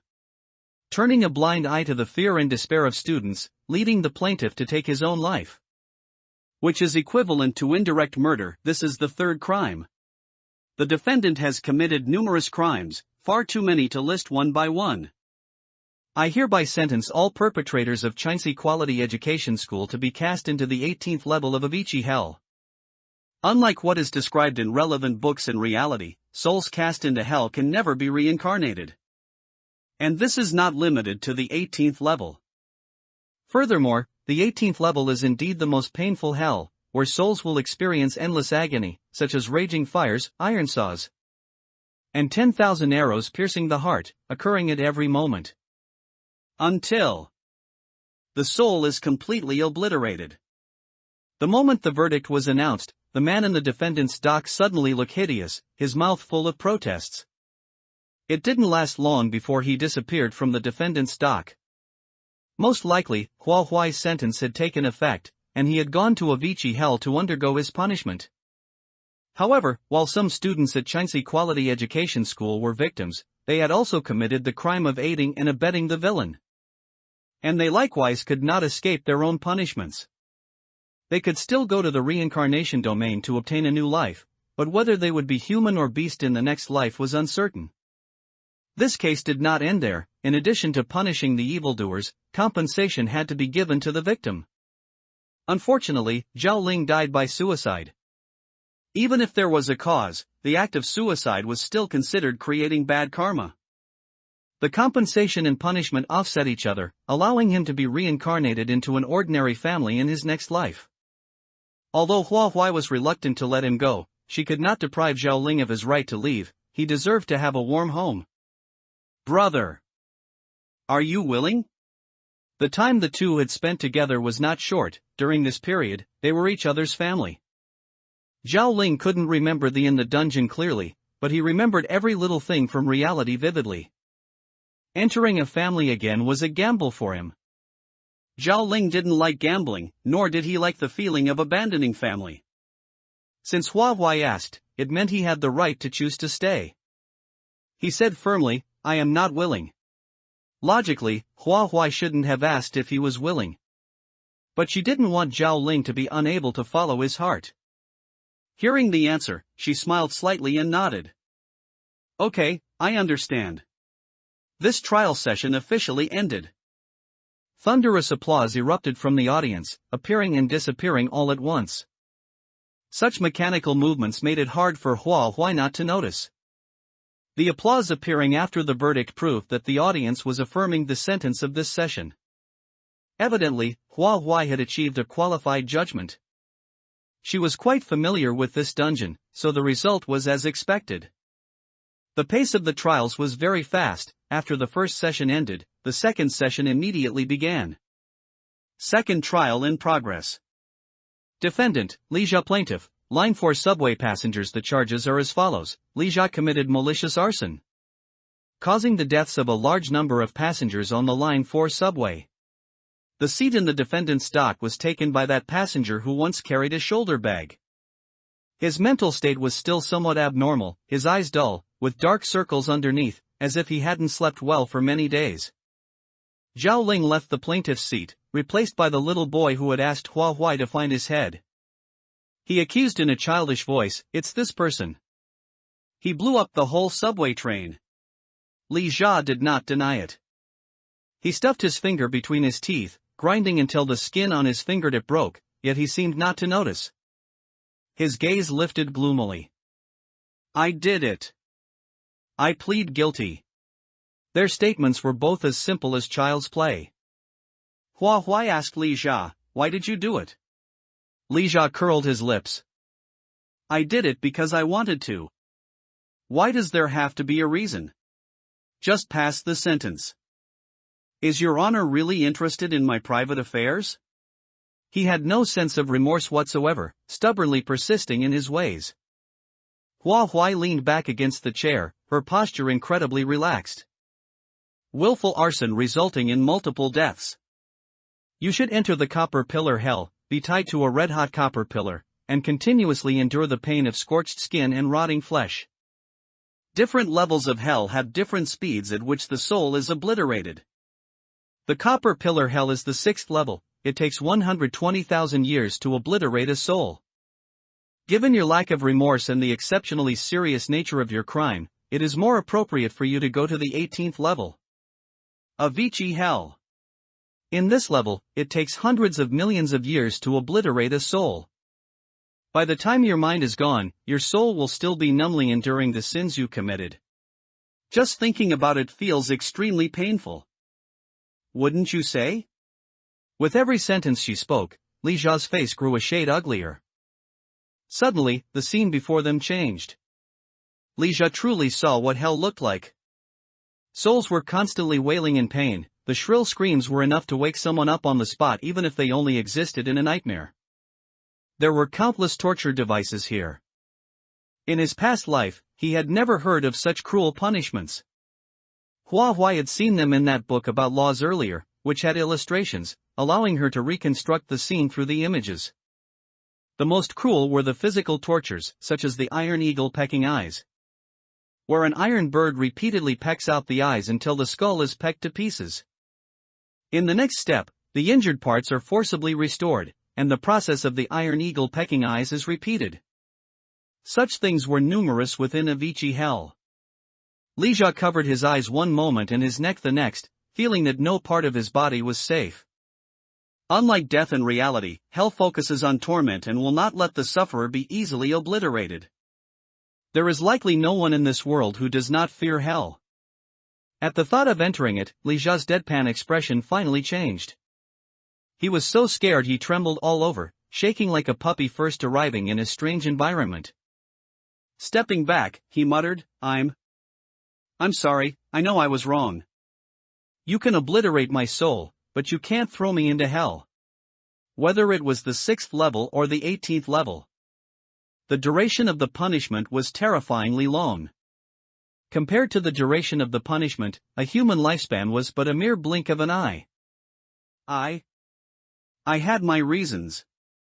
It's all the fault of that black-hearted boss who withheld my wages and even claimed he just wouldn't give them to me, saying there was nothing I could do about it. I haven't had a good night's sleep for many days. My head is full of his ugly face. Mortgage, car loan, the next generation, it's all crushing me. I feel like as soon as I open my eyes, the whole world is full of people asking me for money. His eyes suddenly widened. Anger erupting like a volcano. Him. Why did he treat me like this? I knew his family would be on the line 4 subway that day, it's the same time every time. So I prepared gasoline in advance, disguised it as a drink, and planned to die together with his family. He's the one who wronged me first. It's not all my fault. If what Li Jia said was true, it was indeed quite pitiful. Unfortunately, the sins he committed would not have their punishments retracted just because of the wrong actions he took out of being pitiful. From beginning to end, he had never contested the charges, there was no need for a retrial.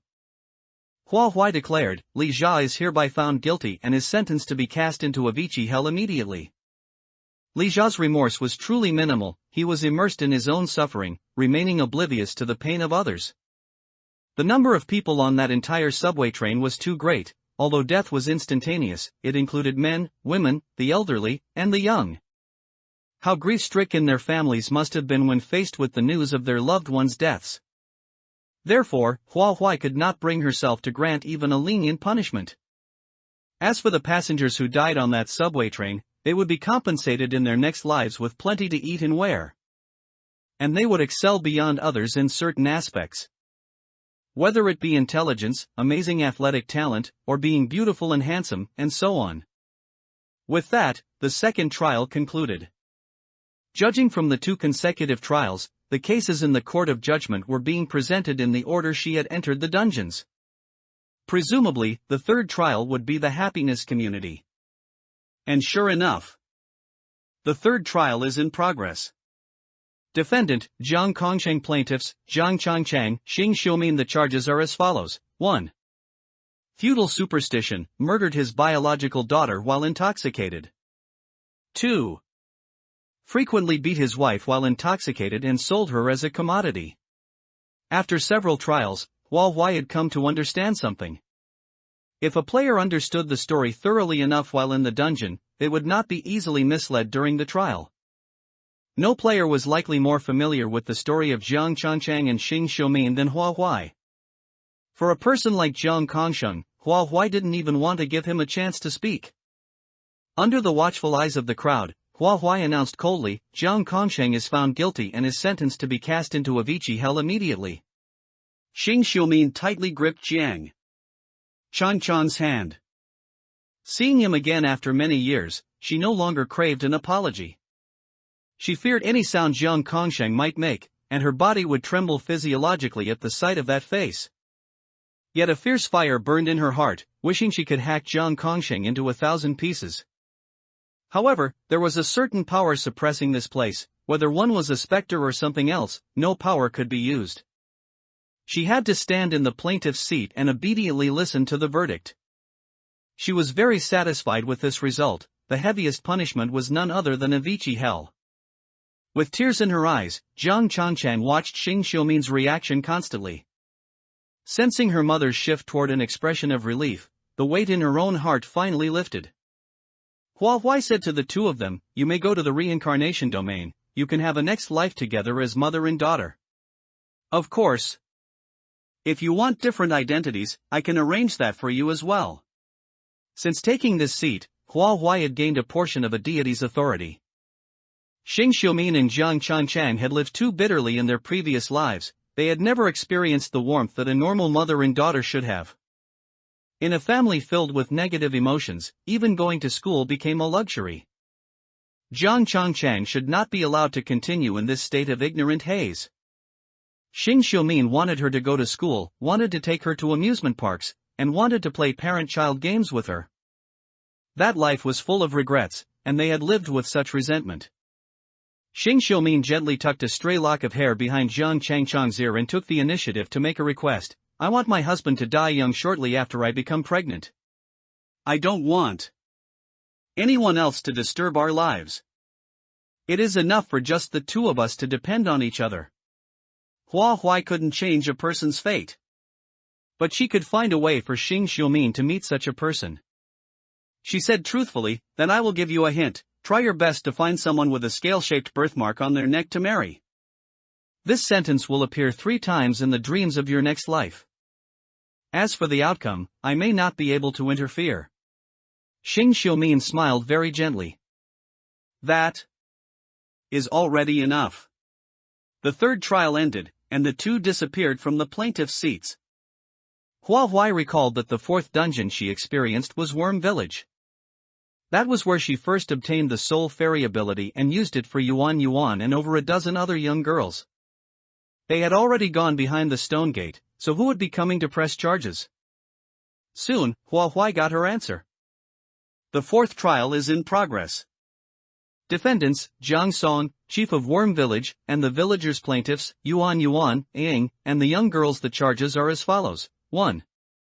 The village chief misled the public with fallacies, spreading feudal superstitions for his own selfish desires, resulting in the deaths of multiple young girls due to sacrificial rites. 2. The villagers believed and followed him, putting those beliefs into practice. They are regarded as accomplices. The charges were only a few lines of text, failing completely to express the unbearable agony the girls suffered when they died. Normally, people would say kill but do not torture even for livestock to be slaughtered, yet these girls were tortured to death while still alive. In the defendant's dock, the village chief stood alone representing the defense, looking as if he were hesitating to speak. Under his unfamiliar gaze, Hua Huai's face was as cold as frost as she ruthlessly announced. Village Chief Jiang Song is found guilty and is sentenced to be cast into Avicii hell immediately. The villagers blindly believed in evil fallacies and are found guilty. They are sentenced to be cast into the hell of tongue-ripping immediately. She gave him no chance to speak. No matter how glib-tongued he might be, he was powerless. Yuan Yuan felt as though she had been wandering in a void for a long time. The so-called soul fairy array had not brought her to the reincarnation domain at all. To be honest, her entire soul was still in a daze upon arriving here, and it wasn't until Hua Huai's final verdict that she realized what was happening. Memories rushed into her mind like a tide, infinitely diluting her memories from within the dungeon. As reality and the dungeon overlapped, that pain became increasingly deep-seated. Just thinking back on it made her fingers curl up involuntarily.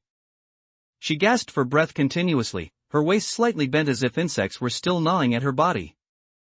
A Ying's heart ached for her, and she constantly stroked her back, trying to soothe her emotions. This state lasted for a long time. Once Yuan Yuan had completely recovered, she finally looked back. Ying. Her voice sounded like a rusty saw slowly being pulled. She then turned to Hua Huai and asked, "Why am I here?" She clutched her head. Soul fairy to the river of forgetfulness, then guided to the reincarnation domain to welcome a new life. Could it be that there was an error in the operation? The horror game relied on divinity for its foundation. From the moment there were no deities, the room for the divinity to operate independently was extremely limited. As a skill within the horror game, Soul Fairy could not possibly achieve something that even the divinity itself could not do. An object that cannot think and possesses only power cannot compare to a flexible mind. Divinity is like a sword, it needs a suitable person to wield it. Only when the two are combined can their full strength be exerted. However, Yuan Yuan's words resolved a doubt she had once held. Starting from the ghost marriage match dungeon, she had always used Soul Fairy as an offensive skill. If it really could allow someone to enter the reincarnation domain, Hua Huai would have been beating her chest in frustration at letting someone like He Chengzai reincarnate into a next life. Fortunately, it wasn't so. Sensing the gaze upon her, Yuan Yuan looked up toward the highest position. The familiar yet strange face left her in a daze. She opened her mouth, wanting to say something, but not a single syllable came out. Intuition told Yuan Yuan that she should know the person before her. Unfortunately, the blurred memories from the dungeon made it difficult for her to tell. Ultimately, it was Hua Huai who broke the silence. Soul Fairy cannot do it, but I can now. However, you need to fill in the rest of the story. Making the victim recall the scene again was undoubtedly a cruel thing to do. Yet, this was a necessary part of the perfect judgment, and she had no choice but to do it. Reality in the dungeon ultimately had some discrepancies. Hua Huai and her group rescuing A Ying and her daughter in the dungeon could not come true in reality, which was the biggest difference between the two. Tears welled up in Yuan Yuan's eyes, her nails digging deeply into her palms, and a terrifying, cold aura radiated from her entire body. A Ying grabbed her arm and said, brooking no argument, "Let me tell it." Over these years, A Ying had lived in pain every single moment, always believing that she had stolen Yuan Yuan's path to survival. Unfortunately, she didn't even have the chance to make amends. She held her head high, looked Hua Huai straight in the eye, and poured out the complete story. The first part of the story was almost the same as what happened in the dungeon, except that a change occurred during the sacrifice of A Ying's daughter. A Ying knew what the sacrifice represented, having once watched helplessly as Yuan Yuan fell into a desperate situation. She had already been a coward once. This time, no matter what, she could not let her daughter fall into such a situation, even if the price was eternal damnation. She remembered the few routes out of the village and had a sufficient understanding of the villagers she lived with. Ever since she gave birth to Nan Nan, she had often feared this day would come. Before it arrived, she always harbored fantasies, thinking she wouldn't be the unluckiest one.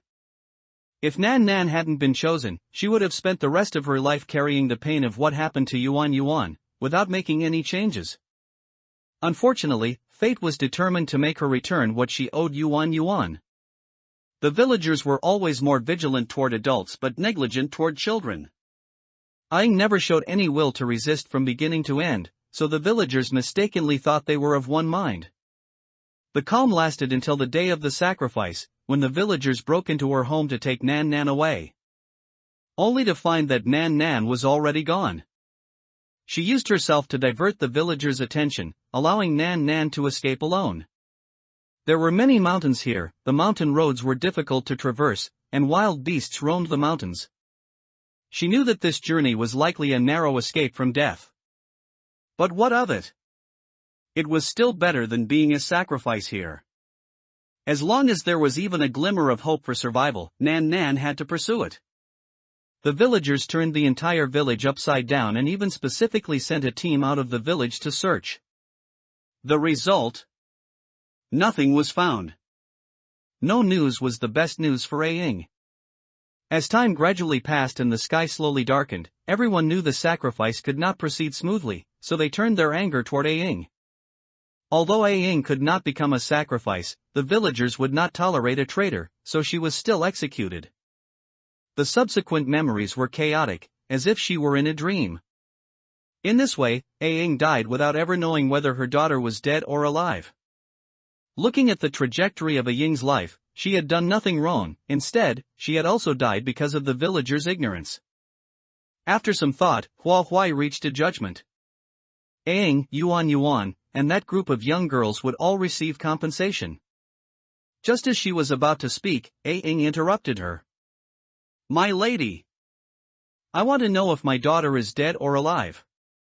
With her heart's knot untied, A Ying was unwilling to move on to the afterlife. The horror game key popped up with a reminder in time. Due to the lack of this authority, there is currently no way to know the subsequent development of her daughter's story. Returning to the word authority, Hua Huai lowered her eyelashes and couldn't help but murmur in confusion, "What authority?" Without waiting for the horror game key to speak, she answered herself, "It is the mirror of time." Since the original intention of the horror game was to select qualified heirs to the gods, it was very reasonable for it to scatter authority in various places while setting up game levels to obstruct players. The soul fairy ability was one of them. Because the mirror of time was not complete enough, the main god in the realm beyond the world could not perceive this authority. Of course, Hua Huai was not the one entirely favored by heaven. If she wasn't mistaken, special players like Zhang Taiman and Joshua also possessed similar authorities. At least, Zhang Taiman had one. The appearance of that formation had almost dragged Hua Huai into it. That extremely unsettling feeling was exactly the same as the pitch-black darkness brought to her inside the Soul Fairy stone gate. However, Soul Fairy was a door for the dead to enter, while Jiang Taimin's formation was a door for the living to enter. The main reason Hua Huai was able to escape danger was most likely this body of hers that was neither human nor ghost. Withdrawing her thoughts, her gaze fell back onto Aang. Hua Huai had no reason to refuse the victim's reasonable request. Although she could not delay the judgment, she could delay the execution of the result. After Hua Huai announced that they would have lives of great wealth and nobility in their next life, she specifically postponed the time for Aang to go to the reincarnation domain. Before disappearing from her seat, Aang said with utmost gratitude, "Thank you, my lady." Hua Huai's eyes flickered. Ever since she sat in this position, whether plaintiff or defendant, their address for her had become "my lady." Although she had only sat in this position for a short while, she already felt that it was lonely at the top. The fifth judgment is in progress. Defendant, Vision Manor plaintiffs, Jin Jiayue, Lu Yang. The charges are as follows. 1. Feudal ignorance, forcing a living person into a ghost marriage with the dead, harming heaven and reason, intolerable by the heavenly Tao. 2. Forcibly severing a relationship, causing Lu Yang to be drowned in a pond, intolerable by heaven and earth. Represented by Jin's father and mother in the defendant's seat, the two were still dressed in fine silks, maintaining an air of superiority. Jin Jiayue and Lu Yang appeared together in the plaintiff's seats, and Hua Huai finally saw Lu Yang's true form. Even though he had suffered many grievances, no resentment could be seen between his brows. In his eyes, there was only the figure of Jin Jiayue. Jin Jiayue subconsciously raised her hand to touch her neck. The feeling of suffocation was still as fresh as yesterday. Looking around at everyone in the courtroom, every face made it difficult for her heart to remain calm. Finally, her gaze settled on Lu Yang, and without any further restraint, she threw herself into his arms and hugged him tightly. In Jin Jiayue's blurred memories, she seemed to have done much to see Lu Yang. That sense of longing constantly tugged at her, and today, it was like a taut string suddenly snapping. Lu Yang soothingly stroked her hair, his eyes shining with endless heartache. His young miss should be innocent, romantic, and pure. Ultimately, it was because he was too incompetent to provide protection for his young miss. In Hua Huai's eyes, Jin Jiayue was strong. She had never seen her in such a fragile state. Once their emotions had calmed down sufficiently, Hua Huai finally granted the defendants permission to speak. Before arranging this marriage, they had also cherished Jin Jiayue in every possible way. After all, they were her biological parents, and Hua Huai wanted to know if they had ever felt a single shred of regret. But the moment they opened their mouths, it was a parent's command and a matchmaker's word. Jin Jiayue, do you have no shame? Hugging and clinging to a servant in broad daylight, what kind of decorum is that? After venting that burst of fury, they turned to Hua Huai and said, "May your lordship judge clearly.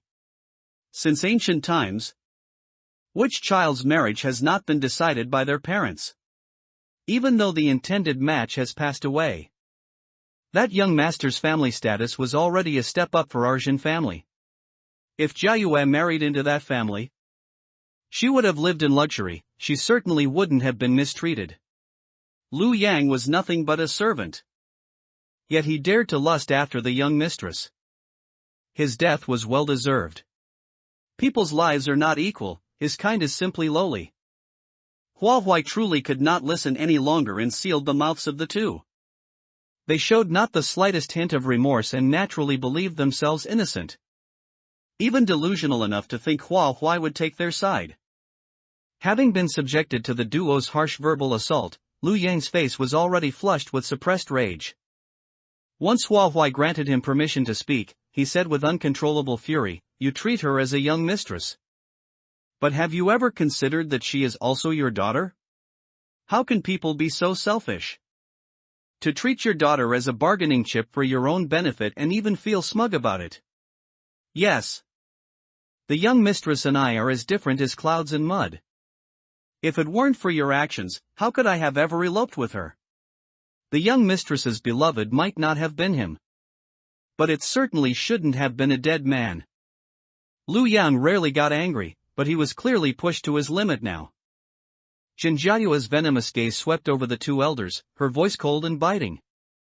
"From the moment you drowned Lu Yang in the pond, you were no longer my parents. I have already returned this life to you. So do not say anything more that might cause misunderstanding." Jinjiayua looked toward Hua Huai. She still remembered her. But she still addressed her as lordship. "Those two are unrepentant. I ask your lordship to pass judgment immediately." Because the boudoir pavilion dungeon was a role-playing type, the story was exceptionally complete, leaving Hua Huai with no confusion. Since Jinjiayue said so, Hua Huai complied with her wish and passed judgment immediately. The one with the most severe guilt was the head of the Jin manor. Both the Jin father and mother would undoubtedly enter the 18 levels of hell. The others were given various punishments depending on the severity of their actions. Jinjiayue and Lu Yang could not be together in their past life, and Hua Huai had no right to interfere in their next life. If their obsession was deep enough, they would be invisibly attracted to each other in the next life.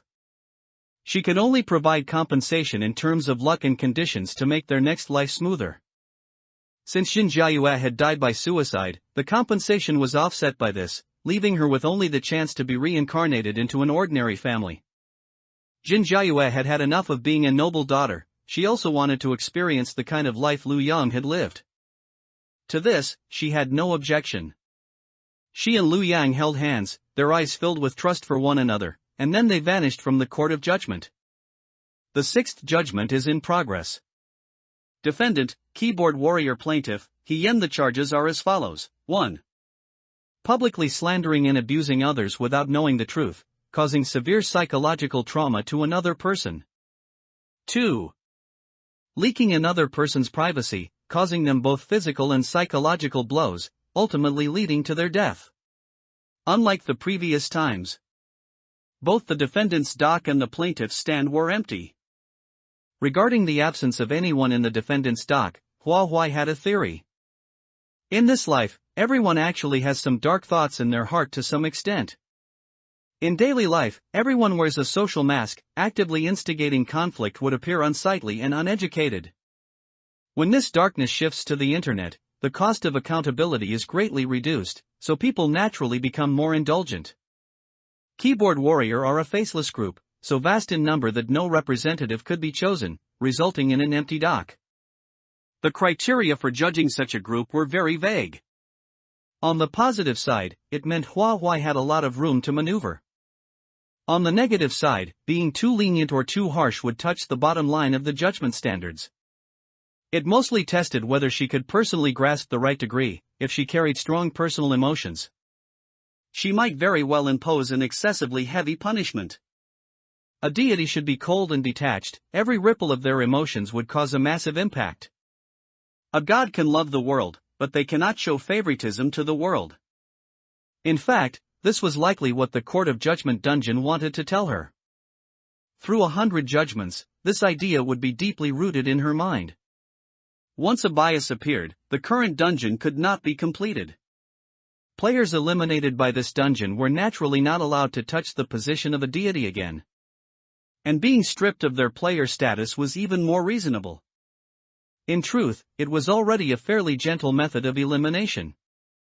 However, the fact that the plaintiff's stand was empty was truly outside Hua Huai's expectations, yet also within reason. In most dungeons, as long as Hua Huai took away the abnormal boss, the horror game key would prompt that the dungeon was closing. This indicated that dungeons were stories built around a core anomaly. When the protagonist of a story left, the story would become utterly hollow and lose its reason for existing. As the core anomaly, Yen was bent on seeking death, and his death was a true disappearance, which was why the plaintiff's stand was empty. Looking at the two empty stands, Hua sighed softly and then pronounced the judgment to the air. Although the defendant's crimes were serious, too many people were involved. And the malice was an accumulation of small amounts. It was equivalent to everyone spitting once and drowning Yen. It seemed like each person only contributed a tiny bit of malice, but when piled onto the victim, it became an unliftable mountain that finally crushed him. By rights, Hua could not give a heavy sentence, which was exactly why she sighed. She could only end this judgment by sentencing the defendants to be haunted by mild bad luck in their next lives. The seventh judgment is in progress. Defendant, Sumei, Manager Wang. Plaintiff, Chen Tianxiao. The charges are as follows: using honeyed words to deceive others into signing unequal contracts, using them as leverage and constraints to force others to break their bottom line step by step, committing the crimes of deceiving one's heart and violating ethics and morality. Chen Tianxiao was holding a toy bear in her arms. The moment she appeared on the plaintiff's stand, intense resentment radiated from her body. And her gaze looked as if she wanted to skin the two people before her alive and scatter their ashes. Her right hand clawed at the surface of the stand. If she weren't in the court of judgment, she would have certainly left 5 finger marks on it. Hua gave both sides the right to speak as usual. Chen Tianxiao immediately lost her restraint, using the most vicious words in the world to curse those two. It was like the weeping blood of a cuckoo, a never-ending sorrow. Facing Chen Tianxiao's face, Sumei and Manager Wang were so terrified they didn't dare speak. Many unintentional small movements betrayed the fact that they were in the wrong. Their words of rebuttal lacked any confidence, allowing Chen Tianxiao to maintain the upper hand. The small flower on the toy bear's chest swayed with Chen Tianxiao's movements, still covered in blood. When enough time had passed and Hua had a good grasp of this judgment, she immediately delivered the verdict. Sumei and Manager Wang were beyond redemption. There were 5 levels of hell that fit them, the most severe being the 13th level, the blood pool hell. Souls entering this hell would be soaked in a sea of blood, suffering the pain of blood filth eroding their bones. The pool was filled with blood-sucking venomous insects that never rested, causing the souls there to feel pain deep in their marrow. The behavior of those two was heinous and deserved heavy punishment. Compared to Zhao Ling and Jin Jiayue, Chen Tianxiao's act of ending her own life was born of desperation. In Hua's view, it couldn't be considered suicide. Before taking this step, Chen Tianxiao must have struggled internally for a long time. Living meant spending the rest of her life like a puppet. Could such a life truly be considered her own? She wasn't fragile, it's just that people aren't made of iron. Enduring once, twice, and then having to endure a third time. Following the guidance of her heart, Hua gave Chen Tianxiao a chance to make her dreams come true in her next life. As for whether she could seize it, that would depend on herself. Before Chen Tianxiao left, she placed the toy bear near Hua. She said nothing, but Hua seemed to hear the words in her heart. Even if her memories of the dungeon were blurred, a sense of closeness still welled up in her heart. Chen Tianxiao chose to give this toy bear to Hua as a gift. As soon as Hua reached out, the toy bear automatically fell into her palm. The small flower on its chest swayed slightly, as if it were still that toy bear that could run and jump. The 8th judgment is in progress. Defendants, human traffickers, ignorant villagers. Plaintiff, Jishi. The charges are as follows: 1. Human traffickers abducted, bought, and sold women for the purpose of selling them, committing the crime of abducting women. 2. Villagers, knowing they were abducted women, still bought them with property and illegally controlled them. Their hearts deserve death. Compared to the plaintiffs in previous dungeons, she appeared exceptionally calm. Her anger hadn't worn away with time, rather, she had learned to suppress it deep in her heart, showing no emotion. That sense of world weariness from having experienced so much cast a thick mist over her. When she spoke her first sentence, it was to Hua, "I believe you." Perhaps the bond of kinship was at work, after all. Hua Huai's self-healing ability came from rebirth. The crimes committed by the human traffickers warranted entry into the 9th level, the oil cauldron hell. The crimes committed by the villagers warranted entry into the 13th level, the blood pool hell. Hua Huai easily chose the destinations for the defendants. When it was Jishi's turn, she spoke up first. I won't go to the reincarnation domain. The Court of Judgment had always been very lenient toward the side that successfully won their case. Since Jishi said so, Hua Huai readily granted her request without even asking for a reason. The next 2 sessions were judgments regarding the Nightmare Delivery Station and the Lost Amusement Park dungeons. As usual, Hua Huai delivered sentences to the perpetrators and gave compensation to the victims. Unexpectedly, Xianyu looked at her eagerly from the plaintiff's seat, seemingly unwilling to leave. Xianyu was a very introverted girl. Most of the time when she hadn't figured out how to speak, her mouth seemed glued shut. Only her unconsciously revealed expressions completely gave away her thoughts. Hua Huai had been in contact with her for a while and naturally understood her. A faint smile played on her lips, her brow carrying a hint of imperceptible indulgence. All right, I won't send you away. Only then did Xianyu reveal a timid smile, looking like a fluffy little animal. The next dungeon to be judged was Ghost Marriage Match, one of the death games established by the horror game key. It was also the first judgment where an abnormal boss stood in the defendant's seat. The 11th judgment is in progress. Defendant, He Qingzai plaintiff, Jin Weining. The charges are as follows. The Yi family used their power to oppress others, forcibly taking a commoner woman as a concubine. Not only did they not treat her well, but they also took pleasure in torturing and killing her.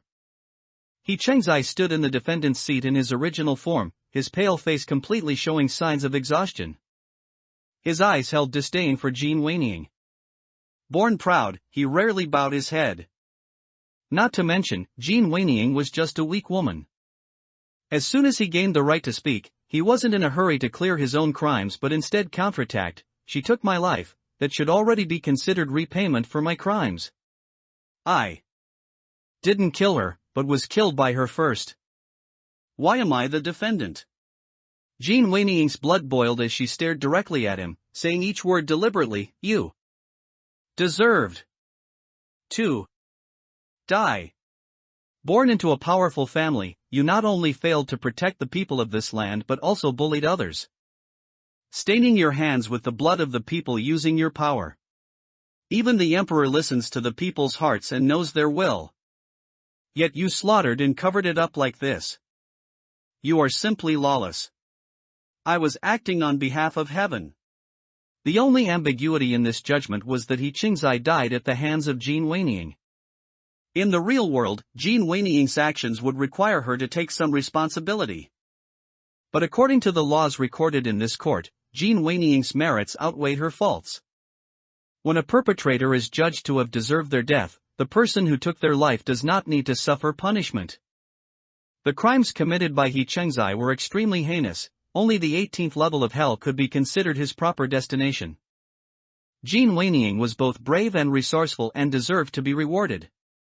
It would be better to let her have a life of wealth and status. Different verdicts were delivered for the remaining victims and perpetrators. Before entering the Despair Church dungeon, Hua Huai transitioned through quite a few dungeons just to raise her player level to rank A. Cases in the Court of Judgment pass like flowing water. That black-hearted doctor, Ren Jiwen, was unsurprisingly thrown into Avicii hell by Hua Huai. He was always waiting for an opportunity to bite back at Hua Huai, but unexpectedly, his judgment arrived a step early. Soon it reached the 100th session. Hua Huai's previous suspicions finally became reality. This judgment was not from any dungeon she had experienced. Hua Huai also witnessed the manner of death for Shirtu and his mother.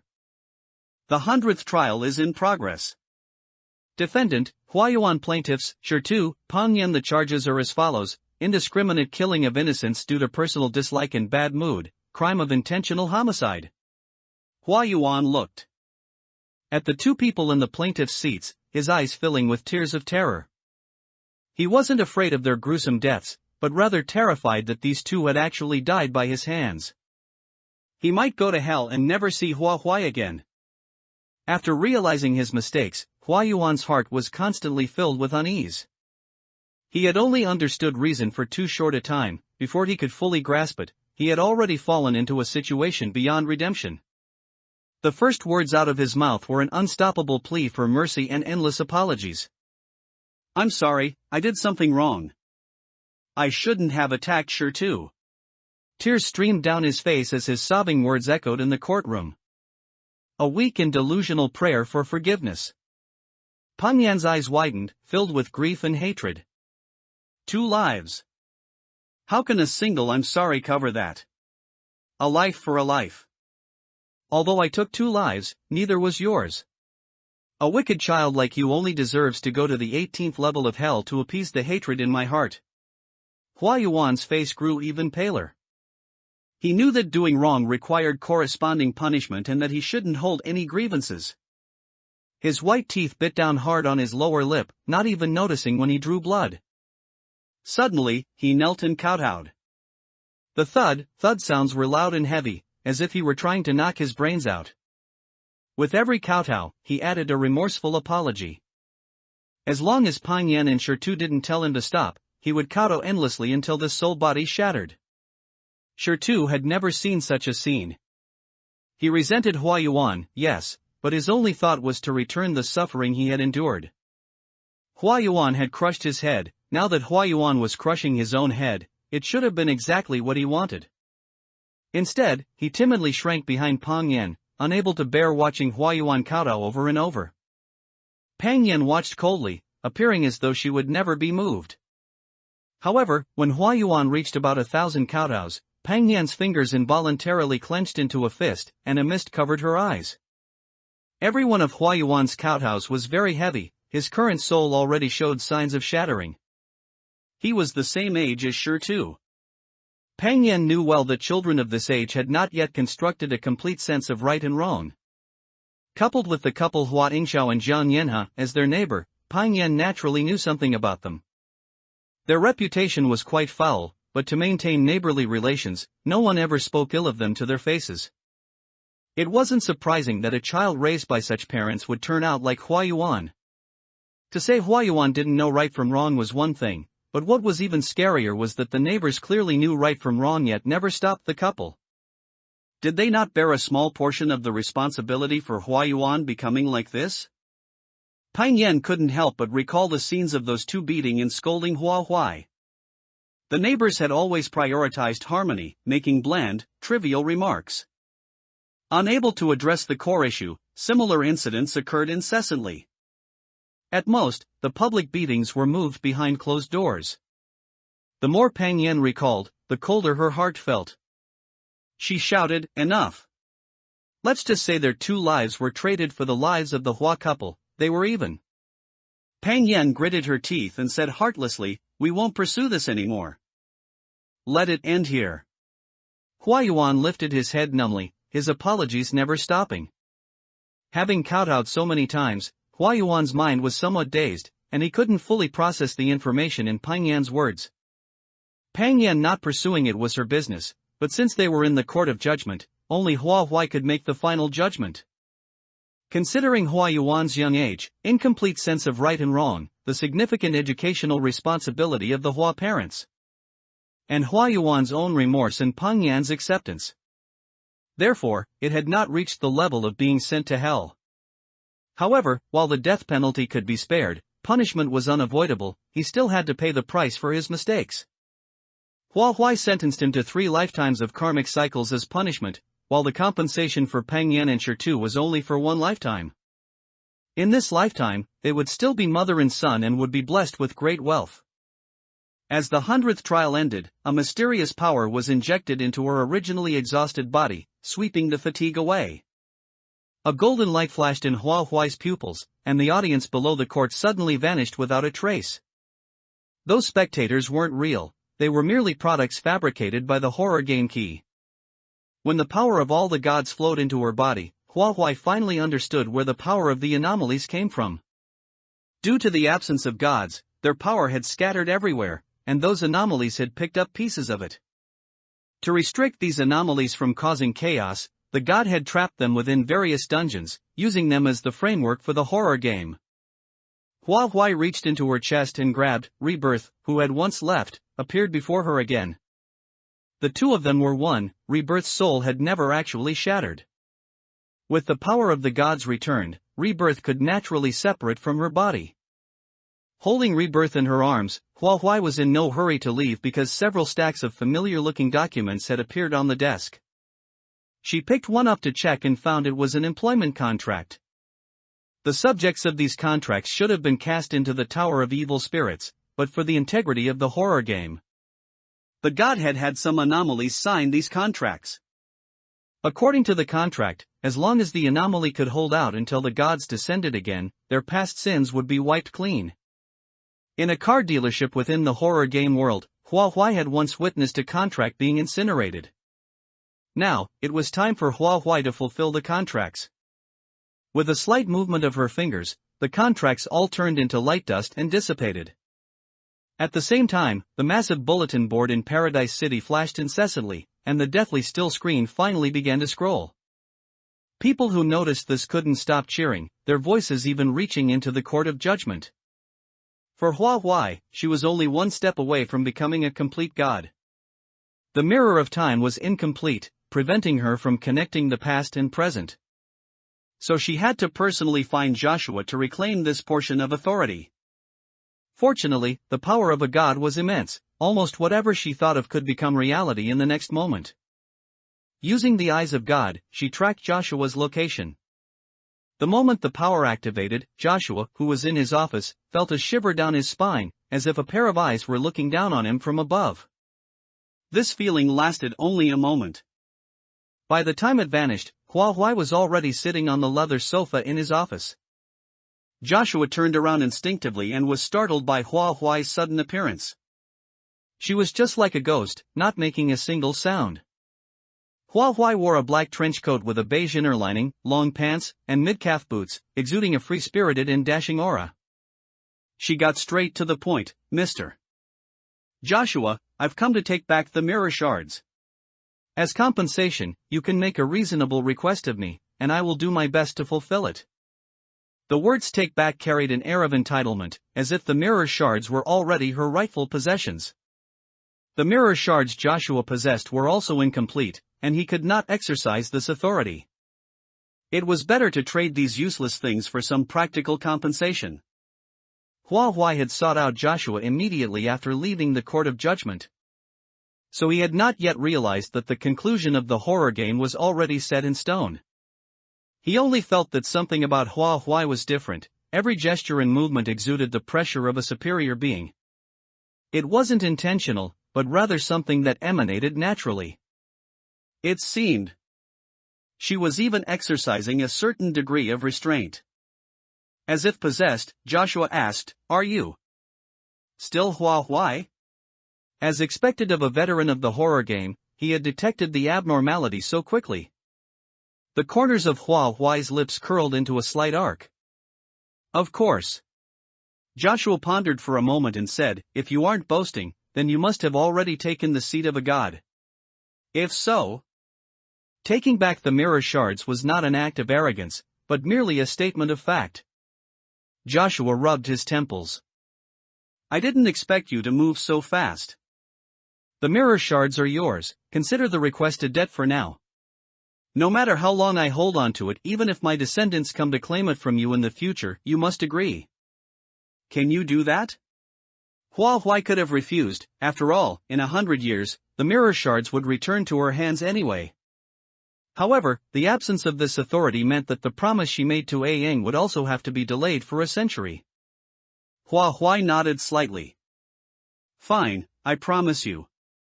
Any promise made by a god would leave a mark, deeply engraved into the other party's soul. After their deal was struck, Hua Huai obtained the authority of time as she desired. Aing learned that her daughter ultimately failed to escape. A 1 in 10,000 chance of survival was more than just a saying. It was an expected outcome, so Aing wasn't too sad. She even showed a faint smile of relief. At least they had tried to break through the cage of fate. Even if the ending wasn't ideal, it was far better than resigning to it. When Hua Huai arrived at the hospital, Xu Wenyao had already brought some chicken soup to visit Xiang Lu. and the two were chatting happily. Xiang Lu had woken up. Hua Huai's eyes flickered slightly as she walked slowly into the hospital room. Seeing her arrival, Xiang Lu spread her arms wide in an obvious invitation. Hua Huai lunged into her embrace without hesitation. The scene was so warm she felt a bit dazed, only holding on to this warmth tightly. "Sister Xiang Lu, it's so good that you're okay." Xiang Lu laughed lightheartedly, stroking her hair. "Oh, I had to be okay.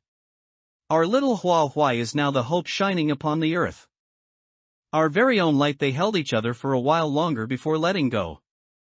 Infected by the warmth, Shu Wenyao kept a smile on his face and asked, "What are you two going to do next? Is Hua Huai going back to school?" Xiang Lu propped her chin on her hand and said, "I want to open a studio and teach children how to paint. In the future, I also want to hold exhibitions and become a master in the field of fine arts." As Xiang Lu spoke, her mouth unconsciously widened into a grin, as if she could already see her beautiful future life.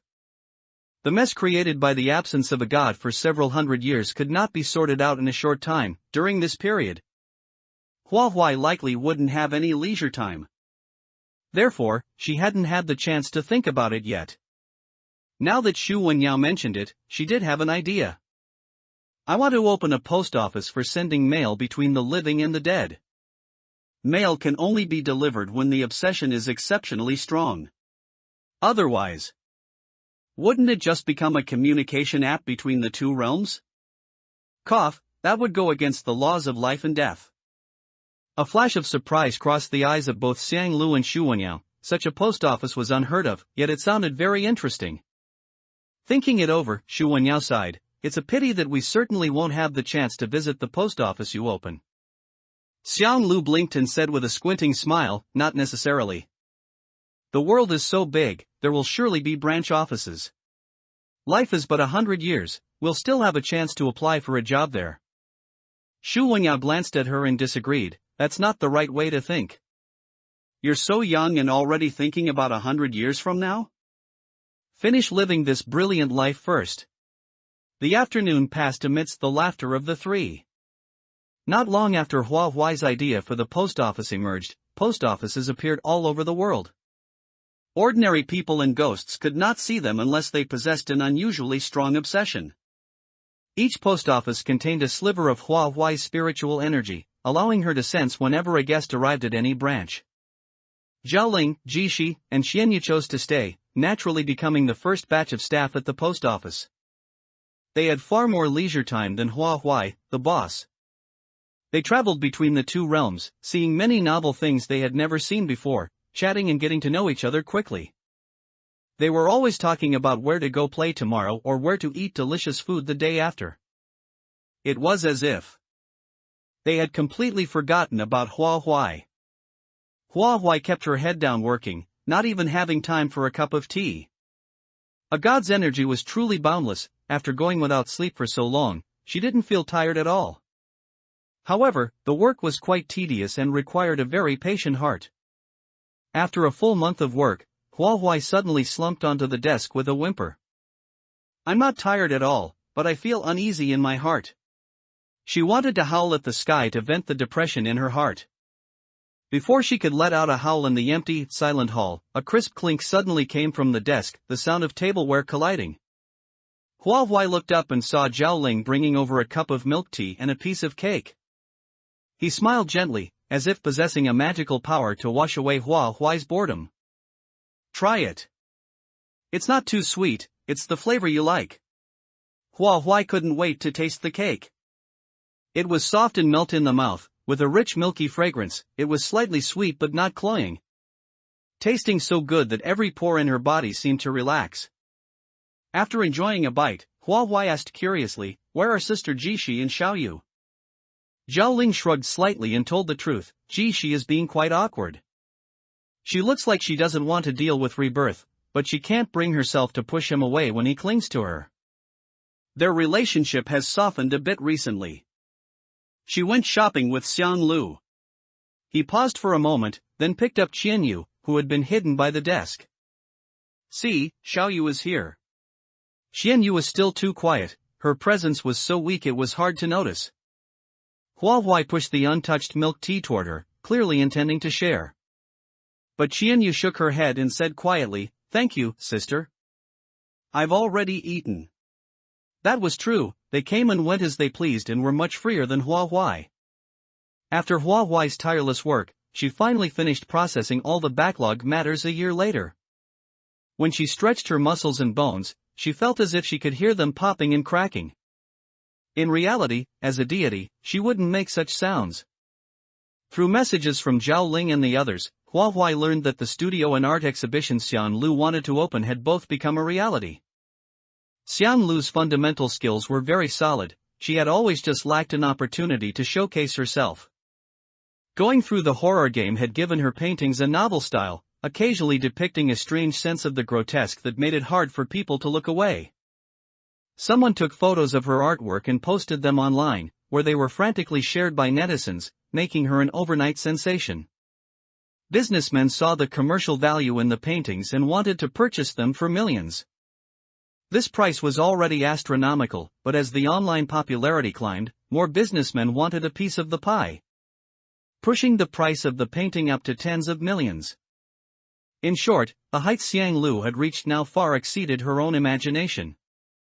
Xu Wenyao left the Xu family and chose to make a comeback. He had already spent several years in high society and had a certain understanding of that circle.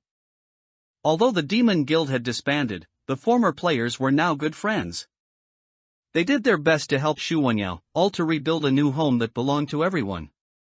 When Yan Lian and Xiao Qixing heard about their plans, they couldn't help but envy such a friendship. Through a chance encounter, they also joined this big family. They thought they would have to take it one steady step at a time, but they didn't expect Zhang Taimin to extend a helping hand, which was practically equivalent to reaching the heavens in a single bound. Zhang Taimin possessed immense wealth and influence. The cooperation he offered was something others couldn't get even if they fought for it. At first, Xu Wenyao feared there was a catch and refused to sign the contract no matter what, until Zhang Taimin said it was because of guilt. The fact that he had acted against Hua Huai had always weighed on his mind. He did this to ease his psychological burden. Xu Wenyao carefully reviewed the contents of the contract again and found there were indeed no issues, finally choosing to sign. It wouldn't matter how long he struggled on his own, but he had so many brothers behind him, he couldn't let them starve along with him.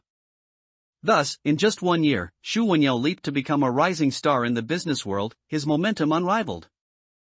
To avoid becoming distant, Xu Wenyao held a small gathering every month. The invitees included Xiang Lu, Yan Lian, Xiao Qixing, as well as Zhao Ling, Ji Shi, Rebirth, and Xian Yu. Hua Huai should have attended, but she was tied down by matters and hadn't attended a single gathering in nearly a year. Today she finally had some free time. When she appeared before everyone, they thought their eyes were playing tricks on them. After not seeing her for so long, the temperament about Hua Huai had changed, carrying a sense of indifference that came from seeing through the world. She greeted everyone with a smile as usual, pulling back everyone's startled souls. The first to react was Rebirth. She ran to Hua Huai's feet and reached up with both hands, clearly wanting a hug. Hua Huai picked her up naturally. Her interaction with Rebirth showed no signs of distance at all. Ji Shi, however, scolded, "Your sister finally managed to visit. What kind of behavior is it to pester her like this?" Everyone was used to Ji Shi's behavior. She was always sharp-tongued but soft-hearted toward Rebirth, and in reality, she didn't blame her at all. The purpose of saying this was, at most, to make Rebirth feel bad upon hearing it. The two of them had still not reconciled to this day. Feeling Rebirth's low mood, Hua Huai tightened her embrace and comforted her. "I like Rebirth very much. I'm very happy to be pestered by Rebirth." Hua Huai knew the bitterness in Ji Shi's heart. She had never been able to get past the hurdle in her own mind. She had originally thought that as time passed, Ji Shi would slowly let go during her interactions with Rebirth. So she had never said much about their relationship. Now it seemed that this knot had to be untied. Hua Huai set Rebirth down and said to Ji Shi, "Sister Ji Shi, please come out with me for a moment." Then, she turned and walked out the door. In the hallway, the two stood facing each other. Clearly, She was much older than Hua Hua and had spent much more time in the horror game, yet now her presence felt significantly weaker. Attempting to alleviate this sense of disparity, She spoke first. She's flesh from my own womb. How I discipline her is my business, you don't need to. Hua Hua interrupted her, looking up and asking, Sister Shi, do you feel lonely? Shi frowned and remained silent. Hua Hua continued, I can see that you've never truly integrated with us. I let you be an employee of the post office, and you really just view yourself as an employee. You seem to have close relationships with everyone. But in reality, your heart is colder than anyone's. Actually, you do have feelings for rebirth in your heart. She is just your child now, not anything else. The mistakes her father committed have already received their due punishment. Rebirth has a pure nature, and her eyes are full of you. The child is innocent, why torture each other? Let yourself go, and let rebirth go too. Jishi's heart had long since wavered. A year of living together had made her accustomed to rebirth's presence. Ultimately, it was her heart being stubborn. Accepting rebirth felt like betraying her past self. She couldn't easily reconcile, yet in the process of living together, this barrier had become thinner and thinner, no different from paper. Hua Huai's words were like a finger gently poking through this paper, causing the barrier to collapse. She turned her face slightly away, the emotions surging in her eyes like stormy waves. That intertwining of love and hate was heart-wrenching to behold. Hua Huai thought she probably understood now. There was no need to stay here and make her feel embarrassed. She turned and went back to the gathering hall, leaving Shi alone to process everything. The laughter and chatter coming from the hall were within reach. As long as she wanted to, she could also touch this beauty. The past. Let it pass. Life should look forward. After the day of the gathering, the time Hua Huai spent wandering the human world also increased. When she was human, she hadn't lived a complete life. So, to fulfill that sense of completeness, Hua Huai returned to school for classes. In school, she made many friends, with Qin Yuan Kai being the most clingy one. Simply because his uncle, who had woken up from a vegetative state, told him a wonderful story where the protagonist was Hua Huai. It perfectly satisfied Qin Yuan Kai's Chinibu fantasies, and he even vaguely treated her as his uncle's savior. Whenever anyone spoke rudely to Hua Huai on a normal day, he would definitely be the first to stand up and scold them. The classmates would laugh and tease Hua Huai for having a little follower who waited on her hand and foot everywhere. Hua Huai always felt she didn't deserve it and would occasionally give the food Zhao Ling sent her to Qin Yuan Kai. For this reason, Zhao Ling appeared somewhat unhappy. Who told her to give away someone else's gift to curry favor. While satisfying her human life, Hua Huai did not forget her duties as a deity, when she needed to handle official business. She would leave the mortal realm for a period of time. During this time, no memories of Hua Huai would remain in the minds of ordinary people, as if she had never appeared. But when she returned before everyone again, these memories would snap back into place. They wouldn't even remember that they had ever lost a segment of memory. To better fit in, Hua Huai would present herself at different physical ages during different periods. As if she were also growing alongside everyone else. Calculating the time, the reincarnated Hua Yuan should be able to run and jump by now. She had gone to witness Hua Yuan's birth. In a low-roofed bungalow, Hua Yuan came into the world with a cry. His family members full of expectations for him. With just one look, Hua Huai could see many items in this home that were practically etched with the word poverty. In this life, Hua Yuan was much poorer than he had been in the Hua family. He had a staggering number of siblings, as if every child was a lottery ticket. The more they had, the higher the probability of winning. If not for the policy of 9-year compulsory education, he likely wouldn't even have had the chance to attend school. For the poor to turn their lives around, studying hard was the best way out.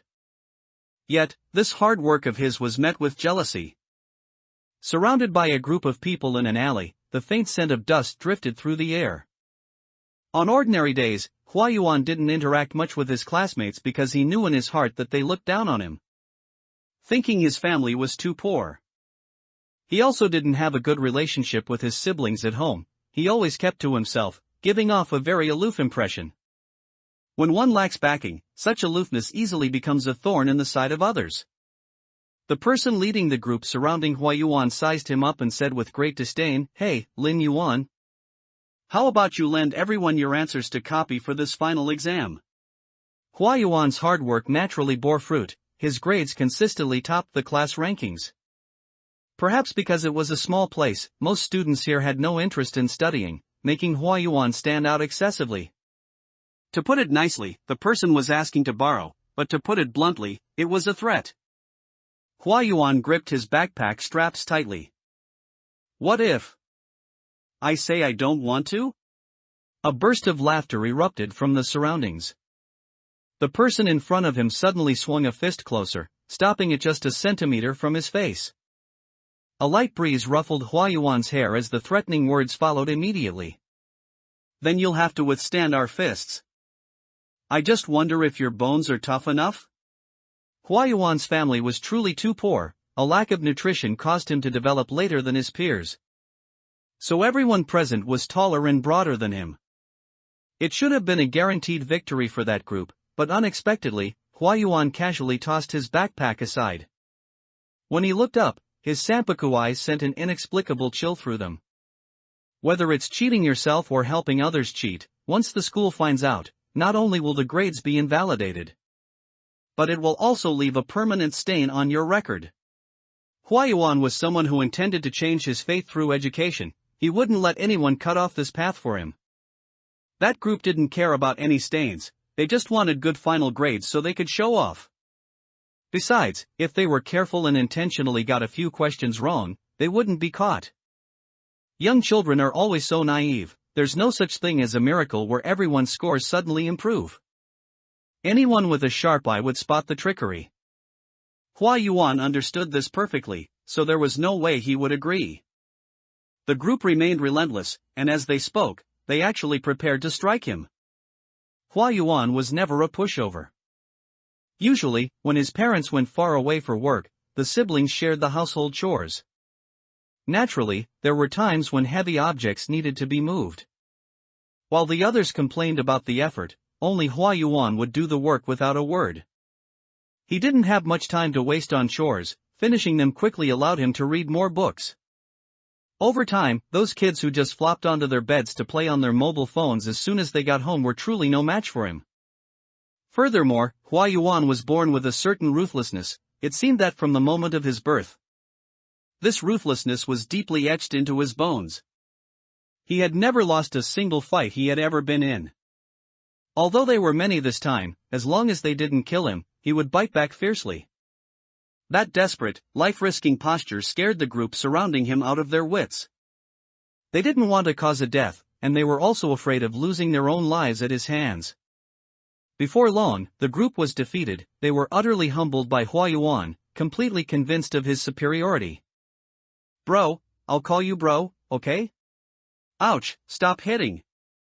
I didn't expect someone with such good grades to be such a good fighter too. We admit defeat this time. We won't trouble you ever again." With Hua Yuan's tacit permission, the group scrambled out of the alley. This one fight made Hua Yuan famous. No one expected him to be such a tough character. That sense of contrast lingered in everyone's minds for a long time. After all, in everyone's perception, he was a well-known AAA student. From then on, no one dared to trouble him, and he maintained a peaceful life all the way until high school. There were too many children in the family. It was impossible for his parents to support every child through university. Fortunately, Hua Yuan was ambitious enough to secure one of the few available spots. However, tuition was already a huge expense, so Hua Yuan would have to find another way to cover his living costs. Hua Yuan didn't ask for much. He could work a part-time job or strive for a scholarship. Regardless, he was determined to turn his life around. During the first class meeting of the new semester, Hua Yuan uncharacteristically let his mind wander. The male student beside him nudged his arm with an elbow, shrinking behind the student in the front row, and whispered, "Hello, new classmate. Should we get to know each other? My name is Zhou Shi. What's yours?" This person looked a bit simple and honest, but his physique was quite powerful and sturdy. After a casual glance, Hua Yuan responded politely, "Hello, I'm Lin Yuan." Perhaps because Hua Yuan's attitude was friendly and Zhou Shi was in a new environment, he naturally developed a good impression of Hua Yuan. When the class meeting ended, he immediately started chattering in Hua Yuan's ear. "Lin Yuan, when the teacher announced the admission score rankings just now, you were in the top 10. You're so amazing. Can you teach me how to study? My parents always say I'm not cut out for studying. I really want to prove them wrong for once. But this brain of mine just won't follow my orders, it seems to have a mind of its own." It was too noisy, so noisy that Hua Yuan didn't know which sentence to listen to first. He simply summarized, "No time." Zhou Shi felt as if a bucket of cold water had been poured over him, his smile almost vanished. He stammered, what? He actually didn't understand what Hua Yuan meant by that sentence. Realizing his own coldness, Hua Yuan added a bit of patience and explained, "In my spare time, I need to find ways to make money. Any extra time I have will also be spent on my own studies, so I don't have time to teach you." At this point, Hua Yuan suddenly felt that something was not quite right. He looked at Zhou Shi suspiciously. This school is famously difficult to get into.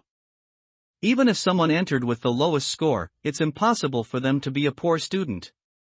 Are you being humble, or are you pulling my leg? A casual conversation starter had been picked apart by Hua Yuan. Zhou Shi blinked and remarked, "The brains of smart people really are different." He then looked around and whispered in his ear, "To be honest, my family donated a building just to get me in. I want to be friends with you, so I'm telling you this secret." With a quick turn of his mind, he came up with a good idea. "How about this? Aren't you short on money? You tutor me, and I'll pay you. If my grades improve, my parents will definitely be very happy." It seemed like a win-win solution. At Hua Yuan's current age, it was hard to find a part-time job, and most of what he could find would be tutoring others anyway. There was no reason to refuse a deal that had come knocking on his door. Zhou Shi didn't lack money and could improve his grades because of it, so why not? Hua Yuan thought about it for a moment and agreed to the idea. From then on, the two spent most of their time together, remaining inseparable even when going to the cafeteria to eat. To outsiders, they appeared to be very close friends. In reality, they were both mentors and friends to each other, and they truly valued their friendship. Zhou Shi's grades improved rapidly because of Hua Yuan.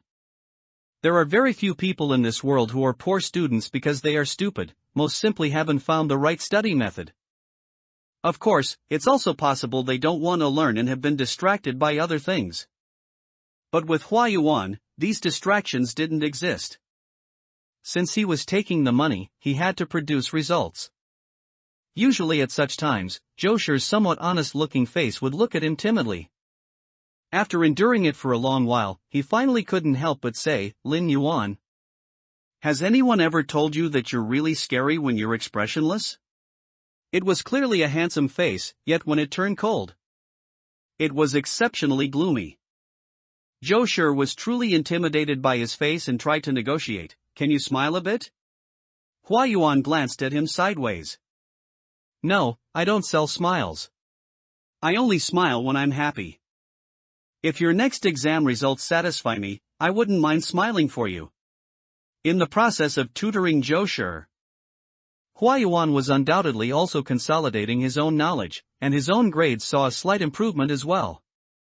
He believed that by persevering day after day, he could definitely get into a good university. Life during the first semester was relatively peaceful.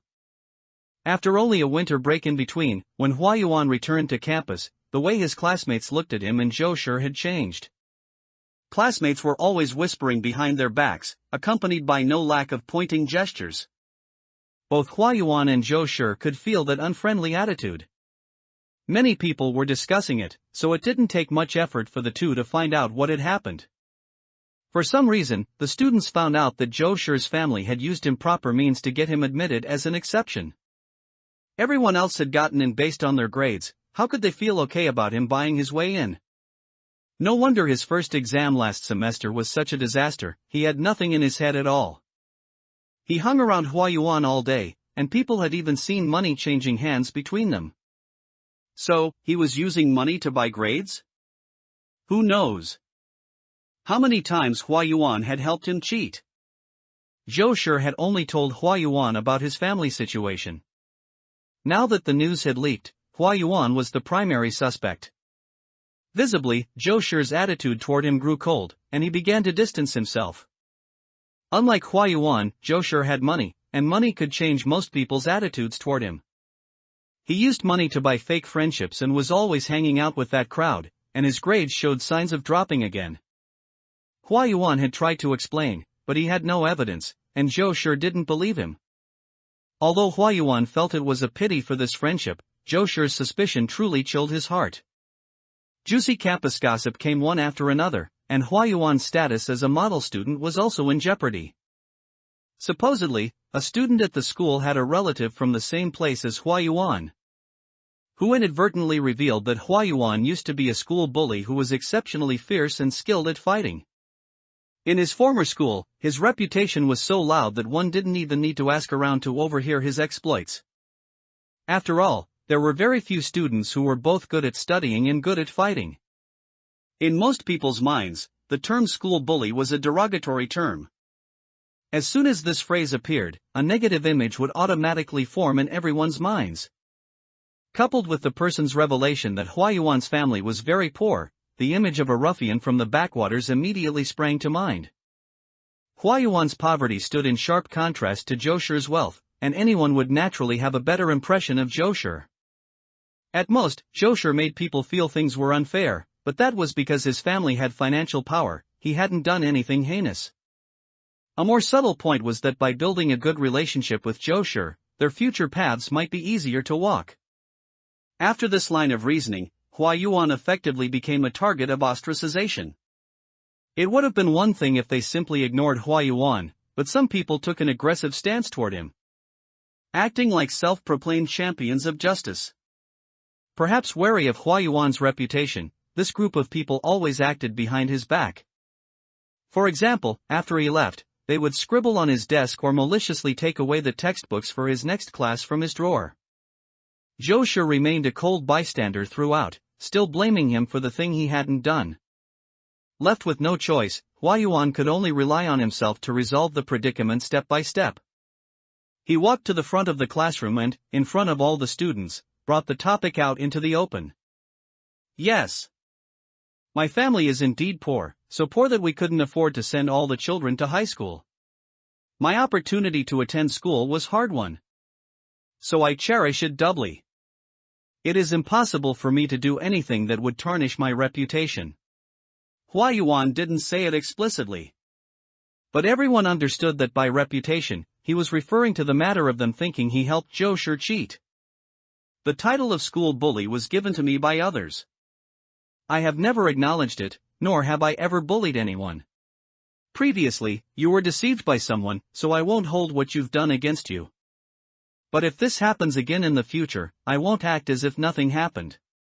Ultimately, these people had no evidence of Huayuan bullying others. And even the belief that he helped Zhou Shi cheat was just a rumor. Now that the person involved had brought it into the open, they couldn't help but reflect on what was right and wrong. Presumably, until they found evidence, they wouldn't make a move against Huayuan again. Huayuan's courage in facing everyone directly made Zhou Shi feel envious. Over the past few days, he had been very unhappy. Money could buy fake friendship, but it couldn't buy true happiness. Maybe Huayuan had accidentally let it slip, and it wasn't intentional?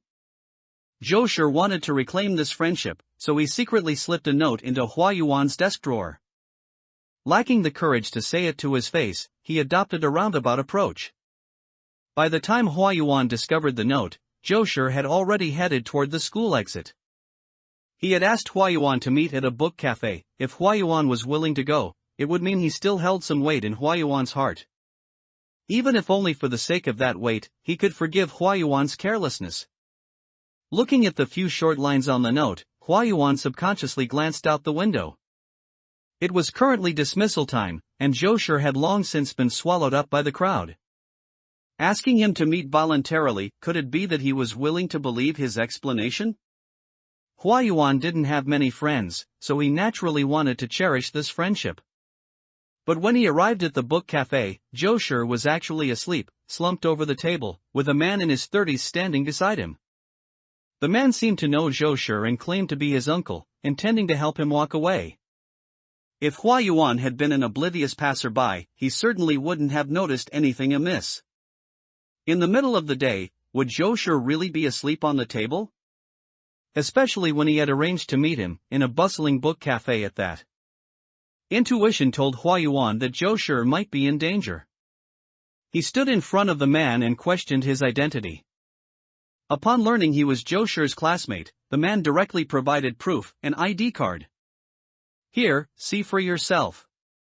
Our Zhou family has a bit of a reputation in this area. You can go out and ask around to see if there's anyone like me. He spoke with absolute certainty, and the surname on the ID card was indeed Zhou. Observing their appearances carefully, they did share some similarities, making the credibility of this identity quite high. Since Zhou uncle wanted to take him home, Hua Yuan had no standing to stop him. Watching helplessly as Zhou was taken away, his heart couldn't help but thrum with anxiety, and a disturbing sense of panic continued to well up. If it was his family, there was no reason for Zhou to be in danger. Hua Yuan told himself this, yet he couldn't discard his earlier doubts. It was as if two forces were constantly pulling at his mind, and ultimately, he chose to follow the man. He followed closely in a taxi and discovered that the other party's destination was a factory in the suburbs. During the pursuit, Hua Yuan searched for information online and found news about potential major changes within the Zhou Corporation, which coincidentally explained everything happening before his eyes.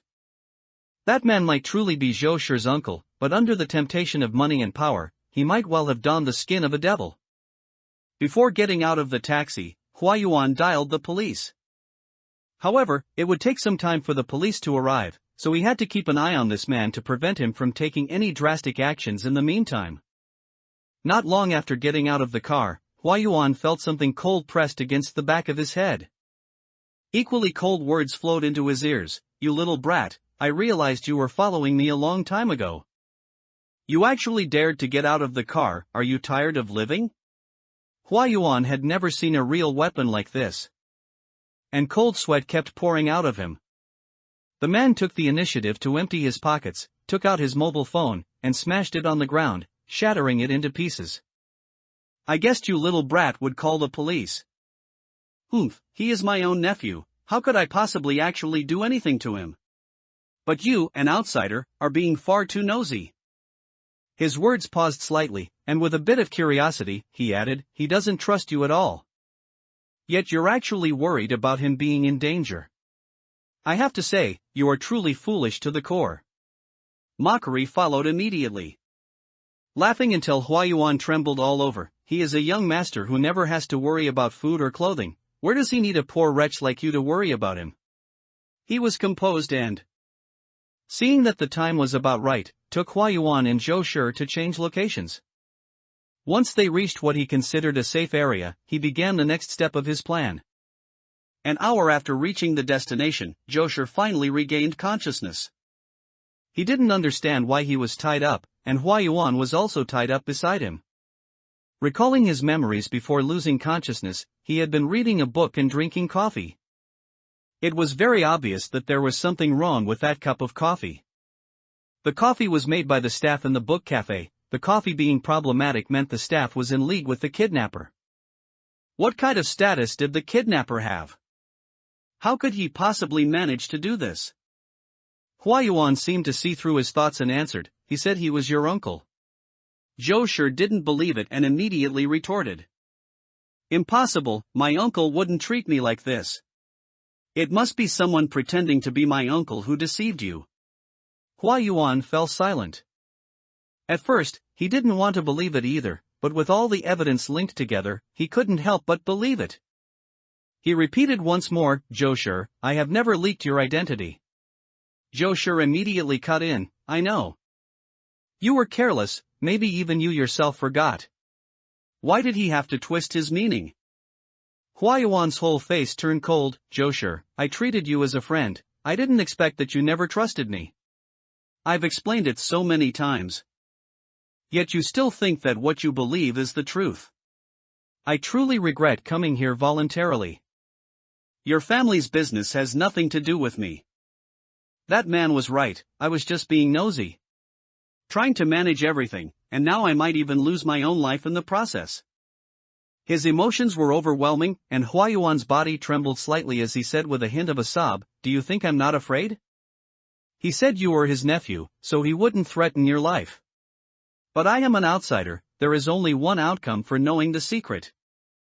And that is death. I don't want to die, Joshua. Can you get your uncle to let me go? The amount of information was simply too great, and Joshua's worldview received a strong shock. Uncle. How could he kidnap him? If the identity wasn't leaked by Hua Yuan, who else could it be? It wasn't that he didn't want to trust Hua Yuan, it was truly that he couldn't find a second suspect. He couldn't accept betrayal from a friend, which was why he hadn't been willing to pay attention to Hua Yuan during this time. He hadn't done anything wrong. How was he wrong? But every word of Hua Yuan's didn't seem fake, and he was actually crying. Joshua had never seen him looking this fragile. Could it be? Was he really wrong? His heart softened for a moment, but he still stubbornly said, My uncle couldn't treat me like this.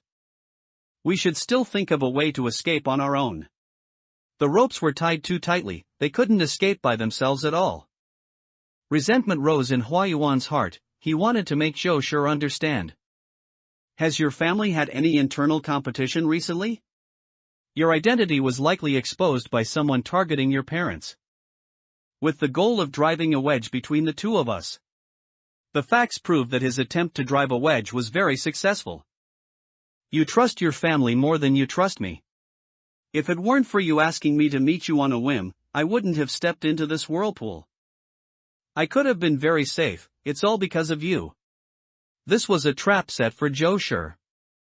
The other party had already found a way to remove him from the situation, but he was the fool who had insisted on running headfirst into it. Hua Yuan treated Joshua with sincerity, but Joshua couldn't even manage to trust him. It was truly like throwing his sincerity to the dogs. Hua Yuan felt it was deeply not worth it for himself. He had worked hard for so many years, he was truly unwilling to put a full stop to it here. To Joshua, it was just like having a nightmare. After waking up, he could still be his young master. That man didn't even appear while Joshua was conscious, he still managed to achieve his goal solely through the video taken while Joshua was unconscious. Before long, a strange man came in to untie Joshua. Alright, you can go home. Joshua turned back to untie the ropes on Hua Yuan, but someone pressed down on his shoulder. What are you doing? He can't leave. The shoulder under the palm was still, only Hua Yuan, who was facing Joshua, saw the emotions in his eyes, where tears were swirling. Suppressing his voice, he asked with feigned calm, Why? Isn't Uncle's target only me? He was dragged into this because of me. If he can't leave, I won't leave either. Or is Uncle going to kill me too? His voice inevitably trembled at the last two words. He couldn't believe that in today's society ruled by law, such lawless things could still exist. But since Hua Yuan had said so, there was no harm in testing the waters. Someone outside heard the commotion and walked in, it was exactly that familiar face. Joshua's eyes nearly split from staring, only now did he truly believe Hua Yuan's words.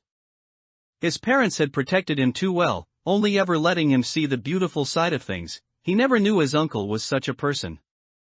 For what? The so-called inheritance rights?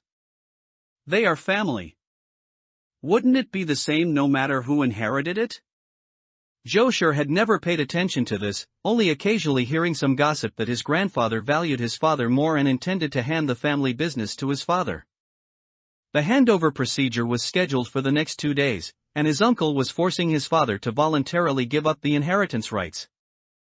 Looking at it now, the goal had been achieved. His uncle came to his side and said softly, "Joshua, you were the one who harmed him. Since he glimpsed my secret, how could I keep a ticking time bomb around? For the sake of you being my nephew, I'm willing to spare your life. I advise you to leave quickly." After being enlightened by Hua Yuan, Joshua seemed to have gained wisdom, shouting angrily, "If you can even kidnap me, what else are you not capable of? Willing to spare my life? You're afraid of your brother, aren't you? Humph, if something really happened to me, my father would definitely make you pay the price at all costs. And you wouldn't be able to bear it. Let my friend leave, and we can act as if today's events never happened." Joshua's heart was uneasy. The uncle before him felt increasingly like a stranger, and he couldn't see through what he was thinking at all. Shaking his head in refusal, his uncle told him a fact: when he was tailing me, he called the police. "How can you expect me to trust someone like that?" The man's expression turned cold as he ordered his men to forcibly drag Joshua out. "The following scenes will be too bloody. It's better if my dear nephew avoids them." Joshua struggled desperately. "No. You can't touch him. Uncle, don't do this. Uncle. Zhou Wei. Zhou Wei. You can't do this. I'll call the police to arrest you." Two fists are no match for four hands, especially since the men grabbing Joshua were well trained. He was forcibly dragged outside. Hearing the suppressed screams from inside, Joshua's tears fell like rain, and his mind went blank. Even now, Hua Yuan was still worried that he would be scared by hearing the screams. Honestly, when he learned that Hua Yuan was a school bully, Joshua thought to himself that it was as expected. It must be that his character was bad to begin with, and due to his own poverty, he developed jealousy toward him. So he secretly spread rumors about his exceptional admission. The original intention of asking Hua Yuan to meet at the book cafe included an appreciation for Hua Yuan's words on the podium, but more so, it was because he felt bored. Friendship bought with money only results in constant flattery. He needed a friend to add fun to his life. From beginning to end, Joshua looked down on Hua Yuan from a superior position. His willingness to look at Hua Yuan as an equal didn't mean Hua Yuan was truly qualified to be his equal. It was exactly such a person, whom he looked down upon in every way, who actually risked his life alone to save him. At this moment, Joshua finally understood the true meaning of the word friend. Time passed minute by minute, and for Joshua, every second felt like a year. In fact, Zhou Wei making him listen outside was fundamentally a warning. If he dared to go out and speak recklessly, those same methods might very well be used on him. However, he wasn't allowed to see the final scene and was forcibly dragged away. The air was thick with the heavy scent of blood. No matter how unwilling Hua Yuan was, his life ended just like that. Hua Hui touched his still warm cheek and sighed softly, "It must hurt." Naturally, there was no response. Karma. This was what he owed, and it still required 2 lifetimes to repay. Joshua never forgot Hua Yuan. As he grew up, he gained the ability to gather more evidence and personally sent Zhou Wei to prison. That day, he walked dazed into a post office and heard a staff member say that one could send a letter to the deceased. Joshua didn't take it seriously, yet he hoped it was true. He had things he wanted to say to Hua Yuan, that he had failed Hua Yuan's sincerity and shouldn't have been suspicious, skeptical, or condescending. Since Hua Yuan, he had never met another friend like him. He was full of regret and self-blame. Ultimately, Hua Yuan's death was inextricably linked to him. He wanted to say "I'm sorry" to him in person. Dropping the letter into the mailbox, he asked with hope, "Can it really be sent?" The staff member's answer was unexpected. "Of course. However, unless the other party has the same obsession as you won't receive a reply." Joshua cracked a smile. "It's okay. It's okay. As long as he can receive it." The staff member looked very young, like a high school student. Could they have dropped out of school at such a young age to work at the post office? He didn't know which post office it was that would actually hire a minor. Jin Jiayue met Lu Yang through a blind date, which came about through a series of coincidences. With her ordinary background, she wouldn't even dare to dream that her partner would be a young master from a wealthy family. However, she couldn't be blamed for this. It was that young master who walked into the wrong private room and accidentally entered her blind date venue. She didn't know if fate truly existed, but she found this young master particularly pleasing to the eye. He was gentle and polite during their conversation, even though she could tell he was resistant to the idea of a blind date. At first, Jin Jiayue didn't realize he was the wrong person. She even tried to lighten the mood by telling him many interesting stories from her life. This man's eyes were extremely bright, and he listened to her with great interest, which actually made her feel a bit embarrassed. About an hour later, the actual person pushed open the door and entered. Only then did the two realize there had been a misunderstanding. Lu Yang apologized and left in a hurry, but Jin Jiayue didn't just let it end there. Lu Yang was the first person in many years to leave a good impression on her upon their first meeting. When she met someone she liked, she didn't mind being a bit proactive. She immediately stood up and asked, "Mr. Lu, what is your impression of me?" Lu Yang had already reached the door and had to stop. He turned back hesitantly and said, "Humorous, witty." A thought suddenly flashed through his mind, and he blurted out, "Beautiful." As soon as he said this, the room became so quiet that one could hear a pin drop. In the next moment, Jin Jiayue couldn't help but smile. "Since you have a good impression of me, why don't we try dating?" That last adjective was truly superficial. Lu Yang couldn't believe it had come out of his own mouth, and a wave of heat washed over his face. Furthermore, Jin Jiayue's act of taking advantage of the situation also left him stunned. Normally, he would have chosen to refuse. But for some reason today, he couldn't bring himself to reject the person in front of him. And so, the two naturally began dating. Just a short month later, before Jin Jiayue's status as his girlfriend had even settled, she faced her first major test. The middle-aged woman with exquisite makeup in front of her tossed a check over. "Here is 1 million. Leave my son." Clearly, their backgrounds did not match. Lu Yang's mother wanted him to find a wife from a family of equal social standing. Because Jin Jiayue liked Lu Yang, she was also very tolerant of his mother. She smiled slightly and said, "I believe your son is priceless." Measuring a relationship with money was not only insulting to Jin Jiayue but also to Lu Yang. The woman in front of her snorted coldly. "Talk is cheap. Isn't it just because you think the money isn't enough? You two can play around, but I will absolutely not allow you to marry into our family." Jin Jiayue was very straightforward. "That's easy to solve. If we decide to get married, I can sign a prenuptial agreement and won't take a single cent from the Lu family. A relationship is a two-way street. You can't just demand that I withdraw. Why don't you ask for your son's opinion instead? If I were to agree to your demand, it would be a betrayal of this relationship. And I wouldn't be worthy of a sincere love. No matter what you say to me, I will stand my ground firmly until he personally tells me to break up." Just then, Lu Yang rushed over and happened to hear Jin Jiayue's words. His originally frantic heart immediately steadied. Jin Jiayue was more assertive than he had imagined. Between the two of them, Jin Jiayue was like a guiding light, constantly sweeping away the mist before his eyes.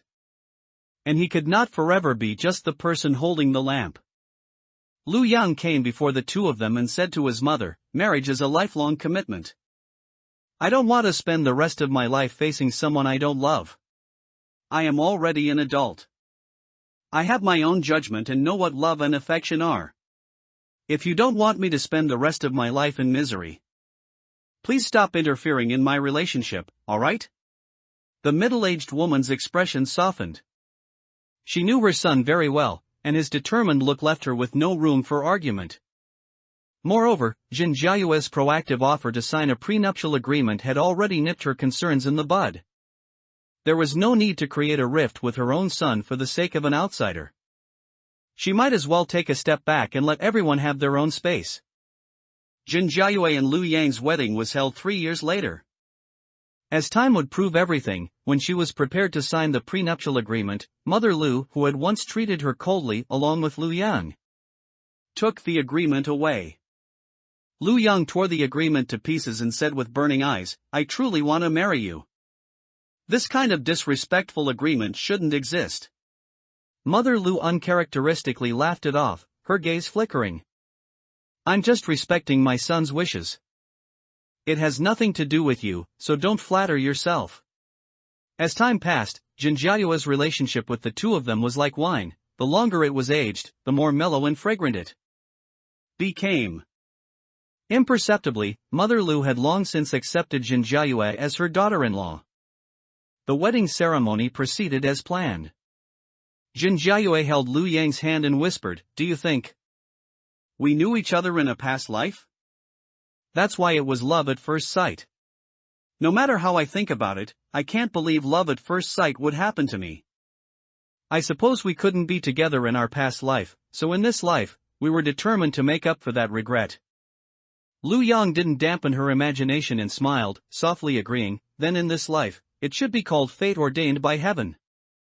After the wedding vows were over, a youth came before them and congratulated them on their marriage. "I wish sister-in-law and brother a long life together, never to be parted." This youth was named Lu Yu, Lu Yang's younger brother. His eyes were black and bright, and as round as a cat's. The two brothers usually had a very good relationship. Lu Yu always sided with Lu Yang. Last time, when Mother Lu wanted to drive Jinjiayue away, it was Lu Yu who had notified them in time. Jinjiayue and Lu Yang both handed out red envelopes. Lu Yu accepted them happily, calling her sister-in-law over and over again. Perhaps Lu Yu's congratulations really worked, as Jinjiayue and Lu Yang truly did manage to grow old together. They went from black hair to white hair together, living a happy and fulfilling life. Hua Huai always maintained the perspective of a bystander, never appearing before the two of them, yet she never missed any major event in their lives. Lovers finally becoming a couple, they achieved it in this lifetime.